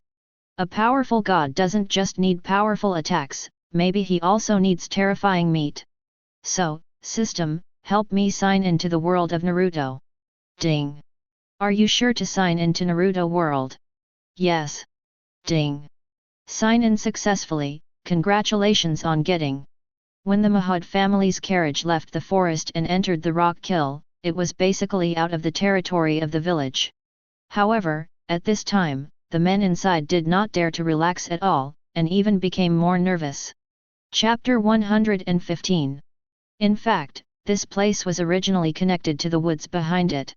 It can even be said that it is surrounded by woods, but these woods began to change 10 years ago. It was in this area that a group of fighting dragons came from Dragon Island, especially several of them were fire dragons with hot tempers. With the help of these fire dragons, this place became a ruin.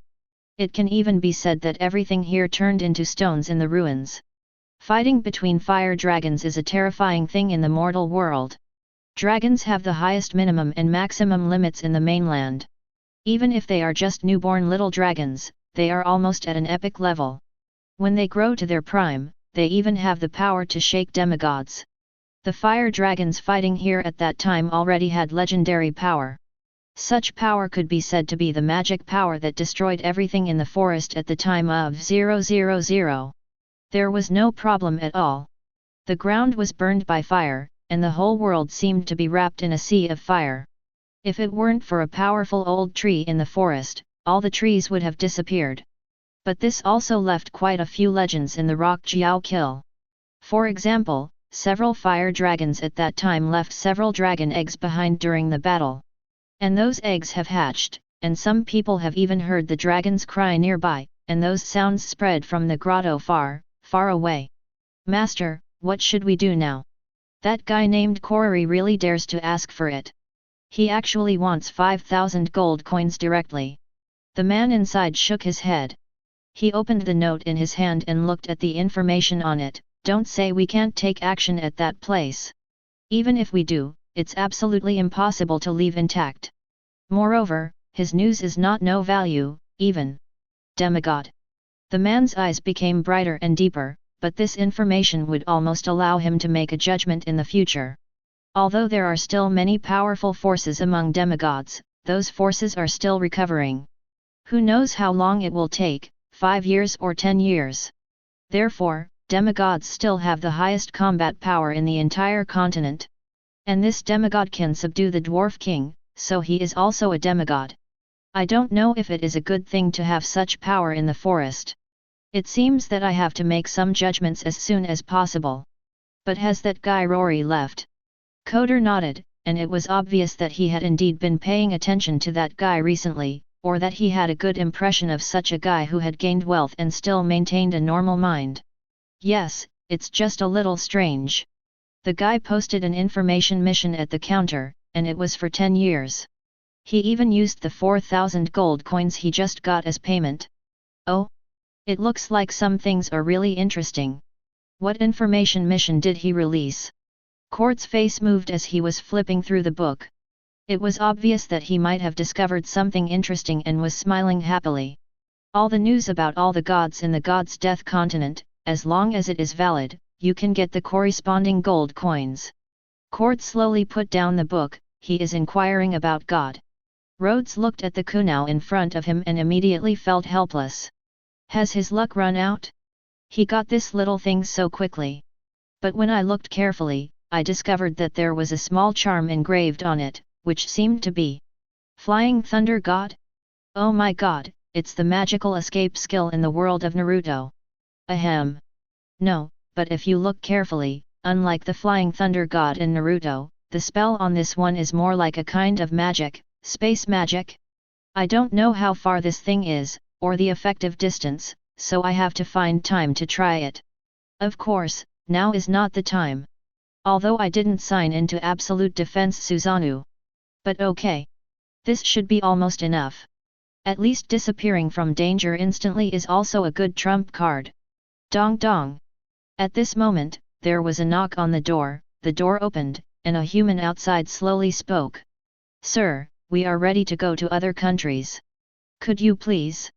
As the most bizarre place in the entire continent, slaves are not allowed here, but that does not mean that there are not other places. Even human countries even have other slaves, and there are even human slaves. So they were actually still very worried about becoming slaves of other countries. Rhodes thought for a while and decided that he was going to demonstrate. But it seems that being feared is also a way to speed up the recovery of gods. Nodding, Rhodes said, 0. Okay, I'll go with you then and show you something interesting. Thank you sir, we'll get ready right away. After the Dwarf King learned that Rhodes was also going to trade together, he quickly began to prepare. Their trip was not only to demonstrate, but of course, to show their new products to the world. It's a nice looking sword, but it's more than just a sword. When I think about the technology of our dwarf world being known to everyone in the world, everyone will know that our technology will be the strongest. That feeling is really good. Ha ha ha, giants, those simple-minded giants, still want to catch up with our technology. It's really funny, our technology is always advancing. As long as we have Mr. Rhodes, we look to him. That's right, the current Dwarf King is completely like Rhodes. As for the god of forging? What is that? He just threw that thing somewhere. Rhodes looked at the bottle of gods in front of him and sighed helplessly. It seemed that it would take a long time, but this time was really insignificant to him. Sir, we will go to Dekli City tomorrow, which is a 2.8 city built entirely by humans. Rhodes nodded. Ever since he disappeared from human sight, he has been looking for ways to create gods, so he doesn't know what the human world has become now. As for that city, he really hadn't heard of it, but did it matter? Why did you choose that city? The Dwarf King also looked at the human next to him with some confusion. This man was specially selected by him to do some clerical work. It's very simple. Dekari City is about to host the 20th Battle Conference. This conference will be attended by 80% of the countries in the continent. Of course, this is only in the Gods of Death continent. So I think this when we take the opportunity to promote our new works, we will definitely get a lot of orders. Chapter 116. The Dwarf King had to sigh. When it comes to business, besides those damn dwarf goblins like them, humans must be the best at it. Rhodes nodded. The best publicity for a weapon is when it is seen during battle. Think about it, a sharp steel sword was drawn out, and the magic circle was scratched out by the sword before the magician on the opposite side could release his magic. It felt so good to be defeated. The Dwarf King nodded and left immediately. If he could get the order, the whole city would start to take action. Whether humans or dwarves, everyone must take action. In the forest outside, a group of people was slowly walking towards the rock window. There were 5 people in their group, and the most important thing was that one of them had this divine weapon on him. Xia, are you sure there is really a dragon here? That thing is a legendary existence. If you can find it here, that would be called strange. The man spoke to the woman at the front, who was the leader of the 30-strong team. Although they were just a group of people who had just come out of the academy, they did have elite strength if they wanted to advance to the top. It's just that such strength is not easy to use in a place like this, but they still dare to walk in so arrogantly. Dragons are not that easy to find. Don't worry. As long as you let me capture a dragon, I can show it off in front of that cousin, and let that guy always show off the rock dragon in her hand. But Xia, after we find it, how can we capture it? Do we really have that ability? But what she didn't expect was that she just shook her head. Don't worry. Of course I have my own way, but I have to find the fire dragon first. Several people were walking in the stone kill talking and laughing, but none of them noticed that behind a huge stone not far away, a figure was looking at them quietly. The white body was crawling slowly, and the red eyes were watching quietly. It seemed that they were looking for something, looking for these missing people. The blood in his eyes flashed away, and then disappeared. Time passed minute by minute until a huge roar sounded in the stone kill. Roar! The deafening sound seemed to have exploded with its own huge power. Rhodes as far away as the dwarf city heard this sound. What happened? Rhodes spoke directly, and soon someone started to take action outside, and then a figure stumbled over. Sir, we found an injured woman in the wild. It looked like she wasn't breathing much. Rhodes thought for a while, then walked out directly and said, "Take me to see it." That roar was very familiar, even too familiar. It was the sound of a race he had encountered before.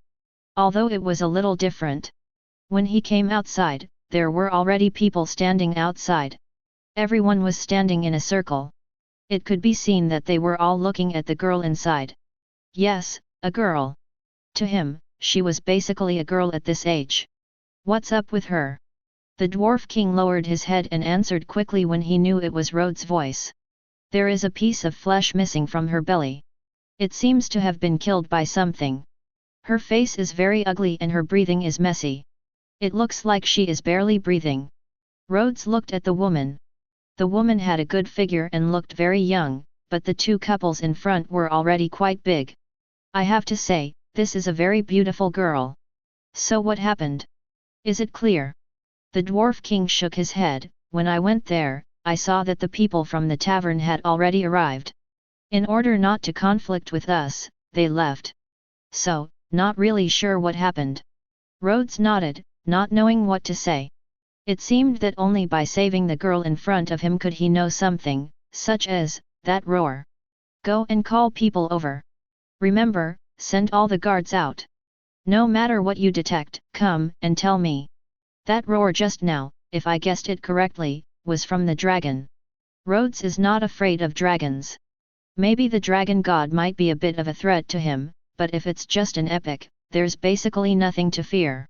Even for Rhodes, coming here is just a stepping stone for his own research, but just because he is not afraid does not mean that the people in the dwarf city should not be afraid. To wake this girl up, we need to know what happened. Dragons are not weak chickens like the wild boar king. They are very revengeful guys. The dwarf king nodded and hurriedly ran towards the distance. It could be seen that what happened this time was indeed terrible, and could even be said to be very serious. Time passed by. Rhodes was experimenting with the flying thunder god Kunao in the room, and finally learned that it could fly at will within at least 300 miles. It seemed that this was indeed an escape artifact. Nodding, at this time, the system's sign-in prompt came. Ding, do you want to sign in to Naruto World? Sign in. Ding, you signed in successfully, congratulations on getting the pheasant sword. Utensil? Rhodes is not very optimistic about this sword, or it is useless in his hand. He does not need a sharp weapon. But he didn't have the weapons he needed. Well, Rhodes's requirements were just too high. After all, his purpose was to kill the gods. What kind of sword can meet such requirements? If it can hurt Rhodes, it can almost hurt God, but the grass pheasant sword can't even hurt itself. At this moment, a voice sounded outside the door. Sir, Wang invites you to go to the conference room. The girl has woken up. We have learned a lot of news and we need to tell you. Rhodes thought for a moment, then nodded. I know, I'll be there later. You can go there by yourself now. As for the rest, let me think about it first. The girl was lying on a chair. Her eyes were empty at this moment, and the consciousness coming from the depths of her soul was actually feeling crazy fear. Rhodes shook his head, his soul was eroded. Although I don't know what it was, but I think it might be a dragon. Then, what should we do now? The Dwarf King looked at the girl very worriedly. He didn't know what to do, because the girl looked like the right person to answer their questions, but Rhodes shook his head. Chapter 117. Don't worry. Leave this to me. As for the rest, you don't need to worry. Then Rhodes' consciousness began to enter the girl's consciousness, where the most primitive form of the soul can be seen. Is it a ball of water? It looks really fragile. This ball of water. No wonder the soul is eroded so easily. The most primitive form of the girl's soul is water, but the water looks like a puddle and is of no use. Then she looks at the thing next to the soul. Is it a flame? It seems that the flame has been evaporating the water, as if it is drying the water. That's it. It seems that this fire actually has the soul of something else. And it's a giant dragon. It seems that my guess is not wrong. Rhodes did not hesitate, and slowly placed his arm on the soul, and a ball of light began to spread with a silver aura. The water next to it began to stop evaporating, and even continued to fill the gap, as if the puddle just now had been covered by spring water, and then a trickle appeared. At this moment, the water extinguished the flames, and the power that burned the girl's soul disappeared. I see, how else can the power of light be used? I see, is that the soul? Light belongs to the sun, so it is impossible for Rhodes to believe that light can only protect a person, but it can also destroy a person. And when the flame disappeared, the eyes of the girl outside began to gradually recover, and the death-like aura disappeared, followed immediately by a look of confusion. What happened? Tell me. The Dwarf King saw that the girl's mood was gradually recovering, and he spoke very gently. The girl looked at the Dwarf King and didn't know what to say for a moment, but she knew that she was at least saved by a civilized race, which meant that she was safe and sound. I just encountered wild beasts. Those wild beasts were so terrifying that all my companions were killed. Rhodes frowned and looked at the girl in front of him. For a moment, he felt ridiculous that this little guy dared to play tricks in front of him. Don't you know? You were saved by me, so I can naturally know the state of your soul. If you want to know if you are lying, I can tell it at a glance. Rhodes' voice rang in the empty room. Only then did the girl notice that the person sitting in the first place was not the Dwarf King in front of her, but Rhodes over there. In other words, this place is ruled by humans. So what, even if I lied, what do you think you can do? Rhodes looked at the girl's face and thought what a pitiful person she was. Although he didn't know what her identity was, what he knew was that she had no idea what darkness was. Okay. If you think so, then, send her away and let her go on her own. If we save her, it will be like saving a wolf. Rhodes spoke directly without any nonsense. It was obvious that he didn't care about anything at all, and he wasn't even interested in this girl's beauty. The Dwarf King nodded. He would never refuse Rhodes' order. He would then start arranging for people to send the girl out of the city. As for the rest, she would be left to fend for herself without any need to worry about it. Wait, are you serious? We are of the same race. You don't even know my identity, how dare you? The girl was a little panicked. Part of the reason why she dared to be so presumptuous was that she felt that the people in front of her would not do anything to him. That's right. Rhodes won't do anything to her, because they are not enemies, but for such an ungrateful person, he doesn't have a good impression of her. Seeing Rhodes disappearing from behind, the girl finally panicked and hurriedly opened her mouth to reveal her identity. Wait a minute, I'm the princess of the Rhine Empire, I'm the daughter of the king, how dare you do this to me? No, don't throw me into that wild place, no, it's too scary there. I told you everything. Rhodes did not appear, but the Dwarf King next to him nodded, go ahead. Don't worry, as long as you tell us everything, we will help you return to your home. The girl nodded. Only after experiencing despair can she understand how important hope is. At the same time, she also understood how ridiculous her identity was in a place like this. My name is Moli Lai, Xia Yat. For some reasons, I brought a group of people here to look for clues about the dragon. All my teammates. Rhodes listened to the words of the dwarf king next to him, tapped his fingers lightly on the table, and slowly narrowed his eyes. In other words, those guys came to that place in search of dragons? Then there are really dragons in that place. The dwarf king nodded, yes sir, and the most important thing is, there is something you may need to know. This matter may be done deliberately by someone. The purpose is to let the princess of the empire die here, and then launch war. Rhodes, what do you say? Because this news was told to her by a masked man. In other words, from the beginning of being shown off, to being told that there was a dragon, to finally looking for the dragon, this series was all arranged by someone. Rhodes nodded, acknowledging the dwarf king's words, and then looked towards the sky in the distance. Does anyone want to start a war? Who in God's death continent has such thoughts? The empire, the kingdom, or other races? The dwarf king did not disturb Rhodes' thinking but waited quietly. You should also send people to look for the dragon. Now that you know the news, let's look for it. That's a dragon, Li Mo Zhao. Even if you are just a young man, there will be many people who want it, right? In addition, arrange for someone to send a message to the empire, telling them that his daughter has been rescued by us, and let them pick her up. As for the reward, let it be according to the market price. Yes. Looking at the disappearing back of the dwarf king, Rhodes did not continue to think this time. His body disappeared in an instant, and then walked through the air and disappeared into the sky. He wanted to go see that place in person to see if there were any so-called dragons. But unfortunately, even after walking around Weishang, he didn't see any.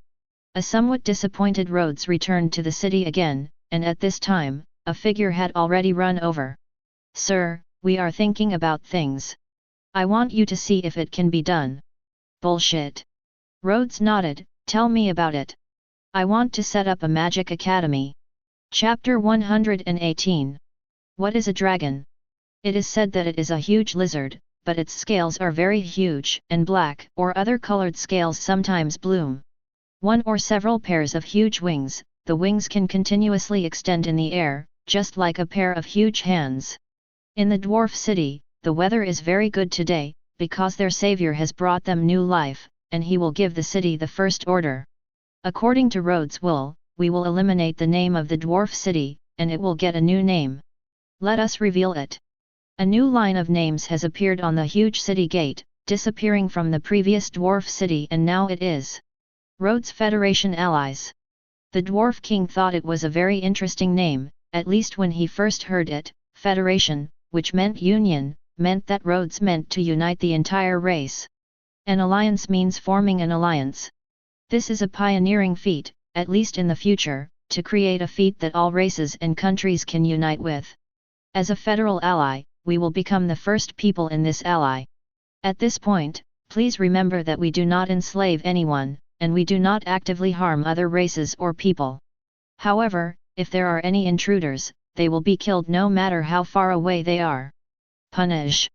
This domineering sentence brought a perfect ending to this national conference. Rhodes is sitting on the top of the mountain. He has only recently decided on the founding of the country. He needs faith and the people in the city need shelter.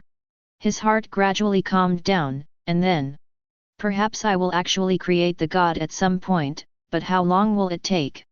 But it doesn't matter, because, sitting back and watching the storm break through, I remained unmoved and said, sign in.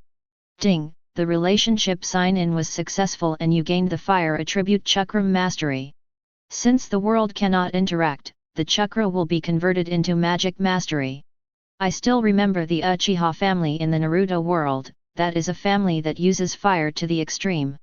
So, maybe in addition to using fire magic, I can also create. High above, a lone eagle hovering in the sky kept soaring, and its black wings began to flap wildly. At this moment, the dwarf king from behind came over. Sir, the country of Kendias in the east sent envoys, Dad. They are here to congratulate us on the establishment of a federal ally. Rhodes waved his hand to show that he understood. Have we sent invitations to other countries? The dwarf shook his head no. Yet. No, then what are they here for? Giving gifts? What a ridiculous excuse. I have to laugh at them for not even making excuses. The dwarf king nodded, yes. There may be only one reason why this kind of truth comes to us, to test us. Ha ha ha, the weasel is giving New Year greetings to the chicken. Since they want to test it, let's go and have a look. Yes. When Kenyal, the eldest prince of the kingdom of Kendias, walked to the city gate, he realized what absolute strength meant. The kind of powerful props and weapons that only dwarves can create, coupled with a layer of slightly fluctuating red flames on the surface. A country of dwarves has actually done such horrible things. It seems that we really cannot underestimate the new ruler of this country. No, it should not be called a country of dwarves now. At the gate of the city, people were constantly coming in and out. Some of them were humans, some were elves, and there were various other races. Kenyar looked at them calmly, but he was accompanied by the second prince, Kenyar, who was a complete playboy. Even now, his eyes are fixed on the female elves coming and going. You'd better keep your eyes closed, otherwise I won't be able to protect you later. This is not our territory. I know, brother, what are you afraid of? Even if it's not our territory, how dare their king do anything? Besides, I'm just taking a look. Isn't this illegal? Kenyal was very angry, but also very helpless, because his younger brother had been completely spoiled. I'm so crazy that I can't recognize it anymore. I really don't know why I would bring this guy here for such an important matter. Ha ha ha, friends from far away, what noble friendship do you bring with you? I hope you don't mind our haste. A young man walked out of the city, and he was a human being, which also made Kenyar understand that this country was serious about abolishing slavery. But such behavior is undoubtedly a declaration of war against all nobles. Will the nobles of this country really agree? In fact, they didn't agree, but what does it matter? Those who didn't agree have already gone to sleep. Hello, I am the head of the mission of the Principality of Kenyars. We come here with respectful friendship. The man glanced at everyone and said, "Thank you for your friendship. We have arranged everything for you. Please come with me." The man's tone was neither condescending nor condescending, but a normal tone. Such a tone was nothing in Kenyal's eyes. But one person was unwilling, and Kenyaji behind him had a face full of reluctance. "What do you mean, you just sent a guy like you to welcome our principality? Your king? He hasn't come yet." When he heard Kenyaji's voice, Kenyar panicked, and he quickly looked to the side. The guard next to him understood what he meant, ran behind Kenyaji, grabbed his body and walked towards the back. Ignoring his struggling brother, Kenyal's face was filled with nervousness. He was afraid that this stupid pig would harm him and others.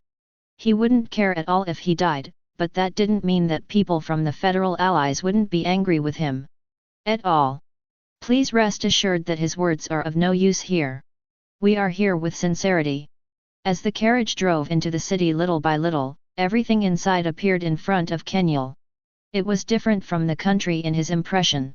It was almost surrounded by blacksmith shops. Although there are other shops, it is obvious that those shops were opened recently. In other words, this place was originally made of 10 cities made of steel. Shocked? He was indeed shocked, but when he saw that there were indeed many other things, he felt what it meant to be a change. Oh! Really? Did that guy really say that? The young man looked at Rhodes with respect on his face. F#YF+. Yes, doctor. Chapter 119. A spoiled second generation? This kind of plot feels like I've seen it somewhere before. It's just that.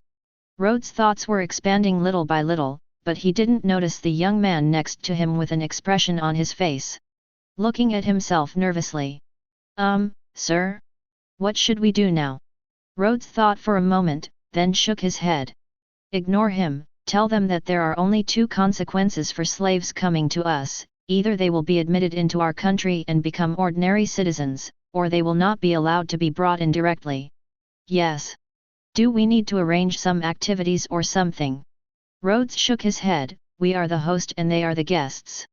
Generally speaking, everything should be arranged by the host, but I don't want to.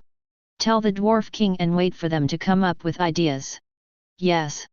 Kenyul's face was full of nervousness. Although this was not the first time he had visited other countries, compared to those countries, the Federal Allies felt like outsiders. If other countries had heard the name of their country, they would have made respectful arrangements long ago, but now, they left us here like this. Don't they know that our country is one of the most populous countries on the continent? Why do they dash? At this time, Ji, who was good at it, was blaming his brother without any anger on his face.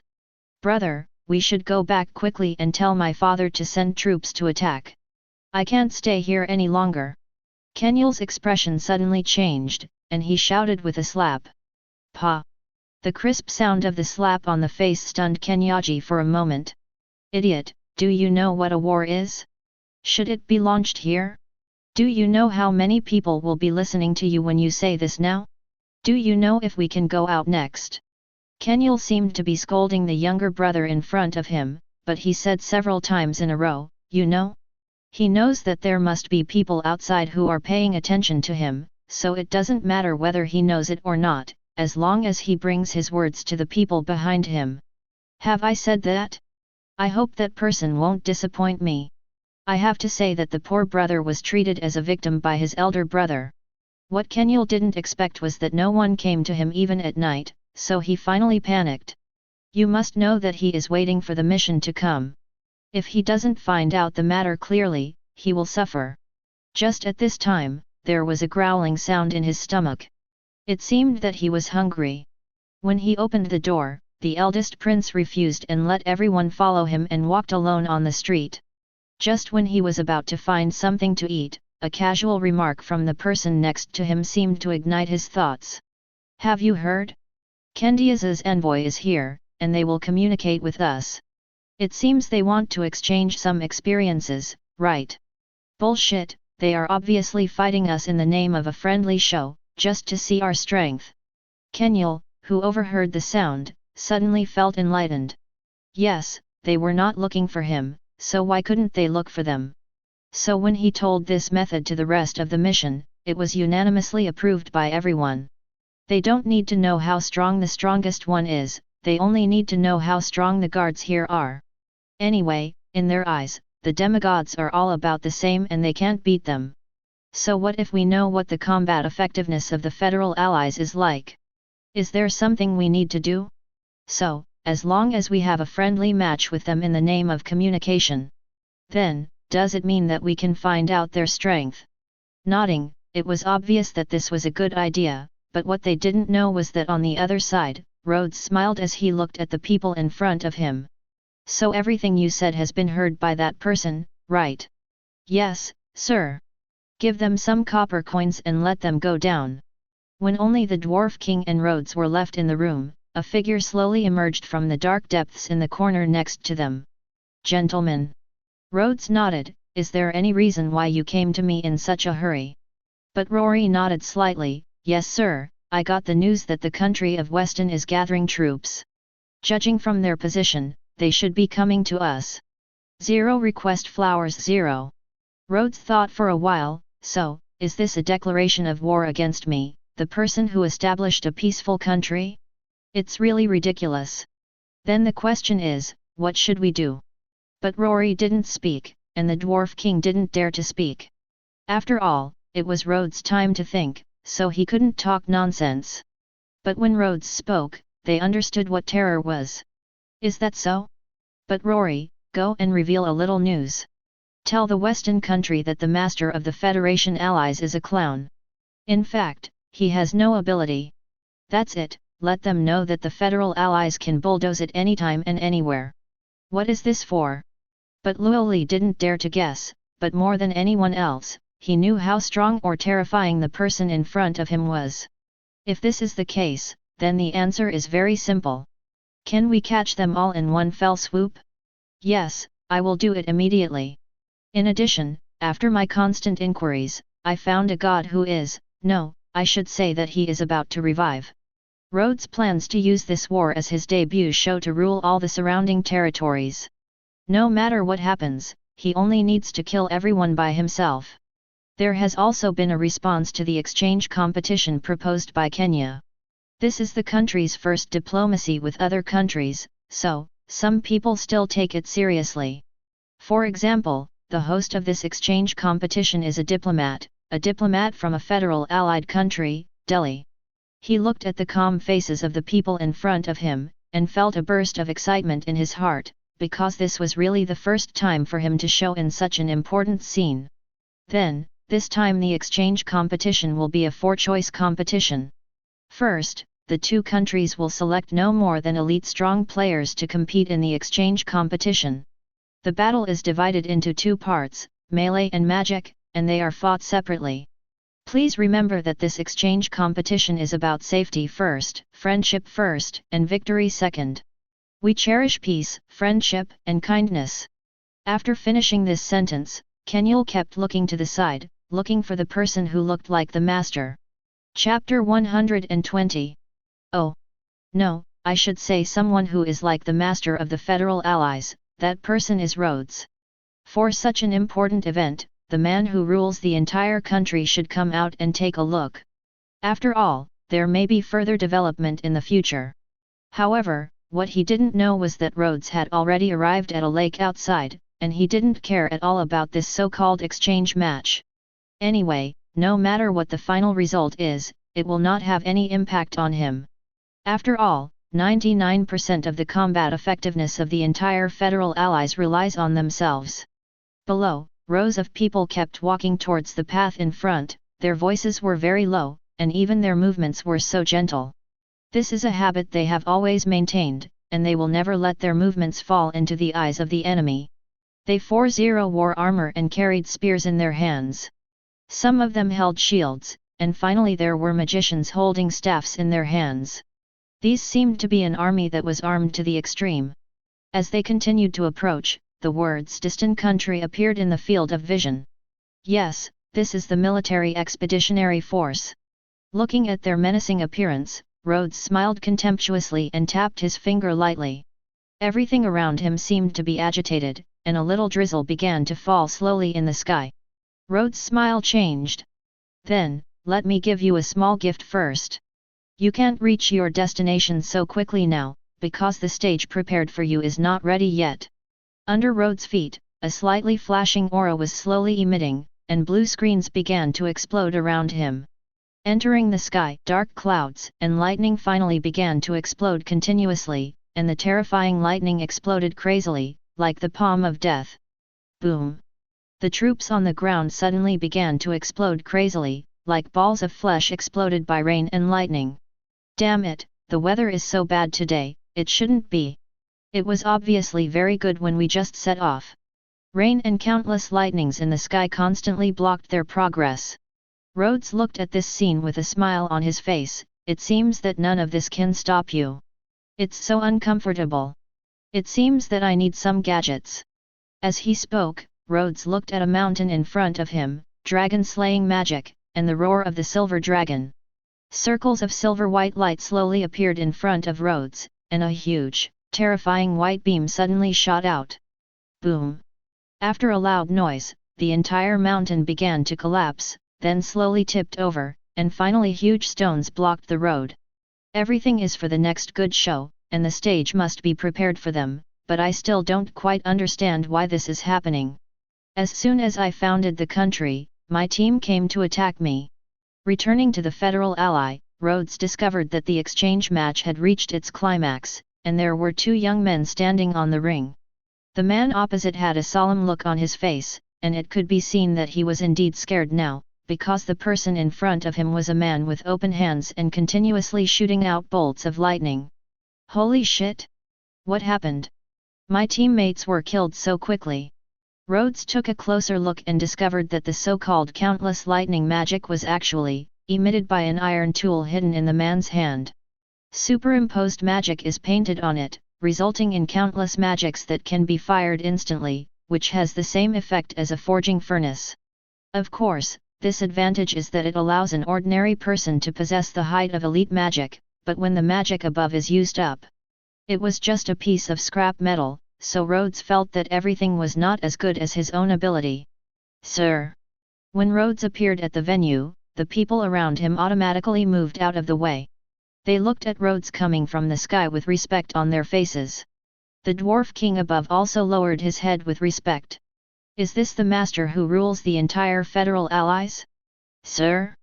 Is this their name? Kenyal, the eldest prince of the mission below, looked at the towering figure with shock on his face, and at the dwarf king who kept lowering his head on the high platform. It seems that this is indeed the one. I just don't know where he went. He just came out now. The battle in the ring was over. This was the first team battle. What he didn't expect was that this time the battle ended so quickly. This also allowed Kenyar to see what strength was for the first time. 0. Absolute strength suppression is that simple, and the following battles once again gave them inner suppression. In the personal battle, this time a man named Claire appeared. The man had a very simple weapon, a simple sword. The long sword looked so sharp, and the white silver light on it flickered slightly, giving it a different luster. The man opposite also carried a sword on his back, but the difference was that his sword also had a white staff core on it. In other words, this is a weapon made of a sword and a staff. When Rhodes saw this, he couldn't help but feel funny in his heart. He was really speechless. He actually used such a ridiculous weapon in battle. Get up! As the host yelled from above, the two men below rushed towards the opposite side crazily. The man on the opposite side moved his sword in his hand. Dharma Kwan, along with the silent recitation of the incantation, slowly began to form a magic circle. The blue magic circle was glowing slowly, and Claire didn't expect that this guy could actually play. Does the sword resist melee combat? The staff resists ranged combat? It's still pretty good, but... The silver sword in his hand moved, and the light flashed away, and then he saw the terrifying sword light slamming into the blue magic circle. With one strike of the sword, the magic 3.1 magic circle slowly dissipated, and then the scattered magic light spots were seen slowly falling down. The battle finally ended when there was nothing left. Do you know? Real fighting is about skills, weapons, and ultimate judgment, but not in this tricky way. The magic circle was scratched out with a sword. Kenyal's eyes were straightened when he saw this scene. The feeling of being buried by infinite killing intent was really terrifying. How is that possible? Is this his ability or something? Said the escort next to him. Friends, this is our kingdom's new weapon and the latest creation. Our weapon has very sharp toughness and can cut off the magic circle. That's right, what he means is that this is the reason for the weapon, not the person's own ability. Chapter 121. Kenyal's face was full of excitement after hearing the news, and he quickly shouted to the people behind him. Hurry up, write to your father and tell him about this. Tell him that this will be a weapon that will change the whole world. We must hurry up and purchase it first. Yes. Excited, very excited. Now Kenyal is even so excited that he can't help himself. There is basically no need to watch the subsequent battle. Because of such a weapon, the subsequent battles were very simple. They were all beaten to death directly, and almost everyone was killed in an instant. The final battle victory was easily won by the federal allies, and Kenyal below quickly approached the diplomats. Friend, can you help me introduce the master of your country, that is, that gentleman?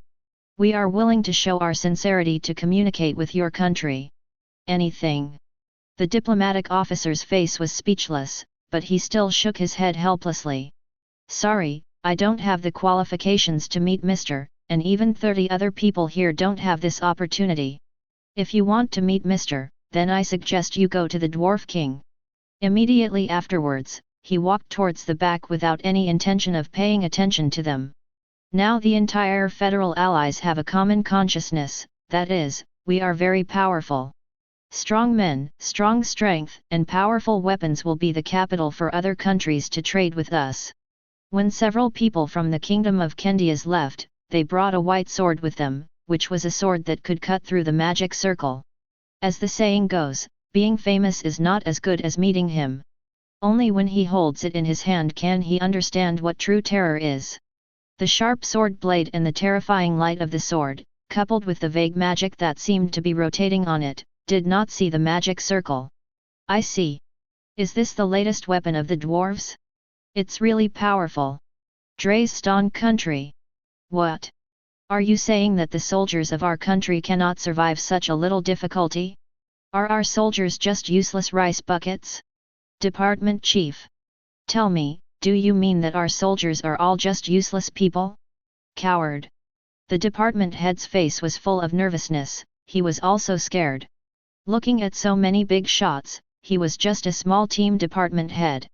Who made their general unable to come over at the front line now? They had no choice but to let themselves, a little man, take over. No, it's not. Please listen to me, adults. I don't mean that. What I mean is that our country can easily bulldoze the entire federal allies. But that requires more calendar districts. After the department head finished speaking, an official next to him spoke. Your Majesty, please listen to me. We want to show our power to the world, so why not just bulldoze the entire federal allies? Then the world will be amazed by our power. As soon as these words came out, the whole scene was boiling. Yes. Wouldn't such words tell everyone how powerful our country is? Okay, tell the first army not to rush forward. Wait for the second and third armies. This time we will use our whole country to bulldoze the entire federal allies. In front of our millions of troops, everything is bullshit. When the army marched towards Rhodes in a mighty manner, it was already night, and the entire army did not even have much strength.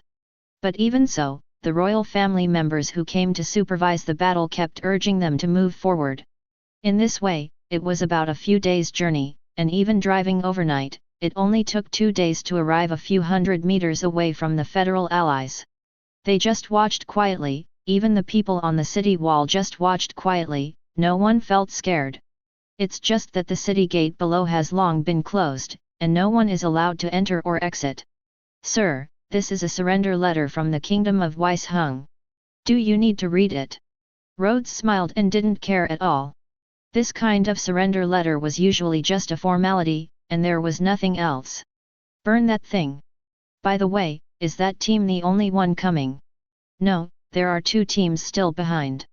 The 3 teams add up to almost 400,000 yuan, which seems to be a lot. Just looking at the 2 of them, they seem very tired. Rhodes smiled, and the dwarf king over there also smiled. Of course they are tired. The journey that originally took 5 days to arrive took them 2 days. You can imagine that those soldiers didn't get a good rest at all. Okay, our time is coming soon, let the people below prepare the recording stone. This battle will let the world see what God's presence means. Rhodes wants the world to know that not only gods are the strongest in the world, but even gods are vulnerable to him. Outside, a member of the royal family was a man. He originally received an order from the kingdom to stay in place, wait for the follow-up troops, and then push directly. But he felt that just by relying on his own team, he could push the entire federal allies, so that his record could become the most luxurious among the entire royal family. This is a battle that will benefit me in inheriting the throne in the future. Nothing can happen to me. What a pity. Just massacre the entire federal allies. Immediately afterwards, the herald came to the battlefield, which was in front of the city gate, and said a lot of nonsense, which meant, what about the federal allies? In order to maintain world peace, the entire country must be eliminated. Therefore, such righteous and awe-inspiring words only received blank looks from a few people above the city.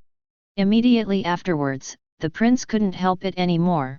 He waved his hand quickly, and he became inexplicably aura, go up, open their city gates, I want them to know what it means to fear from the power of the country.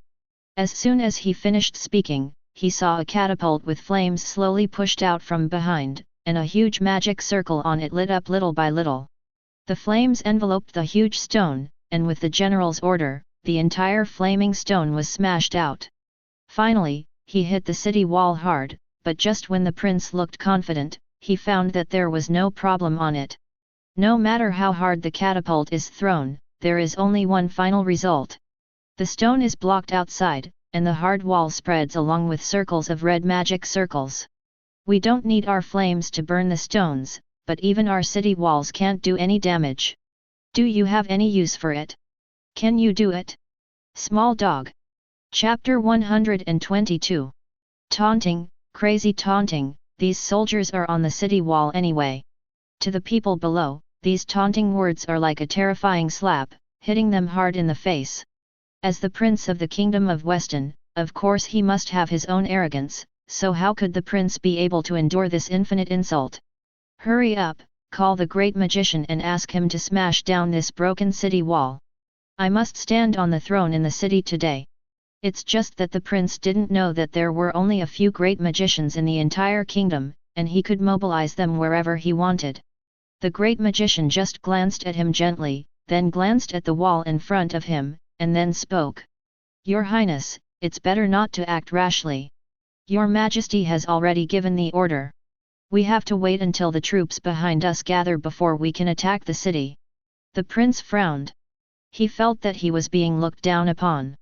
In other words, he was just a prince at the bottom of the ranking, so the guy in front of him didn't look down on him at all. Oh! How pitiful! It seems that you can't break through the city wall, what a pity! I thought the legendary great magician was really that powerful. Speaking of this, the good old magician was no longer sleepy. He stood up from his chair and looked at the city wall in the distance.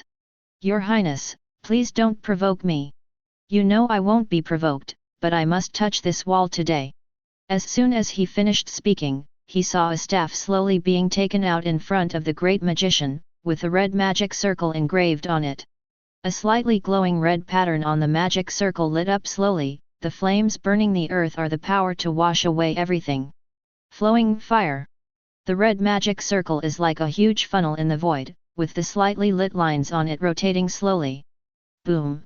At this moment, a huge fireball began to gradually spread out along with the surrounding air, and then in an instant it was as if it was thrown away by a big hand. It hit the wall hard, and a huge flame crashed onto the wall, but in the end it only left a little trace of the flames, and nothing else. Seeing this scene, not only the magician felt ashamed, but also Rhodes above felt amused. How pitiful!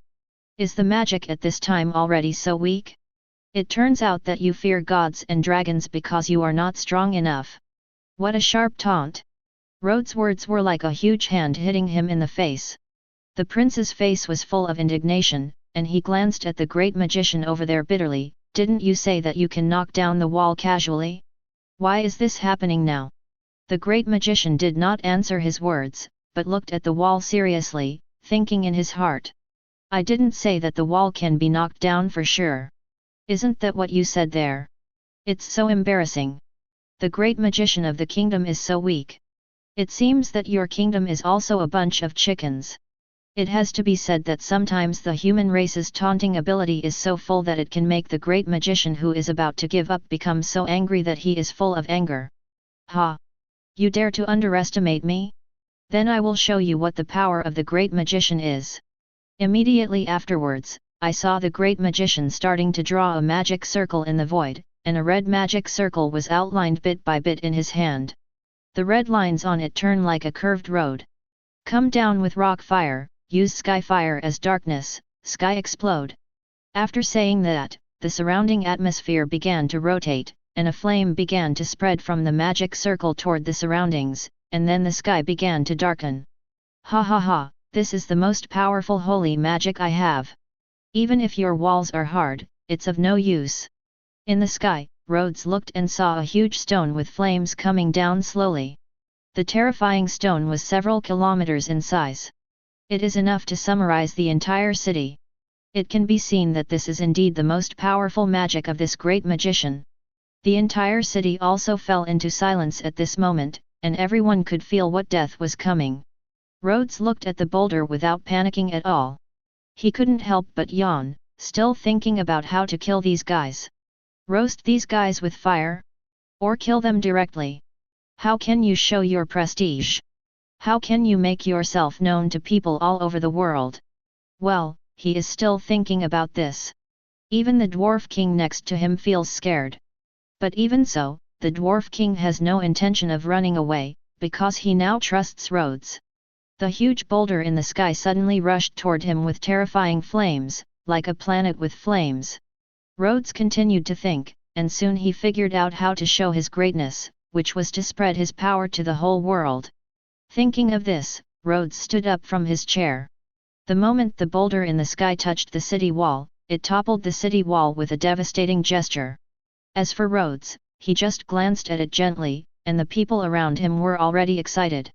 On the battlefield outside, the prince saw that the city wall was broken, and his face was full of excitement. He could just go in and burn, kill, and loot. But soon he was confused. The boulder did not end after destroying the city wall, but continued to rush forward, which meant that time flew in an instant. A circle of red light suddenly emitted from the center of the city wall, and the light spread out in all directions as if it had a life of its own. Then all the light hit the boulder. The red, Li Wangzhao, light was carrying flames, and only a crisp sound was heard in the sky. Crack! Crack! A deep crack appeared on the surface of the boulder, and then, another red breath hit. Boom! There was another loud noise, and the boulder suddenly exploded. Fragments and countless stone fragments fell down, and the boulder exploded in the air. Immediately afterwards, there was another beam of light, and the countless gravels were also wrapped in an instant, and finally turned into shining dots. Those dots were all gravels turned into powder to reflect the sun's rays. You destroyed the city and you think you won? It's really ridiculous. From the beginning to the end, Rhodes didn't move his body, as if his body was fixed there. No matter what happens, you must be fearless in the face of danger and keep your emotions at a reasonable level of calm. Chapter 123. The great magician's face was full of fear. He could still feel that his body was still weak. The feeling of being hollowed out was really uncomfortable. Rhodes was not in a hurry, and looked at the troops below. You guys can't defeat us just by yourself, why don't we wait for your follow-up troops to arrive? Maybe we can win with them. The prince finally came to his senses. He slowly raised his head and saw that Rhodes was looking at the great magician. Humph! Set up camp on the spot. We will give them a good look the day after tomorrow, and then the entire country will be slaughtered. Among the federal allies, the dwarf king was smiling. There was no problem in fighting. He felt that he had been underestimated. You must know that even when Rhodes was not here, no one in his city dared to touch him. Don't worry. When they all arrive, I will prove to the world what terror is. At the same time, there is also a section where Rhodes feels that a country can only have so few territories. As the main master behind the federal allies, Rhodes feels that there is a little less territory in the later stage. Sign in. Ding, the sign-in is successful. Congratulations on getting the Susanoo of Naruto World. Since chakra and magic are not the same, you will get the special edition of Susanoo, the Light Susanoo. Rhodes was shocked, but at the same time he felt a sense of surprise. Recently, 340 had been wanting to take out this thing, but he found that it was never signed. Susan, in Rhodes' opinion, is an artifact, with amazing defense and powerful attack power. He is simply a good political tool. Arriving at the back mountain and standing on an empty ground, Rhodes slowly clenched his hand. At that moment, the light attribute magic scattered around began to move towards him. In just an instant, white bones began to climb on Rhodes' body, and then slowly began to form a huge, majestic figure. The figure just looked into the distance quietly, and the power in his hand exploded in an instant. Boom! There was a loud noise, and Rhodes roared inwardly as he looked at Susanoo, who was constantly exuding magic power. Immediately afterwards, Rhodes' body slowly shrank again, and then returned to the human stage. Susan's power was too strong, making it a bit difficult to control. Time passed little by little outside, until a few days later, the final date finally arrived. The other two teams finally arrived in front of the prince. They looked at the prince in front of them, feeling unspeakably nervous. In order to directly bulldoze the entire federal allies, the unknown great magician was even dispatched this time. These are all the wealth of the Western Kingdom. With these high-end combat capabilities, they are powerful beings wherever they go, and now, they all have to deal with the huge city wall in front of them together. Rhodes was still sitting on the chair, watching the people below him begin to gather little by little. The prince slowly rode his horse to the front, looked at Rhodes above and shouted loudly. You are the one who established the entire federal alliance. I remember that His Majesty the King has warned you that if you want to establish a country, you must seek the consent of our country. You actually established the country privately, then I am sorry." After saying that, the prince shook his head. The feeling of standing on a peak immediately made him feel happy. Rhodes ignored him and glanced to the side. The dwarf king saw Rhodes' expression and instantly understood, nodded, and shouted below. "We have given you a lot of time, but you haven't organized your team yet. You look down on us, but you can't lose the style of your country, right?" The words of the dwarf king were told to him by Rhodes. Originally, Rhodes didn't feel anything, but when he saw how chaotic the soldiers below were gathering, he suddenly became confused.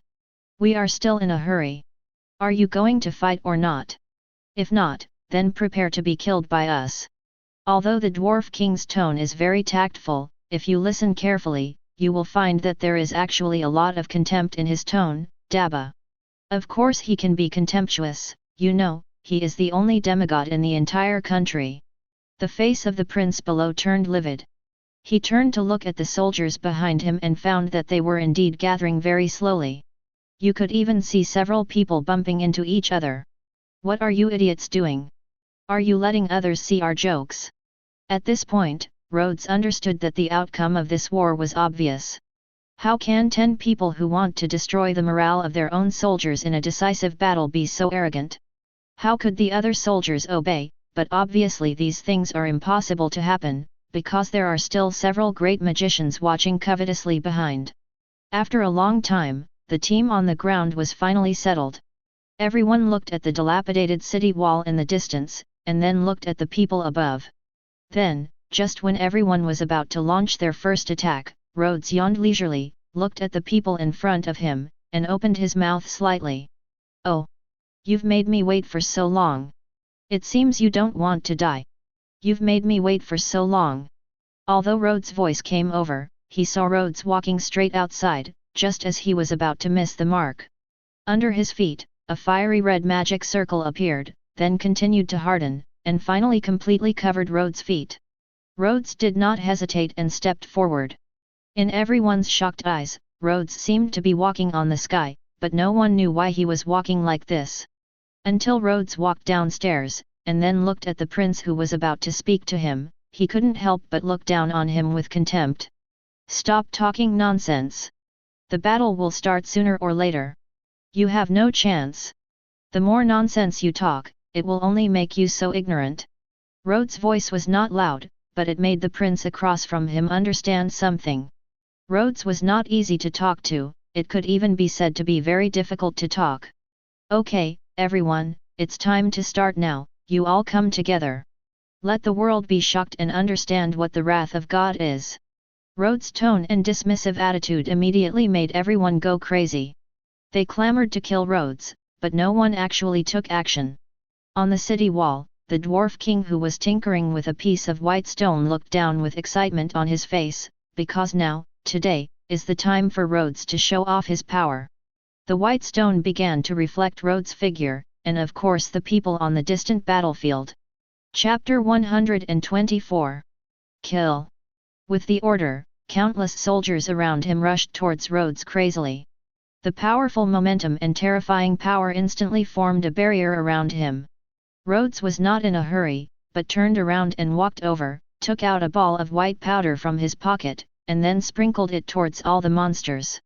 "I offer my deepest blessings for your funeral, everything will be reduced to nothing." As soon as he finished speaking, a huge magic circle slowly lit up under Rhodes' body. It was a red magic circle, with a terrifying aura that was slowly swallowing Rhodes up. Susana. In an instant, countless bones began to wrap around Rhodes' body. It only took a few seconds for that huge body to stand in front of an army of 400,000 people. That majestic figure and majestic demeanor actually gave him a feeling of death. "Is that the Grim Reaper? Did I see the Grim Reaper?" Rhodes stood up slowly, his tall eyes silently looking at the army in front of him. "I'll give you a chance to use your best and most powerful magic to attack me. If you can break my attack, then I'll let you go." After speaking, Rhodes stood quietly and finally added, "You only have 5 minutes. One of the 6 great magicians no longer continued to imagine. After what happened yesterday, he no longer had the idea of continuing to attack the Federal Allies. If such an attack can be wiped out in an instant, how much time will it take for the troops behind us? He is sober, and precisely because he is sober, he does not have much courage. In other words, his courage has never been very small. Gradually, time passed by, and one of the great magicians slowly raised his staff. Generally speaking, if you want to become a great magician, you must complete one condition, and that is to be able to complete the painting. A holy level magic. The great magician in front of him was about to start releasing holy magic, just like the huge meteorite just now. The great frost that chills the heaven and earth flows into the power of the gods. Cold death. As soon as he finished speaking, a huge frost began to spread slowly, and then under everyone's shocked eyes, a cold air began to spread around him. The cold air gradually came in front of Rhodes, and even at his feet. Soon, Rhodes felt a frosty chill under his feet. When everyone saw this, they thought they had solved Rhodes, and the prince roared happily. Ha ha ha, I thought you were so powerful, but you turned out to be just a showboat. It seems everything is over. So do you understand? Rhodes didn't answer him because he didn't think it was necessary. Although the frost under his feet was chilling, it had no effect at all. Large-scale magic always has a shortcoming, and that is insufficient damage. The ice magic in front of me can indeed spread to hundreds of miles, but there is no bee here. As Rhodes spoke, he shook off the frost from his body, looked at the great magician, and spoke seductively. Join us, I will let you see what the top of magic is, and I will let you understand that what you pursue in your life is within your reach here. Rhodes thinks this guy can do it. Although his magic has no effect on him, if it affects other people, it will be completely different. You can completely ignore it, but what if it was a battlefield where 2 armies faced each other? That would be a terrifying story. The great magician was not easily persuaded. He looked at Rhodes and the army on his side. Then he looked at the great magician behind him intentionally or unintentionally. He had heard this guy tell him before that he and others could not harm him with their holy magic. You know, the saint level has the power to hurt a demigod. Although it is only hurt, it is still very scary. But when facing Rhodes, the meteorite was like a stone easily crushed. Rhodes understands, it all depends on his ability. Okay. In that case. Then let you take a look. The time has just arrived. Since there is nothing anyone can do to stop me, let's get ready for the funeral. As he spoke, Rhodes' huge body stood up and stood in front of the troops, looking at everyone with sharp eyes. 0 Please give me flowers. Hold the pheasant sword in your hand, and then it will gradually grow longer with the blessing of magic. Accept the judgment from God. Buzz. He swung the grass pheasant sword, and the blue light pierced the sky and hit the middle of the army. That was it. Blood and red began to bloom in the entire sky, and the terrifying smell of blood spread. It was the smell of death. Countless people were shocked, not only the troops on the ground, but also the flying people standing in the city watching this scene. Their eyes were stunned for a moment, yes. That terrifying scene was like a giant hand stretching out from the sky, wiping out all the life on the ground. Countless people threw away their weapons, and people began to run wildly outside. No one was not afraid, no one. Rhodes did not stop or kill those who escaped. Sometimes, rumors are always more terrifying than the truth. Rhodes looked at the people walking away, saw that there were still people on the ground who wanted to resist, and saw the great magicians starting to back away in fear. Sir, sir, I am here to take refuge with you. I have seen your reputation before, so I have been afraid to do anything since the beginning. Sir, I can become a slave. After seeing what horror is, the first great magician Kentali slowly spoke, because he understood that only by continuous growth can he become a powerful magician in the end. Especially now, when facing this terrifying giant in front of him, he began to long for it. I just ask you to teach me the giant's method, and I am willing to become a slave of the Federal Allies. This is a technology nerd. As long as they have technology, they will be willing to work hard for you, just like the dwarves. Rhodes's blow knocked out half of them, and also knocked out the confidence of all of them. He nodded slowly, and then looked at the other great magicians. What do you say? Do you want to join us and create a peaceful and stable world? Rhodes' voice was so cold that it made people feel chilled when they heard it. One of the great magicians, the one who uses frost, said, I am willing to serve you, your majesty, and I will always serve you with a sword. Chapter 125. The strength of the federal allies is actually very small. Of course, what I am talking about here is that the high-end power is a bit small. Except for myself and the Dwarf King, no one has reached the legendary level. So now Rhodes thinks that if possible, it would be good to absorb some great magicians from the outside. Looking at the other great magicians, Rhodes finally understood what these guys wanted to sacrifice for their country and nodded. In this case, I will satisfy you. In this cruel and confusing world, you are others to be proud of. So, as soon as he finished speaking, Rhodes' entire body began to slowly shrink in size, and his body began to transform amid a burst of tremors. In an instant, the muscles in the body began to expand infinitely, the strength increased infinitely, and the explosive power stretched countless times. At this moment, a ghost knife fell into his hand. 527 I will use my most powerful power to give you the last funeral. Peace. Rhodes, who had just raised the ghost sword, suddenly heard one of the great magicians suddenly scream. He looked at Rhodes in fear. Okay. He was just a step slower just now, why do he have to die here now? No. Wait, Before he could speak, the ghost knife in Rhodes' hand was struck down with a powerful force. The golden sword light flashed away, and then blood and red were seen swaying in the sky. A life disappeared like this. Several other people wanted to say something, but when they saw Rhodes' eyes, they couldn't say anything. Almost all the people around who should have fled were able to escape, and the only ones who stayed in place were the remaining 4 great magicians, no, 3, because one of them had been broken into 2 pieces and was lying on the ground. Rhodes could not let them leave because he knew that these great magicians were the high-end combat power in the country of Weston. Looking at the great frost magician and Kentiley, now, you two choose. Kentiley and the frost mage looked at each other and saw exactly what they saw in each other's eyes. Then, without any hesitation, he walked towards one of the 3 people. They needed a certificate of surrender to give themselves a chance of survival. Sorry. After all the matters here were dealt with, the Dwarf King finally breathed a sigh of relief. It was still very scary that 6 great magicians came in succession. You must know that those who have achieved great magic already have legendary capital, but even with such strength, they were all wiped out by Rhodes with one move. It has to be said that now he finally understands what God is. Unlike his demigod, it is a real god. Can you lead troops to take over the country of Weston? Turn it into our territory. Since they feel that they are so powerful that they are arrogant, then let them truly have no one. Even though Rhodes is like this, if he becomes ruthless, he will destroy the country anytime and anywhere. Yes, sir. The dwarf agreed to Rhodes' voice, and then walked towards the distance.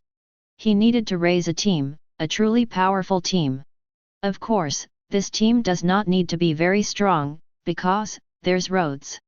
At that time, the high-end combat power of the Western Kingdom will be solved by the 2 of them, but the finishing and cleaning will be handled by those teams.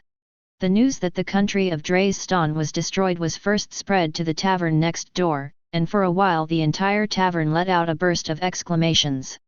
Although the tavern in the village is just a special place for transmitting information, it is also the most common place in the world. In other words, this news may spread throughout the entire continent in just 1 week. Countless people came and went. They released the messenger birds in their hands and watched them carry the news to all parts of the world and the continent. Really? This news? Of course it's true. You have to know that the entire country of Weston ended with a big explosion. I really didn't expect it. A country with 6 great magicians and 2 demigods was actually destroyed in an instant. Is there anything you can't think of? Do you know the scene at that time? According to one of my relatives and friends. At that time, a giant stood in the city and stared at the palace. With 10 moves of power, he could destroy the entire city. Really or not? One punch? Is that still a human? Not even a demigod can do that, right? Demigod? I feel that it is already a god-level existence, but I don't know what level of god it is. There was a lot of noise and abuse in the tavern, and some people didn't believe it, but in the end it couldn't change the outcome. But Loria looked at the people who were constantly noisy and didn't pay attention. 0. Instead, he drank alone and peacefully. He knew what was going on better than everyone else sitting there, but he couldn't talk nonsense about this kind of thing. Isn't that right, Mr. Lorry? But at this moment, a figure walked in from outside, and everyone looked at the figure in shock. Some people even had the idea of going up and kneeling down, but in the end they found that the person was not here for them. The man came to Corola's position, looked at Corolla in front of him and said, "This is Coder. In other words, the person here is the eldest son of the intelligence bird mercenary. Yes, may I ask what you want from me?" Cord nodded slightly, his expression still as calm as a puddle of water without any ripples. "I heard that Corey has some connections with the allied country called the Federation. I wonder if he also knows the news about the recent destruction of the Western country." But Rory shook his head. Of course he knew, but did he dare to say this? Of course he didn't dare to say it, he didn't even have the guts. "Mr. Cod, please don't embarrass me. You also know that I am just a little wanderer. What qualifications do I have to know about God?" But Rory looked calm. He was not worried that he would be expelled in 3.4. Even if he was expelled, with the help of the federal allies, there was nothing to be afraid of. "I see, that's all. But if Mr. Luoli needs any help in the future, be sure to tell me." After saying that, Cord nodded slightly and turned around to leave. Looking at his appearance, it was basically clear that he didn't have any emotions, at least not on the surface. Rad next to him looked at his elder brother with excitement. "Brother, that kid obviously knows why we have to spoil him. Just drive him out and let him fend for himself without saying anything. Indeed, there is only one result for a wanderer without a backer, which is to be killed by his enemy, so if he is kicked out, there is only one result." Cord narrowed his eyes slightly and looked at his brother. Chapter 126. Who do you think we are? Cord's voice was very cold. Usually, no matter what suggestions his brother made, he would always get angry. But today, he really didn't expect to be able to say such a thing after seeing the destruction of the entire country of Weston. For a moment, infinite disappointment began to spread in his mind. He was afraid that after his father left, or in other words, could the entire intelligence bird mercenary group really survive on its own? "I have to say, it's really uncomfortable right now." This was the first time that Lad saw his brother's eyes like this. He didn't know why he felt deep fear, the kind of fear that exuded calmness. "We are just mercenaries, you know? We are just mercenaries. Although we have territory all over the mainland, you have to understand that a mercenary group cannot compare with the country." "That's right. The entire country of Drayston has been destroyed. Isn't it easy to kill you guys?" 30. Although there have always been wars between countries in recent years, those wars are just minor frictions. But when it comes to destroying a country, this is the first time, so it has caused quite a stir in the entire continent, especially when it is a small country on the other side of the federal allies. Lakianya, this is the girl's name. She slowly looked towards the entire street. This was her second day living here. The weather is very good today, and you can even see the white clouds in the sky looking like fish scales. The gentle breeze blows, making the whole air seem less dry.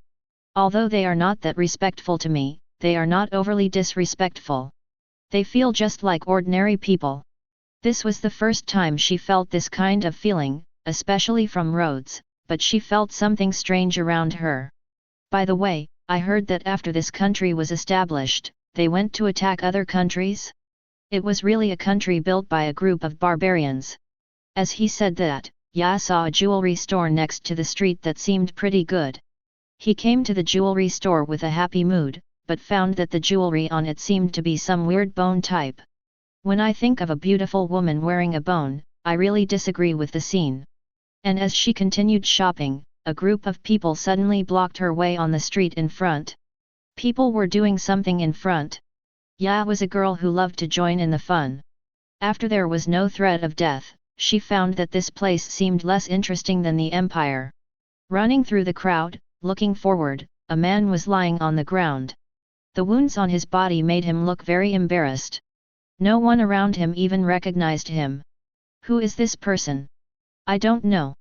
Have you seen this man? The people around were still talking, and one of the old men had already come over with water and food. After the water entered the body, the man gradually woke up, then suddenly grabbed the food on the ground and started to wolf it down. Young man? What are you doing here? Where are you from? When the man saw some kind old people and children surrounding him, tears for some reason suddenly flooded his eyes. Me. I was being hunted and I didn't eat anything. I ended up here because I had no choice. The kind-hearted old man couldn't see that the young man was a little nervous, and even, his face was a little red. After all, he had lived for so long, and he could tell at a glance that the young man was lying, but that didn't matter, because there was no not other countries. Don't worry. Young man, stay here well. If you want to stay, go to the relief office first and leave your name and blood. Then you can get an identity card. Once you have the card, you can earn your own money and get citizenship. One of the most interesting things about our place is that you never have to worry about being a slave.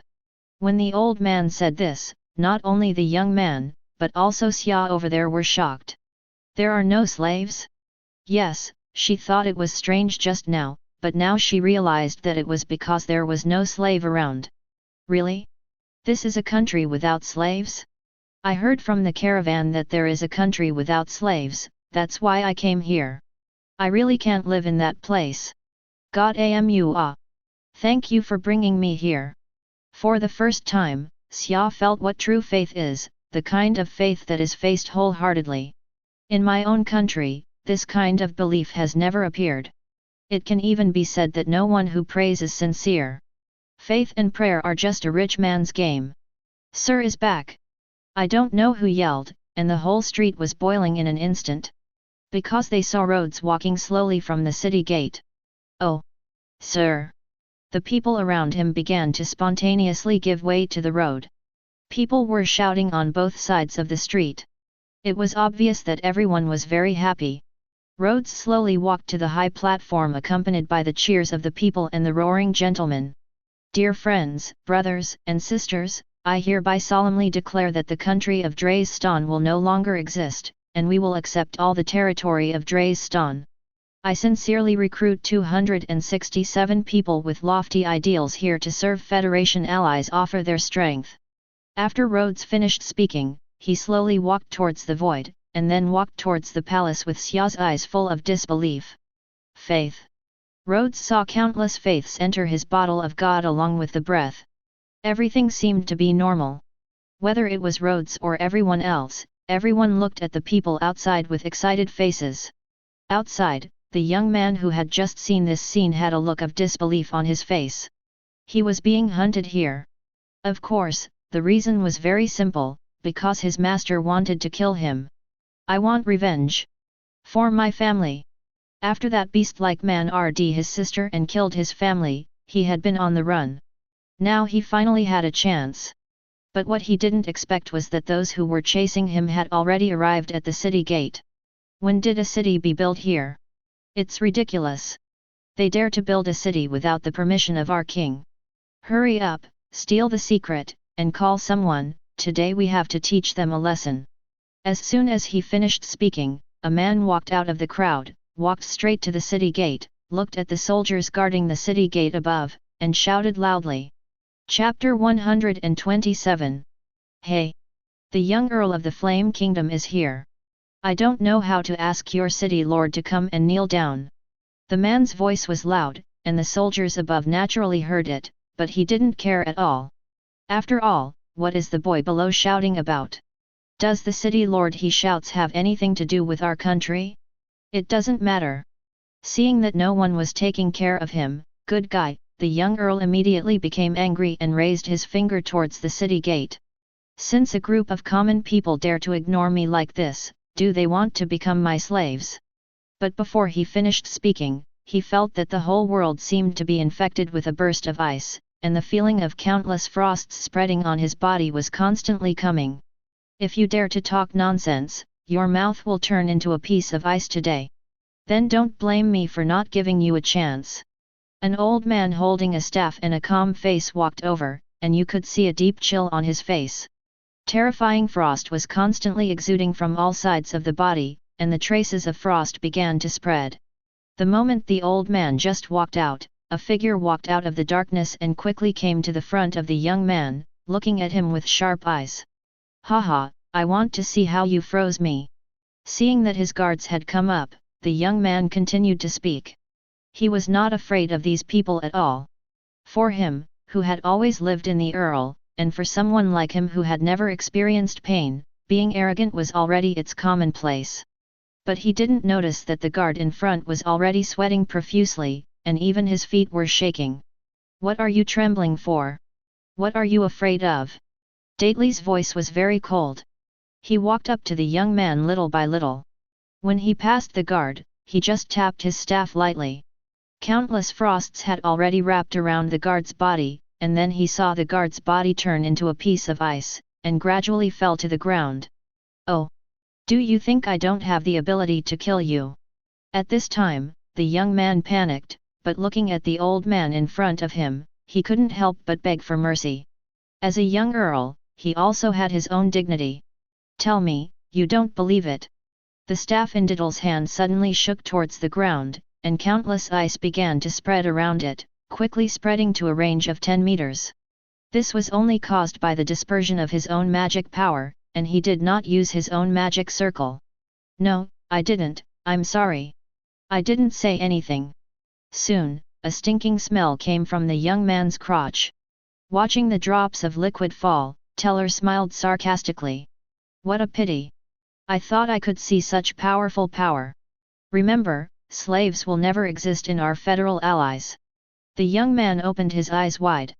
He finally understood what was wrong with his words, which caused this strong man to trouble him. "Slaves, is there really a place in this world without slaves? Well, can you let us in? We just want to find someone." Dateley waved his hand. "As long as you prove your identity, you can go in, but I have to remind you not to cause trouble after entering." Rhodes looked at the report in his hand. The series of financial details on it made him a little bored. He felt that he was really not suitable for doing this kind of thing. "Does anyone have a candidate for secretary?" The Dwarf King nodded quickly. "Already." Rhodes nodded. "From now on, small matters like this will be managed and solved by you and the clerk. If you encounter a problem that cannot be solved, come to me." Dwarf King: "Yes." Then the Dwarf King saw that Rhodes did not continue speaking, but he slowly asked. "Well, all the candidates to go to Decker City are ready. They are all good players 1-to-1. By the way, Claire, the winner of the last exchange competition, will also go to participate in Do." Rhodes nodded slightly. He would also go on this trip. Although he was delayed for some time by this battle, it didn't matter. On the contrary, we can use this opportunity to show the power of the federal allies to more people, so that there will be more opportunities to collect more faith. Yet, just make arrangements. In addition, we have started building the academy, and I hope you can help us choose a name." Rhodes looked at the magic in his hand, then looked at the sword behind the Dwarf King, and smiled. "It's called the Academy of Sword and Magic, right? The emblem of the academy is just a sword and a staff crossed." After the guards brought the secretary, Rhodes realized that this person was actually the diplomat from before. He really didn't expect that this person was so promising. "Mister, my name is Hezee, Willie. By the way, this is my name. I hope to make my own contribution to the entire federal allies." After speaking, he gently raised his head, placed his hand on his heart, and then lowered his head. Rhodes nodded. "Remember, there have never been slaves or nobles here, we are who we are, and the best way for you to get promoted is to show your abilities." "Yes. This is a peaceful place, at least that's what Hezee thinks." Those dwarves and former nobles all wanted this position, but in the end they chose him. And what the examiner said was very simple: you are not the only candidate, because you have to go through the last hurdle, and that is Rhodes. Now the last test I give you is very simple, that is, tell me that we are going to deal with that force next. As soon as these words came out, everyone in King Neo was immediately shocked. Is this meant to take down all the surrounding forces? Although this plan is terrifying, it sounds so exciting. He thought for a while, and then pointed to the forest at the front and the Shilanli next to it. What we urgently need to solve are these two. One of them is a giant dragon that will pose a threat to our people, but until now the dragon has not been found, so I recommend this life. Information Bird Mercenary Group. Yes, it is Intelligence Bird. This is a mercenary company that specializes in intelligence collection and trading, but intelligence is only their main business, and they also have other transactions, such as the Adventurer Mission Hall, extra money, etc. We urgently need an intelligence organization of our own, so that we will be able to see anything outside at any time, and we will not be blind.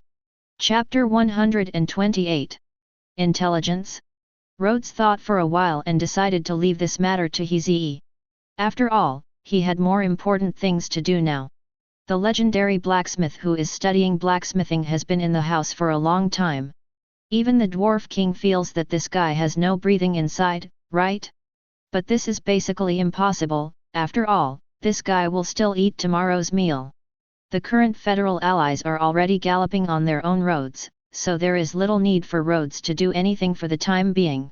At this moment, Rhodes has even thought about where to go. Maybe he should leave here and go to other places. He came here just for the god-killing weapon. I still remember that there are some instruments in the Red Eye. Those things seem to have great power, but those things like curses don't seem to be able to kill gods. As someone close to God, he sat on a chair and thought about it without any inhibitions. The sun in the distance had begun to disappear on the top of the mountain. Sign in. Ding. Sign in to Naruto World is successful. Congratulations on getting the bloodline of the first Hokage.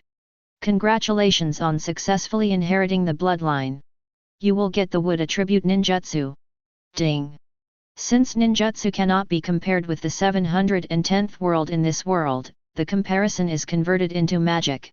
Note, you can learn or create any wood attribute magic. Rhodes was stunned, such a beautiful day, and now such a beautiful thing is coming. What can I say? Am I trying to make myself omniscient and omnipotent?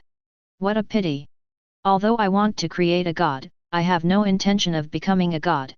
As for wood magic, to be honest, not many people know it. This is the weakest place in this continent. Because in many places, the magic they use is based on basics, which means that compared to other ice, thunder, darkness, yin and yang, but water, fire, earth and wind, these attributes are more numerous. Looks like I have to try to see if I can sign some good wood escape. Maybe if I can get the arrival of the tree realm, that would be perfect. Decker City, as the host city of the largest city-to-city exchange competition in the continent, was almost overcrowded even if it was only 10 days before the start. There was even no place to live in the city. As the city lord, Heidu had no choice but to carve out a place outside and use it as a temporary residence. This can also be regarded as the best place here. Finally, a huge arena will be built next to it. This work will be completed in 10 days. Outside, vendors of all sizes have set up tables and chairs, and there is an extremely prosperous feeling outside the entire city. Experts from various countries or forces stayed and played here, and at this time, some videos were being played on the 10 TV stations in the center of the street. A large number of people were standing there looking at the disc, and the picture above was playing the scene of Rhodes overthrowing the entire army with one blow. In just one moment, out of hundreds of thousands of people, only 100,000 were left. With this terrifying combat power, even those who were watching could feel the terror. Now, the price of a video stone is 1,000 gold coins. There are only 5 of this product. Please hurry up, this is a rare thing. You must know that the above battle can give people a lot of inspiration. If you can create it by then, if such a terrifying giant emerges, it will become a guest of every country. Yes, This person is the first team that has set off from the Federal Allies. Although there are not many of them, several of them are good fighters. They are considered a powerful part of the dwarves and humans. What they hold in their hands is the picture left by Rhodes during the battle. Generally speaking, the image stone does not have much value. The value comes from the image left inside. Just adding the image of Rhodes' Susanna with one blow can increase the value of the stone hundreds of times. I have to say that it is really easy for Rhodes to make money. The image stones were quickly sold out, and several people earned 5,000 gold coins as they wished, 100 of which had to be turned over, after all, to maintain order.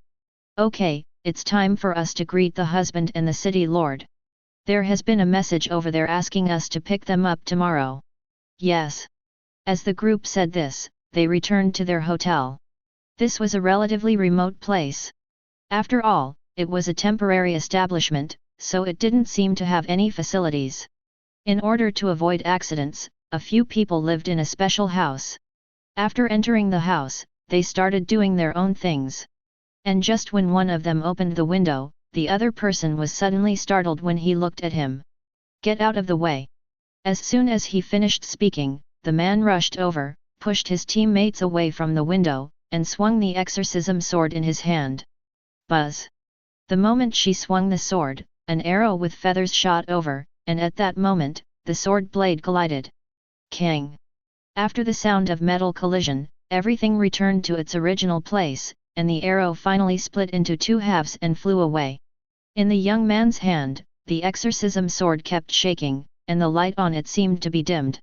Immediately afterwards, the young man understood that this attack was not an ordinary attack.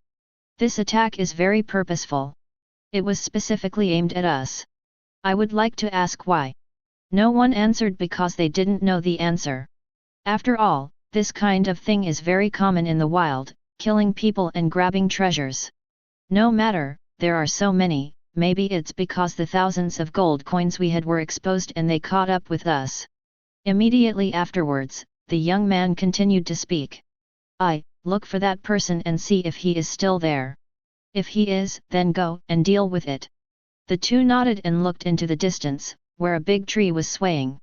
The eagle's eyes looked there, but there was nothing, but he was keenly aware of it. There was indeed someone just now, but that person's physical fitness was very good, even perfect, but he disappeared in an instant. If the trees hadn't been shaking so hard, we wouldn't have been able to find him. The young man nodded. The most important thing for them now is not to seek revenge on that guy. They have their own purpose. And the purpose is very simple, that is, to wait for the high-end experts from the Federal Allies, as well as MR. The report failed. They were very cautious, even a little too cautious. They found my location in just a moment. In other words, they didn't care about themselves at all. But what have you been waiting for? Did you fail? But it's so strange. Such a powerful team is still so cautious. Chapter 129. In their impression, caution is not directly proportional to strength. Only those weak teams will be extremely cautious about everything around them. Now if you look at it from the other side, you will find that, Your Majesty, they may not be an ordinary team, or the country they represent is not ordinary. The subordinates below continued, then what should we do now? Do we want to change our target? This one may not be so easy to succeed. Change it. I really didn't expect that the first person to choose would be so difficult. It seems that I have to be careful lately. It's just, such a good thing, I don't believe there are only 5 of you. The picture inside, I suspect it may be a god. We will soon reach the territory of Dekari City. We will be basically safe once we get here. This time the team was led by the legendary great magician Kentali, who was also the first to be impressed by Rhodes. As for the prince at that time, it was he who killed him himself. As the leader of the team this time, the Dwarf King said that he could not take action at will, otherwise the entire Federal Allies might fall into a passive position. As for Rhodes, he no longer knew where he had gone. In fact, Rhodes didn't go anywhere. Instead, he followed the convoy to Dekari City. Looking at the bustling streets outside, it's hard to imagine how desolate this place was before. It turned out to be like this just because of a combat exchange competition. Those people must have made a lot of money. At this moment, a figure walked over slowly, looking here with confusion on his face. Are you the lord from the Federation's allies? The young man was very unsure. He felt that the leader this time should be Mr. or the Dwarf King. But what he didn't expect was that people he didn't know came, but the clothes they wore were clearly from the Alliance. The leader Ken Taylor shook his head. It seemed that after seeing the demigods, these guys had forgotten how powerful they were at the legendary level. What are you looking at? Have you forgotten me? Ken Taylor took off his hat and looked at the young man. His eyes were full of dissatisfaction, but it was difficult to express it. This is Mr. Ken Taylor. I'm so sorry. Please come with me, everyone. The rooms and food are already prepared. I just need you to have a good rest. I will take you around tomorrow. As pioneers, they understand their responsibilities. Although they have strong strength, they understand that the combatants in front of them are carefully selected. They are completely different existences from yourself and others, and being yourself is the best. Not many people in this team paid attention, and even if someone saw it, they wouldn't say anything. After all, there were a lot of people, and they wanted to make a fortune during this conference. Rhodes did not follow them, but left the team alone. I have to say, this place is really luxurious. Everything around him looks completely different from the Federal Allies. And at the next moment, a figure rushed towards him. Rhodes frowned. He felt that there was nothing worthy of attention in him. I'm sorry, can you help me? The woman's voice, yes, it was a woman. Rhodes watched as she rushed towards him without any intention of avoiding. Interestingly, just when the woman thought she was going to hit Rhodes successfully, she found that she missed the target.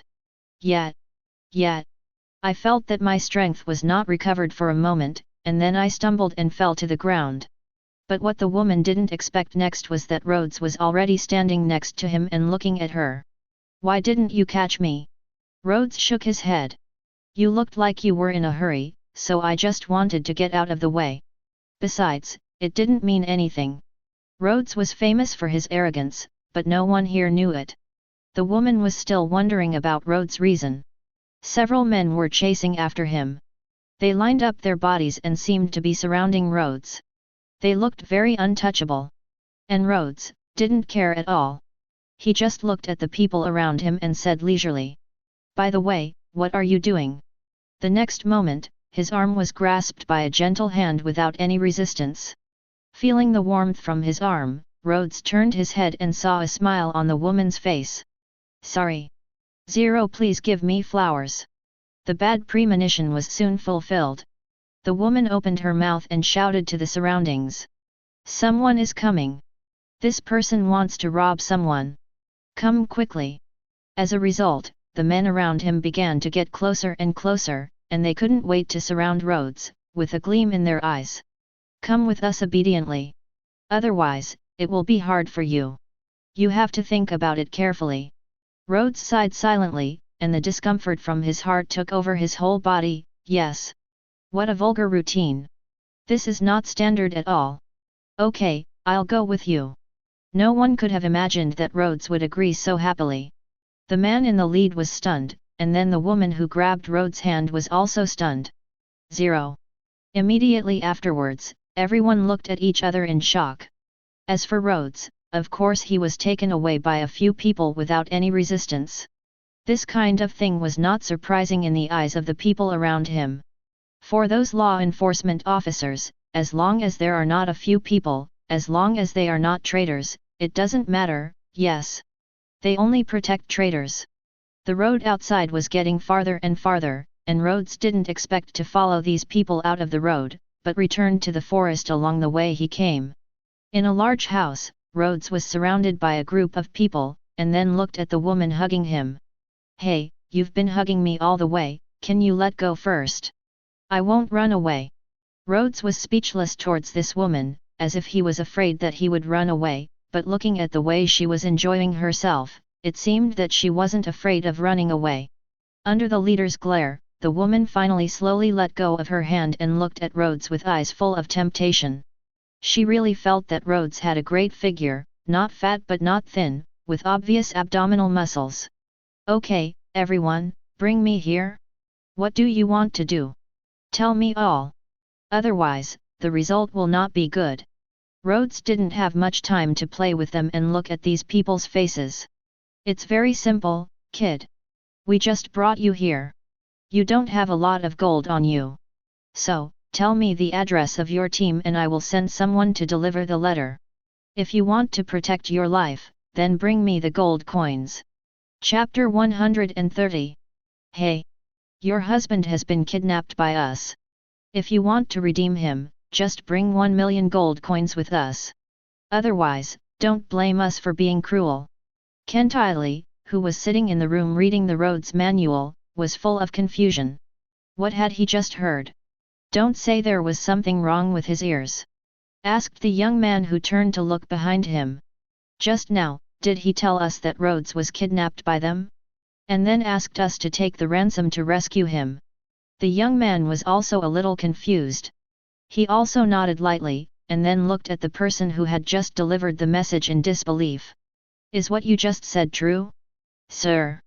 The subordinate who conveyed the message also nodded quickly.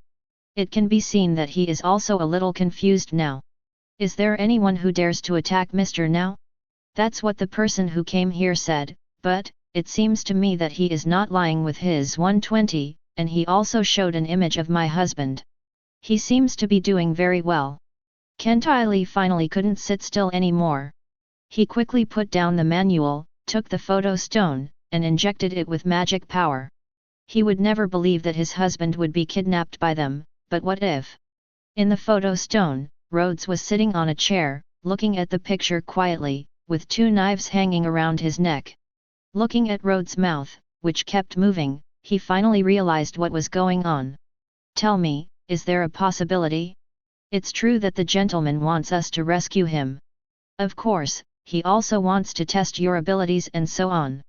A temporary inspection?" Everyone was shocked, but one of them seemed to have discovered us. Boss, can you tell us when your husband came from? How come I didn't find out about this at all?" Rhodes sat calmly on the chair and quietly looked at the unnatural expressions of the people in front of him. Then, Rhodes came up with a guess, 10 ridiculous guesses. "You guys? This isn't the first time you've done this, is it?" The silence only lasted for a moment. When Rhodes had just finished speaking, the whole room fell silent. If anything, this was indeed their first time doing this. They originally thought that if they chose the first person to resist, forget it and learn from the experience. But what I didn't expect was that Rhodes voted so quickly, which is outrageous, right? So the whole thing changed a lot. "Then, why are your actions so professional? It seems like you have done this many times." Hearing this, the leading man couldn't help but speak. "Nonsense, I read the book 100 times and memorized all the steps and possible things that could happen. How could I not know such a thing?" Rhodes finally understood. Just when he was about to continue chatting with these newbies, there was a sudden explosion outside. Boom! Then several figures walked out of the darkness, and then a scene that shocked everyone happened. Sparks began to appear on the entire ground, and flames actually began to burn the ground. Everyone immediately felt a burst of pain, but Rhodes didn't feel anything. He just used Susanna lightly. "Which of you accidentally exposed our address? I'm going to kill him." The leader roared and looked around. It was obvious that he was panicking, but even so, it was of little use, because what he did was doomed and everything would end. "It's all over, everyone. No one exposed the address, but you were too careless." When a group of people surrounded them, these people understood what professionalism meant. The various staffs and swords in the hands of those people were all pointed at them for a while. "I surrender, I surrender. This is only my first time doing this kind of thing, can you let us go?"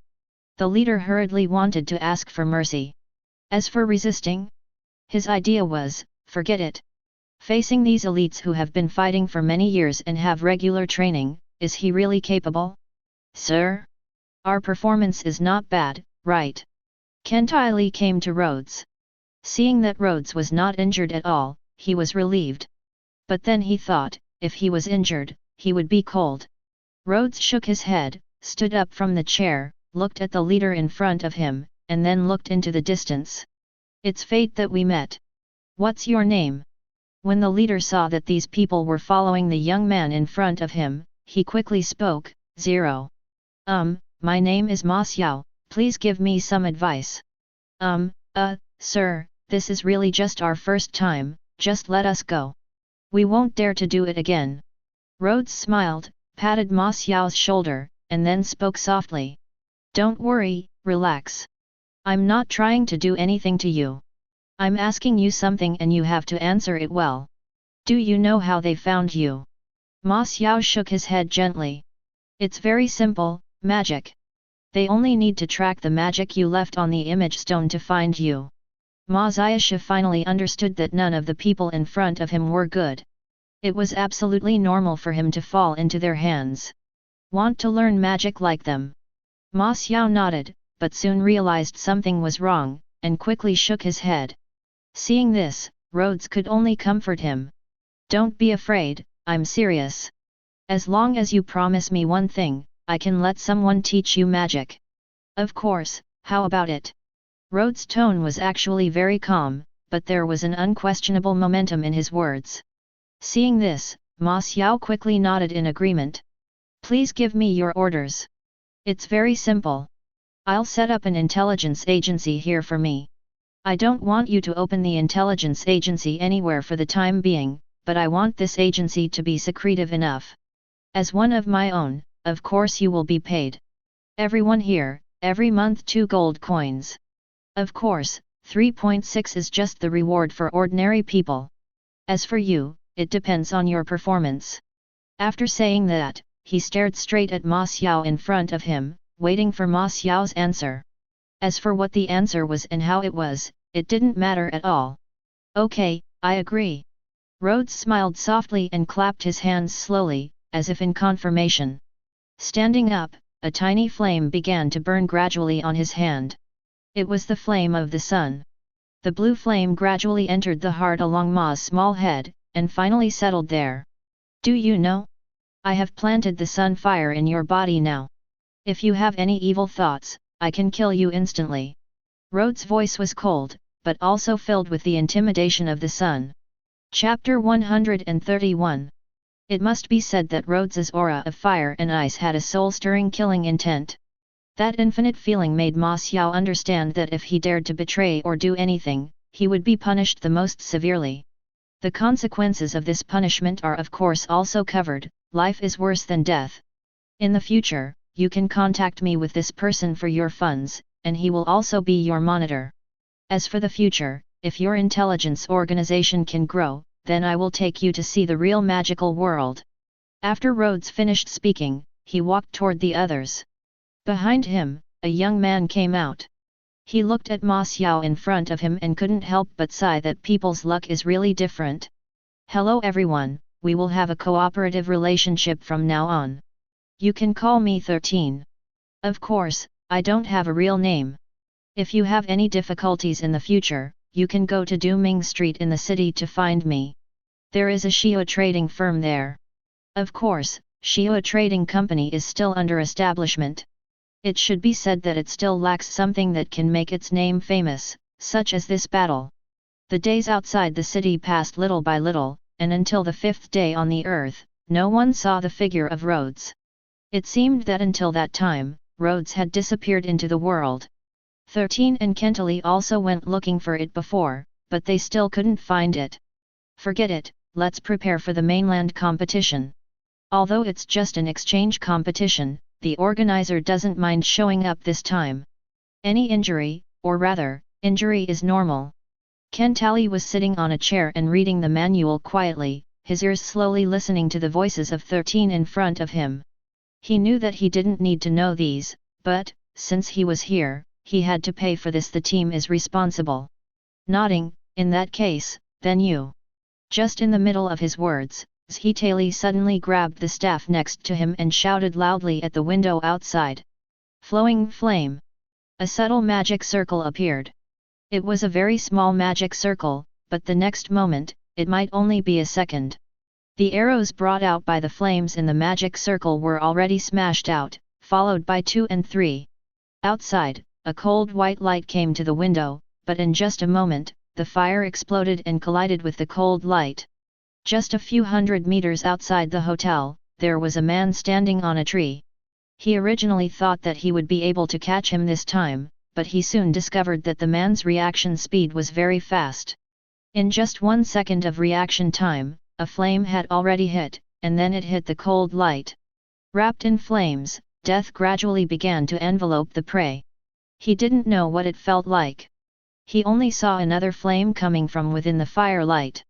Not just 1, but 5, damn, why is his reaction so fast, and his magic seems to be instantaneous?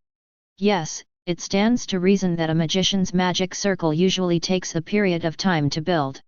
Even if the array is built on the staff in advance, it still takes time to accumulate magic, but even so, he still only used 1 second. In this short period of time, several flames have already arrived in front of him. He didn't have the slightest ability to react, and was directly knocked down by the demon at this moment. After Kentiley, who was several hundred meters away, heard the scream, his body began to burst into flames in an instant. Explosion. Boom. Under his feet, a bursting magic array appeared, followed by a stream of flames exploding at Kentiley's feet. Before the 13 and others could react, Kentiley had disappeared in front of everyone. Quick, catch up with Master Ken. When he arrived at the scene he was just shocked and frightened by Kentiley's ability. It was a kind of daze and trembling. Kentiley, who had just fallen under the tree, looked at the empty ground around him, frowned, and actually ran away. He ran away so fast. Did he ever think about escaping just like that? Would he take me there directly? They are really a bunch of inexperienced fools. In fact, he learned these methods from the Rhodes manual, such as what magic can be charged instantly, what explosion can achieve short-term flight, and what magic tracking. Master Ken, what happened just now? Kentiley, it's very simple. Someone just wanted to shoot me with a crossbow, but I discovered it. Originally, it would be nothing if he killed me, but he didn't kill me. That would be embarrassing. 13 hesitated for a while, but still told him the exact same situation he had encountered before. Upon seeing this, Kentiley understood that this was not the first time. Okay, then we will have more excuses to find trouble. We have to let some people understand what the legendary anger is. As he said that, he took the lead and walked in one direction, and the others followed suit. In this way, a group of people headed in one direction. In a house thousands of meters away, a man sat in the front seat and looked at the man below. So? Failed? And also broke a hand and lost 10 eyes. The subordinate didn't dare to scream, he could only endure the pain and nodded. Forget it, it seems that you have encountered a tough situation this time, but you just didn't expect that with the addition of 387 people, your appearance has completely changed. It seems that their backbone is here. There was no such thing as a test this time, but who knew who was monitoring them came to tell them that another group of people had entered their room. In this case, any small accident may have horrific consequences, so he decided to give it a try. However, since he only lost his hand and blinded his eyes, it means that this guy is not a high-level magician. He is an epic man. The basic levels of the contestants who come to participate are from ordinary to elite. A few are epic, but they are still geniuses. After all, they have a rule that they cannot be over 20 years old. 20 years old, what is the concept? It has not been long since you have just become an adult in this world, right? If it is truly an epic 20 years old, then it is simply a genius among geniuses. I guess it must be the master they are leading the team this time. That's all, let's leave it like that for now. As long as it's still at the epic level, there's nothing to be afraid of. The subordinate wanted to say something, but looked at the impatient look in the adult's eyes and gave up. You go and have a good rest first to see if your hand can still be repaired. As for the others, let's continue to test it. Nothing can happen. Chapter 132. Yes. Something can't happen. If something happens, he can't bear it. But just when this man was about to take a rest, A rush of footsteps interrupted him. Ta-ta! Ta-ta! The man frowned. He didn't know why, but there was a panic and a bad premonition in his heart. Sir, there are a few people outside who want to see you. Do you think they are right? The man thought for a while. Do you know that person? The low-down man shook his head quickly, and it was obvious that he really didn't recognize him, but even so, he still felt scared. Why are you so afraid? Do they dare to take action here? What kind of person has such courage? The servant felt as if he was about to cry, "My lord! They really dare to take action." Several of the guards in front have been knocked out, and the others are almost no match for them. The man's face began to look ugly. He was sitting in this place and wanted to clean up the underground rats. He never thought that anyone would dare to come to his door openly. Let's go take a look. At the door, Kentali stood leisurely at the door, quietly looking at the noon sun. Behind him, several young people were fighting with the guards inside. The fighting scene was almost one-sided. It has to be said that the team from the front line is completely different from the pampered guards inside. There are almost no people inside who can fight with themselves. The reason why Kentali didn't take action is also very simple. He is a legend, so wouldn't taking action by himself mean that he is lowering his status? How can such a thing be done? But the current scene is not like that. The eyes of 13 and Claire are full of murderous intent. You must know that they were attacked twice by these guys. Of course, they just laid these people on the ground, which did not give them the feeling of being killed straight away, and there were not even many wounds. This was also a matter of honor for the city lord. A man wearing a red aristocratic costume came out. His face looked a little bad, but in fact he looked pretty good. When he walked in front of these people, the mess on the ground made his face start to twitch. What are you doing? Do you know the consequences of rushing into the city lord's palace? Do you know what I will do next? Kentali understood that he had to take action and walked over slowly. I really want to know. What will you do next? The staff in his hand slowly lit up, and a terrifying aura radiated from Kentali's body. At this moment, the face of the city lord over there began to look ugly. Excuse me, who is your excellency? Kentali didn't have any unnecessary nonsense at all. He just pointed to the sky above. Hit the little ones, here comes the old ones, okay. As long as you don't do anything to these little ones, then it doesn't matter to me, don't worry. We are just here to vent our anger. Vent your anger for causing trouble to us twice. Kentali didn't care about the city lord in front of him at all. Although both of them were at the legendary level, there was a clear difference between him and himself. Kentali even felt that if any of his subordinates reached the epic level, they could fight him. This is trust in one's own strength, and of course, there is also disdain for these pampered people. Both the federal allies and the Western country are on the edge of the entire front line. It is the junction between the demons and the mainland, and constant wars are common. But these people standing behind did not rely on their own skills to get up, and he looked down upon them at all. Perhaps it was because Kentali's current aura was so powerful that it made the city owner feel at a loss for a moment. He did not dare to move, but he seemed to know who the people in front of him were. Seeing that there were almost no people standing in the entire city lord's palace, but the city lord in front of him still didn't move, he basically understood that this was a coward. Oh, it seems that everything is over. What I didn't expect was that you would be a guy who has no courage at all. If no lives were lost, there would be no problem there. The current situation was obviously obvious, and the city lord did not have the guts to get angry. That's wrong. Why? I feel like the city lord is not at the epic level? But at the legendary level? But why doesn't he dare to take action? On the way back, Shizun asked curiously. He really didn't understand what was going on. After all, under such circumstances, he and others had already slapped him in the face. It's very simple.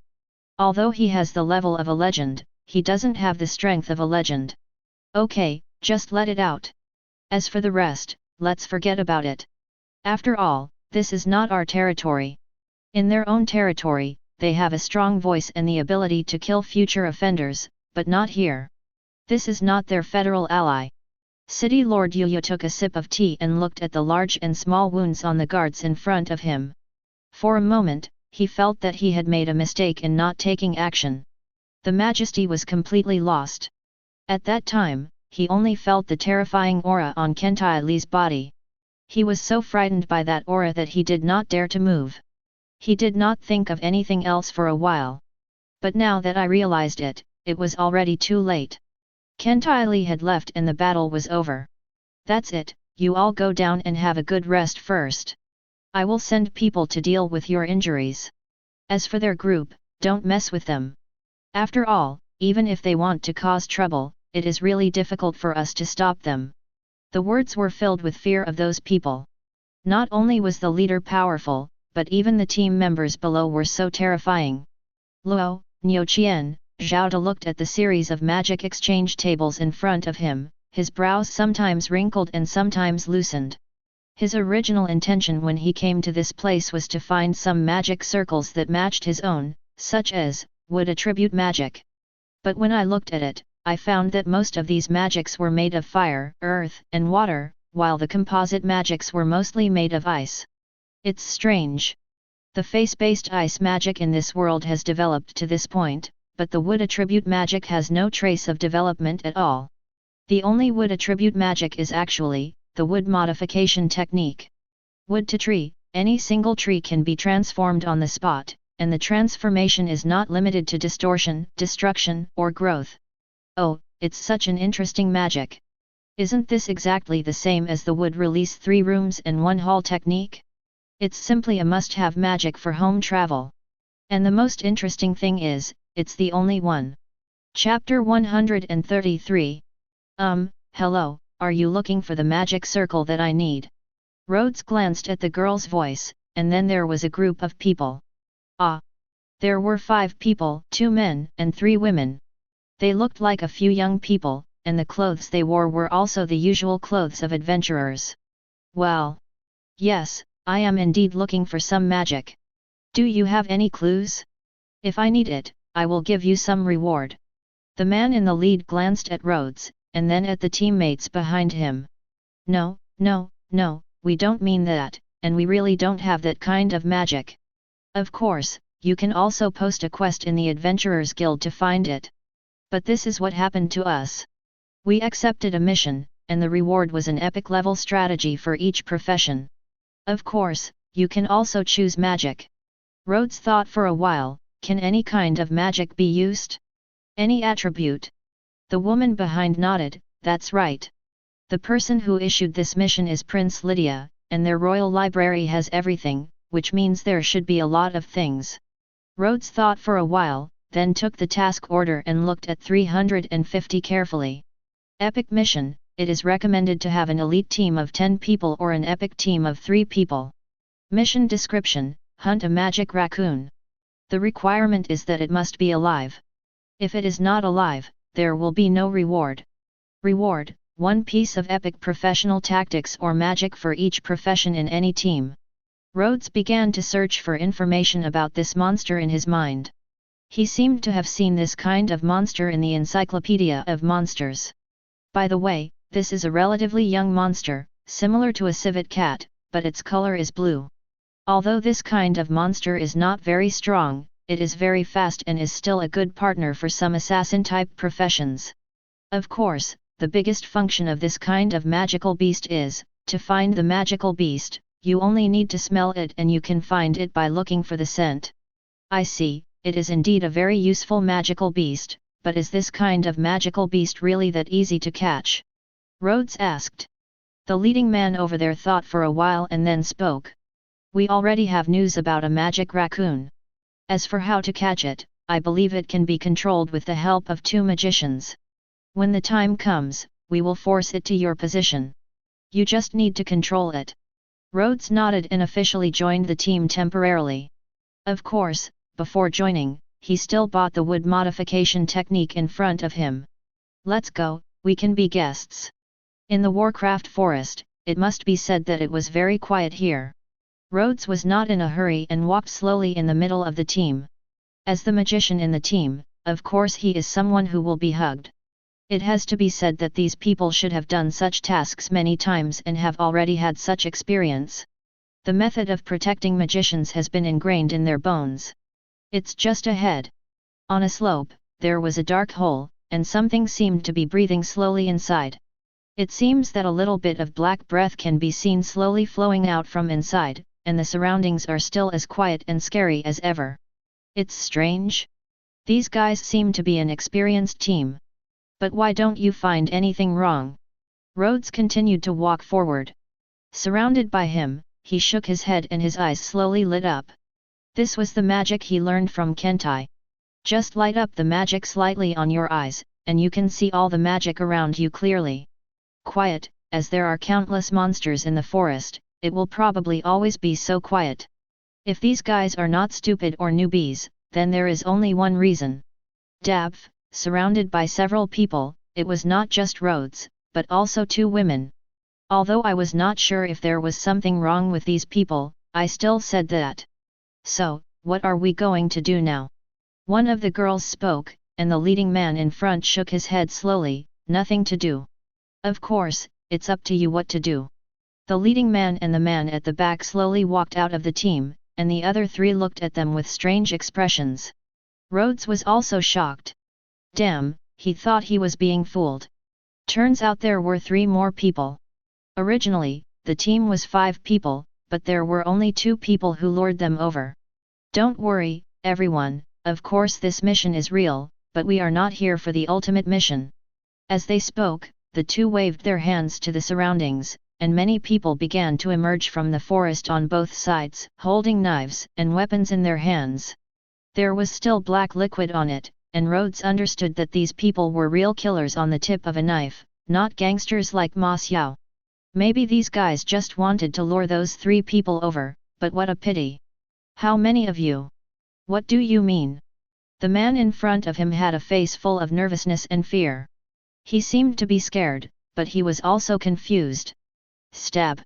But before he could finish his words, a sharp arrow suddenly shot over with a cold light, directly piercing the man's arm. Ah! Blood and red were flying in the air. Rhodes frowned and looked at the people around him. Ha ha ha, what are you doing? What a bunch of pitiful novices. We have to teach you a lesson when dealing with completely defenseless guys like you. As for the price, it's your lives. The man in front spoke with hoarse murderous intent in his voice. The 10 people around him looked at Rhodes and others as if they were looking at a group of chickens. Fear and nervousness spread in front of the 3 of them for a while, but Rhodes himself didn't have any fear at all. Rhodes stood behind the 3 people and looked at the people in front of him. No wonder. I'm still wondering why you didn't find anything. It turns out you're only looking for newbies. But what's strange to me is, what is your purpose? Rhodes is indeed curious, what are these guys doing? Oh! It seems that you have discovered the problem a long time ago? I'm just curious, why didn't you remind them? Rhodes shook his head. No, I just really want to see what's going to happen. Indeed, how can there be not even a single monster in this forest? Before Rhodes finished speaking, an arrow flew over again. Rhodes didn't move, just stood there quietly, and then heard a king. Chapter 134. What happened? The 2 leaders looked puzzled, but then they saw Rhodes holding a crooked arrow in his hand. On it, you can already see the arrow that has become thick and blunt due to the force. Rhodes smiled and threw the arrow suddenly.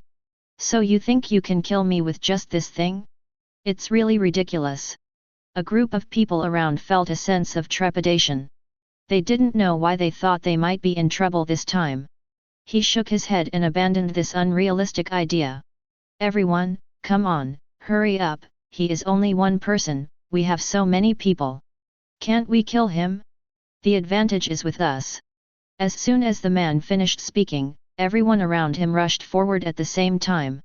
The aura exuding from his body could be clearly seen. Almost all of them were elite to epic level. Rhodes finally smiled, looking at the 3 people who were paralyzed with fear. He smiled slightly. You 3 should go somewhere else first. Don't hinder me here. After saying that, Rhodes took the initiative and rushed over. He slowly raised his hand and saw a green magic circle slowly rising up. A huge boulder above shook suddenly, as if something big was changing. But the next moment, a branch swayed down. Boom! It directly entangled the body of one of the men. The next moment, the man felt his body slipping rapidly, and finally hung in the air. Rhodes passed the man and rushed towards a magician behind him. The ghost sword slipped out of his hand and landed on his hand, smiling, "Hello, goodbye, Ghost Slayer."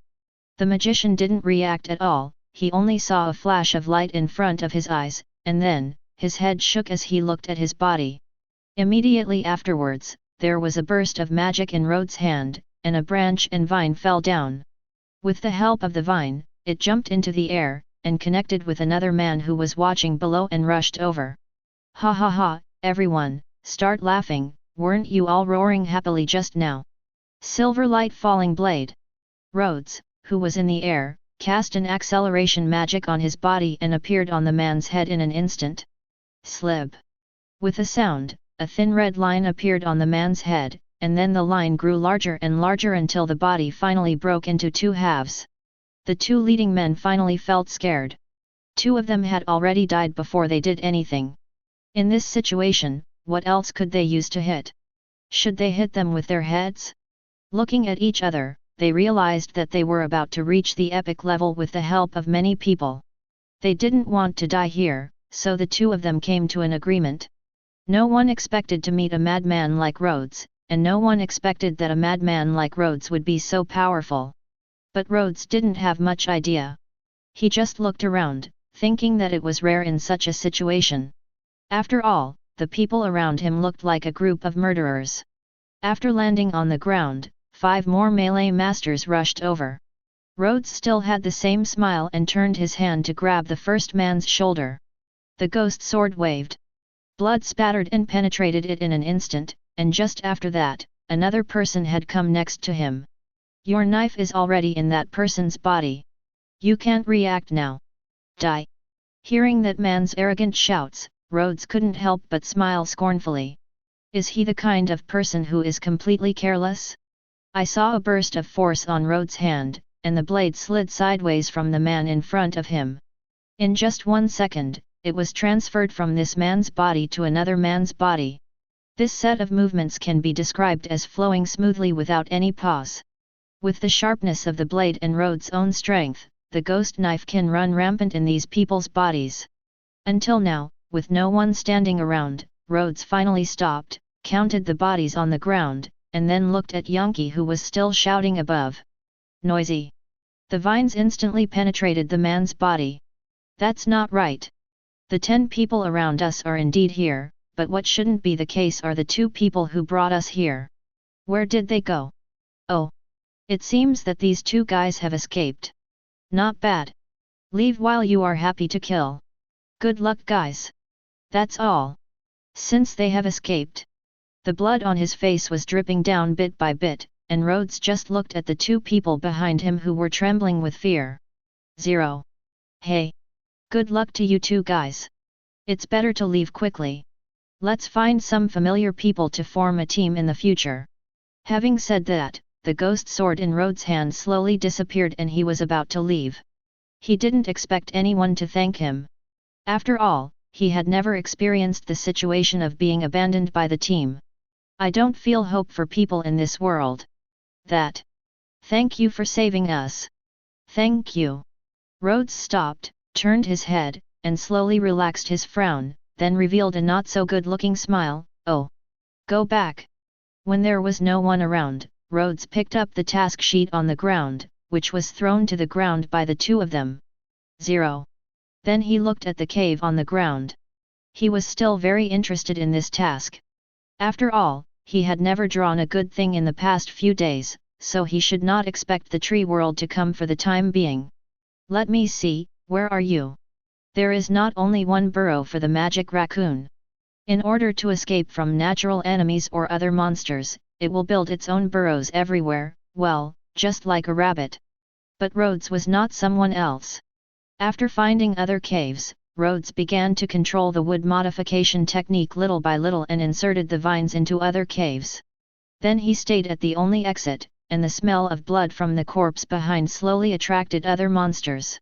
When those monsters came here, they started feasting without even paying attention to Rhodes next to them, which happened to save Rhodes from doing other things.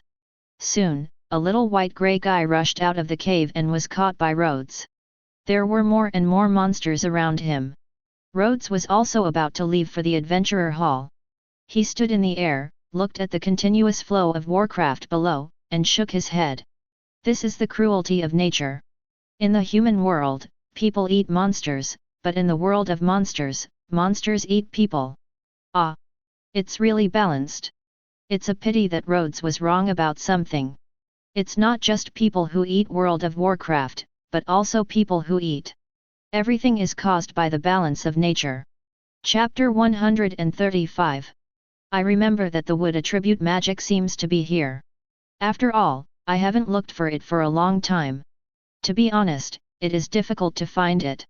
In a luxurious house, a servant led Rhodes to search in a huge room. To be honest, Rhodes didn't have much hope at first. After all, this mission may have been forged by those guys, specifically to lure newcomers into being deceived.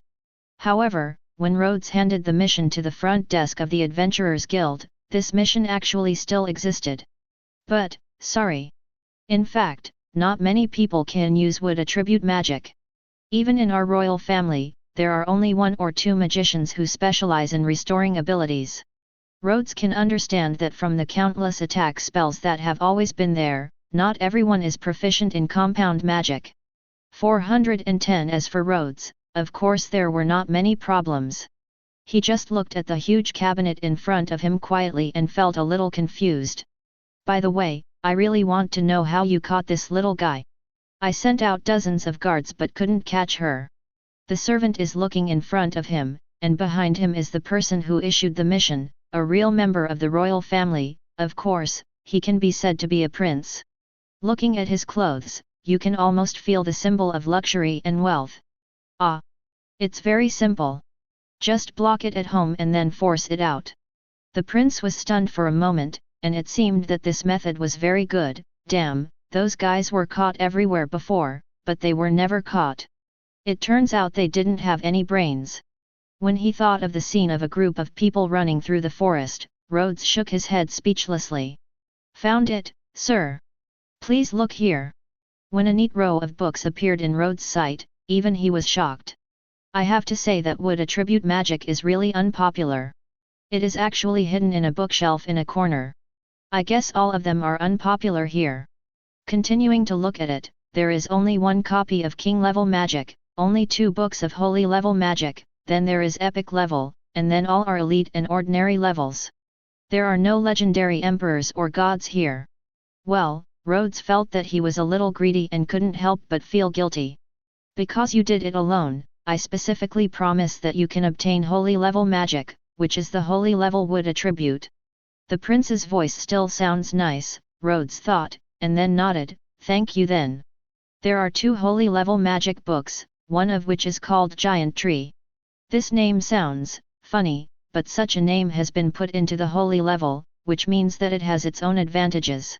Giant Tree, summoning a giant tree out of thin air, this magic will consume endless magic power, and the power will be as terrifying as the power. Just like Rhodes' magic power, he feels that he can summon a giant tree that is several kilometers, no, it should be tens of thousands of meters. Of course, if it was just Kentali, it should only be a few hundred meters away. But with such magic, Rhodes really didn't know what use it was. Good guy, can that thing still help you hit people? Rhodes can only think of one use, and that is to use it as a defense against the enemy. He shook his head and then looked at another book. There was a very simple name on it, Spring Comes Out of Dead Trees. This name is also very good, or Rhodes is curious about how this magic is. Spring comes out of dead trees, use magic on a large scale. This magic can deprive the life of all surrounding plants and fill it with life into your own body. Acquire the power magic at the same time. This? Do you really call this thing a dead tree blooming in spring? Shouldn't it be called Wanli no life? This thing sounds scary at first sight, and it seems to have something to do with wood attribute magic, which seems to kill the life of surrounding plants. Yes, it's called Dead Trees Blooming in Spring, so you choose that one. When Rhodes returned to the hotel, he also had an extra book in his hand. Of course, this was an enlarged copy, and the original inside was not allowed to be taken away. Looking at the people above, Rhodes felt his heart skip a beat, but, as someone with the first-generation bloodline, he had to say that learning wood-type magic was really easy with half the effort. But he actually also wants to know what the only king-level magic is like. But no need. Dong dong. The door was knocked from outside, and Kentali's voice sounded, 0. Sir, are you back? Come in and talk about anything. Opening the door, Rhodes' figure appeared in front of him. It was a figure with green light all over his body. Rhodes looked really interesting now. This is... Rhodes shook his head. I got an interesting magic book, let's try it first. Kentali nodded, then looked back. We got the news. It seems that the competition held this time is a little different, at least different from the past. Rhodes thought for a while and asked. What is the difference? This time it seems to be a competition held for a certain god. No, there were not so many problems at the beginning. It was just an ordinary competition at the beginning, but I don't know who said this. The Lord is very dissatisfied with your approach. We need more and more powerful forces. We need their power. Rhodes faded all the green color from his body, used the power of magic to push the chair under his butt, and then slowly sat down. Who else knows this news besides us? There should be many others. At least I heard it from the person next door to us. As for where he heard it from, I don't know. Rhodes touched his chin and thought for a moment. Think about it first. Since it is a competition for a certain god, the question becomes, what is the purpose of that god? Kentali shook his head.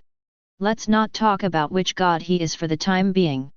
We just know what type of people this god wants. Kentali still shook his head. That's all, you can continue to inquire. The soldiers will come to cover up the water and the earth. As long as I am here, everything will not be a problem. Rhodes still has strong confidence in his own strength. As long as he is not fully recovered, he will basically have no problem. You know, you can now use your own abilities to kill those beliefs.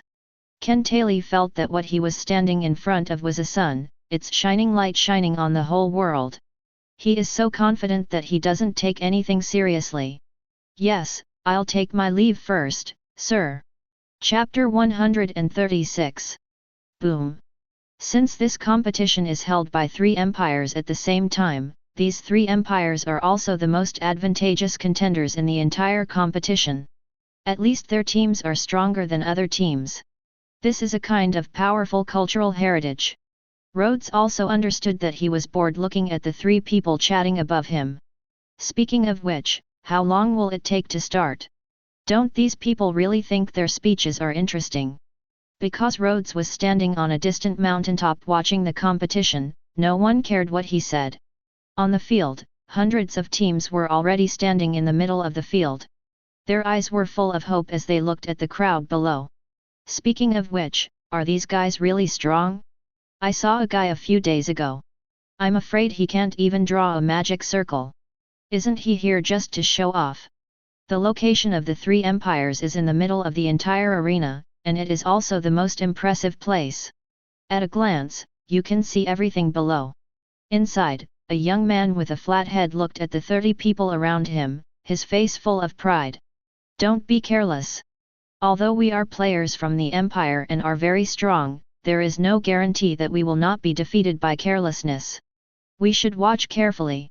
As the captain, this muscular man naturally has his own right to speak. He will not be careless, but everyone can see it. There is pride in his eyes. It is a kind of momentum that comes from the heart and is difficult to change in a short period of time. The people of the 3 empires all understand that in any previous battle, they are the final winners. This is a fact that is difficult to change. But they would not have thought that the reason why they were the victor was not because they were strong enough to kill everyone. At the very back, the players from the Federal Allies each held a long sword in their hands, which looked funny, even the magician. Remember what I told you? When facing any enemy, you must be serious and cautious, otherwise you will be plunged into eternal disaster. Rhodes' words still echoed in their ears, making them cautious when facing anyone. Look at that man. He has 5 swords in his hand. He is a master at first glance. You must be careful when you deal with him. And that one, did you see that? Even though he is wearing glasses, if you look carefully, you will find a scar on his face, which seems to be quite red. No, this is also a master. The 5 people looked around carefully. They evaluated everyone in their eyes, and finally came to the conclusion that they were all masters. I don't know how long it took, but when the host announced the start of the battle, everyone present and below breathed a sigh of relief. The entire competition is based on points system, with individual battles and team battles. There are 5 individual battles, 1 for each person. Victory points are 5 points, 5 people are 25 points, and team battle points are 25 points, that is to say, the total score is 50 points. Of course, the teams that advance will have to recalculate their points. This should be considered fair. The first match of the Federation Alliance was played by Robin, an extremely weak woman. She felt panicked when she looked at the big player in front of her. But remembering what my husband said, I calmed down again. As a woman, she was actually just an ordinary magician at first, and the magic she could use only included 5 basic magics and 1 elite magic.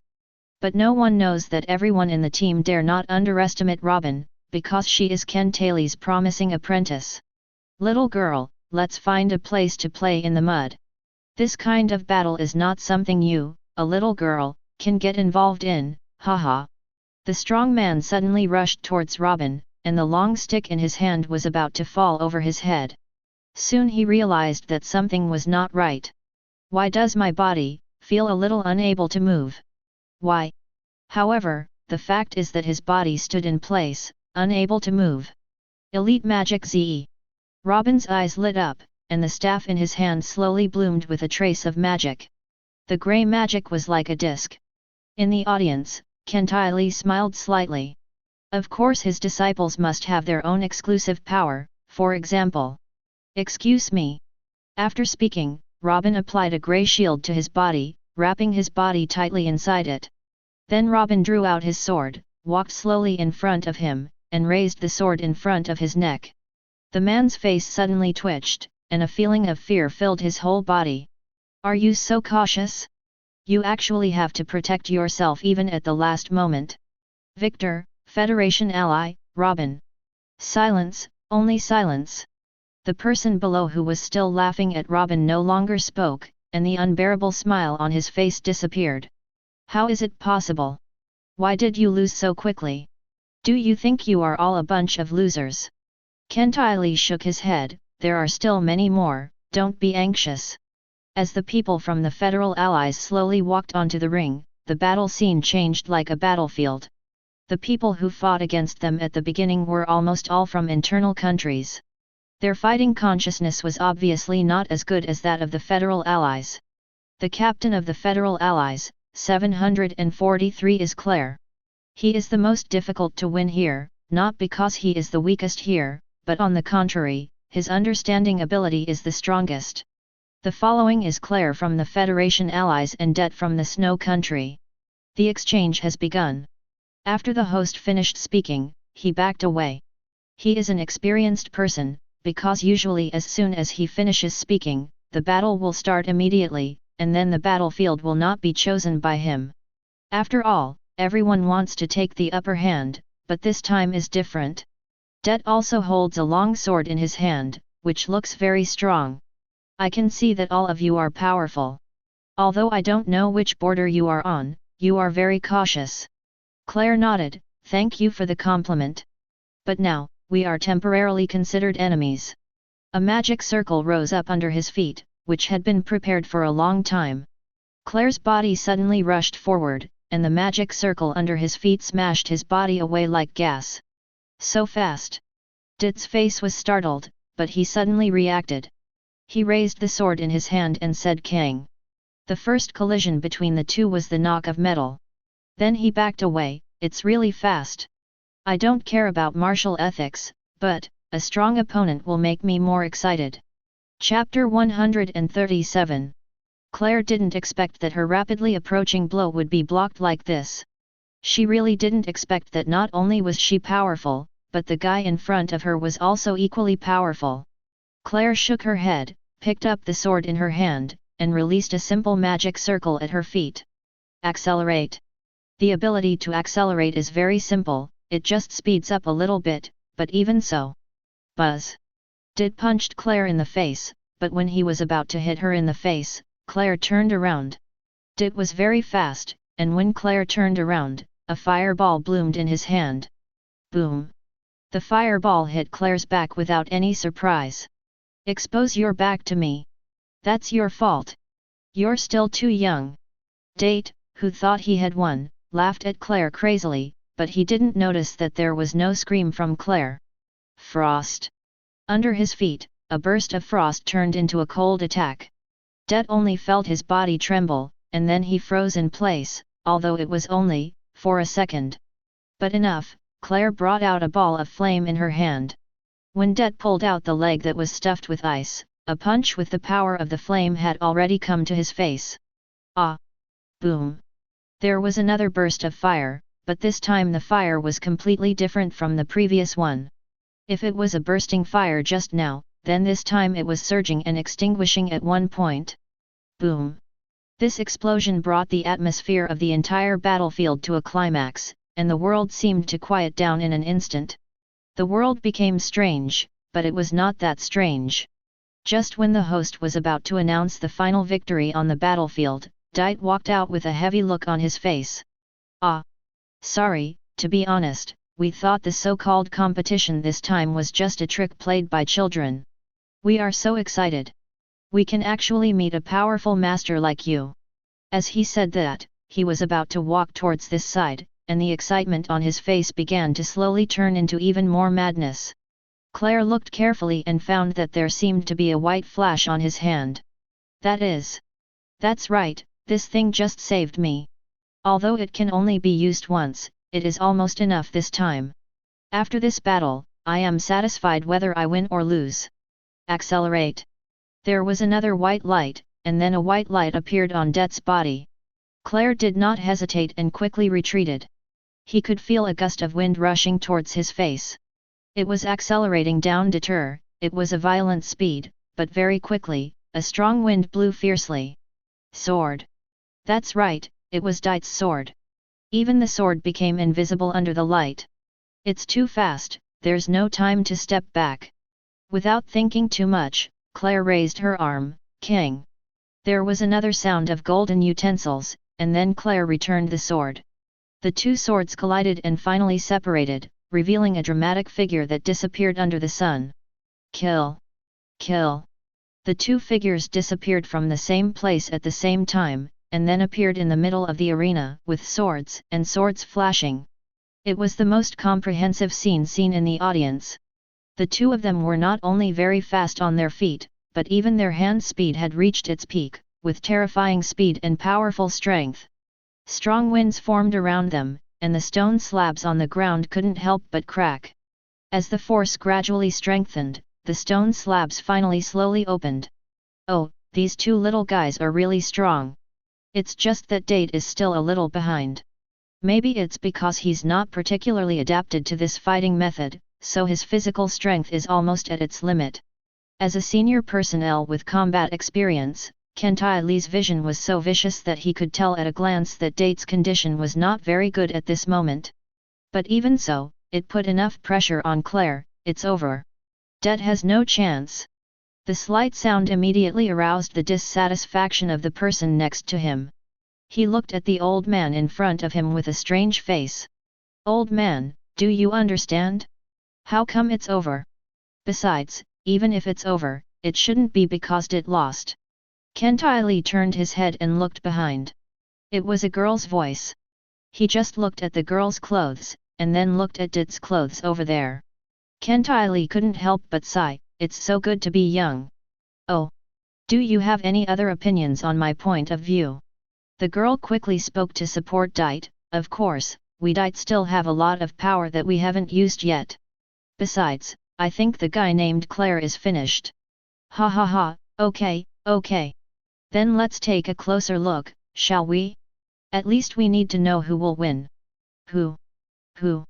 The two separated people couldn't help but smile when they looked at each other. Yes. This battle was so fun. Ah. I'm so happy to be satisfied, but I have to say that compared to my physical strength, I don't seem to be as good as you. I admit, you seem to have more physical strength. Claire nodded, but he did not deny it. Yes. I can still continue to fight, it just depends on what you think. Dit would not admit defeat, so, what I am going to do next is my strongest move. Let's see how you can resist it next. Claire nodded, facing the strongest opponent in front of him. Of course he had to face it well, at least at a certain moment he must not underestimate it. Raising the sword, red blood was shining on it, and traces of aura were gradually flowing out, starting to spread from the whole body of the sword to the surroundings.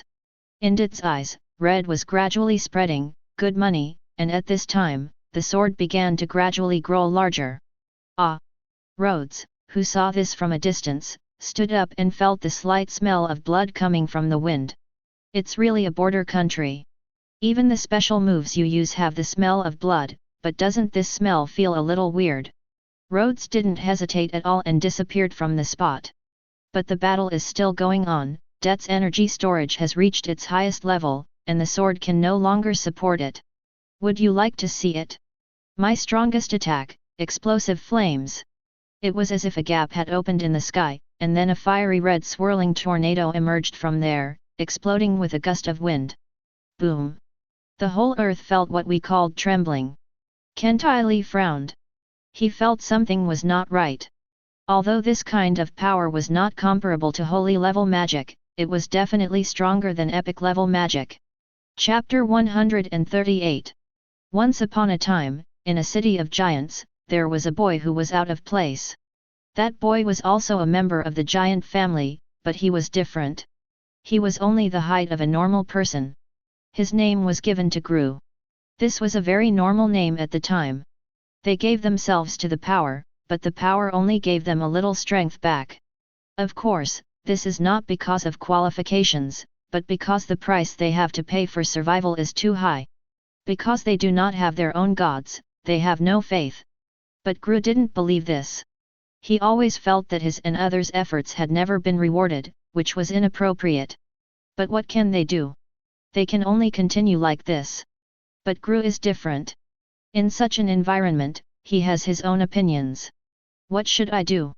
Could it be that life has never had its own meaning? Never. Gru. The flames began to spread around Det. What a terrifying blow it was. Of course, in front of Kentai, everything was too weak, but it was still an unstoppable force. Let's see, old man, with such strength, how can his opponent be able to defeat Det? The little girl at the back followed Kentai very proudly and said 263, but Kentai looked at her strangely. Haha, do you think it's really over? Isn't it? Puff. Puff. Two dull voices came from the world of flames. Det's face changed. He originally wanted to take back his power, but now it seems that he may really be over. What? Did he block it all?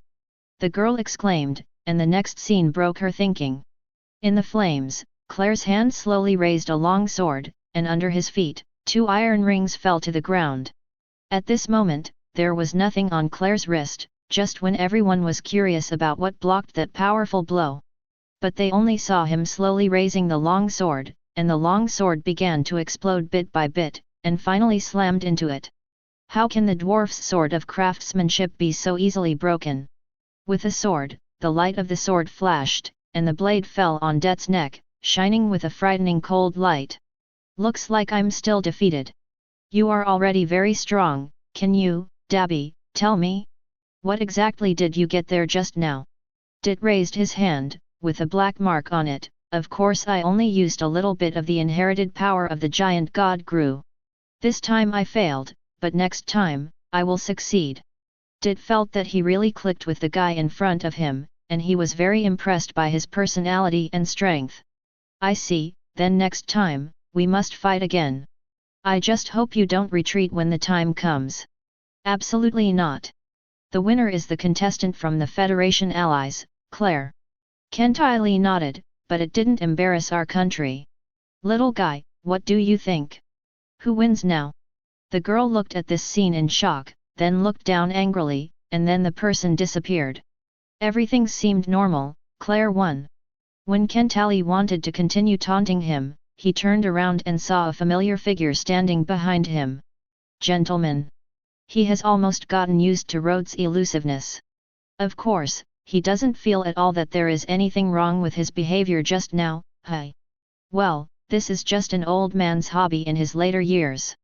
Go check it out. How many of the contestants this time are inheritors of divine power? Claire was startled for a moment, then immediately understood what was going on, nodded, and quickly left and walked away. The sudden appearance of Rhodes did not arouse anyone's suspicion, or even the slightest thought.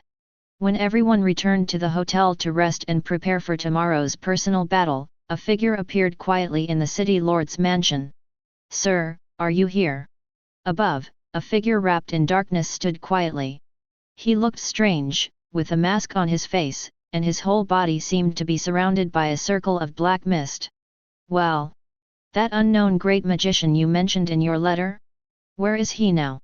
The city lord's face became a little strange. He looked around carefully.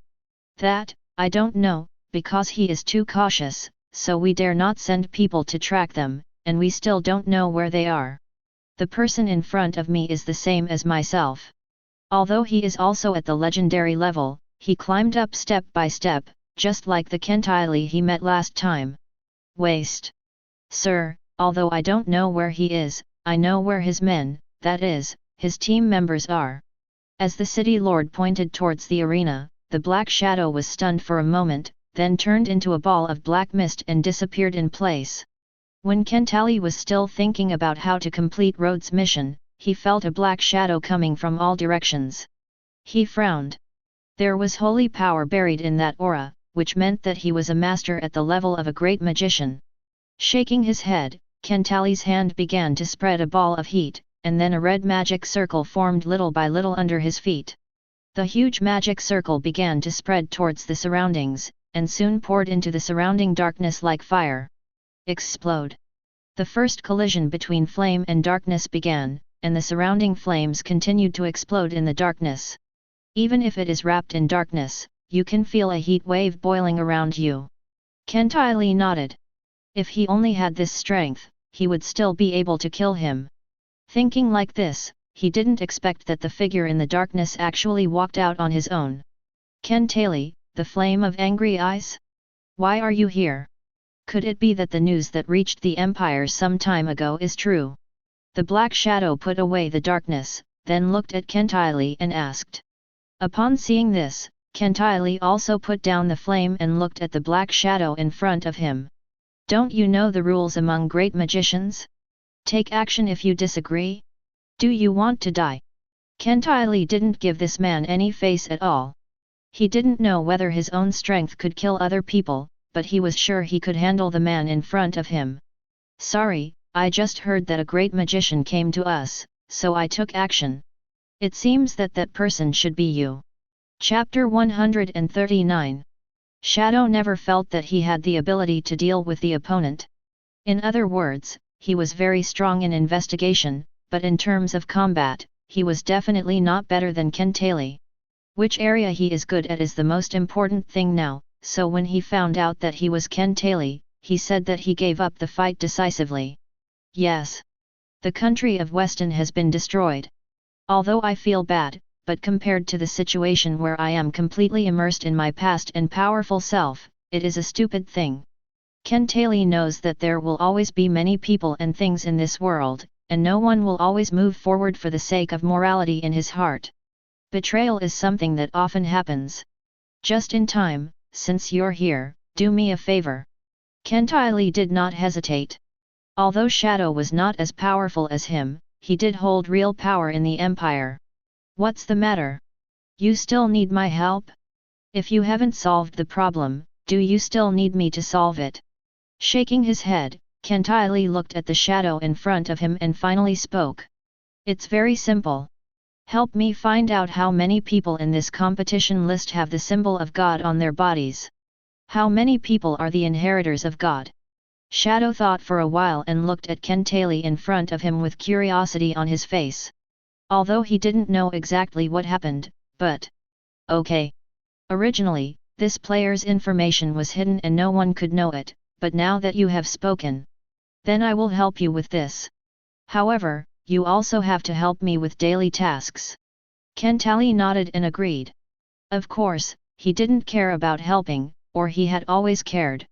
Anyway, if there was no way to solve it by then, just retreat. Okay, then just wait a moment. I'll be back soon. Shadow had just finished saying this, and his body was slowly sinking into the ground. In the darkness, a figure was slowly swimming in the shadow. As for this battle, there are still many places that can be handled well, but you are just a group of kids who are just starting out, so don't worry about anything. You just need to show your strength tomorrow.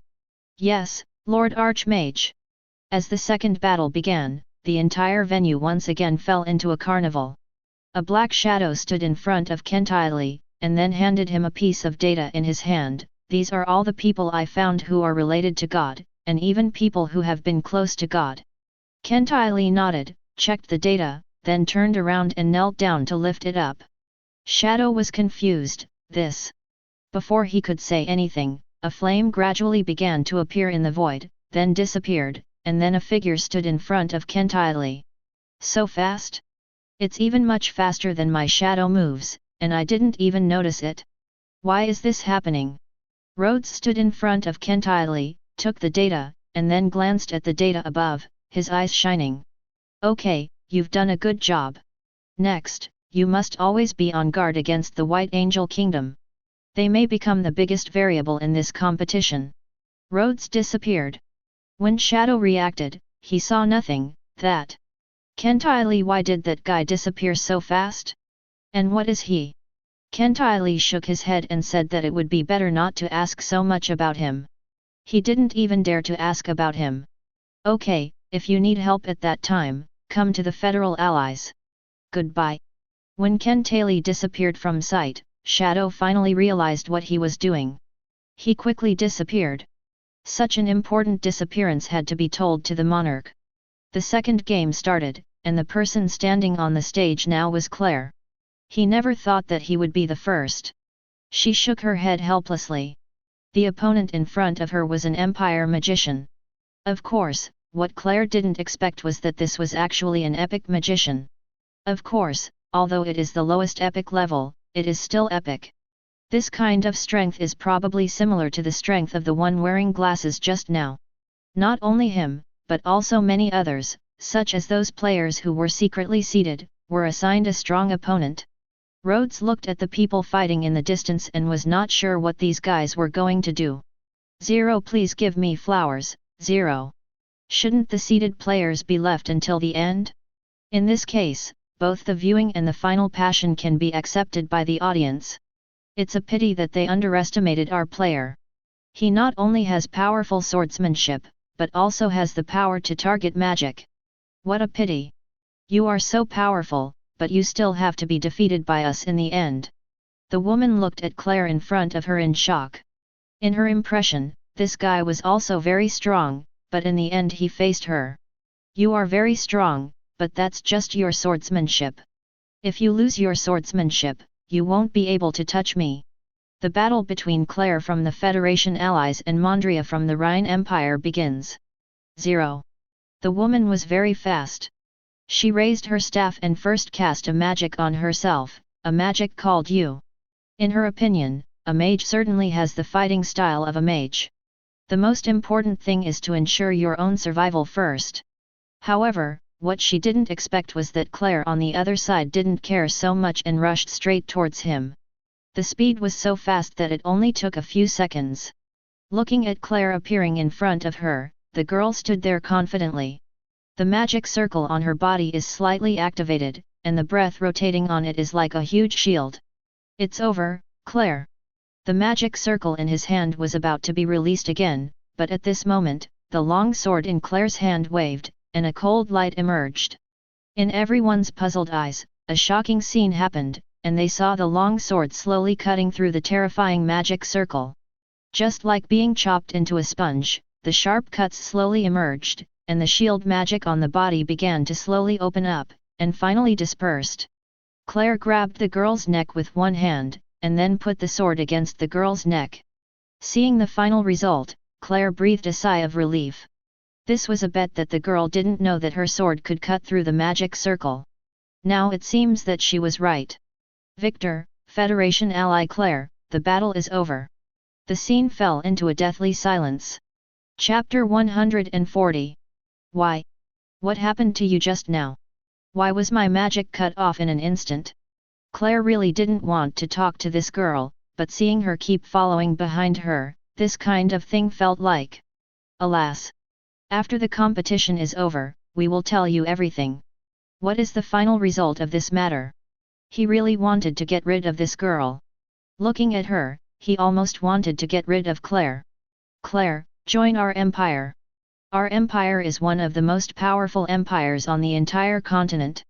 I can promise that as long as you come to our family, I will give you the best resources. Rhodes looked at the two little guys over there and couldn't help but smile. This situation was indeed very good. As for whether they wanted to join the other countries 803, it was not something he could interfere with. Shadow once again found Kentylee looking at that proud face. He felt excited in his heart. The painful feeling could be so dazed for a while. So, was that thing made in your country? How many such things do you have?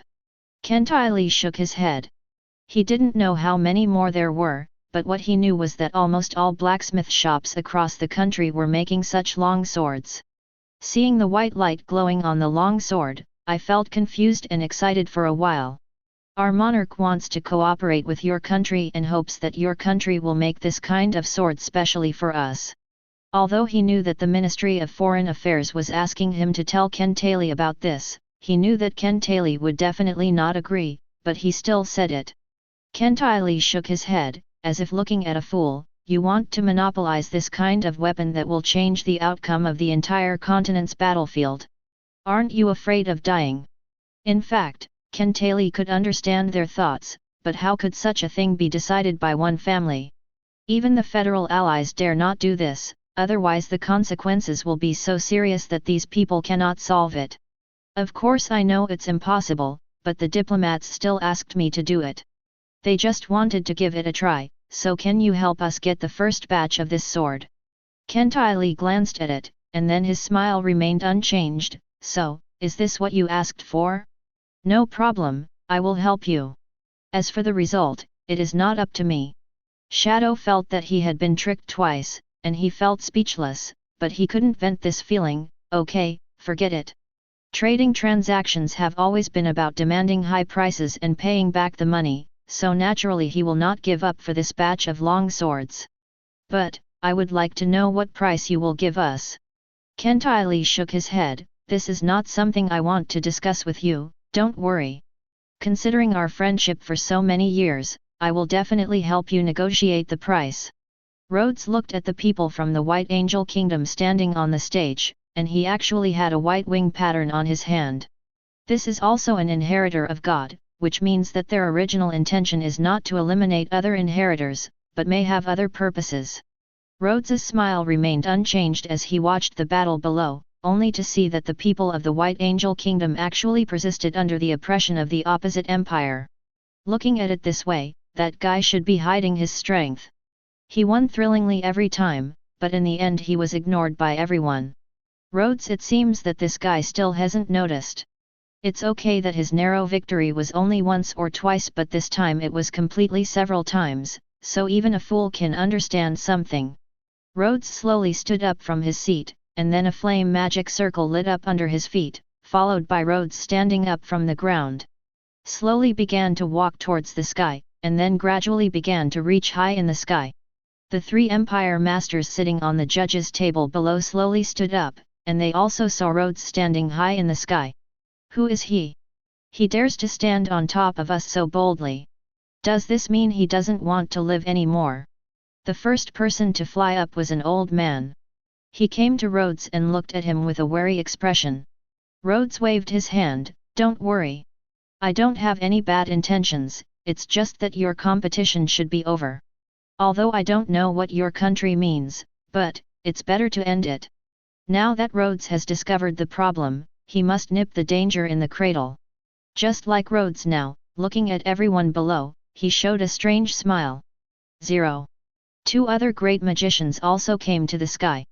In fact, these great magicians have already half-stepped into the final legendary stage. But they still stay here and keep their realm here. From this point of view, that is to say. Rhodes' smile remained unchanged, and he just waved his hand. Huge red flames began to spread from Rhodes' feet, and then a huge figure began to stand up little by little from behind Rhodes. He grabbed the inheritor of the White Angel Kingdom and looked around with a smile on his face. Then everything is over. I just want to know what will happen to you? Or, what are you going to do? The 3 great magicians began to attack Rhodes, leaving a red flame on his forehead. However, the more they attacked, the heavier he felt. They looked at Rhodes inside in disbelief. Stop, what do you want to do? Do you know that if you do this, you will be hunted down by our 3 empires? Rhodes had no intention of paying attention to them at all. The force in his hand was still so strong, he grabbed the young man's neck 4.3, and then inserted the long sword in his hand into his neck little by little. No, Low down, a group of people in white clothes looked shocked when they saw the situation above. Their inheritors were blown away like this? Rhodes' smile remained unchanged, not caring about the feelings of the people around him. His hand movements were still so arrogant, and then he slowly grasped the sword and took it out from his neck. Although I don't know what your purpose is, since it's up to now and you haven't been exposed, then you really can't be exposed, okay? He lowered his hand, and as the body slowly slid down in the air, Rhodes didn't bother him. Just when Rhodes was about to let go of the restraints, the falling body began to show unusual changes. Rhodes' expression changed. Chapter 141. In the sky, a falling figure began to twist gradually, and it began to shake gradually in the air like a ball of flame. Immediately afterwards, he saw that the entire space around him seemed to be wrapped by a huge barrier. Rhodes knew that this was not the barrier he was familiar with, since it was not his own. Looking down at the corpse in the air below, the body began to unfold slowly, like a painting. Chains began to emerge from his body, and then he fell into the air. Although I don't know where the other end of the chain has gone, looking at the chain, Rhodes' name, it is a life that is resurrecting. Essay. Let me see how powerful the legendary god is after his resurrection. Maybe what you look like. Rhodes did not hesitate and turned to look at the 3 great magicians behind him. Why are you still standing there? You don't know how to evacuate the crowd. Rhodes is not polite at all. To him, it doesn't matter if you are a 30-year-old legend or a legend, as long as you don't become a god, he doesn't care. What the hell is that? God. I guess he is. A god who is resurrecting, and judging from his appearance, this god is still a mid-level god. You said they want the resurrection god. Rhodes nodded, it seems so, and according to my recent investigation, this White Angel Kingdom does not only have one divine body. In other words, there are 2 gods in their inheritance. The White Angel Kingdom wants to use this event to revive God in advance, and the price is the lives of all the inheritors of God present. After Rhodes said this, he finally stopped talking. Believe it or not is not his business, but their business. Besides, the current situation seems to be the best choice to evacuate other people. Rhodes slowly walked towards the body and saw that a huge obsession in the body was slowly coming into being, followed by a heart that was beating slowly. Rhodes did not hesitate and drew out the ghost sword, wanting to see if he could destroy the heart in advance, but found that no matter how hard he tried, it had no effect. That's all, it's the end anyway, it seems like it's noon. Immediately afterwards, Rhodes stood directly in the sky, looking at the body, until the next moment, a huge magic circle began to slowly spread from around the body. It even began to gradually spread to the surroundings, and then the blood-like magic circle began to gradually solidify. The heart began to rotate, and the pieces of flesh and blood on it bloomed in the sky like extended cells. The next moment, Shixi's white wings grew out. Then there was a huge garden, and the eyes on the wings kept turning, and the strange scarlet eyes gradually became a little strange. Immediately afterwards, a line slowly opened on the huge garden, which was a huge eye. In the sky, there was such a monster beating in the air. Then at the next moment, that thing opened his mouth slowly. You broke my recovery? Why? Rhodes raised his head, looked at it, there was no fear in his eyes, and then he stared directly at it. Why? It's very simple, because you are just a monster wearing a white skin. Of course, it does not mean that I deny your method of recovery. I even agree with it, but it's just that I don't want to face a god with full power. Countless eyes began to blink. They were all thinking about the meaning of Rhodes's words, or they thought such words were not interesting at all. Isn't it a very simple truth? But it doesn't matter, I can kill you now. The chains in the sky gradually returned to the angel's body, and then he saw a pair of wings emerging from the body. I am the seraph of myth, and everything will be burned by my fire. Seraph? This thing first appeared in the Old Testament mythology, that is, in the Bible. Now, for the first time, Rhodes saw the image of an angel, which at least subverted the previous image of a seraph. Is this the Old Testament world? But that's wrong. This thing is more like a monster than an angel, a monster in the abyss. Flames gradually began to burn on Serapha's body, and the helpless flames appeared in the white eyes, and then blinked gently. Rhodes didn't hesitate and started to transform directly. The two of them now looked like a giant and a bug. Rhodes looked at the tall giant. The aura on his body began to swim bit by bit, and the sun in the sky gradually emitted a strange red color as his brilliance slid. I am the sun. Oh! I'm really sorry for letting you see this image of me. At least there must be a mental process. This is the authority of the sun? But how is it possible?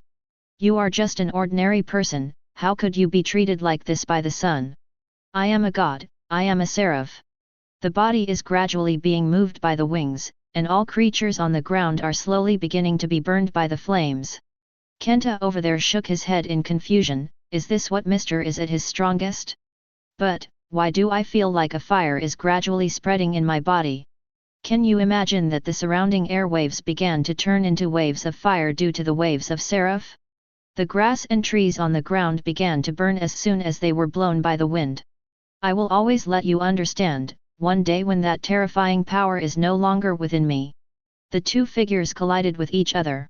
Rhodes wanted to get close to him quickly because he could see the countless flames on his body. Rhodes understood that if he wanted to win, there was only one way to approach him directly, and then kill him with great power. But ideals are good, and reality is very skinny. Just when Rhodes bumped into him, he was caught by the huge figure. The huge wings flapped and landed on Rhodes. The power of the flame was revealed at this moment, and the two figures began to light up like little suns, especially Rhodes. The giant axe in his hand hit the pair of wings with an orange-red light, and at this moment, Rhodes retreated backwards. A bad premonition suddenly appeared in his mind, and at the next moment, a pair of eyes came under Rhodes. He suddenly opened his eyes and looked at Rhodes above. This would be a formal confrontation of authority. Countless deep eyes began to appear next to Rhodes, gradually seeming to surround him. Rhodes smiled and smashed his axe in the eye. Chapter 142. In the sky, a figure was violently thrown away. Looking at the extremely powerful existence, looking at the scene of the terrifying eyes constantly rotating in the air, Kentaili felt his palms numb for a while. That was God. How could he have the courage to fight God? In other words, he didn't even have the courage to look at God. In fact, that was not his illusion. The disaster did not happen to him much this time. He just had a consciousness that could not look at God. But those below are only at the ordinary or elite level, and they all have a common characteristic, that is, they are blind. Countless people were blind. When they saw God for the first time, tears of blood began to flow from their eyes. It was such an extreme malice flowing in their minds. Being unable to look at God. No, it doesn't mean that you can't look at God, it's that you can't look directly at God. That is the most terrifying existence. Even the people of the White Angel Kingdom were the same, they couldn't look at the god above. But what everyone didn't expect was that the young man named Rhodes couldn't help but look at the god, and he was evenly matched with the god. In just a moment, Rhodes was completely knocked away. Even with the powerful force of his body at this moment, he could not block the attack from Seraph. Ha ha ha, ha ha, I'm so excited. I haven't felt this excited for a long time. No one has ever been able to beat me before, even anyone. But now I have fought against the real god. Having said that, Rhodes' body began to emit a silvery brilliance under the blessing of the sun. In that ray of light, bones appeared on Rhodes' body, then a head, and then a huge creature spreads around Rhodes' body. So you must not know yet. You are not the only monster. Even if you are strong, what's the use? It's of no use at all. After saying that, Rhodes' body began to slowly move down, and a force from his feet suddenly hit the sky. Boom! After Rhodes disappeared and then appeared in the sky, a huge giant also appeared in the sky. Although Rhodes' appearance at this moment is still not comparable to the seraph in front of him, at least in terms of appearance or size. However, just looking at them like this, the two figures gave people an inexplicable sense of harmony. Zhizzy! The seraph in the sky was stunned for a moment when he saw Rhodes like this. Good guy, I thought I was the most terrifying monster. I really didn't expect that the human being in front of me could actually turn into a monster-like creature. The bones on Rhodes' body and the chilly aura made everyone who was looking at Rhodes understand that this person was not a good person. The battle in the sky began again. Rhodes opened his hand and slowly pulled out a giant axe made of bones. The lines on it looked like they were really a group of withered bones. The second round has begun. On the ground, the executive officers of the royal capital who had arrived here were also looking at this scene blankly. They were originally responsible for the order of the conference, so they were always on guard. But when he saw the two behemoths in the sky, the fear in his eyes only grew more, not less. Those two guys? What the hell are they? Each of the 12 executive officers has a legendary level of strength, but when they saw Rhodes and Seraph fighting in the sky, they also felt a sense of powerlessness. Everyone, go rescue the people on the ground. Don't worry about the two monsters in the sky. That's not something we can solve. Just one glance and they came to the conclusion that, yes, in their eyes Rhodes had obviously become a monster. That's not a monster, that's the god our country believes in, a real god, a god. Look at that powerful power, those terrifying eyes, and the flames on his body. Isn't this a symbol of God? Are you crazy? That's a god? Do you think I'm crazy too? Look at those eyes, look at those wings. Even if you say it's a monster from the abyss, I'll believe it. Yes. That's right, the executive's thoughts are very simple at the moment. In their eyes, he no longer belongs to God and has become a monster. That is our God. Although I don't know what God looks like in your impression, but you have to understand that as God's apostles, we can sense God's call to us. As soon as he finished speaking, another burst of flames exploded in the sky and spread in all directions. Countless fireworks spread out like hummingbirds. That is our seraph. A powerful god. Are there other gods like this? Rhodes in the sky didn't care about the seraph in front of him. His original intention was to nip the danger in the bud, but this intention was changed during the battle. Yes, I want to try my own strength. I really want to know if I can kill a real god with my current strength. Rhodes' idea is very simple. Even if the strength of the person in front of him has been reduced just now, he still has the power of a lower god. As long as someone with such strength is killed by himself, does that mean that he is equivalent to a real god? Rhodes stood slowly in the sky, his hands focused on the sun, and a powerful flame flashed gently on his fingers. At this moment, the sun on Rhodes' hand became more terrifying and powerful. Oh ho ho ho! At this moment, a small sun appeared on Rhodes' finger, and then became huge. Seraph could feel that the humans in front of him had terrifying power, and that power was gradually spreading. That was the power that could put him in danger. There was no way around it. Seraph understood that at this moment, Rhodes was like a real god. Do you understand? The moment the authority on you starts to take effect, it is no longer an ordinary battle, but a divine battle. Bang! One eye exploded, then two, then three, until countless eyes began to explode, leaving only the huge eye in the middle. The burst eye sockets began to emit a faint light, and in just a moment, a pool of flames burst out from all the eye sockets. As the one with the power of fire among the gods, I will give you the most sincere death, human being. This battle between us will be recorded in history. Battle of gods. Fire fights fire, let's see. Flame is more powerful in everyone. Chapter 143. In the sky, the sun on Rhodes' finger was emitting extreme flames, and the high temperature of nearly 100 million degrees turned everything around it into a pile of waste water. Rhodes in the sky held the sun, and then threw it out bit by bit, and finally hit Seraph directly. The sun without mercy. Flames, countless flames, bursting flames. At that moment, people will only feel that they are encountering a sun. Then she saw that the infinite sun began to emit extreme flames as it approached Seraph, and then suddenly shot towards her. The flames on Seraph's body began to tremble, but boil.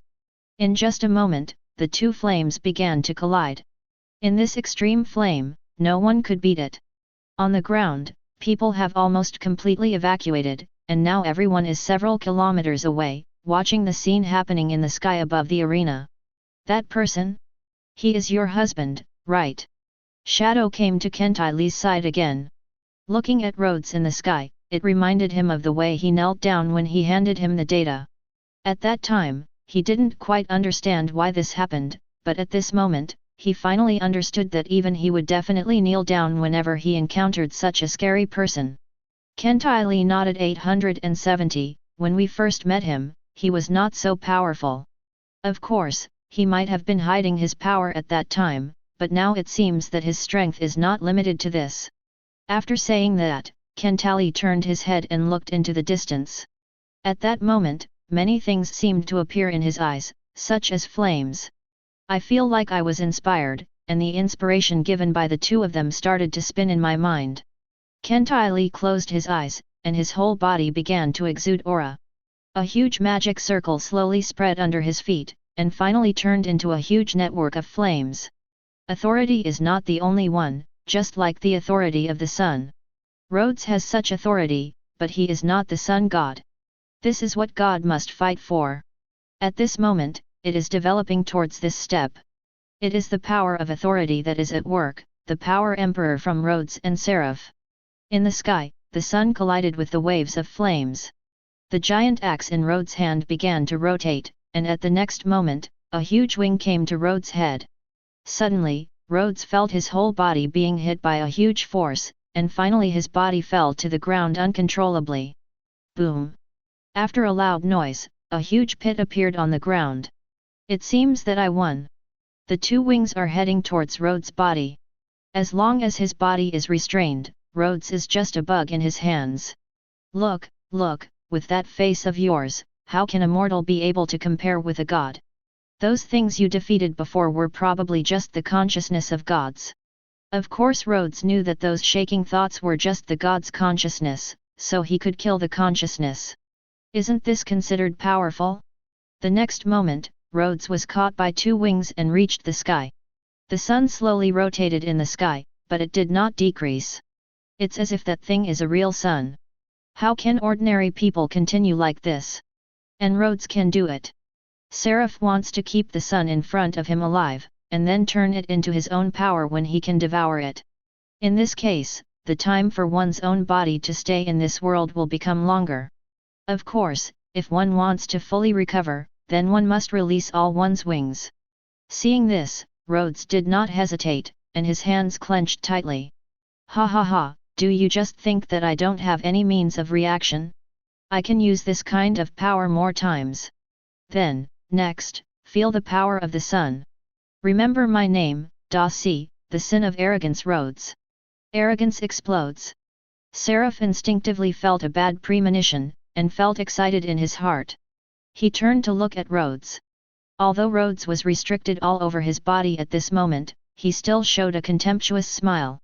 The moment he held his hand tightly, the whole world seemed to fall into silence, and the sun in the sky turned into a real flame and began to burn itself. At this time, the sun began to shrink, and the surrounding aura was directly eliminated and absorbed, and then streams of aura flowed on the surface of the sun. Boom! Exploded, only to see the sun in Rhodes' sky explode in an instant, and countless solar fires exploded towards the surroundings. Ah! The fire of the sun burned on Serapha's body, and the wings on his body were wrapped in flames, spreading around like a white mist. In the sky, the white, huge figure slammed down. It was the first time the white seraph fell. His huge body began to squirm on the ground, looking like a squirming insect. The restraints on Rhodes' body were untied, and then his body slowly fell to the ground. As he lay on the ground, he began to fall into deep thought. Impossible? Yes. How could this seraph be so weak? Of course, it's not that seraph is so weak. The main reason for not being able to withstand this time is actually, what a disaster! The power in my body has been exhausted. It seems that the time for me to recover on this continent has come, but it doesn't matter, mortal, your power has been recognized by me. Countless eyes began to grow again, and Rhodes quietly watched the white, huge figure disappear in front of him at 10 o'clock. That's right, in Rhodes' eyes, Seraph once again fell into some kind of strange space, a world where gods fell. Perhaps you don't understand why I would rather sacrifice their names to revive. This world has reached its limit. Only the power of God can bring hope. So, Rhodes, mortals, protect well this world, until the moment we are coming. The white figure finally disappeared in front of his eyes. In Rhodes' eyes, the seraph surface dissipated and then turned into countless feathers. The feathers burned by the flames began to spread around. Countless flames fall in the sky, and finally come to the ground, and everything will end in the end. Rhodes looked at Seraph who ended up in front of him, his eyes full of vanity and reverence for life. Chapter 144. However, Rhodes still thinks of Serapha's words until now.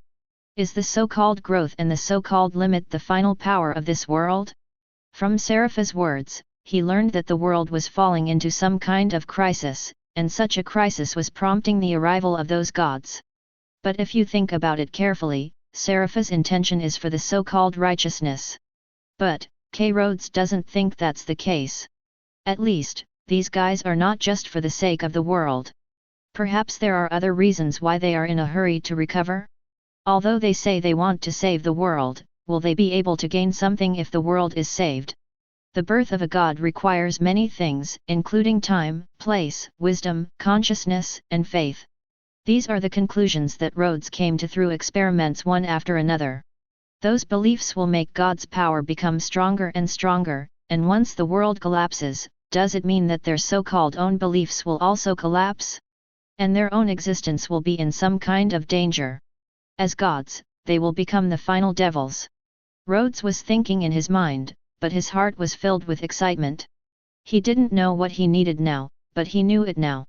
It seems that my path to creating a god will go further and further until I successfully bring that thing to the world. When a circle of people gathered around Rhodes, he said he was not panicked at all and looked at some people with malicious intent. I know you want to thank me, but you don't need it now, I have more important things to do. The 3 imperial judges looked at Rhodes in front of them. Only the 3 of them knew how powerless they and others were in front of him. The 12 executive officers would never understand that they could not break the pain in his defense, that look of death. But the 12 executive officers are not stupid. Although they did not experience this at the beginning, but what they just saw, doesn't it mean something? Hello, sir, we mainly want to ask you some questions. Which country are you from to join this gang? Rhodes nodded. At this moment, Kentiley, who was running over from the side, was lifted by Rhodes and slipped over. Hey! From now on, if you have any questions, just ask him. By the way, anyone who wants to cooperate with our country can come to him, that's it. I have something else to do, so I'll leave first. The 12 executive officers looked helpless, and one of the young ones even groaned in displeasure. Sir, please stop joking, okay? We have set up 12 different barriers throughout the space. How could you possibly leave? You should answer our questions first. Rhodes looked at the young man calmly and spoke in a very indifferent tone. Do you think your so-called barriers can stop God? For example, have you just arrived at Seraph? The young man shook his head. At this stage, all their barriers are only under the level of mortals, that is, demigods. How can they stop gods? Rhodes smiled, he smiled arrogantly, it was a disdainful laugh. Ha ha ha, ha ha ha, then why do you think those so-called barriers can stop me? As soon as he finished speaking, not only that young man, but also the other 11 people remembered that the person in front of them was a being who could fight evenly with God. Yes. How could such a being stop him? Before they could say anything more, Rhodes smiled contemptuously, and the strength in his hand gradually shrank. Immediately afterwards, his body suddenly jumped into the sky, and the power of the sun was clearly revealed on his body. Invisibly, layers of barriers were broken through again and again. In this way, Rhodes broke through the 12 layers of barriers in everyone's eyes, and finally disappeared from everyone's eyes. Rhodes disappeared, but Kentylee left behind could not disappear.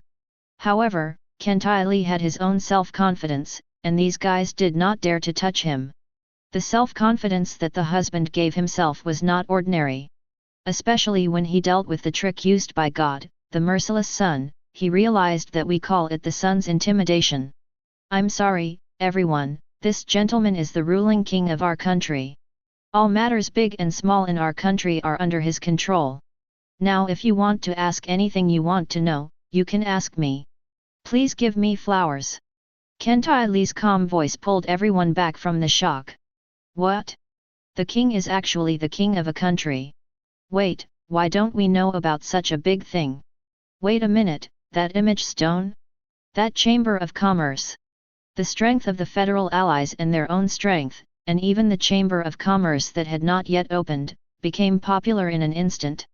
Just because Rhodes can leave enough deep power in the battle, that power shocked everyone else. Everyone understands that the situation in the entire world is changing, but they have not yet understood what will happen in this world. Rhodes, who is flying in the sky, oh no, should be said to be walking in the sky, is thinking, is that so-called inheritor? Is he really the inheritor? 000. Does God really pass on his power to other mortals? In that case, is God still God? Does God himself still exist? Just like the scene just now, if God's original intention was to pass it on to that person, then after that person's death, it triggered God's resurrection. Could it be that the so-called inheritance is actually another kind of recovery? Are other types of recovery in this world like that? Rhodes thought of this, and then began to think of other inheritors, and sweat began to form on his forehead. That's all. What's the use of thinking so much now? The soldiers will come to block the water and the earth will cover it up. Even if it is a god, as long as he dares to appear in front of me, he will lie down quietly. Through the battle just now, Rhodes has figured out his own strength. At this stage, no one in the entire world can surpass him. Even at the god stage, he has the ability to compete with lower gods. Indeed, I still remember that sentence that Seraph told myself at the last moment that it would be a divine battle between the two. So, what conditions must be met for a divine war? Do both sides have to reach the level of gods? No, Rhodes actually doesn't think that is the case. Perhaps the power that requires authority has been released. Maybe, maybe not, we don't know, so the only thing we know now is that Rhodes has now been recognized as a god. Chapter 145. Sign in successfully. Congratulations on obtaining the first generation Naruto jutsu in the world of Naruto, the arrival of the tree world. Dying and seriously ill. Bah! Rhodes, who was looking at the stars, was a little confused for a moment. He just thought about smoking a haircut to add some fun to his life. In fact, I mainly wanted to celebrate that I had just fought a battle with God, but with a normal shot, I successfully signed in. Holy shit, I actually pulled this thing out? After so many days? I've pulled out all the fireballs, but I haven't pulled this thing out yet? Without saying a word, Rhodes, who had received the Tree Realm Advent, was like a child who had just received a new toy. When he was about to experiment, a figure ran over. Sir, sir. Unfortunately, Master Ken was captured by the Imperial Guard. They want to know everything, including that kind of sword. The person who came to see Rhodes was Claire. Looking at his dusty appearance and the exquisite makeup of the girl behind him, Rhodes instantly felt that this boy was very lucky. I have already said that as long as you are willing to join our family, I can help you fish them out, and I will give you any resources at that time. Rhodes twitched the corners of his mouth and glanced at Claire, but seeing the helpless expression on his face, he found it interesting. Where are they being held now? Let's forget it. Although I don't know where they are being held, they should be in the royal capital. Right. It can't be in the imperial capital. After saying that, Rhodes glanced at Claire with pity again. This guy has a really good face. It's normal for girls to like him. Yes. The entire city of Dekari is located in the north of the kingdom. It is the closest place to the kingdom, which means that this is where support can be received. Rhodes flew directly to the gate of the kingdom, looked at the guards guarding it, and smiled slowly. Now, I give you a chance to inform your king immediately and ask him to hand over Kentali from the federal ally. Otherwise, I will level your entire kingdom. Rhodes was smiling when he said this, so the guards on the opposite side just looked at Rhodes with doubts on their faces, and even thought in their hearts, where did this lunatic come from? If he wasn't a madman, how could he say such a thing? Okay. Hey, boy, do you know the consequences of making trouble here? How ridiculous! Who do you want from us? Get out of here! Rhodes laughed, but soon, they saw Rhodes' smile suddenly solidify, and the killing intent from his bones began to radiate. So, you don't know me, right? It doesn't matter, you will know everything soon, everything. After speaking, Rhodes' body began to exude a dark green aura, and a huge disc magic circle slowly appeared at his feet. A magic circle suddenly appeared at Rhodes' feet, and for a moment the whole world seemed to freeze quietly. The tree world is coming. In the shocked eyes of several guards, his feet and the front of him began to shake, and the whole world seemed to be undergoing a huge shaking. Then a shocking scene happened. With Rhodes as the center, huge trees rose up from the ground within a radius of several hundred miles, and the whole world seemed to be reflected in a sea of trees. Not only outside the city, but also in the city, trees began to appear constantly, but those trees seemed to have a limit, and when the limit was reached, they no longer continued to grow. But even so, the huge trees gave them enough shock. In the courtroom, the two presiding judges, whose strength had reached the level of demigods, looked at Kentili in front of them impatiently. I said, how did you plan this incident, and what are those things? Tell me everything.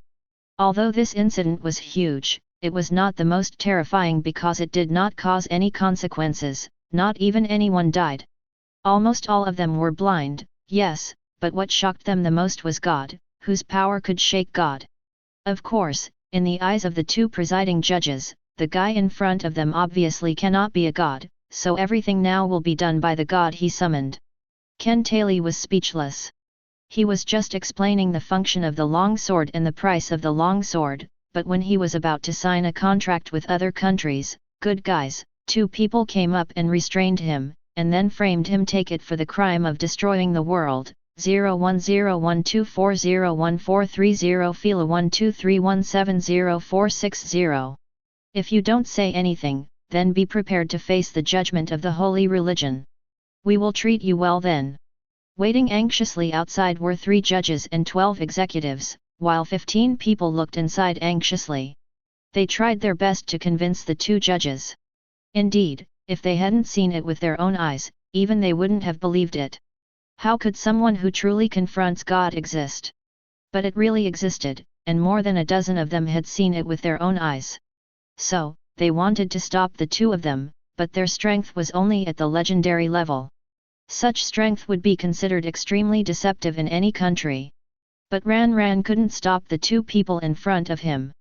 You know, not every country has demigods. There are only 15 demigods in the 3 major empires, and there are no legends in other countries, let alone demigods. At this moment, a guard broke in from outside. Looking at the panic, several people knew that something had happened. Although they didn't know what it was, something had definitely happened. What happened? Are you in such a panic? When the guard saw such a 4.6-year-old man here, he was so frightened that he started to tremble and said quickly. Well, a man came from outside and said that he wants us to hand over Kentaili, otherwise he will slaughter our entire city. Judging from his appearance, he may not be fake, because now the whole country is in chaos. As soon as the man finished speaking, a demigod came out. It was obvious that he had not gotten any useful clues so far. After all, although Kentaili is a mage, his mouth is really too tough. In this case, few people can ask anything. But when he heard that someone was looking for trouble, or was looking for trouble randomly in front of the faces of the two demigods, his anger surged like an uncontrollable flood. Chapter 146. In the forest full of ancient trees, Rhodes walked aimlessly, occasionally stepping on dead branches and leaves, making gotcha and gotcha sounds. Snapped. Rhodes suddenly knelt on the ground and looked up at the sky, his eyes dull and his face full of exhaustion. At this time, he was about to cry. This morning, he put on the next generation gaming helmet that had just been released, intending to try out the high-tech masterpiece. But what I never expected was that an accident happened. He had just put on the helmet, turned on the switch, adjusted the voice system, and then started the game. In an instant, a bright light lit up inside the helmet. Rhodes was struck by the bright light and felt dizzy, and then fell into a coma. When he woke up, he came to this unknown world. In the past hour, he had seen huge beasts flying in the sky and huge water monsters floating in the lake. Fortunately, he was cautious enough and did not let these things discover him, otherwise his life would have been in danger. What evil have I done? Why did I come to this ghost place? Where is this place? Do you have any tips? Just when Rhodes was about to despair, a sweet voice sounded in his mind. Determining the world where the host is located, beep, completed. Determining the host's health, drop, complete. Welcome host to the new world. Rhodes was stunned. This slightly numb voice was familiar to him. It was the voice system he had set up this morning. What's going on? Rhodes' mind was filled with questions. Loading world common sense, finally. The voice didn't answer Rhodes, but it was loading something. Rhodes felt a sharp pain in his head. He sucked in air and gritted his teeth to hold on. Loading completed, the system is running normally. After a while, the prompt sounded again. Rhodes shook his head violently and regained his clarity. Slowly, Rhodes' mouth grew so big that it could hold an egg. Nothing could hide his shock. The system in his mind just loaded him with some incredible common sense. This is a world different from the Earth. There are all kinds of warcraft here, and there are also countless primitive behemoths. Some warcraft with high intelligence have formed their own forces and developed their own tribes. There are still humans in this world, and humans have their own empire in the center of the world, and the empire is not the only one, there are multiple empires standing side by side. Now Rhodes is on the border of an empire near the warcraft jungle. To be precise, Rhodes has left the territory of that empire. However, this empire has long since fallen apart. Although the name of the empire still exists, each castle operates independently and does not listen to the central command at all. It can be said to be very chaotic. Rhodes twitched his lips. He was speechless. He was successfully elected as a time traveler and was bound to an inexplicable system. However, this place of travel seemed to be a bit dangerous. Rhodes used the method just taught systematically to open the map of the world in his mind. The map slowly unfolded in his mind like a parchment, but after it was unfolded, Rhodes almost burst into tears. The entire map was grey, with only his location showing some terrain, and a very considerate person. The little green dot represents himself. Damn it, what's going on? Rhodes' mentality almost collapsed. This world map will only record the places where the host has been, or where the terrain information has been obtained. The host is also asked to explore the remaining blank places on his own. The system's voice was slightly playful, but Rhodes was not happy no matter what. Stand up. I'm numb. Rhodes said that he had never been so speechless in his life. Later, Zhang Yi opened his personal information panel. Name, Rhodes. Title, None. Identity, homeless. Power, none. Attributes, strength, 1 physical, 1 speed, 1 agility, 1 intelligence, 1 writing, 1 charm, 1 coach, 1 command, 1 sword mastery, 10 spear mastery, 10 bow mastery, 10 other mastery, 10. Special skills, none. Introduction: this man is a jobless vagabond far away from the Empire's territory. He has no special skills and is just a piece of cake. Rhodes really wanted to curse at this moment. Looking at the row of ones on his attribute panel, he felt his face was burning, especially the last introduction, which didn't give any face at all. It made his face feel hot. Moreover, I looked at the special skills with some hope, but the result was a big no word. Isn't this just a real scumbag in war and a loser in life? It's over, it's over. If I come into this world with my attributes, I'm going to die. Rhodes lay on the ground, looking at the sky. The most frightening thing is that his map is completely black. He doesn't even know how to enter the cities and towns here in the Empire. It's hard to get around even if he wants to, because he's afraid he'll be eaten by wild beasts on the road before he even gets there. He is now filled with despair, and this situation is simply not going to allow him to survive. Host, don't be discouraged, the system has prepared a huge gift package for the newbies. Just when Rhodes was about to despair, the system's sweet voice sounded again, instantly arousing his interest. Oh? What about the newcomer's prostrations, the invincible power in the world, the hidden identity of the Imperial Prince, or the peerless physique that will never die? Rhodes asked eagerly. How dare you, host, to give back the invincible power in the world and the hidden identity of the Imperial Crown Prince? The system was also overwhelmed by Rhodes's whimsical idea for a while. No. Then what is this gift package for newcomers? Rhodes sighed after hearing this and asked with a disappointed look on his face. Dang, dang, dang, dang, 5 human weapons. Are the hosts happy?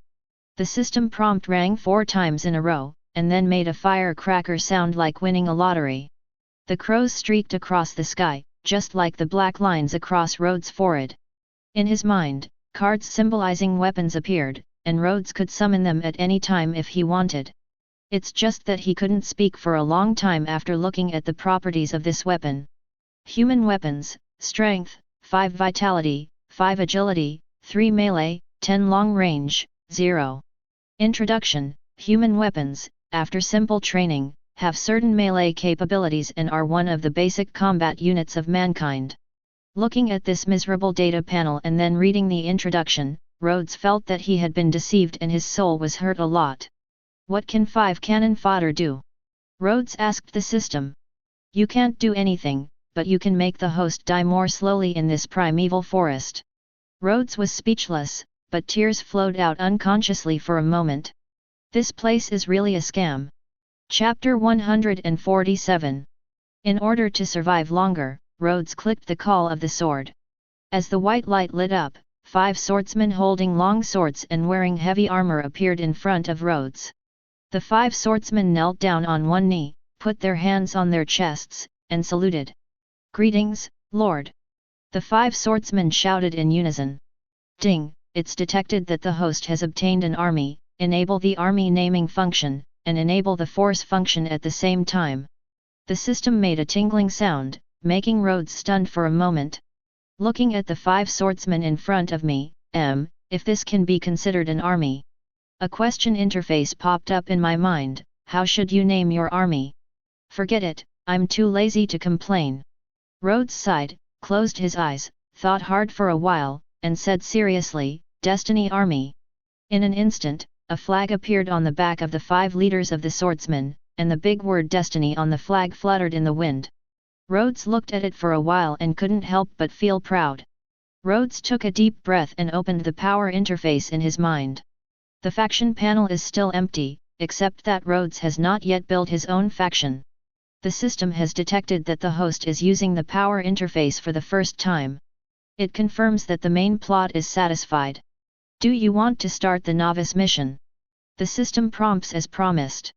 Main plot? Novice mission. Rhodes didn't know why, but he still chose to agree. Start the main mission, and everything starts from here. Requirement: build your own village. Introduction: the host has just arrived in this world, and if he wants to make great achievements, he should start by building a village, build his own shelter, and take the first step towards hegemony. Progress: material collection, 0/100. Build a village 0/1. Building a village, why do I always feel that it sounds great but is still too boastful? Rhodes shook his head. What do I do? Rhodes asked. You need enough wood to build a village, and the host can mobilize your army to cut wood for you. The system sounds very serious, but Rhodes always feels very unreliable. Holy shit, I'm a weapon, how can I really be a lumberjack? Rhodes was furious. He wanted to fight for the rights that his men should have. The host can consider cutting down the trees on its own. The system remained calm and gave an appropriate reply. Rhodes instantly shriveled up and looked at his hands. Well, he was not cut out for this job. How do I give an order? Rhodes asked. Just give the order to the team leader directly, the system replied. Rhodes looked at the people next to him and thought that the one with the flag on his back must be the leader. Forget it, you're right to be more cautious. Ahem, where is the leader? Rhodes coughed dryly and shouted. My subordinate is here. Immediately, a soldier next to the flag bearer came out and saluted Rhodes. Damn, luckily I didn't yell blindly. Rhodes felt proud of his cleverness. After all, if he yelled wrongly at the beginning, his prestige might be affected. But this feeling is really good. Rhodes felt itchy in his heart. He really felt like a general. Ahem, I order you to lead a team to cut down trees to obtain enough wood to build a village.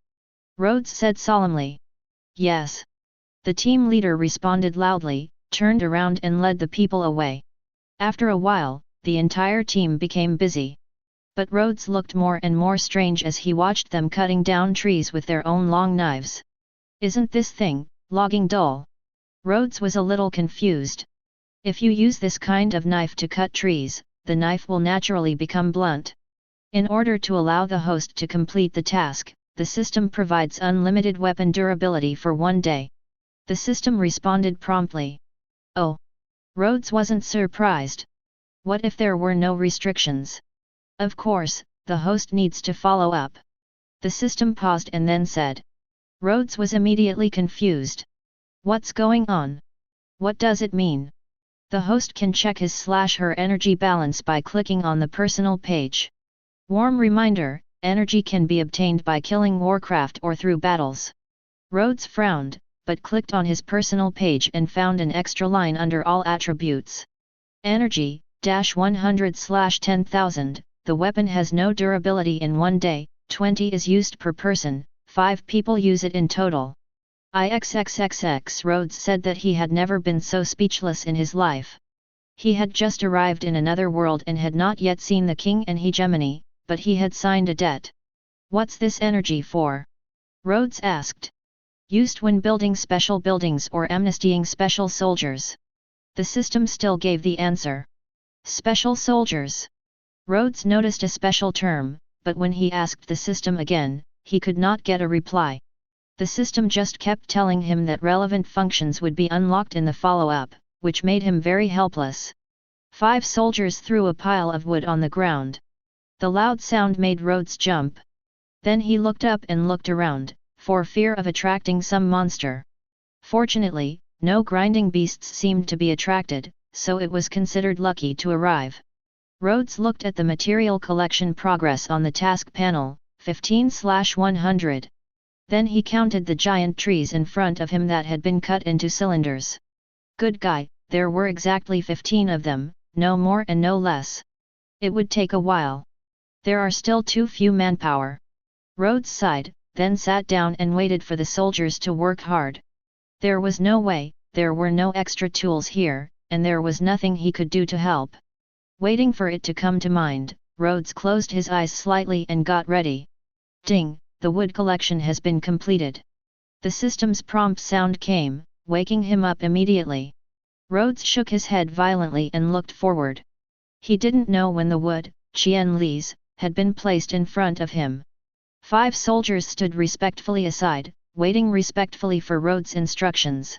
Rhodes was overjoyed, finally letting him wait. Build a village. Rhodes waved his hand and gave the order. Yes. The 5 people responded and began to get busy quickly. But Rhodes soon realized something was wrong. He really built this by himself. How long will it take to build this? Rhodes saw the soldiers building houses one by one and admitted he was stunned. It won't take more than 2 or 3 days if this goes on. What if I don't even have anything to eat? I have to starve to death here. Rhodes was filled with indignation. He didn't expect that he would starve to death at such a young age. The host can go hunting. The system's resentful voice sounded, immediately making Rhodes embarrassed. Ahem. Rhodes coughed dryly, his face full of resentment. You're such a system, you'll die if you save some face for me. Chapter 148. But complaining is all about complaining, you still have to eat, Rhodes pointed at a soldier. Come here. Rhodes shouted. Yes. What are your orders, my lord? The swordsman put down what he was doing and quickly walked over to Rhodes. Go and hunt some prey to use as food. Rhodes ordered. He was very satisfied with the attitude of this swordsman. Yes. The swordsman picked up his long knife, turned around and left, going straight into the forest. Not long after, the soldier came back carrying several small animals. Rhodes looked at his hand and saw, oh, he actually caught a few rabbits. Rhodes remembered watching videos of survival in the wild before. This thing was a rare delicacy. Go, make a fire and roast it. Rhodes ordered. But to Rhodes' surprise, the weapon didn't move for a long time. Just when Rhodes was confused, the weapon hesitated and spoke. I'm telling you, my lord, I really don't know how to. Rhodes couldn't help but fell silent after hearing this. He recalled every bit of what he had done. Was it too difficult for them to make soldiers work as lumberjacks, architects, and cooks at the same time? Forget it, I'll do it. Rhodes said. His experience in surviving in the wild was not in vain. At least he could still bake a rabbit. You will continue the construction. I will tell you to go down and build the houses first. The sentry towers and other things will be postponed a little later. We have to spend the night. Rhodes ordered. Yes. The swordsman said respectfully and returned to his own post. Rhodes found some nearby water, cleaned it briefly, and then began to drill wood to make a fire. Fortunately, the weather was dry enough, so he could start a fire. After a while, a small flame burst out. However, Rhodes was very careful, fearing that he would do something that would set the mountain on fire and land him in jail. Congratulations to the host for acquiring the special skill, making fire, classified as living category.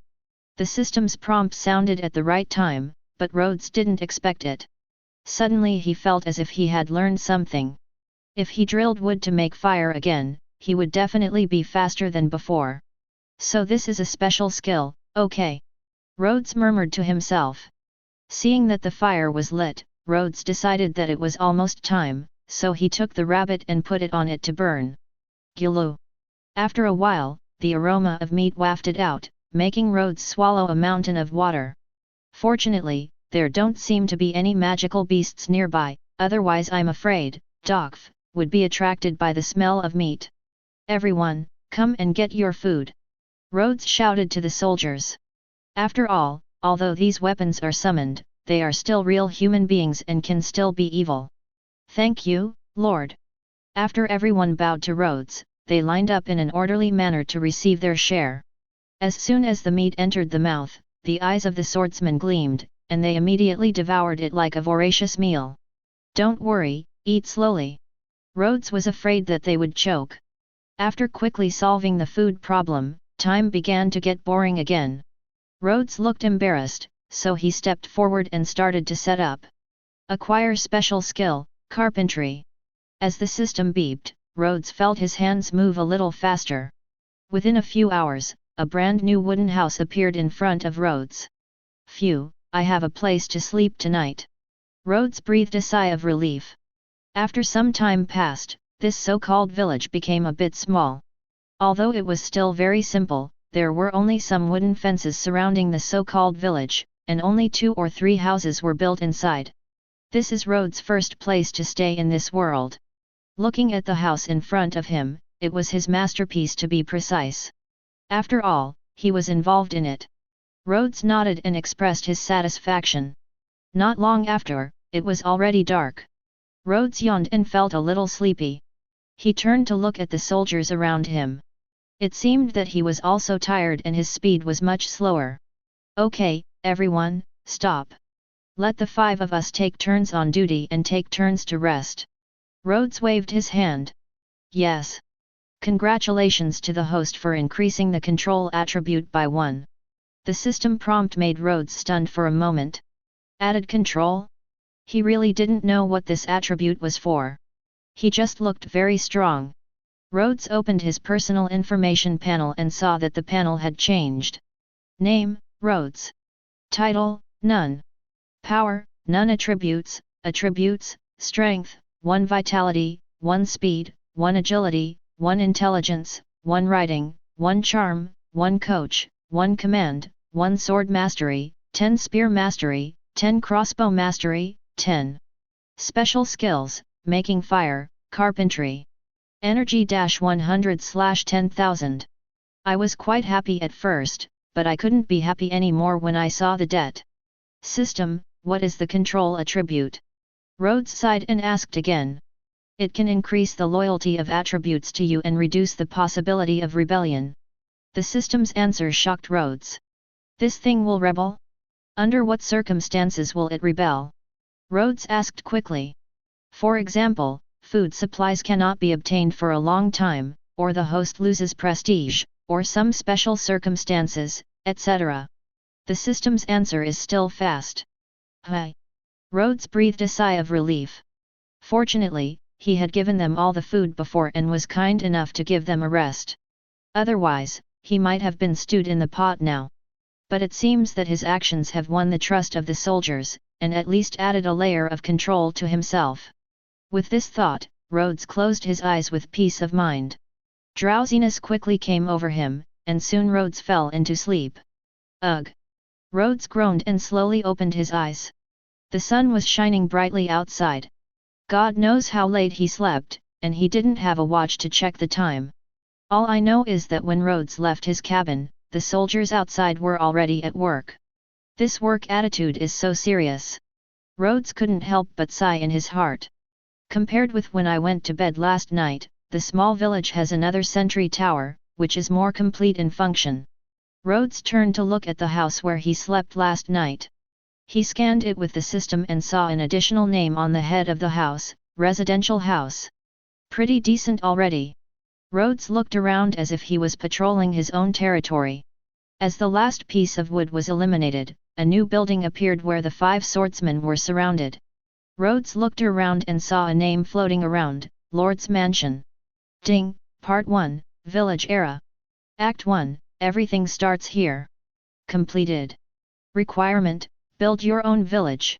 Introduction, when the host first arrives in this world, if he wants to make an unparalleled achievement, he should start by building a village. Progress, Material Collection, 100/100. Build Village, 1/1. Chapter 149. The mission has been completed, and the rewards are as follows: 50 villagers will be automatically refreshed in the residence. Refresh 1 blacksmith in the blacksmith shop. Each sentry tower will refresh 1 archer. Recruitment station refreshes 1 village with recruitment officer. The village health station has a new medical soldier. Rhodes had never felt that the sound of the system was so pleasant. He turned around and saw that there were already 50 villagers in the row of houses where the famous residence was, chatting and communicating with each other. Looking back, he saw that the 2 sentry towers built at the entrance of the village were already guarded by an archer. Rhodes was filled with tears. His army finally had a long-range unit. Human archer, strength, 5 stamina, 5 agility, 3 melee, 0 ranged, 10. Introduction: Human archers, after simple training, have certain long-range combat capabilities and are one of the basic human combat units. Ding, the detection village has been built and the host has gained power. Please give the power a name. Rhodes hesitated for a moment, then said calmly, Chief Minister. Ding, the naming was successful and the power page has been updated. Rhodes opened his own power page, and there were some things on the originally empty panel. Power, Changkong Village. The force has generals, none. R50. The force has an army, Destiny Army, 5 people. Rhodes looked at the force panel and saw that the 2 sentries in his village were not included in the army. Rhodes licked his lips, he was now considered powerful. By the way, I almost forgot that the blacksmith shop was created. Rhodes slapped his thigh and almost forgot about it. Rhodes quickly walked to the blacksmith shop. It was said to be a blacksmith shop, but in fact it was just a small wooden house with some blacksmithing tools in it. There was a middle-aged man with a thick face and a powerful look standing there, saluting when he saw Rhodes coming. I've met the Lord. Blacksmith, what's your name? Rhodes asked. To my lord, the younger one's name is Wang An. Blacksmith Wang said respectfully. Okay, Blacksmith Wang, can you help me forge some weapons? Rhodes asked. This. Sir, we don't have any metal reserves to make. Blacksmith Wang said hesitantly. Rhodes was confused. He was so stingy. Why don't he give away some metal as a gift? What are you thinking about, host? It's better for you to find the iron ore yourself and dig it out. You really think of me as a charity? The system mocked. Then the hammer in the blacksmith shop is not made of iron. Rhodes said angrily. That makes sense, then let's just say you owe 20 energy. The system's voice sounded again, almost making Rhodes vomit blood. Rhodes trembled and opened the personal information panel again. Name, Rhodes. Level LV1. Title, none. Identity, homeless. Power, none. Attributes, strength, 1 vitality, 1 speed, 1 agility, 1 intelligence, 1 writing, 1 charm, 1 coach, 1 command, 2 sword mastery, 10 spear mastery, 10 crossbow mastery, 10 special skills, making fire, carpentry. Energy -120/10,000. Seeing the debts increase again, Rhodes' eyes instantly became moist. You're cruel. Rhodes gritted his teeth. Blacksmith Wang, can you help my army repair its weapons? Rhodes looked at Wang and again. Of course you can respect me, sir. Rhodes breathed a sigh of relief, it was still useful. Destiny Army, send all weapons to Blacksmith Wang for repair. Rhodes ordered. Yes. Everyone accepted the order. Dang dang. The sound of iron beating was sounded after a while. The 5 members of the Destiny Army continued to work on village repairs. At this moment, the chirping sounds of the villagers reached Rhodes' ears, making him come back to his senses. He had almost forgotten that there was such a group of people. Ahem. Rhodes stood up high and coughed dryly. Immediately the villagers became quiet. 10 of them looked up at Rhodes. From today on, you are my villagers. My name is Rhodes, and I am your lord. Rhodes said solemnly. Now we need to register one by one what you all know. Those who know how to cultivate the land will cultivate the land, and those who know how to build will repair the villages. Rhodes felt it was necessary to conduct a census. Anyway, there were only 61 people in the village including the soldiers and him. The Destiny Army obeys the order. Rhodes shouted. Here. Immediately, 5 weapons quickly gathered. Register the village population, record their age, name, and abilities. 0 Please give me flowers. Yes. The entire village was immediately mobilized, and after some investigation, everyone had their own tasks. Rhodes suddenly felt at ease when he saw that his farmland was being cultivated, construction was started, and a real team of lumberjacks was even formed to continuously transport wood. However, it still takes a long time to harvest from farming. During this time, the only way to survive is by hunting and picking fruits. There is no shortage of wood or anything else. Now the next step to consider is how to detect the iron mine. Seeing the 5 swordsmen who were finally able to act as normal soldiers quietly guarding the border of the village, Rhodes let out a sigh, finally no longer having to use them as cheap labor. But 5 soldiers are still too few. Rhodes sighed, suddenly thinking that he still had a willing soldier. Rhodes rushed to the recruiting office and saw the recruiting officer sitting in front of the door, quietly waiting for others to come. Lord! When the recruiting officer saw Rhodes arriving, he quickly stood up and saluted. Rhodes quickly returned the greeting and started chatting with him. Can we recruit some more soldiers from the village to join the army of destiny? Rhodes asked. Returning to the Lord, the population of the village is too small. If we recruit soldiers again, production will be affected.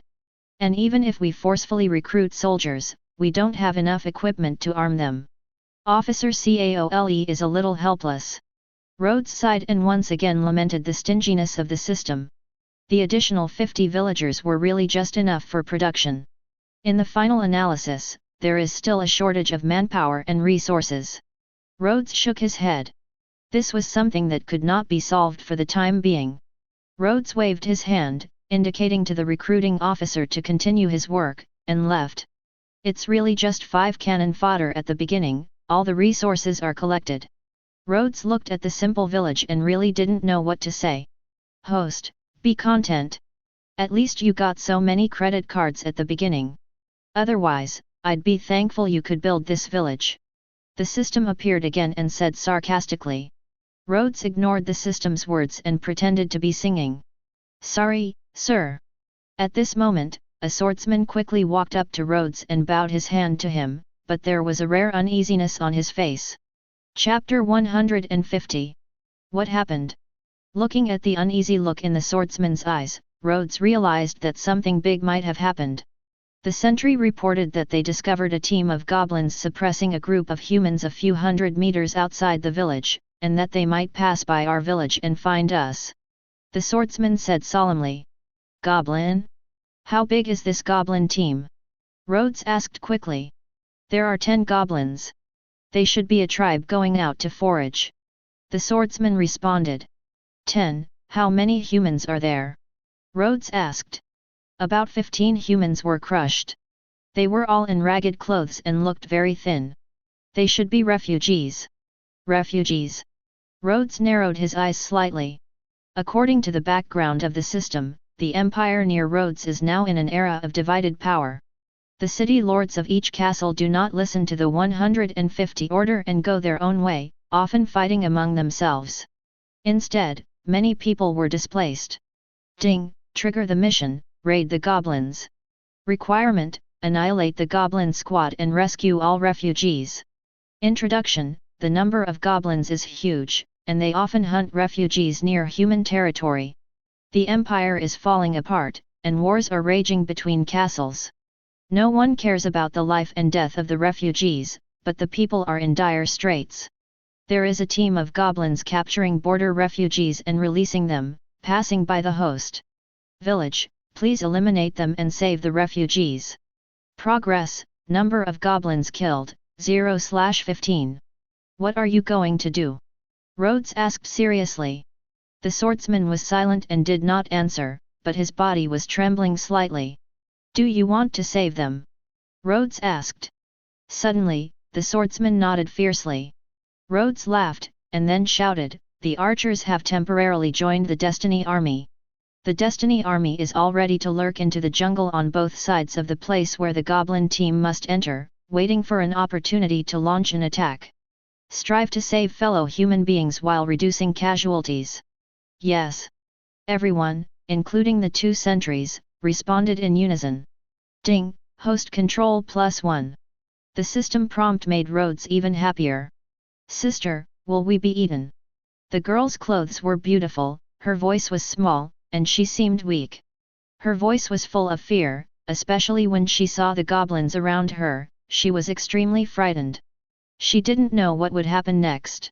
It's okay, don't be afraid, sister, my sister will protect you. The woman next to the little girl hugged her tightly. Even so, her face was also full of sorrow, but facing the little girl's fear, she could only force out a smile. The faces of the people around them were full of numbness. Everyone didn't know what their future would be like. Moreover, these goblins didn't seem to be friendly to them. The entire team moved forward slowly, and from time to time someone fell down, only to be whipped up again.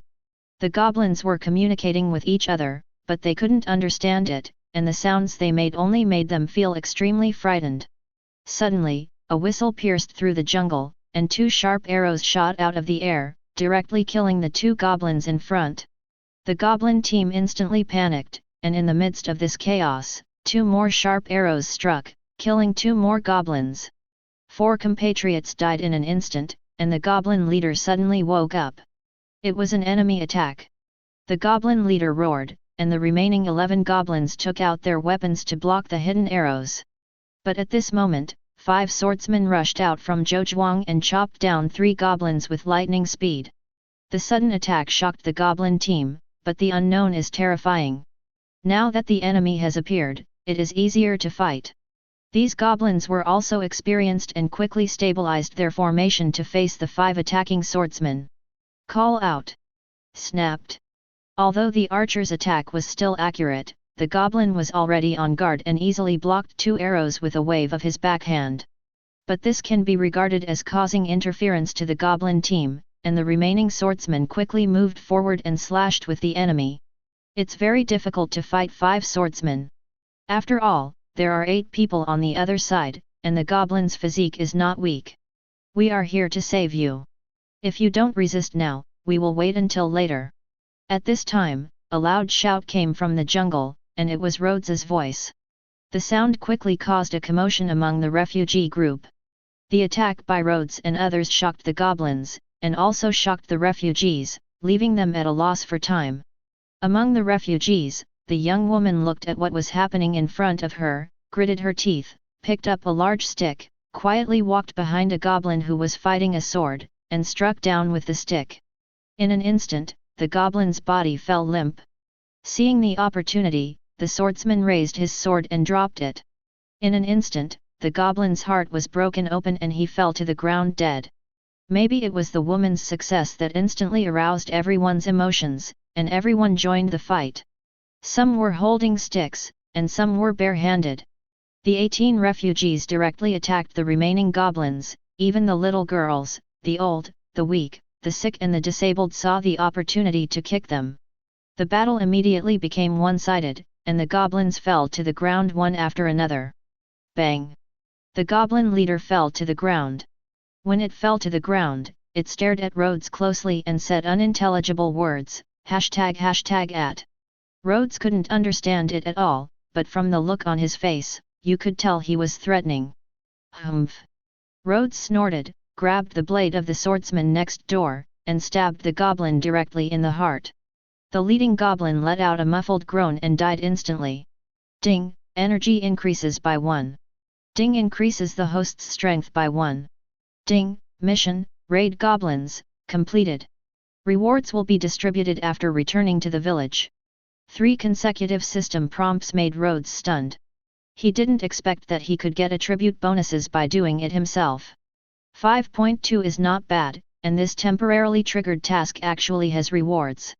But the only thing that made Rhodes angry was that only the goblin he killed was counted as energy, and only a little was added.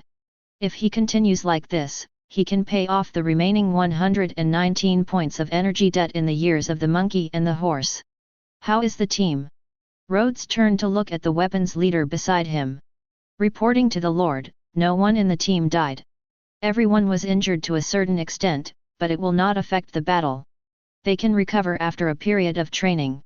Dao Bing said respectfully. Where's the bow and arrow reserve? Rhodes asked again. A total of 8 arrows were fired in this battle, and there are 22 more in reserve. The swordsman answered immediately. Rhodes nodded, quite satisfied with the result. Chapter 151. Rhodes then pointed in the direction of the goblin corpse. Go clean the battlefield and see what trophies have been seized. Rhodes took a glance and found that in addition to escorting this group of refugees, the goblin team also carried several large boxes, which should have some good things. Yes. Rhodes looked around. The refugees around him looked at this group of people with a little fear. Rhodes looked at the crowd. Their eyes were slightly blurred, their faces were sallow and their muscles were thin, and he couldn't help but feel a little bit unbearable. After all, he was just a modern person who had just traveled to this world. Folks, I am the lord of a village not far from here. The village has been built not long ago. If you have nowhere to go, you can join my village. Rhodes shouted loudly. Everyone looked at him, with some light in their eyes, but many people were hesitant and didn't know what to do. If someone doesn't want to join, I won't force them. I will prepare food for them for 2 days and then leave on their own. Rhodes shouted again. After hearing these words, there was a commotion in the crowd. I am willing to join your village and please take in my sister and me. At this moment, the young woman and the little girl stood up. Luo 30 nodded with satisfaction and said, "You are very welcome to join. What are your names?" Rhodes' voice was gentle. The woman hesitated for a moment and then said, "My name is Xuanan." The little girl raised her little hand, "My name is Nanan." The little girl's voice was clear and heartwarming. Rhodes smiled and nodded, looking at the people around him again, "Is anyone else willing to join?" Someone took the lead, and more people became enthusiastic. Soon all 18 refugees chose to join. After all, they had nowhere to go at this time, and the war destroyed their homeland. There are so many dangers here. It would be great if we could find a place to stay. What more could we ask for? Ding! Congratulations to the host for getting villager X18. Report to the Lord, the cleanup has been completed. At this moment, the weapons leader reported to Rhodes. Very well, take everyone with you and follow me back to the village. Rhodes ordered. Yes. The moment Rhodes stepped into the village again, many villagers came over. After all, this was the first battle in their village. Seeing that the lords and soldiers had returned safely, many people breathed a sigh of relief. Who are those? There were 18 refugees who came back with Rhodes. Seeing the sight of the villagers, some of them nervously rubbed their already tattered clothes. These people are the tribesmen we rescued this time. From today on, they have joined our village and will become our family. Rhodes said loudly. Many people showed expressions of realization, and then looked at the refugees kindly. Seeing the friendly eyes of the villagers, the refugees gradually felt relieved. Come here, bring some clothes and food, let them change their clothes and fill their bellies. Rhodes ordered. Yes. Someone quickly executed the order. Some of the 50 villagers given by the system could still weave clothes, and there was also a textile workshop in the village.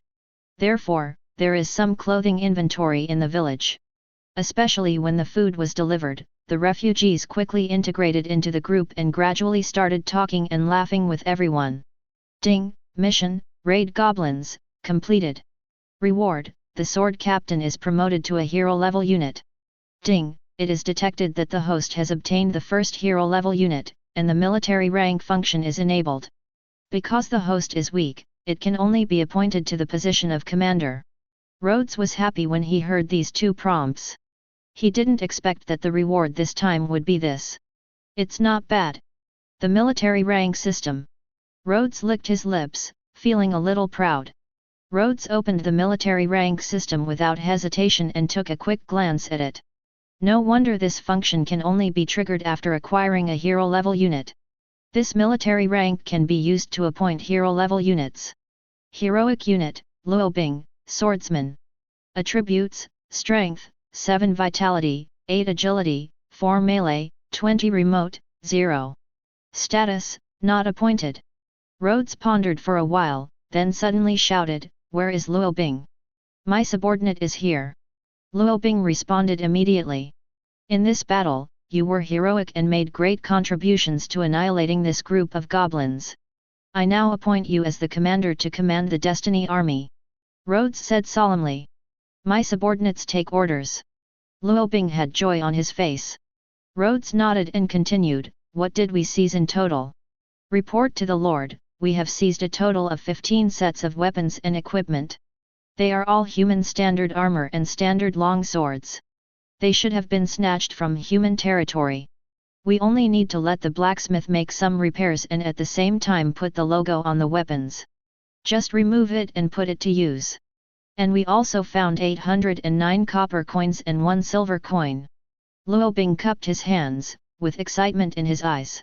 After all, having weapons and a population means having an army. And at the same time, there is also some money. Very good, very good. Rhodes's eyes showed a look of surprise. This was really rare. It really gave him everything he needed. It really gave him a big surprise. Then I order you to quickly send all the armor and weapons to the blacksmith for quick repair and transformation. After the equipment is ready, I will be the first to expand your destiny army. Luo 180 said solemnly to Luo Bing. Thank you, Lord, I will complete the task as soon as possible. Luo Bing's whole body trembled with excitement. As a commander, who wouldn't want his army to become stronger and braver? Okay, go back to your post. Rhodes waved his hand. Yes. Luo Bing bowed and left quickly, heading straight to the blacksmith shop. Rhodes opened his power panel, and the power panel changed slightly at this time. Force, Changkong Village. Residents, 68. The force has a general, Luo Bing, commander. The force has force, the Destiny Army, 5 people. After reading this, Rhodes nodded with satisfaction. Now the whole village is in order. Although the sparrow is small and has all the internal organs, the only thing missing is the army, and now the problem of the army is about to be solved. Although even if 15 soldiers are added to the army, the Tianming army only has a size of 20 people, which is far from being powerful.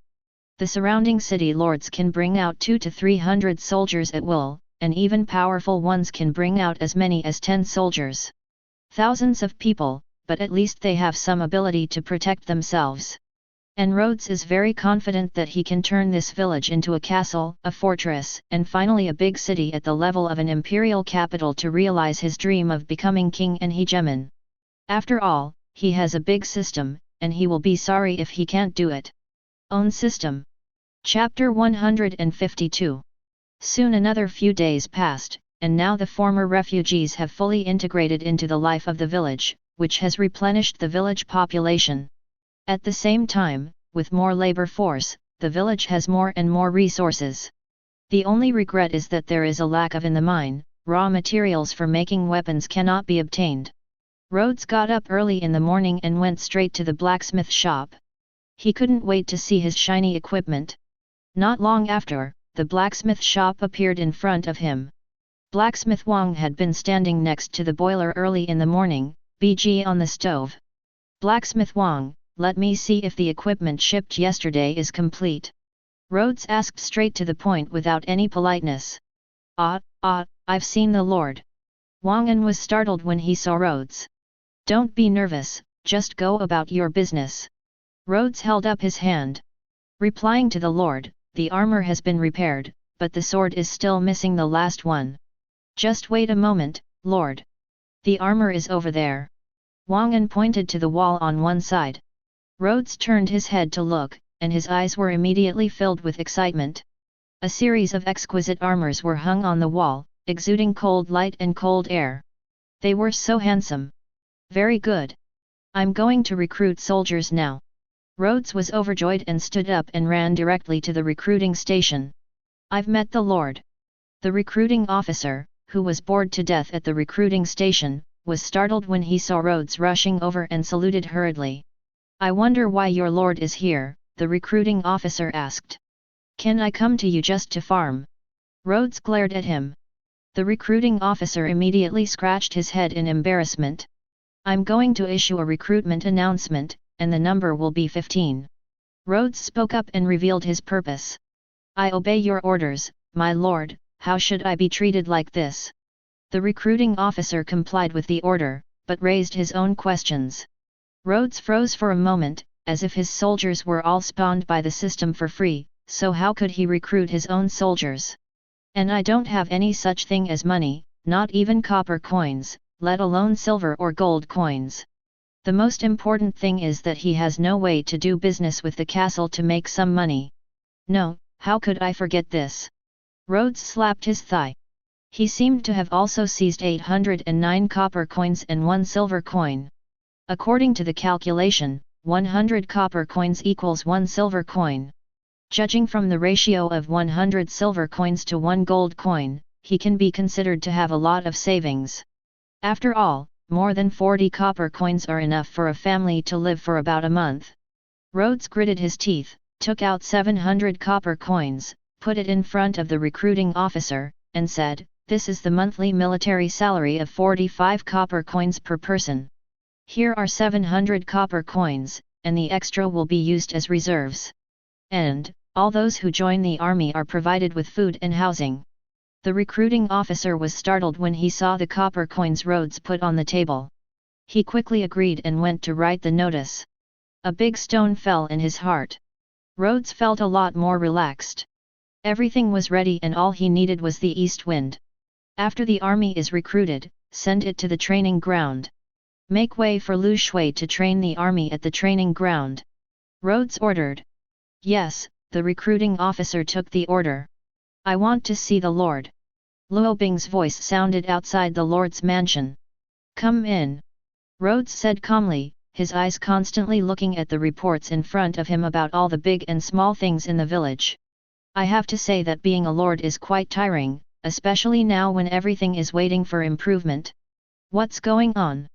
Rhodes raised his head, looked at Luo Bing in front of him, and asked. Luo Bing knelt down on one knee, saluted, and then said, "Let me tell you, your lord, that the army has been trained and is waiting for your lord's review." "Oh!" Upon hearing this, Rhodes became interested and stood up quickly. "Lead the way quickly," Rhodes ordered. "Yes." Luo Bing also seemed very excited, and his speed couldn't help but become a little faster. Rhodes followed Luo Bing and quickly moved to the training ground. As soon as he entered the door, his eyes lit up. In front of him were 15 swordsmen wearing heavy armor, who were trained by Luo Bing and were full of killing aura. Rhodes couldn't help but scan the system and got the result quickly. Human swordsman, strength, 4 stamina, 5 agility, 6 melee, 10 long range, 0. Introduction: Human swordsmen, after simple training, have relatively good agility and good fighting ability. Oh, it turns out to be a combat unit with low attack and high agility, not bad.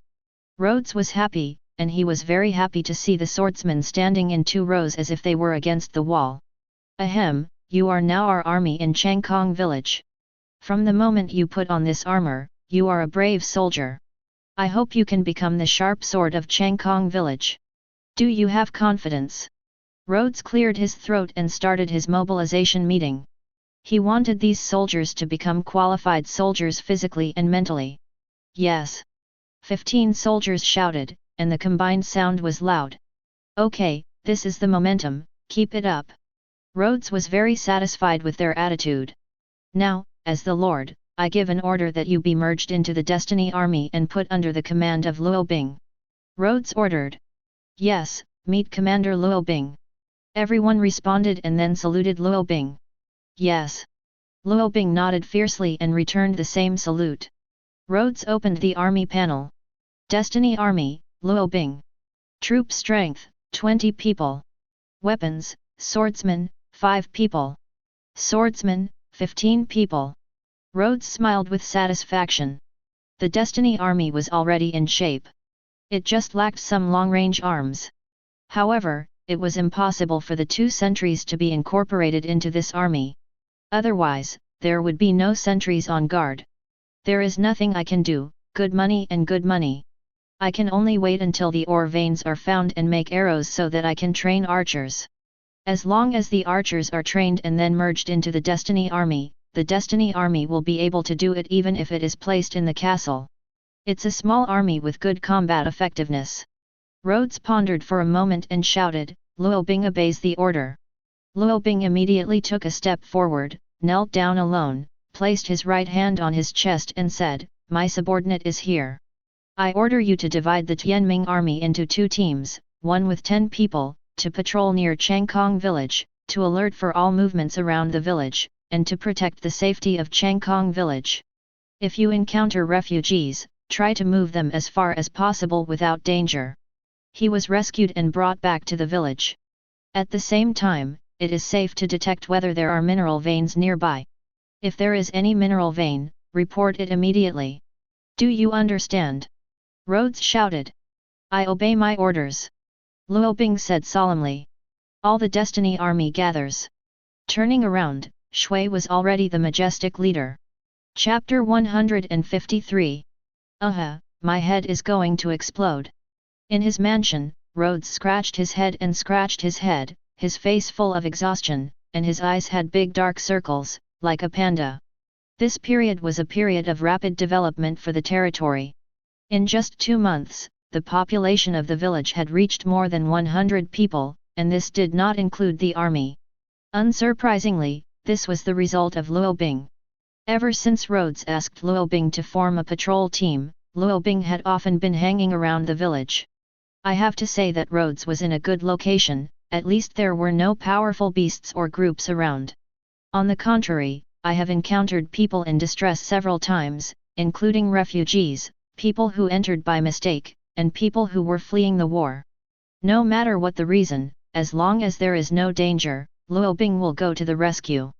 Moreover, the Destiny Army now led by Luo Bing is not the original 5-man swordsman squad, but a 20-man fully armed team. Generally speaking, beasts or beings like the Goblin Squad cannot threaten him. On the contrary, he annihilated several warcraft teams one after another and saved many people. Many desperate people chose to join this small village, which suddenly replenished the village's population by 937. At the same time, there are still some people who did not choose to join.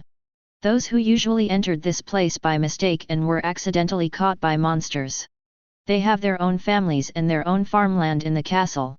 How could they join Changkong village? Therefore, they are basically all in Luo Bing. Escorted by others, he left this forest full of magical beasts. And precisely because of this small village is no longer isolated from the outside world. Occasionally, people come here to do business with this small village. For a while, Rhodes has some income and can barely maintain the Destiny Army. But it was only limited to the current scale of the Tianming army. He couldn't afford to expand it any further. And the most important thing is that he still doesn't have any iron ore resources. This kind of resource is scarce and is tightly controlled by the lords of the major castles. It is impossible to buy it from regular channels. In the absence of iron ore, he was powerless even if he wanted to expand his army. The rapid development of the village has made Rhodes' life pace faster. Every day, he has to deal with conflicts between new villagers and old villagers, and avoid situations where there are too many residents and the village cannot bear it. Therefore, he is frantically researching the development directions of various places and where to increase jobs. Yes, it means adding jobs. This problem is fatal no matter where it is placed. The lack of jobs represents the upper limit of this place to some extent. Unsurprisingly, this was something Rhodes couldn't tolerate. After all, he still wanted to be the king and hegemony, so how could he be restricted by just over 100 people? And at the same time, he had to be careful. Although Changkong village was no longer isolated from the outside world, it still had little reputation. And he was trying to maintain his lack of fame. He really didn't dare to imagine what would happen if his power became famous. After all, the empire next door was in troubled times and fighting every day. If any city lord took a fancy to him as a handsome soldier in this place, if you kill him, who will he find to reason with? The most important thing is that although the empire is in chaos, it has not been destroyed after all. Although all the lords have been beaten to death, at least they still recognize their identity as lords of the empire. He learned some information about this world from the villagers who were classified as Changkong village. The empire next door is called the Scarred Empire. It is one of the 5 major empires in the world. These empires are surrounded by many small countries. It can be said that it is a vassal state. As for the Scat Empire, the emperor died a year ago, and the eldest prince, second prince, and even the third prince's daughter were all vying for the throne, and each had the support of many city lords. They caused internal friction and forced the country to decline. On the contrary, there is rebellion. And he is just a black man, building a territory on his own within the scope of the empire without getting recognition. It is good that no one dares to mess with him after it develops. If he is destroyed by a city lord who takes a fancy to his own power before he develops, he will not be able to find him, reason with someone. His behavior put him in the ancient times of his own world, and he was the real king of the mountain, waiting to be annihilated by the imperial army. At the same time, he also got information about the castle next door, which was called Falcon City. And because he knew the route to get there, the fog on his map disappeared a little, and he happened to have the geographical information of Falcon City. Scarred Empire. Rhodes said the name repeatedly, feeling inexplicably irritable in his heart. Rhodes shook his head, put aside all thoughts, and continued to deal with his official duties. Ding, the host's intelligence is increased by 1. The system prompt sounded at the right time. Rhodes twitched the corner of his mouth. The system would always give a small prompt to prove his existence. Rhodes sighed and opened his personal information panel. Name, Rhodes. Title, none. Status, Lord.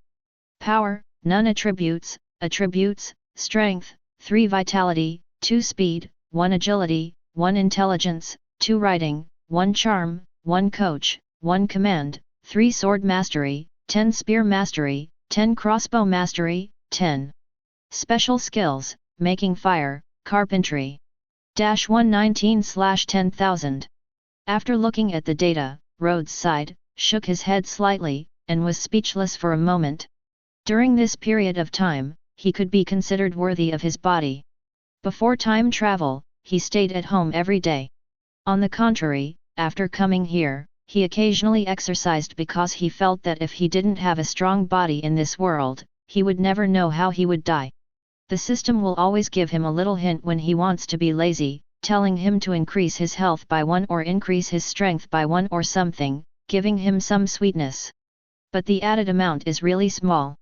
After 2 months, I have reached the level of a normal person, from fighting against the 5th scum to fighting against the 6th scum. On the contrary, Luo Bing has become much stronger recently. He is worthy of being a hero-level unit, and he is getting stronger very quickly. Rhodes opened the Heroic Unit page and called up Luo Bing. Heroic Unit, Luo Bing, Commander.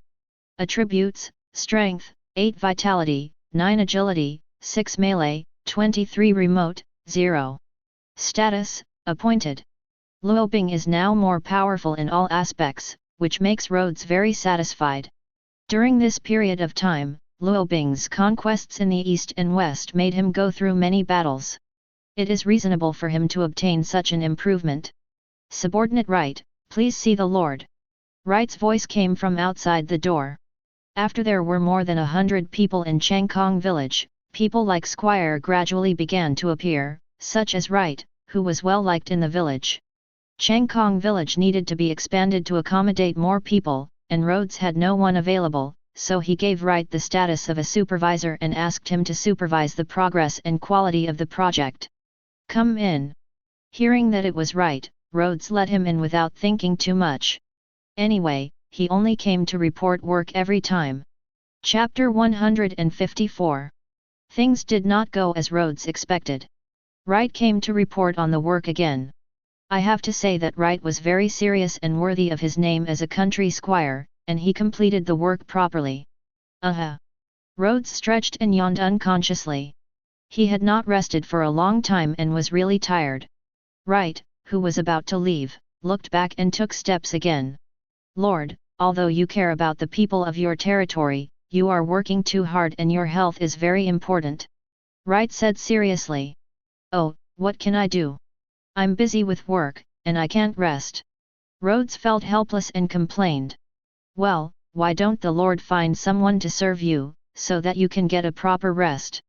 Looking at Rhodes's messy hair, which was obviously not arranged at all, and the 2 with big dark circles under his eyes, he still couldn't help but remind him. Okay, I'll pay attention. Rhodes said perfunctorily. How about I help the Lord find someone to serve you? Wright couldn't help but feel a little headache when he saw Rhodes' reaction. Okay. Rhodes replied subconsciously. In fact, he didn't hear clearly what Wright said at all. He just waved his hand to signal him to leave while handling his official documents.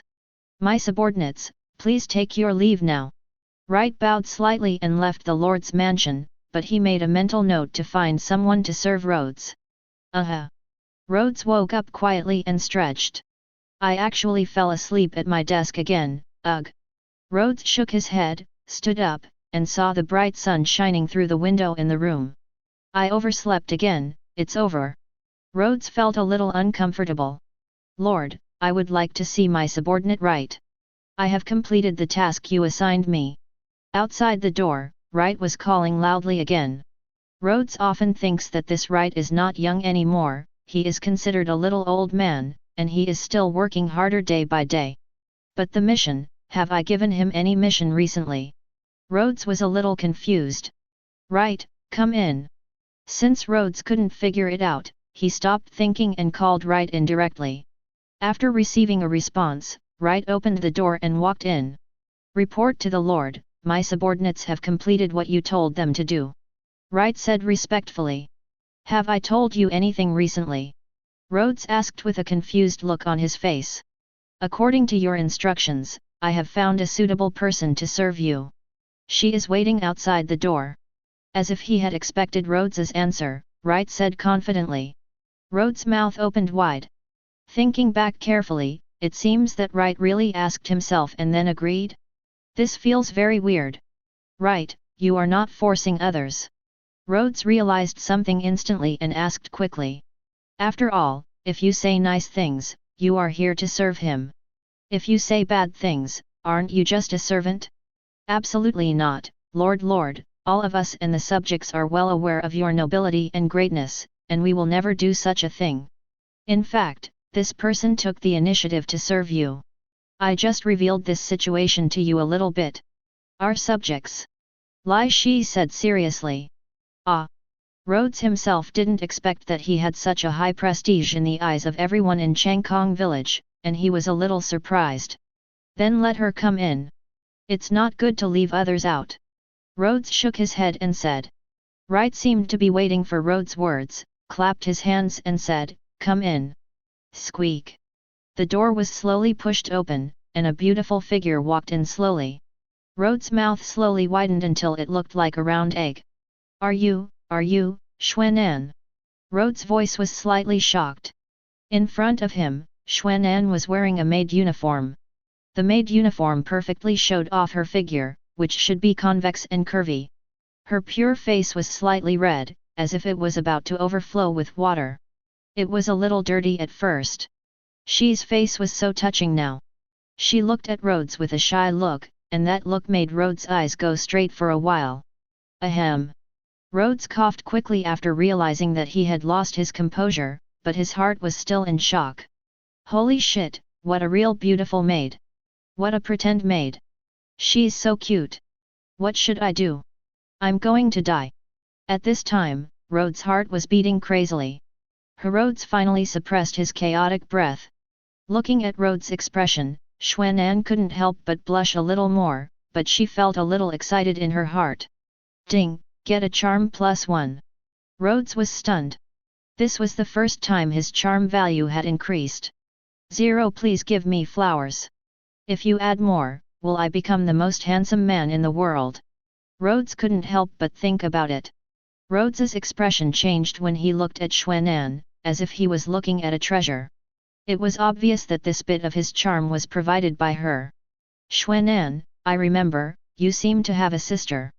Rhodes suddenly thought of his little daughter. Hearing Rhodes' question, Xuanan panicked, and then quickly responded, to my lord, Xuanan does have a sister. Xuanan lowered her head slightly and put her hands together in front of her, looking like a standard maid. Rhodes swallowed, then stared straight ahead. Then if you come to work here, who will take care of your sister? Rhodes asked. The little girl made a big impression on him at first, and he later found out through investigation that the two of them depended on each other. 0. This, Mr. Wright hasn't said anything yet. He only told me that it will be solved. Rhodes looked at Wright, who spoke confidently, Lord, please tell me if you are willing to let Miss Xuanan become your maid if the problem of Miss Xuanan's sister is solved. Rhodes was a little confused, but he still nodded. To be honest, he was really satisfied with Xuanan. Of course, he had no dirty thoughts and was simply following the beautiful Feng Jianxian. Seeing Rhodes nodding, Xuanan had a little joy on her face and closed her lips slightly. Then let's bring Miss Xuanan's sister into the Lord's mansion and serve the Lord together with her sister. Wright's words were so shocking that Rhodes was completely stunned. Right, please don't talk nonsense. My little girl must be 7 or 8 years old. How can I let her be my maid? Rhodes asked tremblingly, almost spitting out a mouthful of water. Your Majesty, what you said is wrong.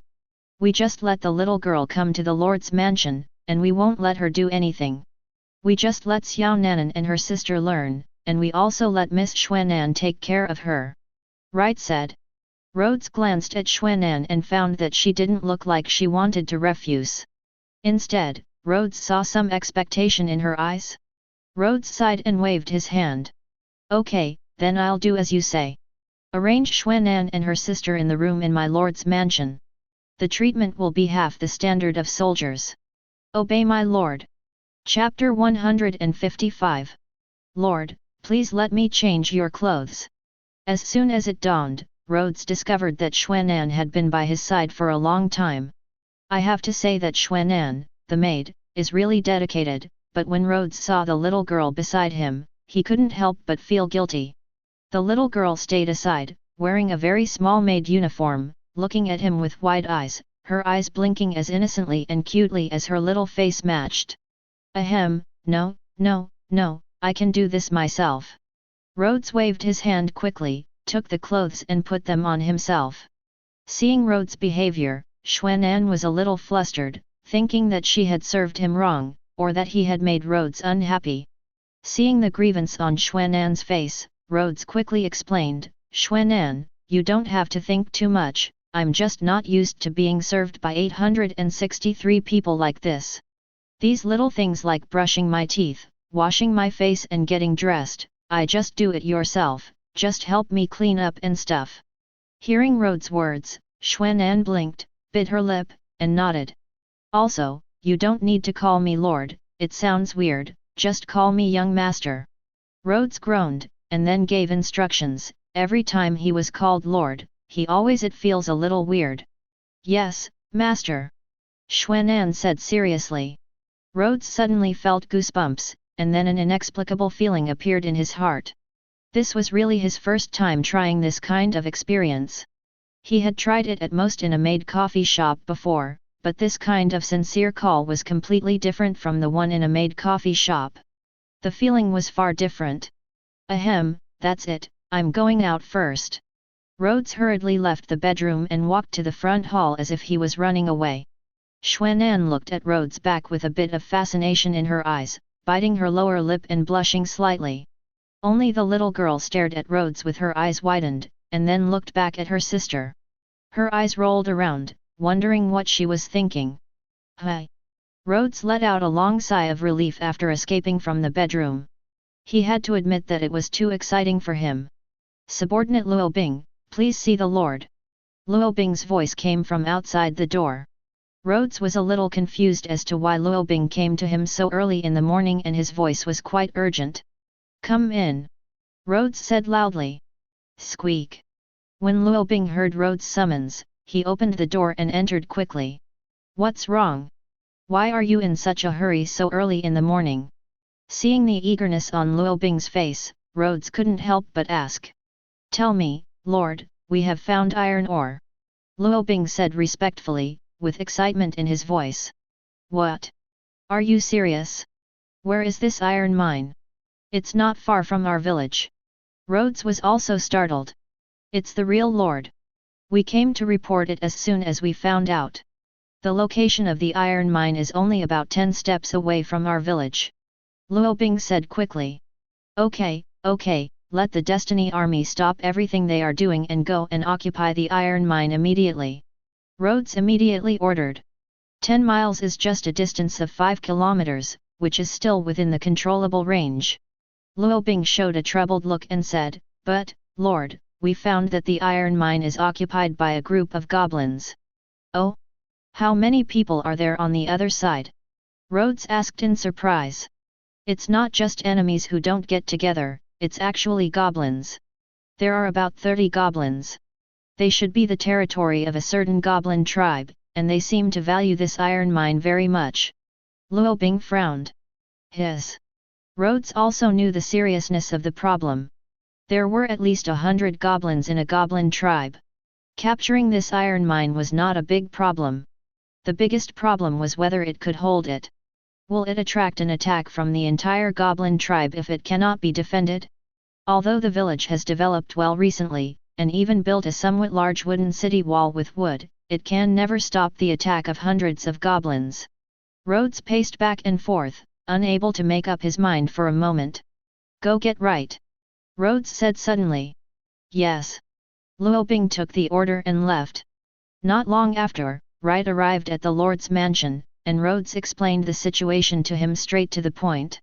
Wright, what do you think we can do to solve this problem? Rhodes looked at Wright to see what ideas he could come up with.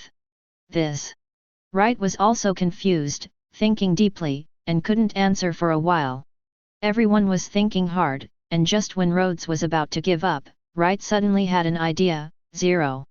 Lord, I think I know a way for us to block the goblin attack. Wright said suddenly. Oh? Wright, tell me. Rhodes said happily. I know there is a mercenary group in the nearby castle. We can ask them to fight for us. Wright said. But we don't have enough savings to hire a mercenary group. Rhodes was helpless and could only say that he was poor. This. Wright was also helpless. After all, the village now had a little income, but after raising the Destiny Army and paying wages to some workers, it really had no savings. Okay, you go down first and let me think of a solution. Luo Bing, you take people to look at the iron mine from a distance first. Rhodes shook his hand. Yes. The two of them retreated respectfully. Rhodes stayed alone in the room, meditating on strategies. System, was this iron mine arranged by you? Is there any way you can help me solve this problem? Rhodes asked in his mind. This event is a temporary event, and the mission system will be activated when the host issues an attack order, the system responded. As for the host's help, the system can provide the host with an opportunity to disguise himself as a goblin. It can also allow the host to understand the goblin language and make the goblin voice. However, there is only one day, and the host can take the opportunity to enter the goblin, and the rest is all up to the host. Tip: the camouflage state can be lifted by itself in 5.8. Rhodes was overjoyed when he heard what the system said. He just asked tentatively, but he didn't expect it to be really helpful. Although it only allowed him to pretend to be a goblin for a day, it was a great help to him. He could do a lot in one day. Something happened. Very good, without further ado, I'll go to the goblin iron mine and try it out later. Rhodes said to himself. Rhodes did not notify Luo Bing and Wright, but left the village alone. Rhodes looked around and found that no one else had time, so he said in his mind, System, help me disguise myself as a goblin. Disguise target, goblin. Language system loading, completed. Appearance loading, completed. The white light flashed, and when Rhodes looked at his body, he was already a short goblin, and he was an out-and-out goblin at the level of the old imperial capital. Chapter 156. Rhodes tried to speak a few words, but all he said was goblin language full of strange pronunciations. Rhodes was overjoyed. Now communication was no longer hindered and he could do things with peace of mind. Rhodes opened his map panel, and after Luo Bing and others' exploration, he determined the location of the goblin iron mine, so his map also had a dot marking the goblin iron mine. 5 kilometers is quite far. Rhodes exhaled and stumbled into the forest with his short goblin body. The goblin's small body is really inconvenient. Rhodes lamented. The 5-kilometer cross-country was not so easy to run. I don't know how long it took, but Rhodes finally reached the end of the mountainous cross-country journey. What he came to was a huge mineral vein. Rhodes looked around and saw that the resources obtained from these mineral veins could definitely make him fat. He might not be able to advance to the castle in the future. That's enough. The only fly in the ointment was that there were heavily guarded by goblins. Rhodes counted 30 in his mind, and there were exactly 30 of them. They were all fully armed. Occasionally, you could see some wearing armor, but it was a little bit tattered. And the height seems to be a bit inconsistent. They obviously grabbed it from the humans. There are a large number of humans mining iron ore in the mine, and they are obviously slaves captured by the goblins. Rhodes silently compared the two sides in his mind. It would not be too difficult if all his destiny troops were dispatched to seize the iron mine, but there would be a lot of losses. Her village was still in the development stage, and any loss would be a heartache for him. Not to mention the goblin tribe to which these goblins belong. The first thing he has to do now is to find out where the goblin tribe is, so as to eliminate the crisis they bring. As for how to find the location of the goblin tribe, Rhodes pondered for a while and suddenly had a bold idea. "Stop!" Outside the iron mine, the goblin guard shouted and stopped Rhodes. Rhodes scanned the system. Goblin guard, strength, 3 vitality, 4 agility, 4 melee, 8 ranged, 0. Introduction: the goblin guard is responsible for all aspects of guarding the tribe and is a solid shield for the tribe. Rhodes compared it and found that a single goblin was not powerful compared to the human army. But he is definitely much stronger than the 5th scum like himself, so he must be very cautious, otherwise he will have to start his life over again if he is exposed. "My name is Niru. I come from a nearby tribe. I was sent by the chief to discuss some matters with your tribe." Rhodes shouted loudly, raising his hands in the air to show that he had no weapons. "Oh!" After seeing clearly that Rhodes had no weapon, the 2 guards looked at each other and waved to him. "Come here and talk," the guard shouted. Rhodes walked up quickly and stopped in front of 2 guards. "You said you came to discuss with our tribe, why did you come to us?" "Our place is just a mine," the goblin guard asked doubtfully. Rhodes put on an embarrassed expression and said hesitantly, I'm lost and don't know how to get to your tribe. If I can't find you before sunset, I will be punished if I go back." Rhodes looked like he was about to die. I have to say that Rhodes' acting skills are really good. The 2 guards were stunned for a moment, as if they were thinking about something. "Can you 2 brothers take me to your tribe?" Rhodes asked pitifully. The 2 guards were a little embarrassed, but seeing Rhodes' pitiful expression they were too embarrassed to refuse. "Let's do this. It will take more than 2 hours for us to change our defenses. You can rest in the mine for a while. When we change our defenses, you can follow us to the tribe," a guard said. "No problem. Thank you so much," Rhodes said happily. It was exactly what he wanted. It would be good to take advantage of this time to observe the internal structure and defense of the iron mine. "Go in, don't wander around, just find a place to stay." The guard stepped out of the way and then ordered. "Yes. I will never wander around," Rhodes said solemnly. The guard nodded, satisfied with Rhodes' attitude. Seeing that the guard had no intention of stopping him, Rhodes quickly walked into the iron mine. "As soon as I arrived, I felt that this iron mine was really big. If I could get this iron mine into my own hands." Bang, bang, bang. The sound of tapping attracted Rhodes' attention. Rhodes turned around and saw a middle-aged man moving the shovel in his hand like a machine, one after another, with a numb look on his face. There was not even a complete piece of clothing on his body, it was in tatters, and his body was full of bruises and blood stains, obtained in the mines and caused by whipping. Seeing Rhodes looking at him, he was startled and moved a little faster with the shovel in his hand. Rhodes looked around and found that most of the people around him were in the same state as him, in a state of life worse than death. Rhodes secretly sighed in his heart, "These are poor people, but there is nothing he can do about it. Being caught by the alien race can only end like this." Rhodes shook his head, discarding his unnecessary thoughts, and turned to look at the goblin army that was surrounding him. These goblin armies were pretty good, at least they weren't lazy, and all of them looked around. Rhodes mentally recorded the position and number of people they were defending bit by bit. This was very helpful information for the battle. I don't know how much time passed, but it was already the middle of the day. Da. A group of goblins came from a distance. It seemed that they were also an army of goblins. There were as many as 15 people. They should be the guards who said they were here to change defenses this morning. "You kid, come here, I'll take you to the tribe to find the chief." The goblin guard from the morning came over and waved to Rhodes. "Here we come." Rhodes stood up quickly and followed behind him. "What is this?" The troops who came to change defenses saw Rhodes and were a little confused. "He was sent by other tribes to look for our chief." He got lost along the way and found us. He wanted us to take him there. The guard explained. Oh. The goblin who asked didn't say anything. He responded lightly and believed the guard's words. These goblins don't look very smart. Rhodes sighed inwardly. He didn't expect to believe his lies so easily. It was so easy to go to the goblin tribe with someone to lead the way.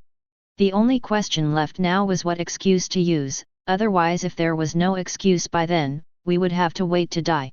Chapter 157. This is the tribe of goblins.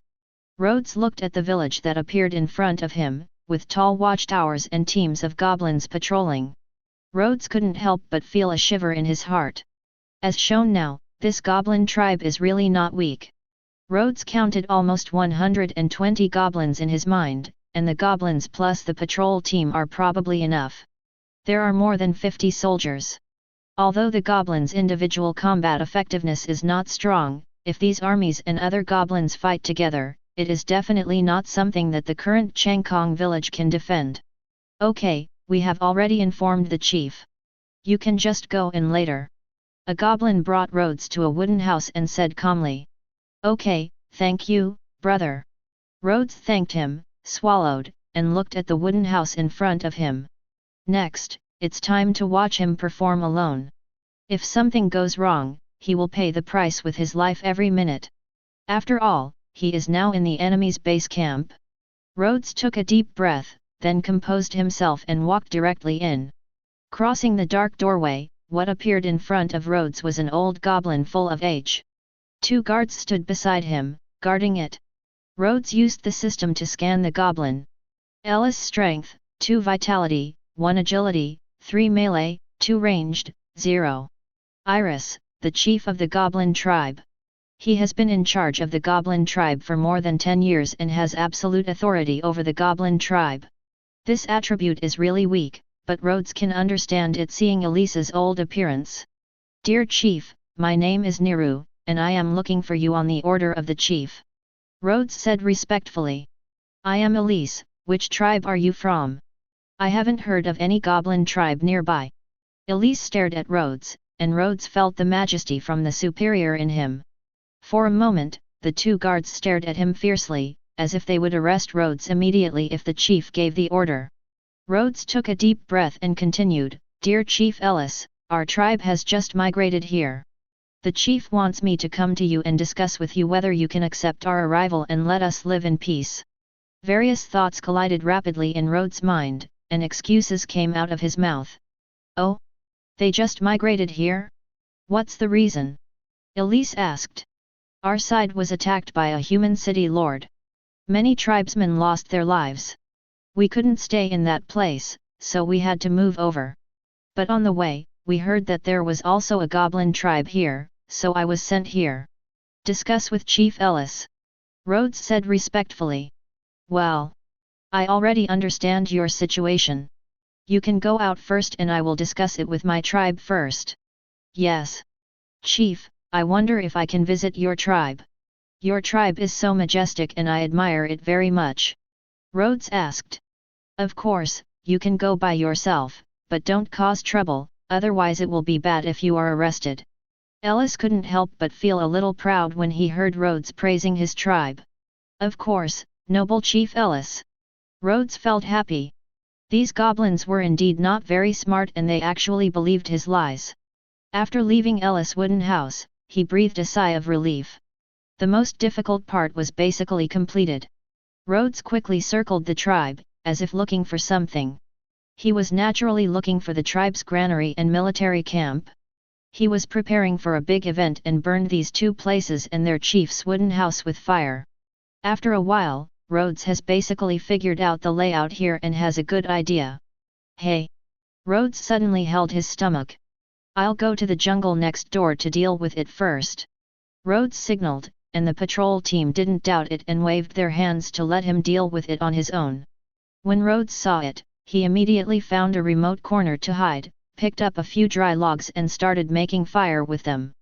With his special skill, making fire, he drilled wood to make fire very quickly, and soon black smoke floated out. Hoo! The small flame quickly rose, making Rhodes happy. Rhodes waited for the flames to get bigger, then took some more wood and lit it. He hid quietly, and then shouted, "No, there is an assassin trying to kill the chief." Suddenly all the goblins were startled and rushed to Chief Ellis' wooden house. The small wooden house was suddenly crowded with goblins. The goblins gathered together and saw that Chief Ellis was fine. They were all confused, and Ellis also felt something was wrong. Swish, swish, swish. At this moment, several flaming wooden sticks were thrown around the wooden house without anyone knowing, and the fire spread quickly. It didn't take long for the goblins to feel the heat. "Ah, it's on fire, put out the fire." Suddenly, a goblin shouted, but the fire had already formed a circle, and the surrounding houses burned quickly when the fire hit them, and the beams and columns broke and fell down. The path of many goblins. Swish, swish. Several more flaming logs were thrown at the granary and the military camp. The goblins guarding the granary and the goblin army resting in the military camp were stunned. 0. The flames spread quickly and swallowed everything. Many goblins were running away frantically, trying to rush out of the sea of fire. Those who rushed out wanted to get water to put out the fire, but it was obviously a drop in the bucket. At this time, Rhodes had already taken advantage of the chaos to leave the goblin tribe. At this time, his ears were filled with system prompts. Ding, 3. Ding, energy +1. Ding, energy +1. Ding, energy +1. Ding, energy +1. His energy was rising rapidly, and his heart was blooming with joy. When he was not too far away from Changkong village, he quickly released his goblin state, turned back into a human, and then quickly rushed towards Changkong village. Just when he arrived at Changkong village, the notification tone stopped. Achievements obtained: Liao, Wang Nyazao, Yuan Lihuo, the host's all attributes are increased by 1. A special notification sound startled Rhodes, and he opened his personal information panel. Name, Rhodes. Title, Ying Wu. Status, Lord.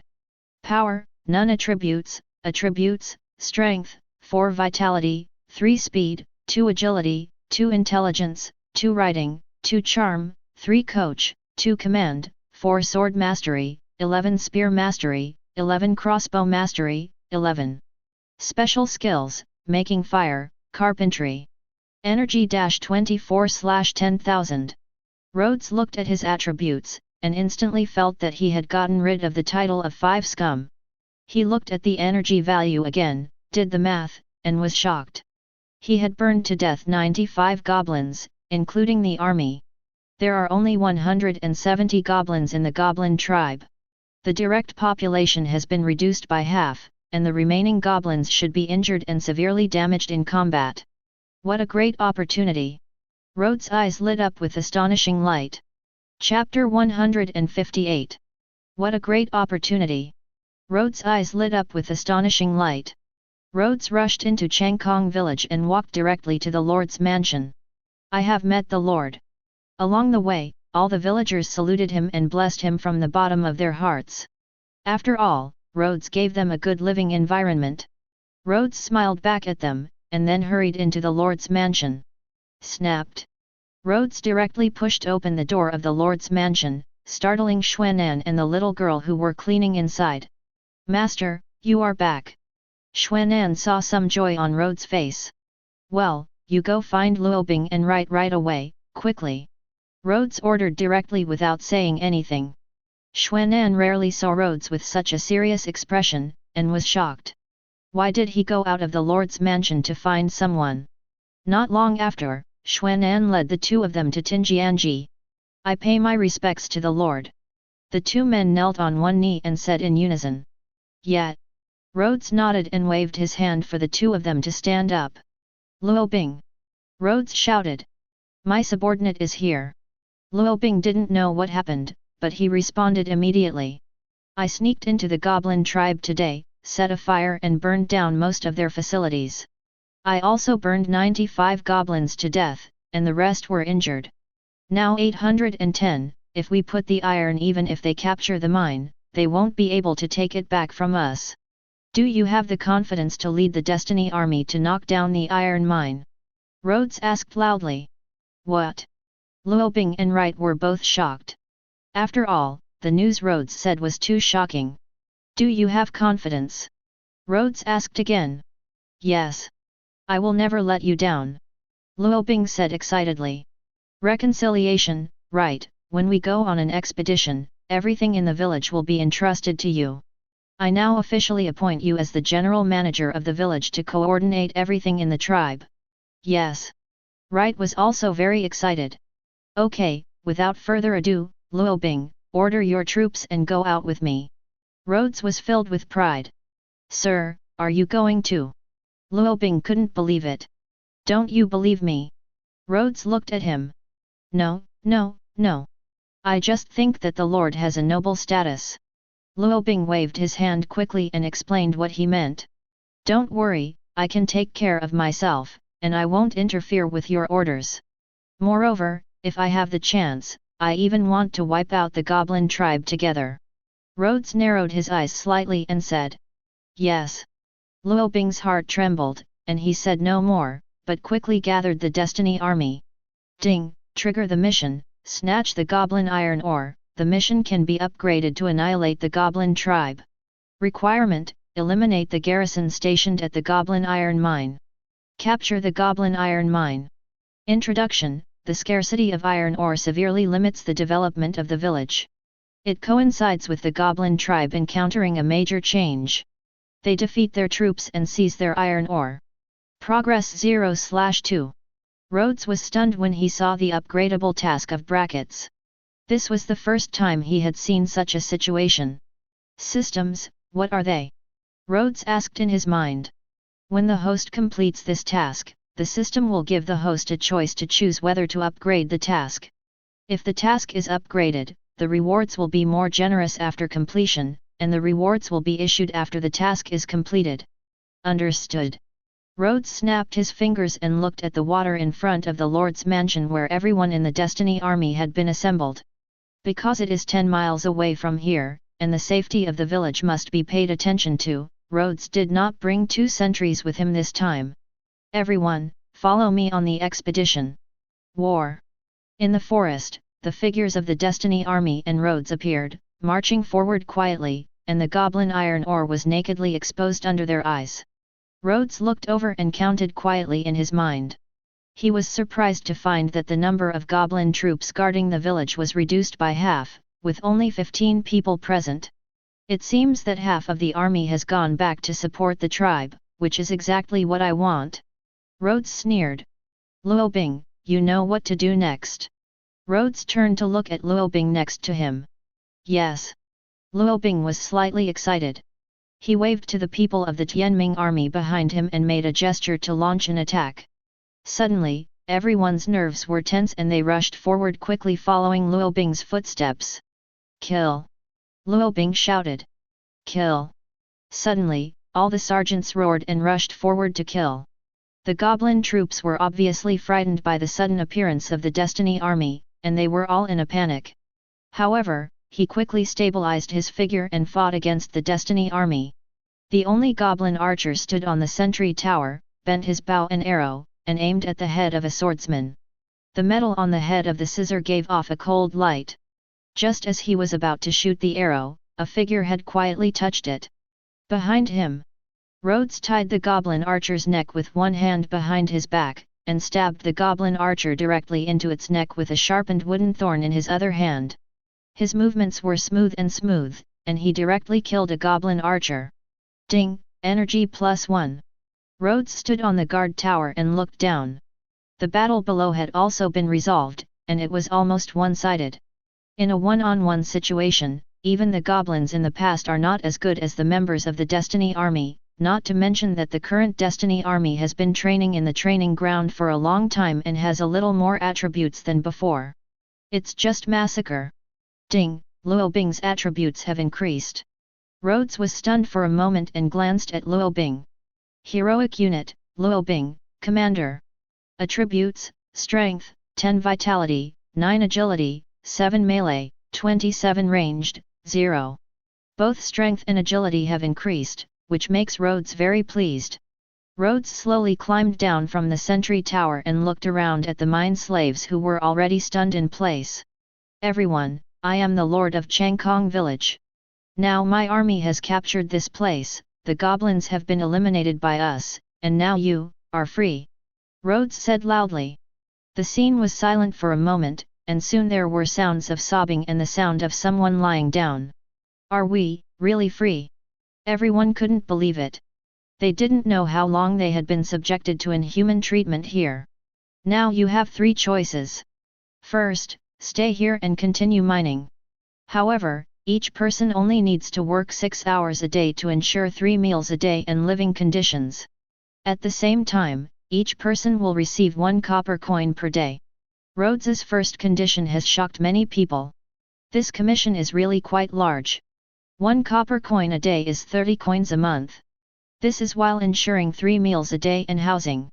Chapter 159.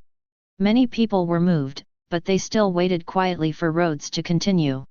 Second option, join my village is not far from here. Third option, you are free to leave. You can come to me to get 3 days of dry food before leaving. Rhodes said loudly. I have to say that the choices I gave these mine slaves were already very generous. After a while, many people made their choices. About half of the people were willing to stay here, while the remaining half were willing to join his village. Almost no one chooses to leave, at least not for the time being. Who knows what beasts may exist outside of these unexpected events? Okay, no matter what choice you make, just wait here and I will arrange it for you later. Rhodes nodded. Ding, snatch the goblin iron ore, completed. Reward, 200 energy. Does the host choose to upgrade the task? If you upgrade, the rewards will be delayed until the new task is completed and then distributed together. Upgrade. Rhodes didn't hesitate. The opportunity was too good to miss and would never come back. The mission has been upgraded. Destroy the goblin horde. Requirement, destroy the goblin tribe. Introduction, the goblin tribe has been harassing the border people for a long time and killed many border residents. Taking advantage of the great changes that the goblin tribe has suffered, take the opportunity to eliminate them. Progress 0/1. Rhodes took a deep breath and shouted, where is Luo Bing? My subordinate is here. Luo Bing knelt on one knee and put his hand on his chest. Integrate the Destiny Army and follow me to annihilate the goblin tribe in one go. Rhodes shouted. Yes. When he saw the goblin tribe again, Rhodes couldn't help feeling a little emotional. Today's goblin tribe is like a ruins. Goblin corpses are everywhere. The living goblins are also exhausted. A little hurt. To Rhodes' surprise, he actually saw the body of Elise. The goblin chief who had been in power for more than 10 years died unexpectedly. There was a circle of crying goblins around it, and Rhodes was moved by the wails. But there is no way, they are enemies, so this is the only way. Kill. Rhodes ordered. The Destiny Army rushed out quickly, and the goblins were not prepared at all. They were all still participating in the reconstruction of the tribe. They did not expect anyone to attack, and more than a dozen goblins were killed in one fell swoop. The remaining goblins reacted quickly and quickly raised their weapons to resist. The remaining 50 or so goblins fought with the Destiny Army.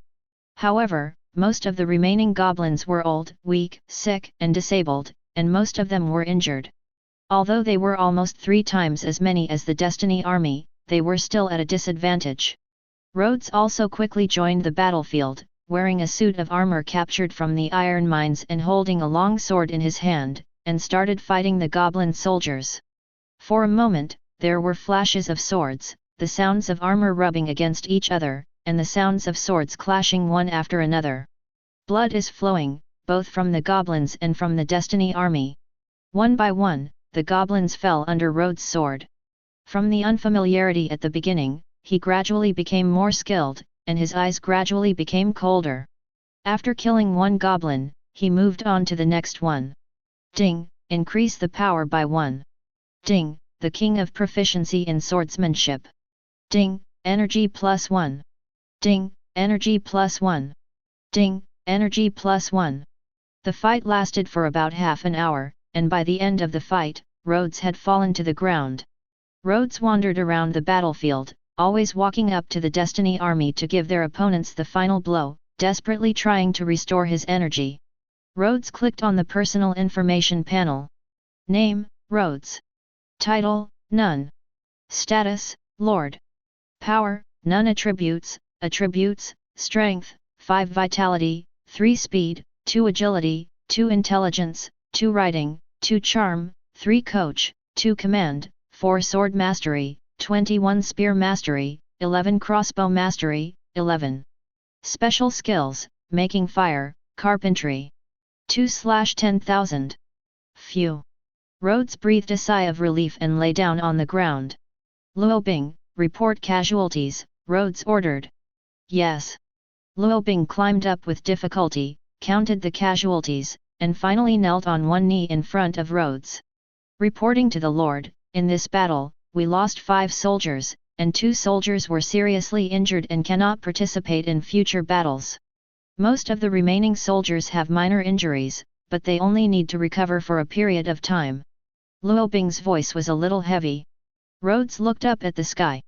He saw that almost half of his Destiny army had been lost. Fortunately, he won the final victory. Go count the loot and transport it back to the village. Rhodes immediately instructed. Yes. Luobing responded.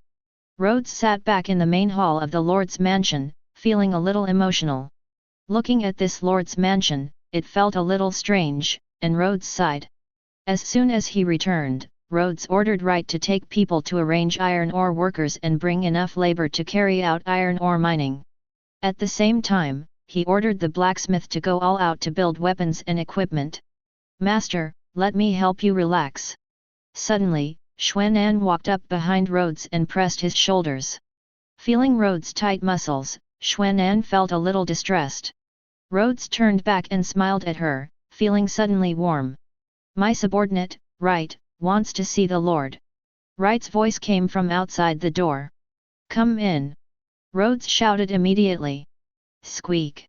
Wright opened the door, walked in, and saluted Rhodes. How's it going? Rhodes asked. Returning to the Lord, I have already taken care of the iron ore matter. According to the current mining volume, we can make 5 sets of equipment every day, and there will still be some excess iron that can be traded. Wright was very happy.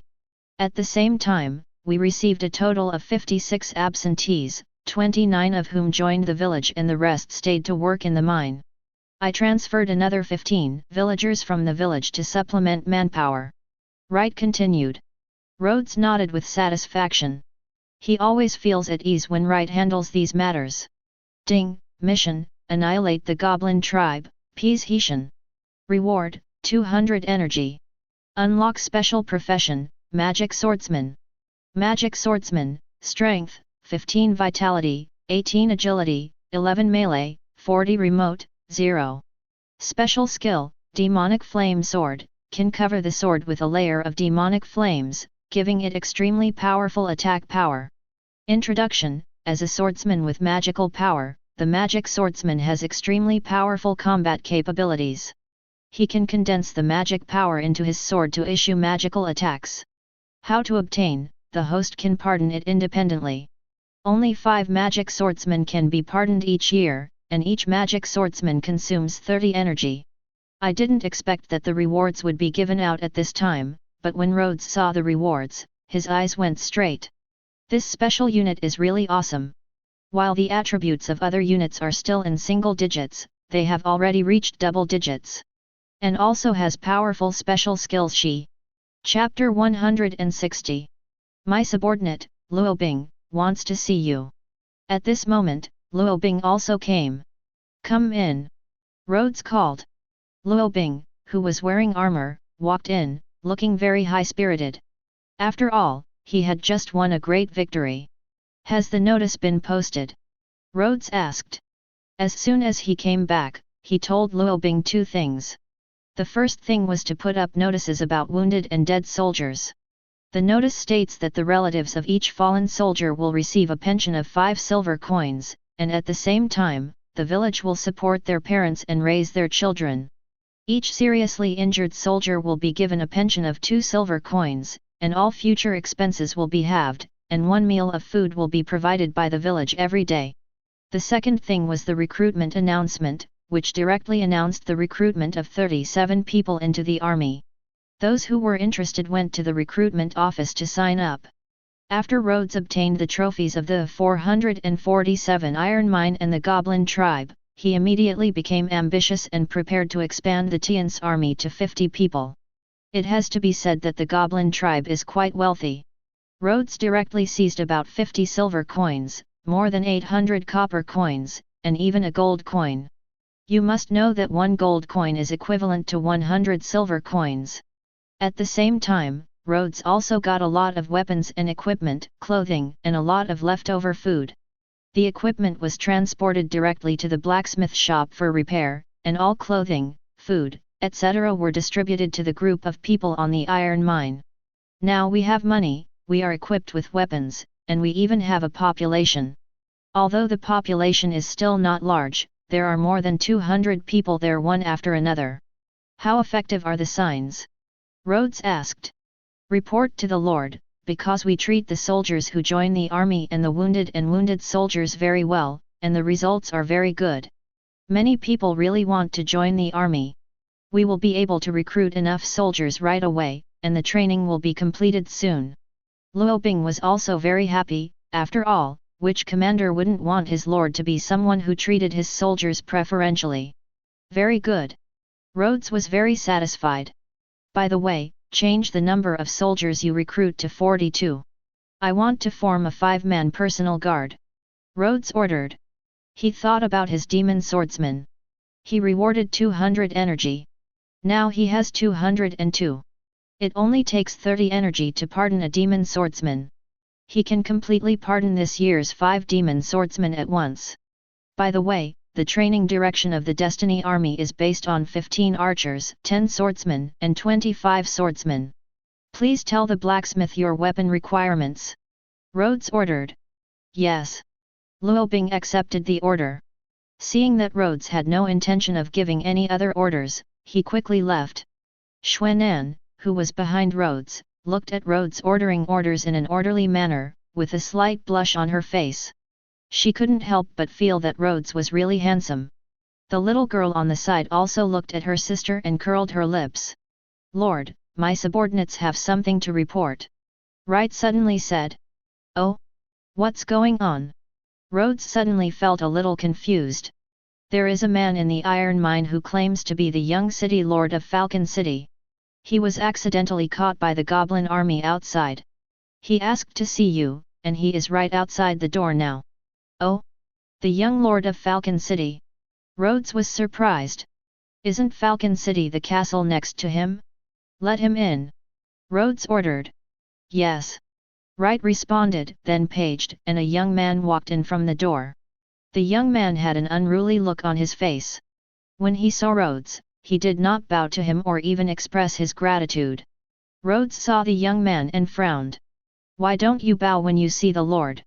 Instead, Right spoke up. If I'm not mistaken, your lord doesn't seem to be granted pardon by the empire. He just occupies a place and is not a noble. And I am the young master of Falcon City, Oxu.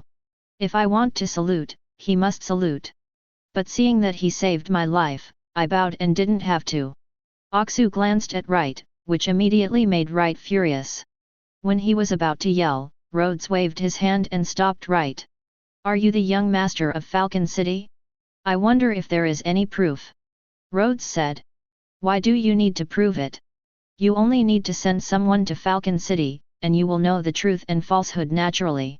Oxu said dissatisfied. Rhodes took a deep breath and suppressed his anger. After all, he did not have the pardon from the Empire, so he did not dare to attack him directly. Otherwise, he would not be able to bear the attack of multiple castles. Not to mention anything else, he didn't want to be at odds with Falcon City. After all, Falcon City was a serious castle. No matter how small it was, it could still have an army of 200 or 300 people. If they put all their strength into it, Changkong village wouldn't be able to withstand it. 0. Since the young master of Oxu City has said so, Right, you go find Luobing and ask him to arrange for 2 soldiers to send him to Falcon City. Rhodes waved his hand and ordered Wright. Take your orders. Wright bowed respectfully and was about to take Aksu away. Humph, you know what's going on. Aksu nodded with satisfaction, turned around and left with Wright. It's just that he had an idea in his mind. This village is not very strong and has no army at all, but now it has an iron mine. If it can be obtained, it will be of great help to our Falcon City. Aksu was thinking in his heart, with a sneer on his lips. Rhodes didn't pay attention to his expression, only thinking that the matter was over, and he was even still wondering whether he would gain the friendship of Falcon City. Rhodes finally finished handling everything, stretched out comfortably, and enjoyed Xuan'an's service behind him. I have to say that Xuan'an's service skills are getting better and better. This massage made him relax a lot gradually, he felt sleepy and distressed. Rhodes yawned and lay half on the chair, slowly fell asleep. Looking at Rhodes's sleeping face, Xuan'an slowly became a little crazy. There was a slight blush on her pretty face. Her hands were intertwined and twisted around, as if full of tension. She suddenly didn't know where the courage came from. Xuan'an lowered his head slightly. Chirp. Xuan'an's lips gently pressed against Rhodes's face, and they left immediately. In just a few seconds, it left a deep impression on Xuan'an's heart.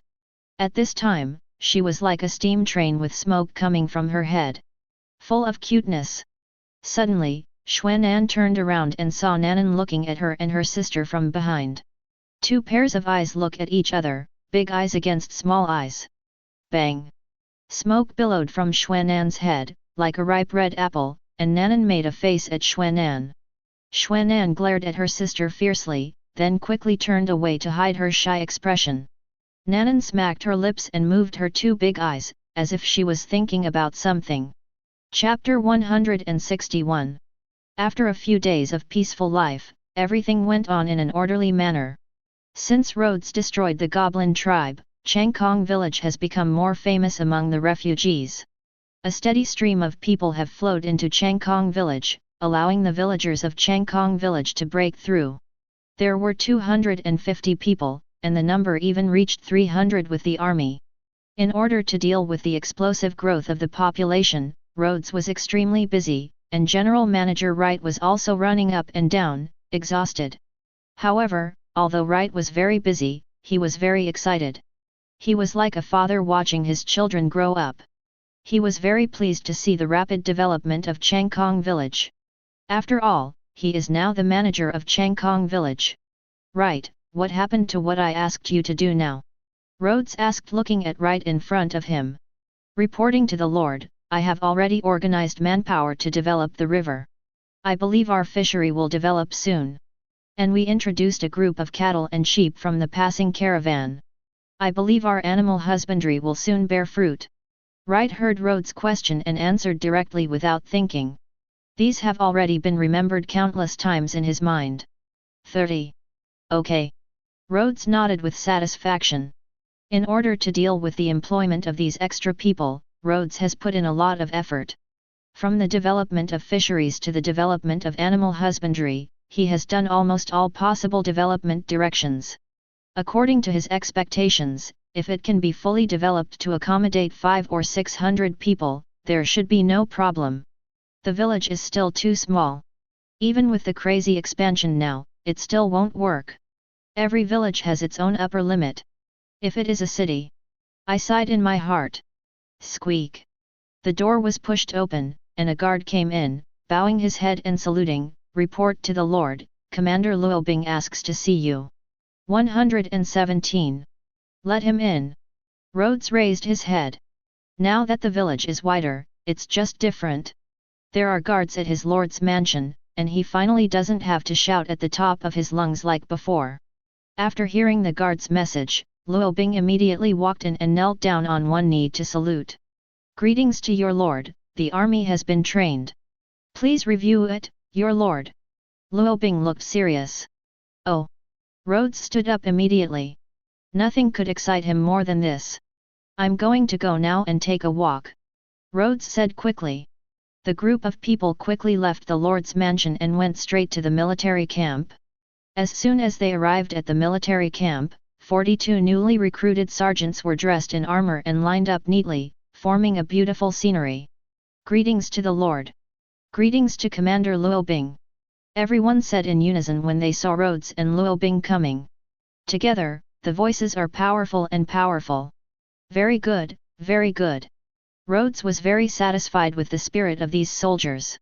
"Luo Bing, pick out 5 swordsmen for me, and the rest will receive their equipment according to my requirements and let them join the Destiny Army." Rhodes immediately ordered. "Yes." Luo Bing took the order. You, come out of the queue." Luo Bing turned around, looked over one by one, carefully selected 5 soldiers, and asked them to line up alone. Rhodes looked over and saw that the 5 swordsmen all had solemn expressions, firm eyes, and excellent physical condition. "The 5 of you go and get your own swords, and the rest of you go to the weapons depot to get your own weapons according to your organization." Luo Bing ordered again. Immediately, the team started to move, one by one receiving their own preparations, in an orderly manner without any commotion. Rhodes couldn't help but sigh, this is an army that enforces laws and regulations, an army with real combat effectiveness, much better than the many half-peasant, half-soldier castle armies in this world. Rhodes opened up the military world and looked at the configuration of the Destiny Army. Destiny Army, Luo Bing. Troop strength, 50 people. Troops, archers, 15 people. Weapons, 10 people. Swordsmen, 25 people. The fully equipped Tianming army looks decent and is already an independent army that can adapt to most armies. There are archers with long-range attacks, swords with strong weapons, and swordsmen with good adaptability in all aspects. Very good, Luo Bing, you continue to train the army. If you think it is enough, continue to garrison Changkong village and organize patrols. Follow me. Rhodes ordered and then waved. He motioned to the 5 swordsmen to follow him. Of course, he cannot pardon the demon swordsman in public. He can let people know that he has a demon swordsman, but he cannot let people know that he can pardon the demon swordsman on his own initiative. Otherwise, it would be bad if we attract some people with bad intentions. Rhodes quickly returned to his lord's mansion with 5 swordsmen, and then rejected everyone, including Xuanan. System, if I pardon them, will they tell this matter? And will they train their abilities? Rhodes asked in his mind. Host, please rest assured. After the host pardons the special arms, the pardoned person will subconsciously accept his identity and obtain relevant abilities and skills, and will hold on to all relevant memories of the pardoning process in his heart. The system gave a positive reply. Rhodes breathed a sigh of relief, his worst worry was finally solved. Do you know why I brought you here alone? Rhodes looked at them and said in a deep voice. No one answered his question, and they all looked puzzled. They didn't know why the Lord mysteriously turned away everyone and left them here. Because I want to give you powerful power, you will be my most powerful and important army. Rhodes stopped talking nonsense and took action directly. I hereby officially pardon you and other magic swordsmen. As Rhodes finished speaking, 670 magical lights suddenly lit up on the 5 swordsmen, and some lights slowly appeared on their armors and swords. A complex and mysterious imprint. Marks like 6-pointed stars appeared on the arms under the armor, and everyone could feel the powerful power emerging from them. When the light faded, 5 powerful magic swordsmen stood in front of Rhodes. The 5 of you will form a team, and I will personally command them. We will be named the Demon Sword Guards. Rhodes shouted. Yes. The 5 of them knelt down on one knee, put their hands on their chests, and saluted Rhodes. Rhodes opened the faction panel. Force, Changkong Village. ER 256. The force has a general, Luo Bing, commander. The force has military force, Destiny Army, 50 people. Demonic Sword Guards, 5 people. Rhodes opened the page about the Demon Sword Guards in the army panel. Rhodes. Troop strength, 5 people. Weapon, magic swordsman. Now the troops in Changkong village have taken shape, especially the Demon Sword Guards, which are definitely a rare force. He believes that in a head-on confrontation, the demon swordsman will definitely not be weaker than the 25-man Tianming army, and if used to break through or flank it is absolutely miraculous in the direction of attack. Okay, starting today, the 5 of you will be stationed near the Lord Talisman. No one can be moved without my order. Rhodes said solemnly. Yes. 5 people responded. Chapter 162. Father, what do you think of my proposal? In Falcon City, Aksu stood respectfully in front of his father. His father, the real master of Falcon City, the Viscount of the Empire Viscount Miluk. Miluk pondered his son's proposal about attacking Changkong village. After all, Changkong village saved your life. It wouldn't be appropriate to attack others. Mirak still hesitated. Father, we should continue to suffer from the chaos. A little favor is worthless when it comes to the interests of Falcon City. Now the Skat Empire is in chaos, and everyone is at war. Without strong military power, we can't protect our city. Aksu said indignantly, feeling dissatisfied with his father's indecision. War requires weapons and equipment, and weapons and equipment require iron ore. And with the continuous wars, our Falcon City has suffered a serious population loss. If we capture Changkong village, we can gain a population of close to 200. This is definitely a nice addition. Aksu continued to tell the reasons for attacking Changkong village, and it was obvious that Miluk had some thoughts. The army of Changkong village. Miluk pondered.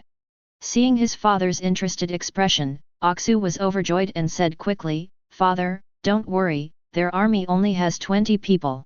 As long as I personally lead the Iron Eagle army at that time, with the Iron Eagle army's establishment of 100 people, it will be enough to take over Changkong village. The army killed them all. Aksu assured Miluk as he patted his chest.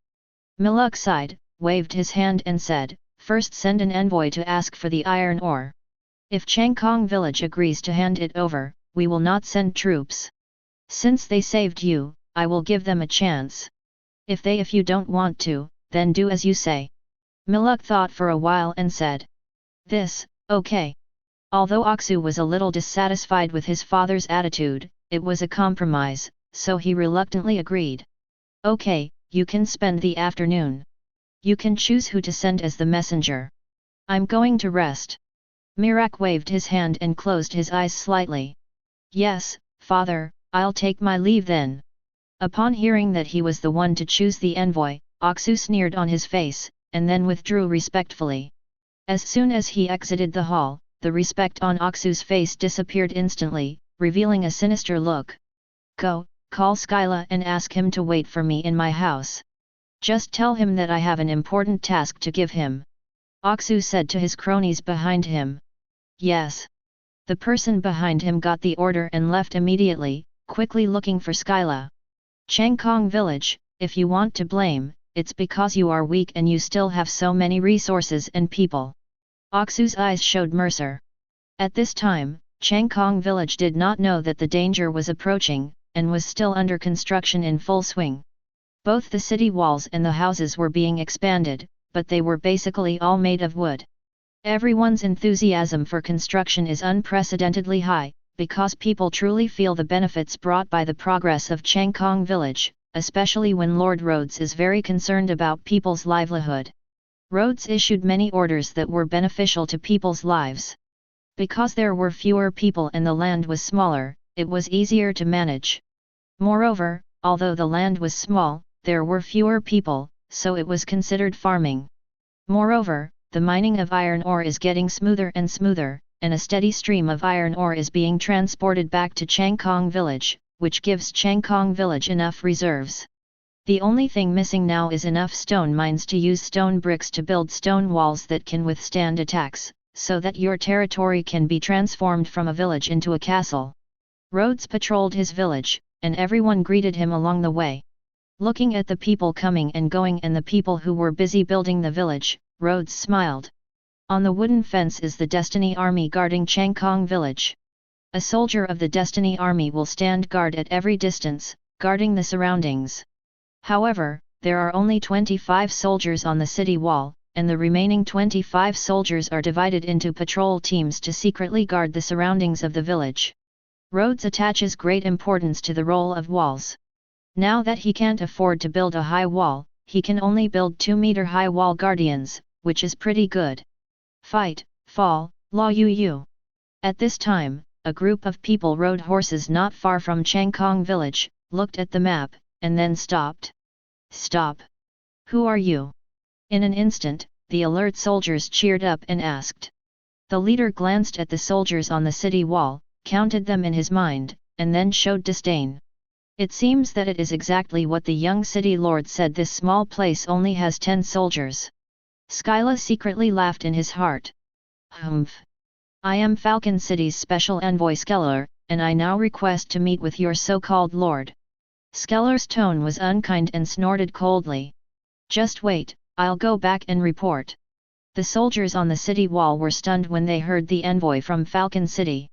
It took them a while to react. Someone immediately responded and then left quickly.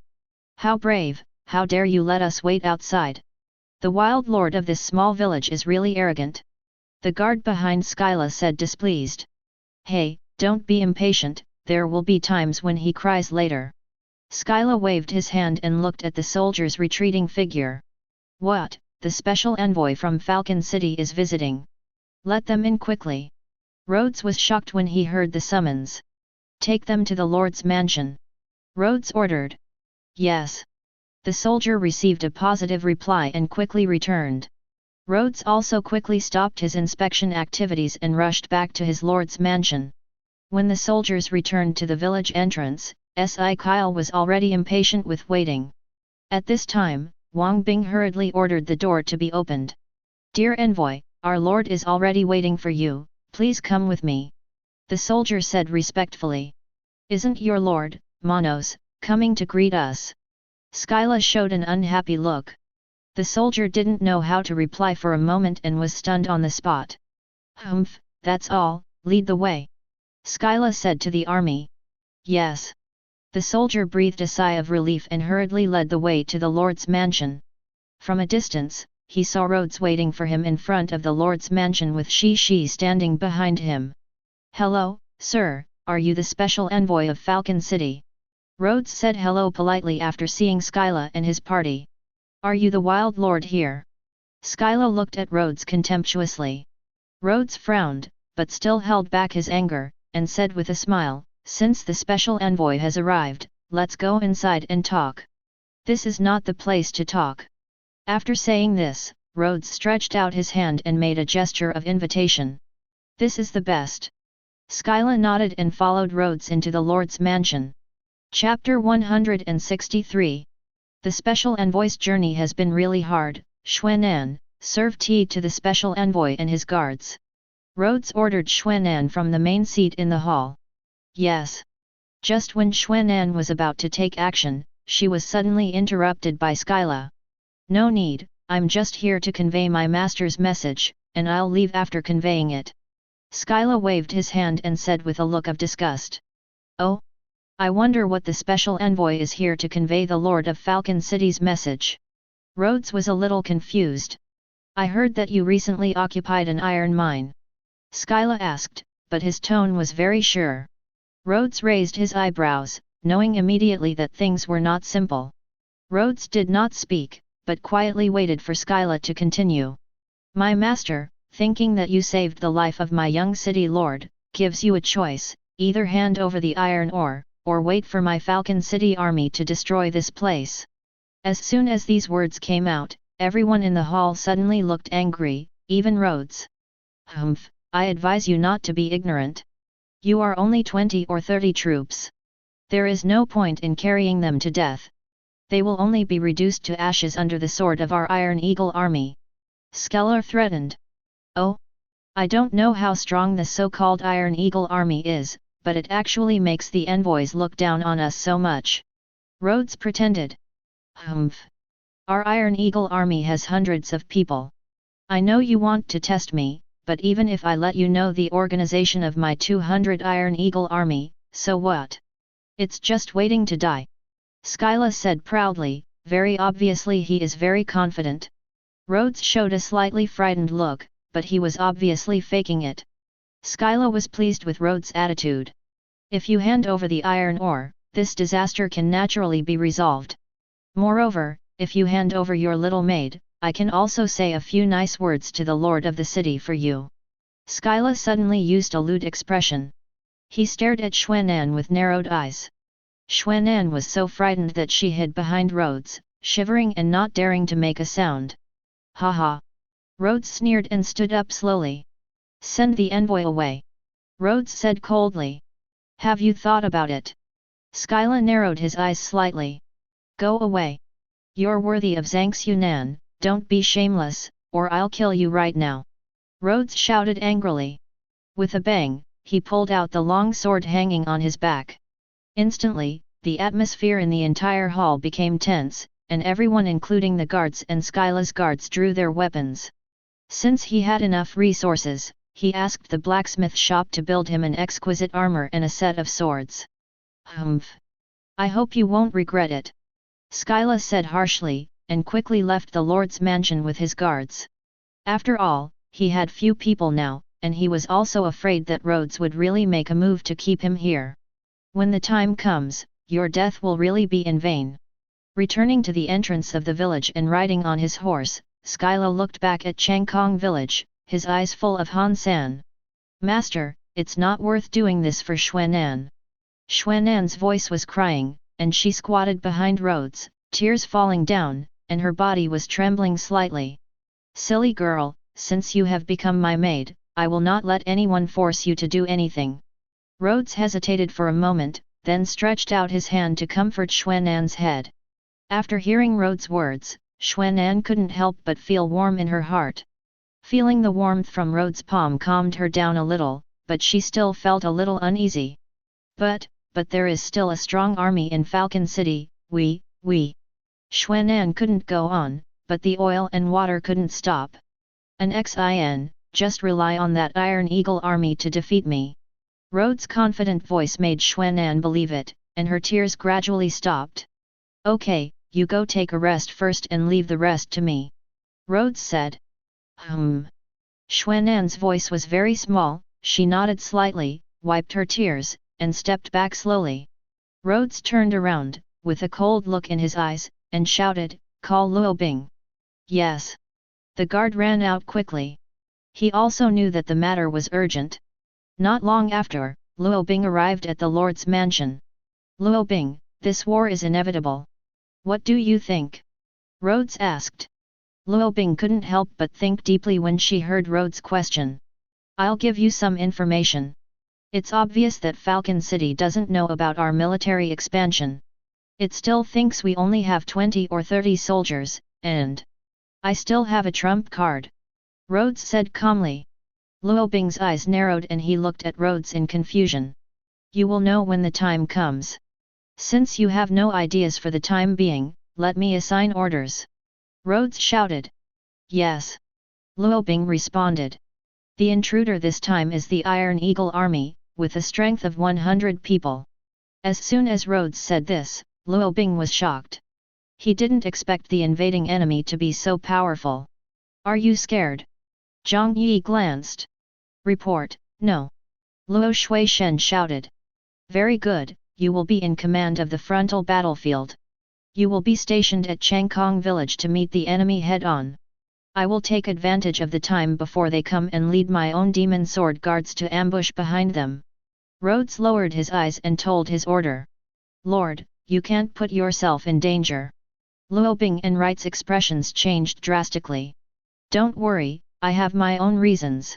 Rhodes reassured them, but did not explain anything. Let the enemy take a good look at my magic sword bodyguards. Rhodes sneered in his heart. Okay, the matter is settled like this, you follow me out and announce this to the villagers. Yes. What on earth is going on? I don't know, everyone has to be summoned suddenly. Not long after, the villagers had gathered together and looked at Rhodes, Luo Bing, and Wright who were silent on the high platform. Everyone was whispering and wondering what was going on. Ahem. Rhodes coughed dryly and signaled everyone to be quiet. Suddenly everyone stopped talking and just looked at Rhodes with doubts on their faces. We in Changkong village are preparing to face an enemy invasion. Rhodes got straight to the point, and everyone was in an uproar. The enemy has an army of 100 men, coming from Falcon City. Rhodes once again dropped a huge piece of news. Suddenly everyone became uneasy. However, I am confident that I will defeat the enemy and protect Changkong village. Rhodes suddenly shouted. Everyone said nothing, just waiting quietly for the next step. I know you are scared and want to leave, but I will not force you to stay. After all, I will not force you to work hard. I am only asking a question here. After that, you can go or stay as you like. Chapter 164. Most of the residents here are refugees, fleeing the war, or are victims of the war. Now the entire empire is in war, and war is everywhere. Rhodes looked around. Some of you have fallen into the hands of aliens, and some have suffered life and death crises. Now you finally have a home. I have seen your sincere smiles when you lived here. I only ask, do you really want to give up this place? Everything. Rhodes took a breath and looked at the residents of Changkong village. If you want to stay, stay where you are. If you want to leave, you can leave now. You can get 2 days of dry food before leaving. You have 10 minutes to think about it. After Rhodes finished speaking, he closed his eyes and stood there, waiting quietly. People's choice. Behind him, Luo Bing and Wright looked at Rhodes with admiration in their eyes, sincere respect. Everyone in the audience looked at each other, no one said a word, everyone was thinking deeply, after all, this was about their lives. 1 minute, 2 minutes, 3 minutes, 10 minutes is very fast, but it also seems very long. Rhodes seemed calm, but inside he was tense because he was afraid of running away like a hemorrhage caused by someone escaping. But reality gave Rhodes a big surprise. 10 minutes passed and no one left. Rhodes looked at the villagers, and the villagers looked at him. Thank you, thank you. Unknowingly, Rhodes had something in his eyes. Lord, you have saved the lives of most of us, you have taken us in, you have given us fields, you have given us enough food and drink, and we have not had to sleep on the streets. Even conscription is not compulsory, and there are even 10 the generous military pay and the compensation given if we die in battle will allow us to have no worries. We have never seen a lord like you. I don't know about others, but I am willing to sacrifice my life for you. Me too, I'm willing to stay here too. This is already my home. If I don't stay here, where would I go? Lord, as long as I am not dead, the enemy must not come in. The villagers completely broke out. You said something to me, but no one had any intention of retreating. Rhodes was moved, and the soldiers around him also had tears in their eyes. Luo Bing, I am willing to die for the Lord. Right, I am willing to die for the Lord. Behind Rhodes, the 2 men knelt down in front of Rhodes and made their promises. Ha ha ha ha ha, okay. I, Rhodes, hereby promise that Changkong village will never be defeated and Changkong will win. We will win in the sky. We will win in the sky. We will win in the sky. The shouts suddenly resounded through the sky, and everyone had determination in their eyes. Mission trigger, Sky Defense Battle. Requirement, defeat the invading Falcon City army. Introduction, the iron mines in Changkong village were spied on by Falcon City, which caused Falcon City to invade in large numbers. For the future of Changkong village, defeat them. Progress 0/1. Young City Lord, the road is bumpy, do you need to take a rest? Skylo looked at Oksu on horseback and asked with concern. Oksu waved his hand and looked ahead. After a while, he would be within the bounds of Changkong village. Behind him, the Iron Eagle army lined up, although it was not neat, it was not loose either. Oksu and Skylo led the way on horseback, while the Iron Eagle army, all infantry, followed behind. Falcon City is not a big city. Although there are horses, there are not many, so cavalry is the top priority in Falcon City. Even he couldn't mobilize the knights in Falcon City until the moment of danger. However, even the infantry of the Iron Eagle army is enough, Oksu thinks so.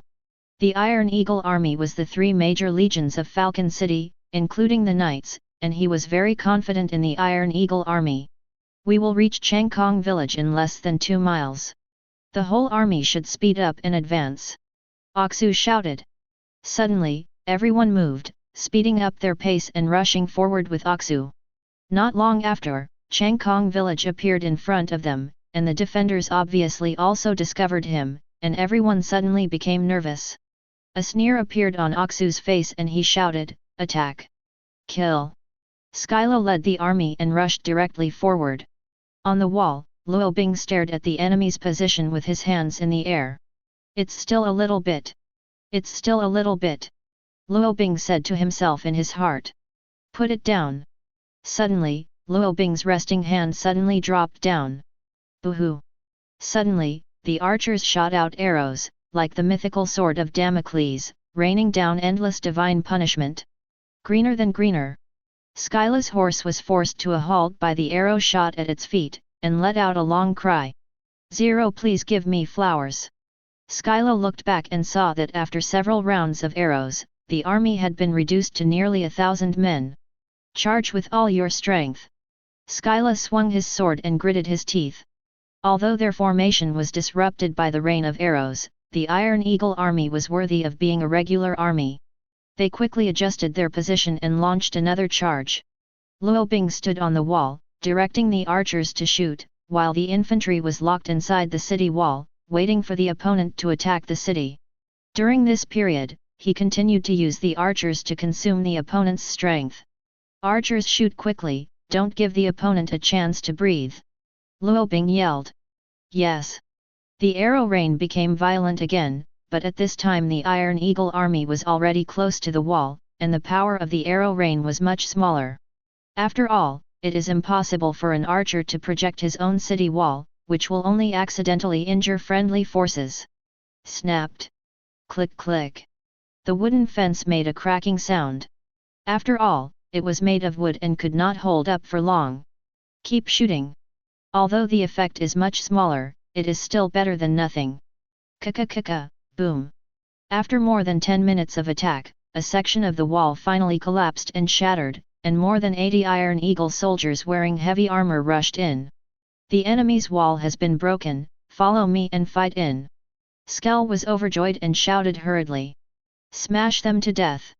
Suddenly, countless pieces of wood or stones were thrown from all directions and hit the iron-armored army. Although it did not cause any damage, it temporarily caused the iron-armored army to lose their position. It was the villagers of Changkong village who consciously took out the weapons they could handle to support this battle. "Kill! Kill!" Killing cries came from all directions. Dozens of Tianming army came to kill and rushed towards the Iron Eagle army collectively. Skyla was shocked. He didn't expect that there were so many enemy troops. These and the archers were probably 40 or 50 people. But Skyla was not afraid. He only had these enemies at most, and he still had an army in his early 80s. The enemy wall had been broken, and the next step was to fight head-on. For a time, the Tianming army and the Iron Eagle army were fighting together, and they were inseparable. "Lord, the next step is up to you." Luo Bing supervised the battlefield, sighing secretly in his heart. Does he know that with his current combat power alone, he will never be able to defeat the opponent? Chapter 165. Aksu rode his horse and looked at the battlefield from the rear. He couldn't help but be overjoyed when he saw that his army had entered. At this moment, an accident happened. At some point, Rhodes, wearing heavy armor and holding a long sword, had already approached him with the demon sword guards. Rhodes glanced at the 5 magic swordsmen around him and made a gesture. Wow! In an instant, everyone rushed out. Aksu was frightened when he saw the ambush, and was about to escape on horseback. Suddenly, a flame appeared on the sword of a magic swordsman, and he cut off the leg of Aksu's horse with a sword. Suddenly, the war horse let out a howl and fell to the ground, unable to stand up. Aksu also rolled to the ground. Aksu struggled to get up and wanted to escape to the rear. Rhodes saw the opportunity and rushed out to kick him to the ground. The sword in his hand pointed at his neck 223. Feeling the coldness on his neck, Aksu suddenly didn't dare to move. He swallowed and looked at Rhodes, his expression full of fear. "You know how scared you are, little BD, it was really my mistake to let you go." Rhodes had a murderous look in his eyes. Don't kill me, my father is the Lord of Falcon City, he can bring a lot of things to redeem me. Aksu yelled hurriedly. Tie him up. Rhodes ignored him and handed him over to the magic swordsman on the side. The magic swordsman moved very quickly, and after a while Aksu turned into a rice dumpling. Push him over. Rhodes ordered, leading Aksu all the way to the front of Changkong village.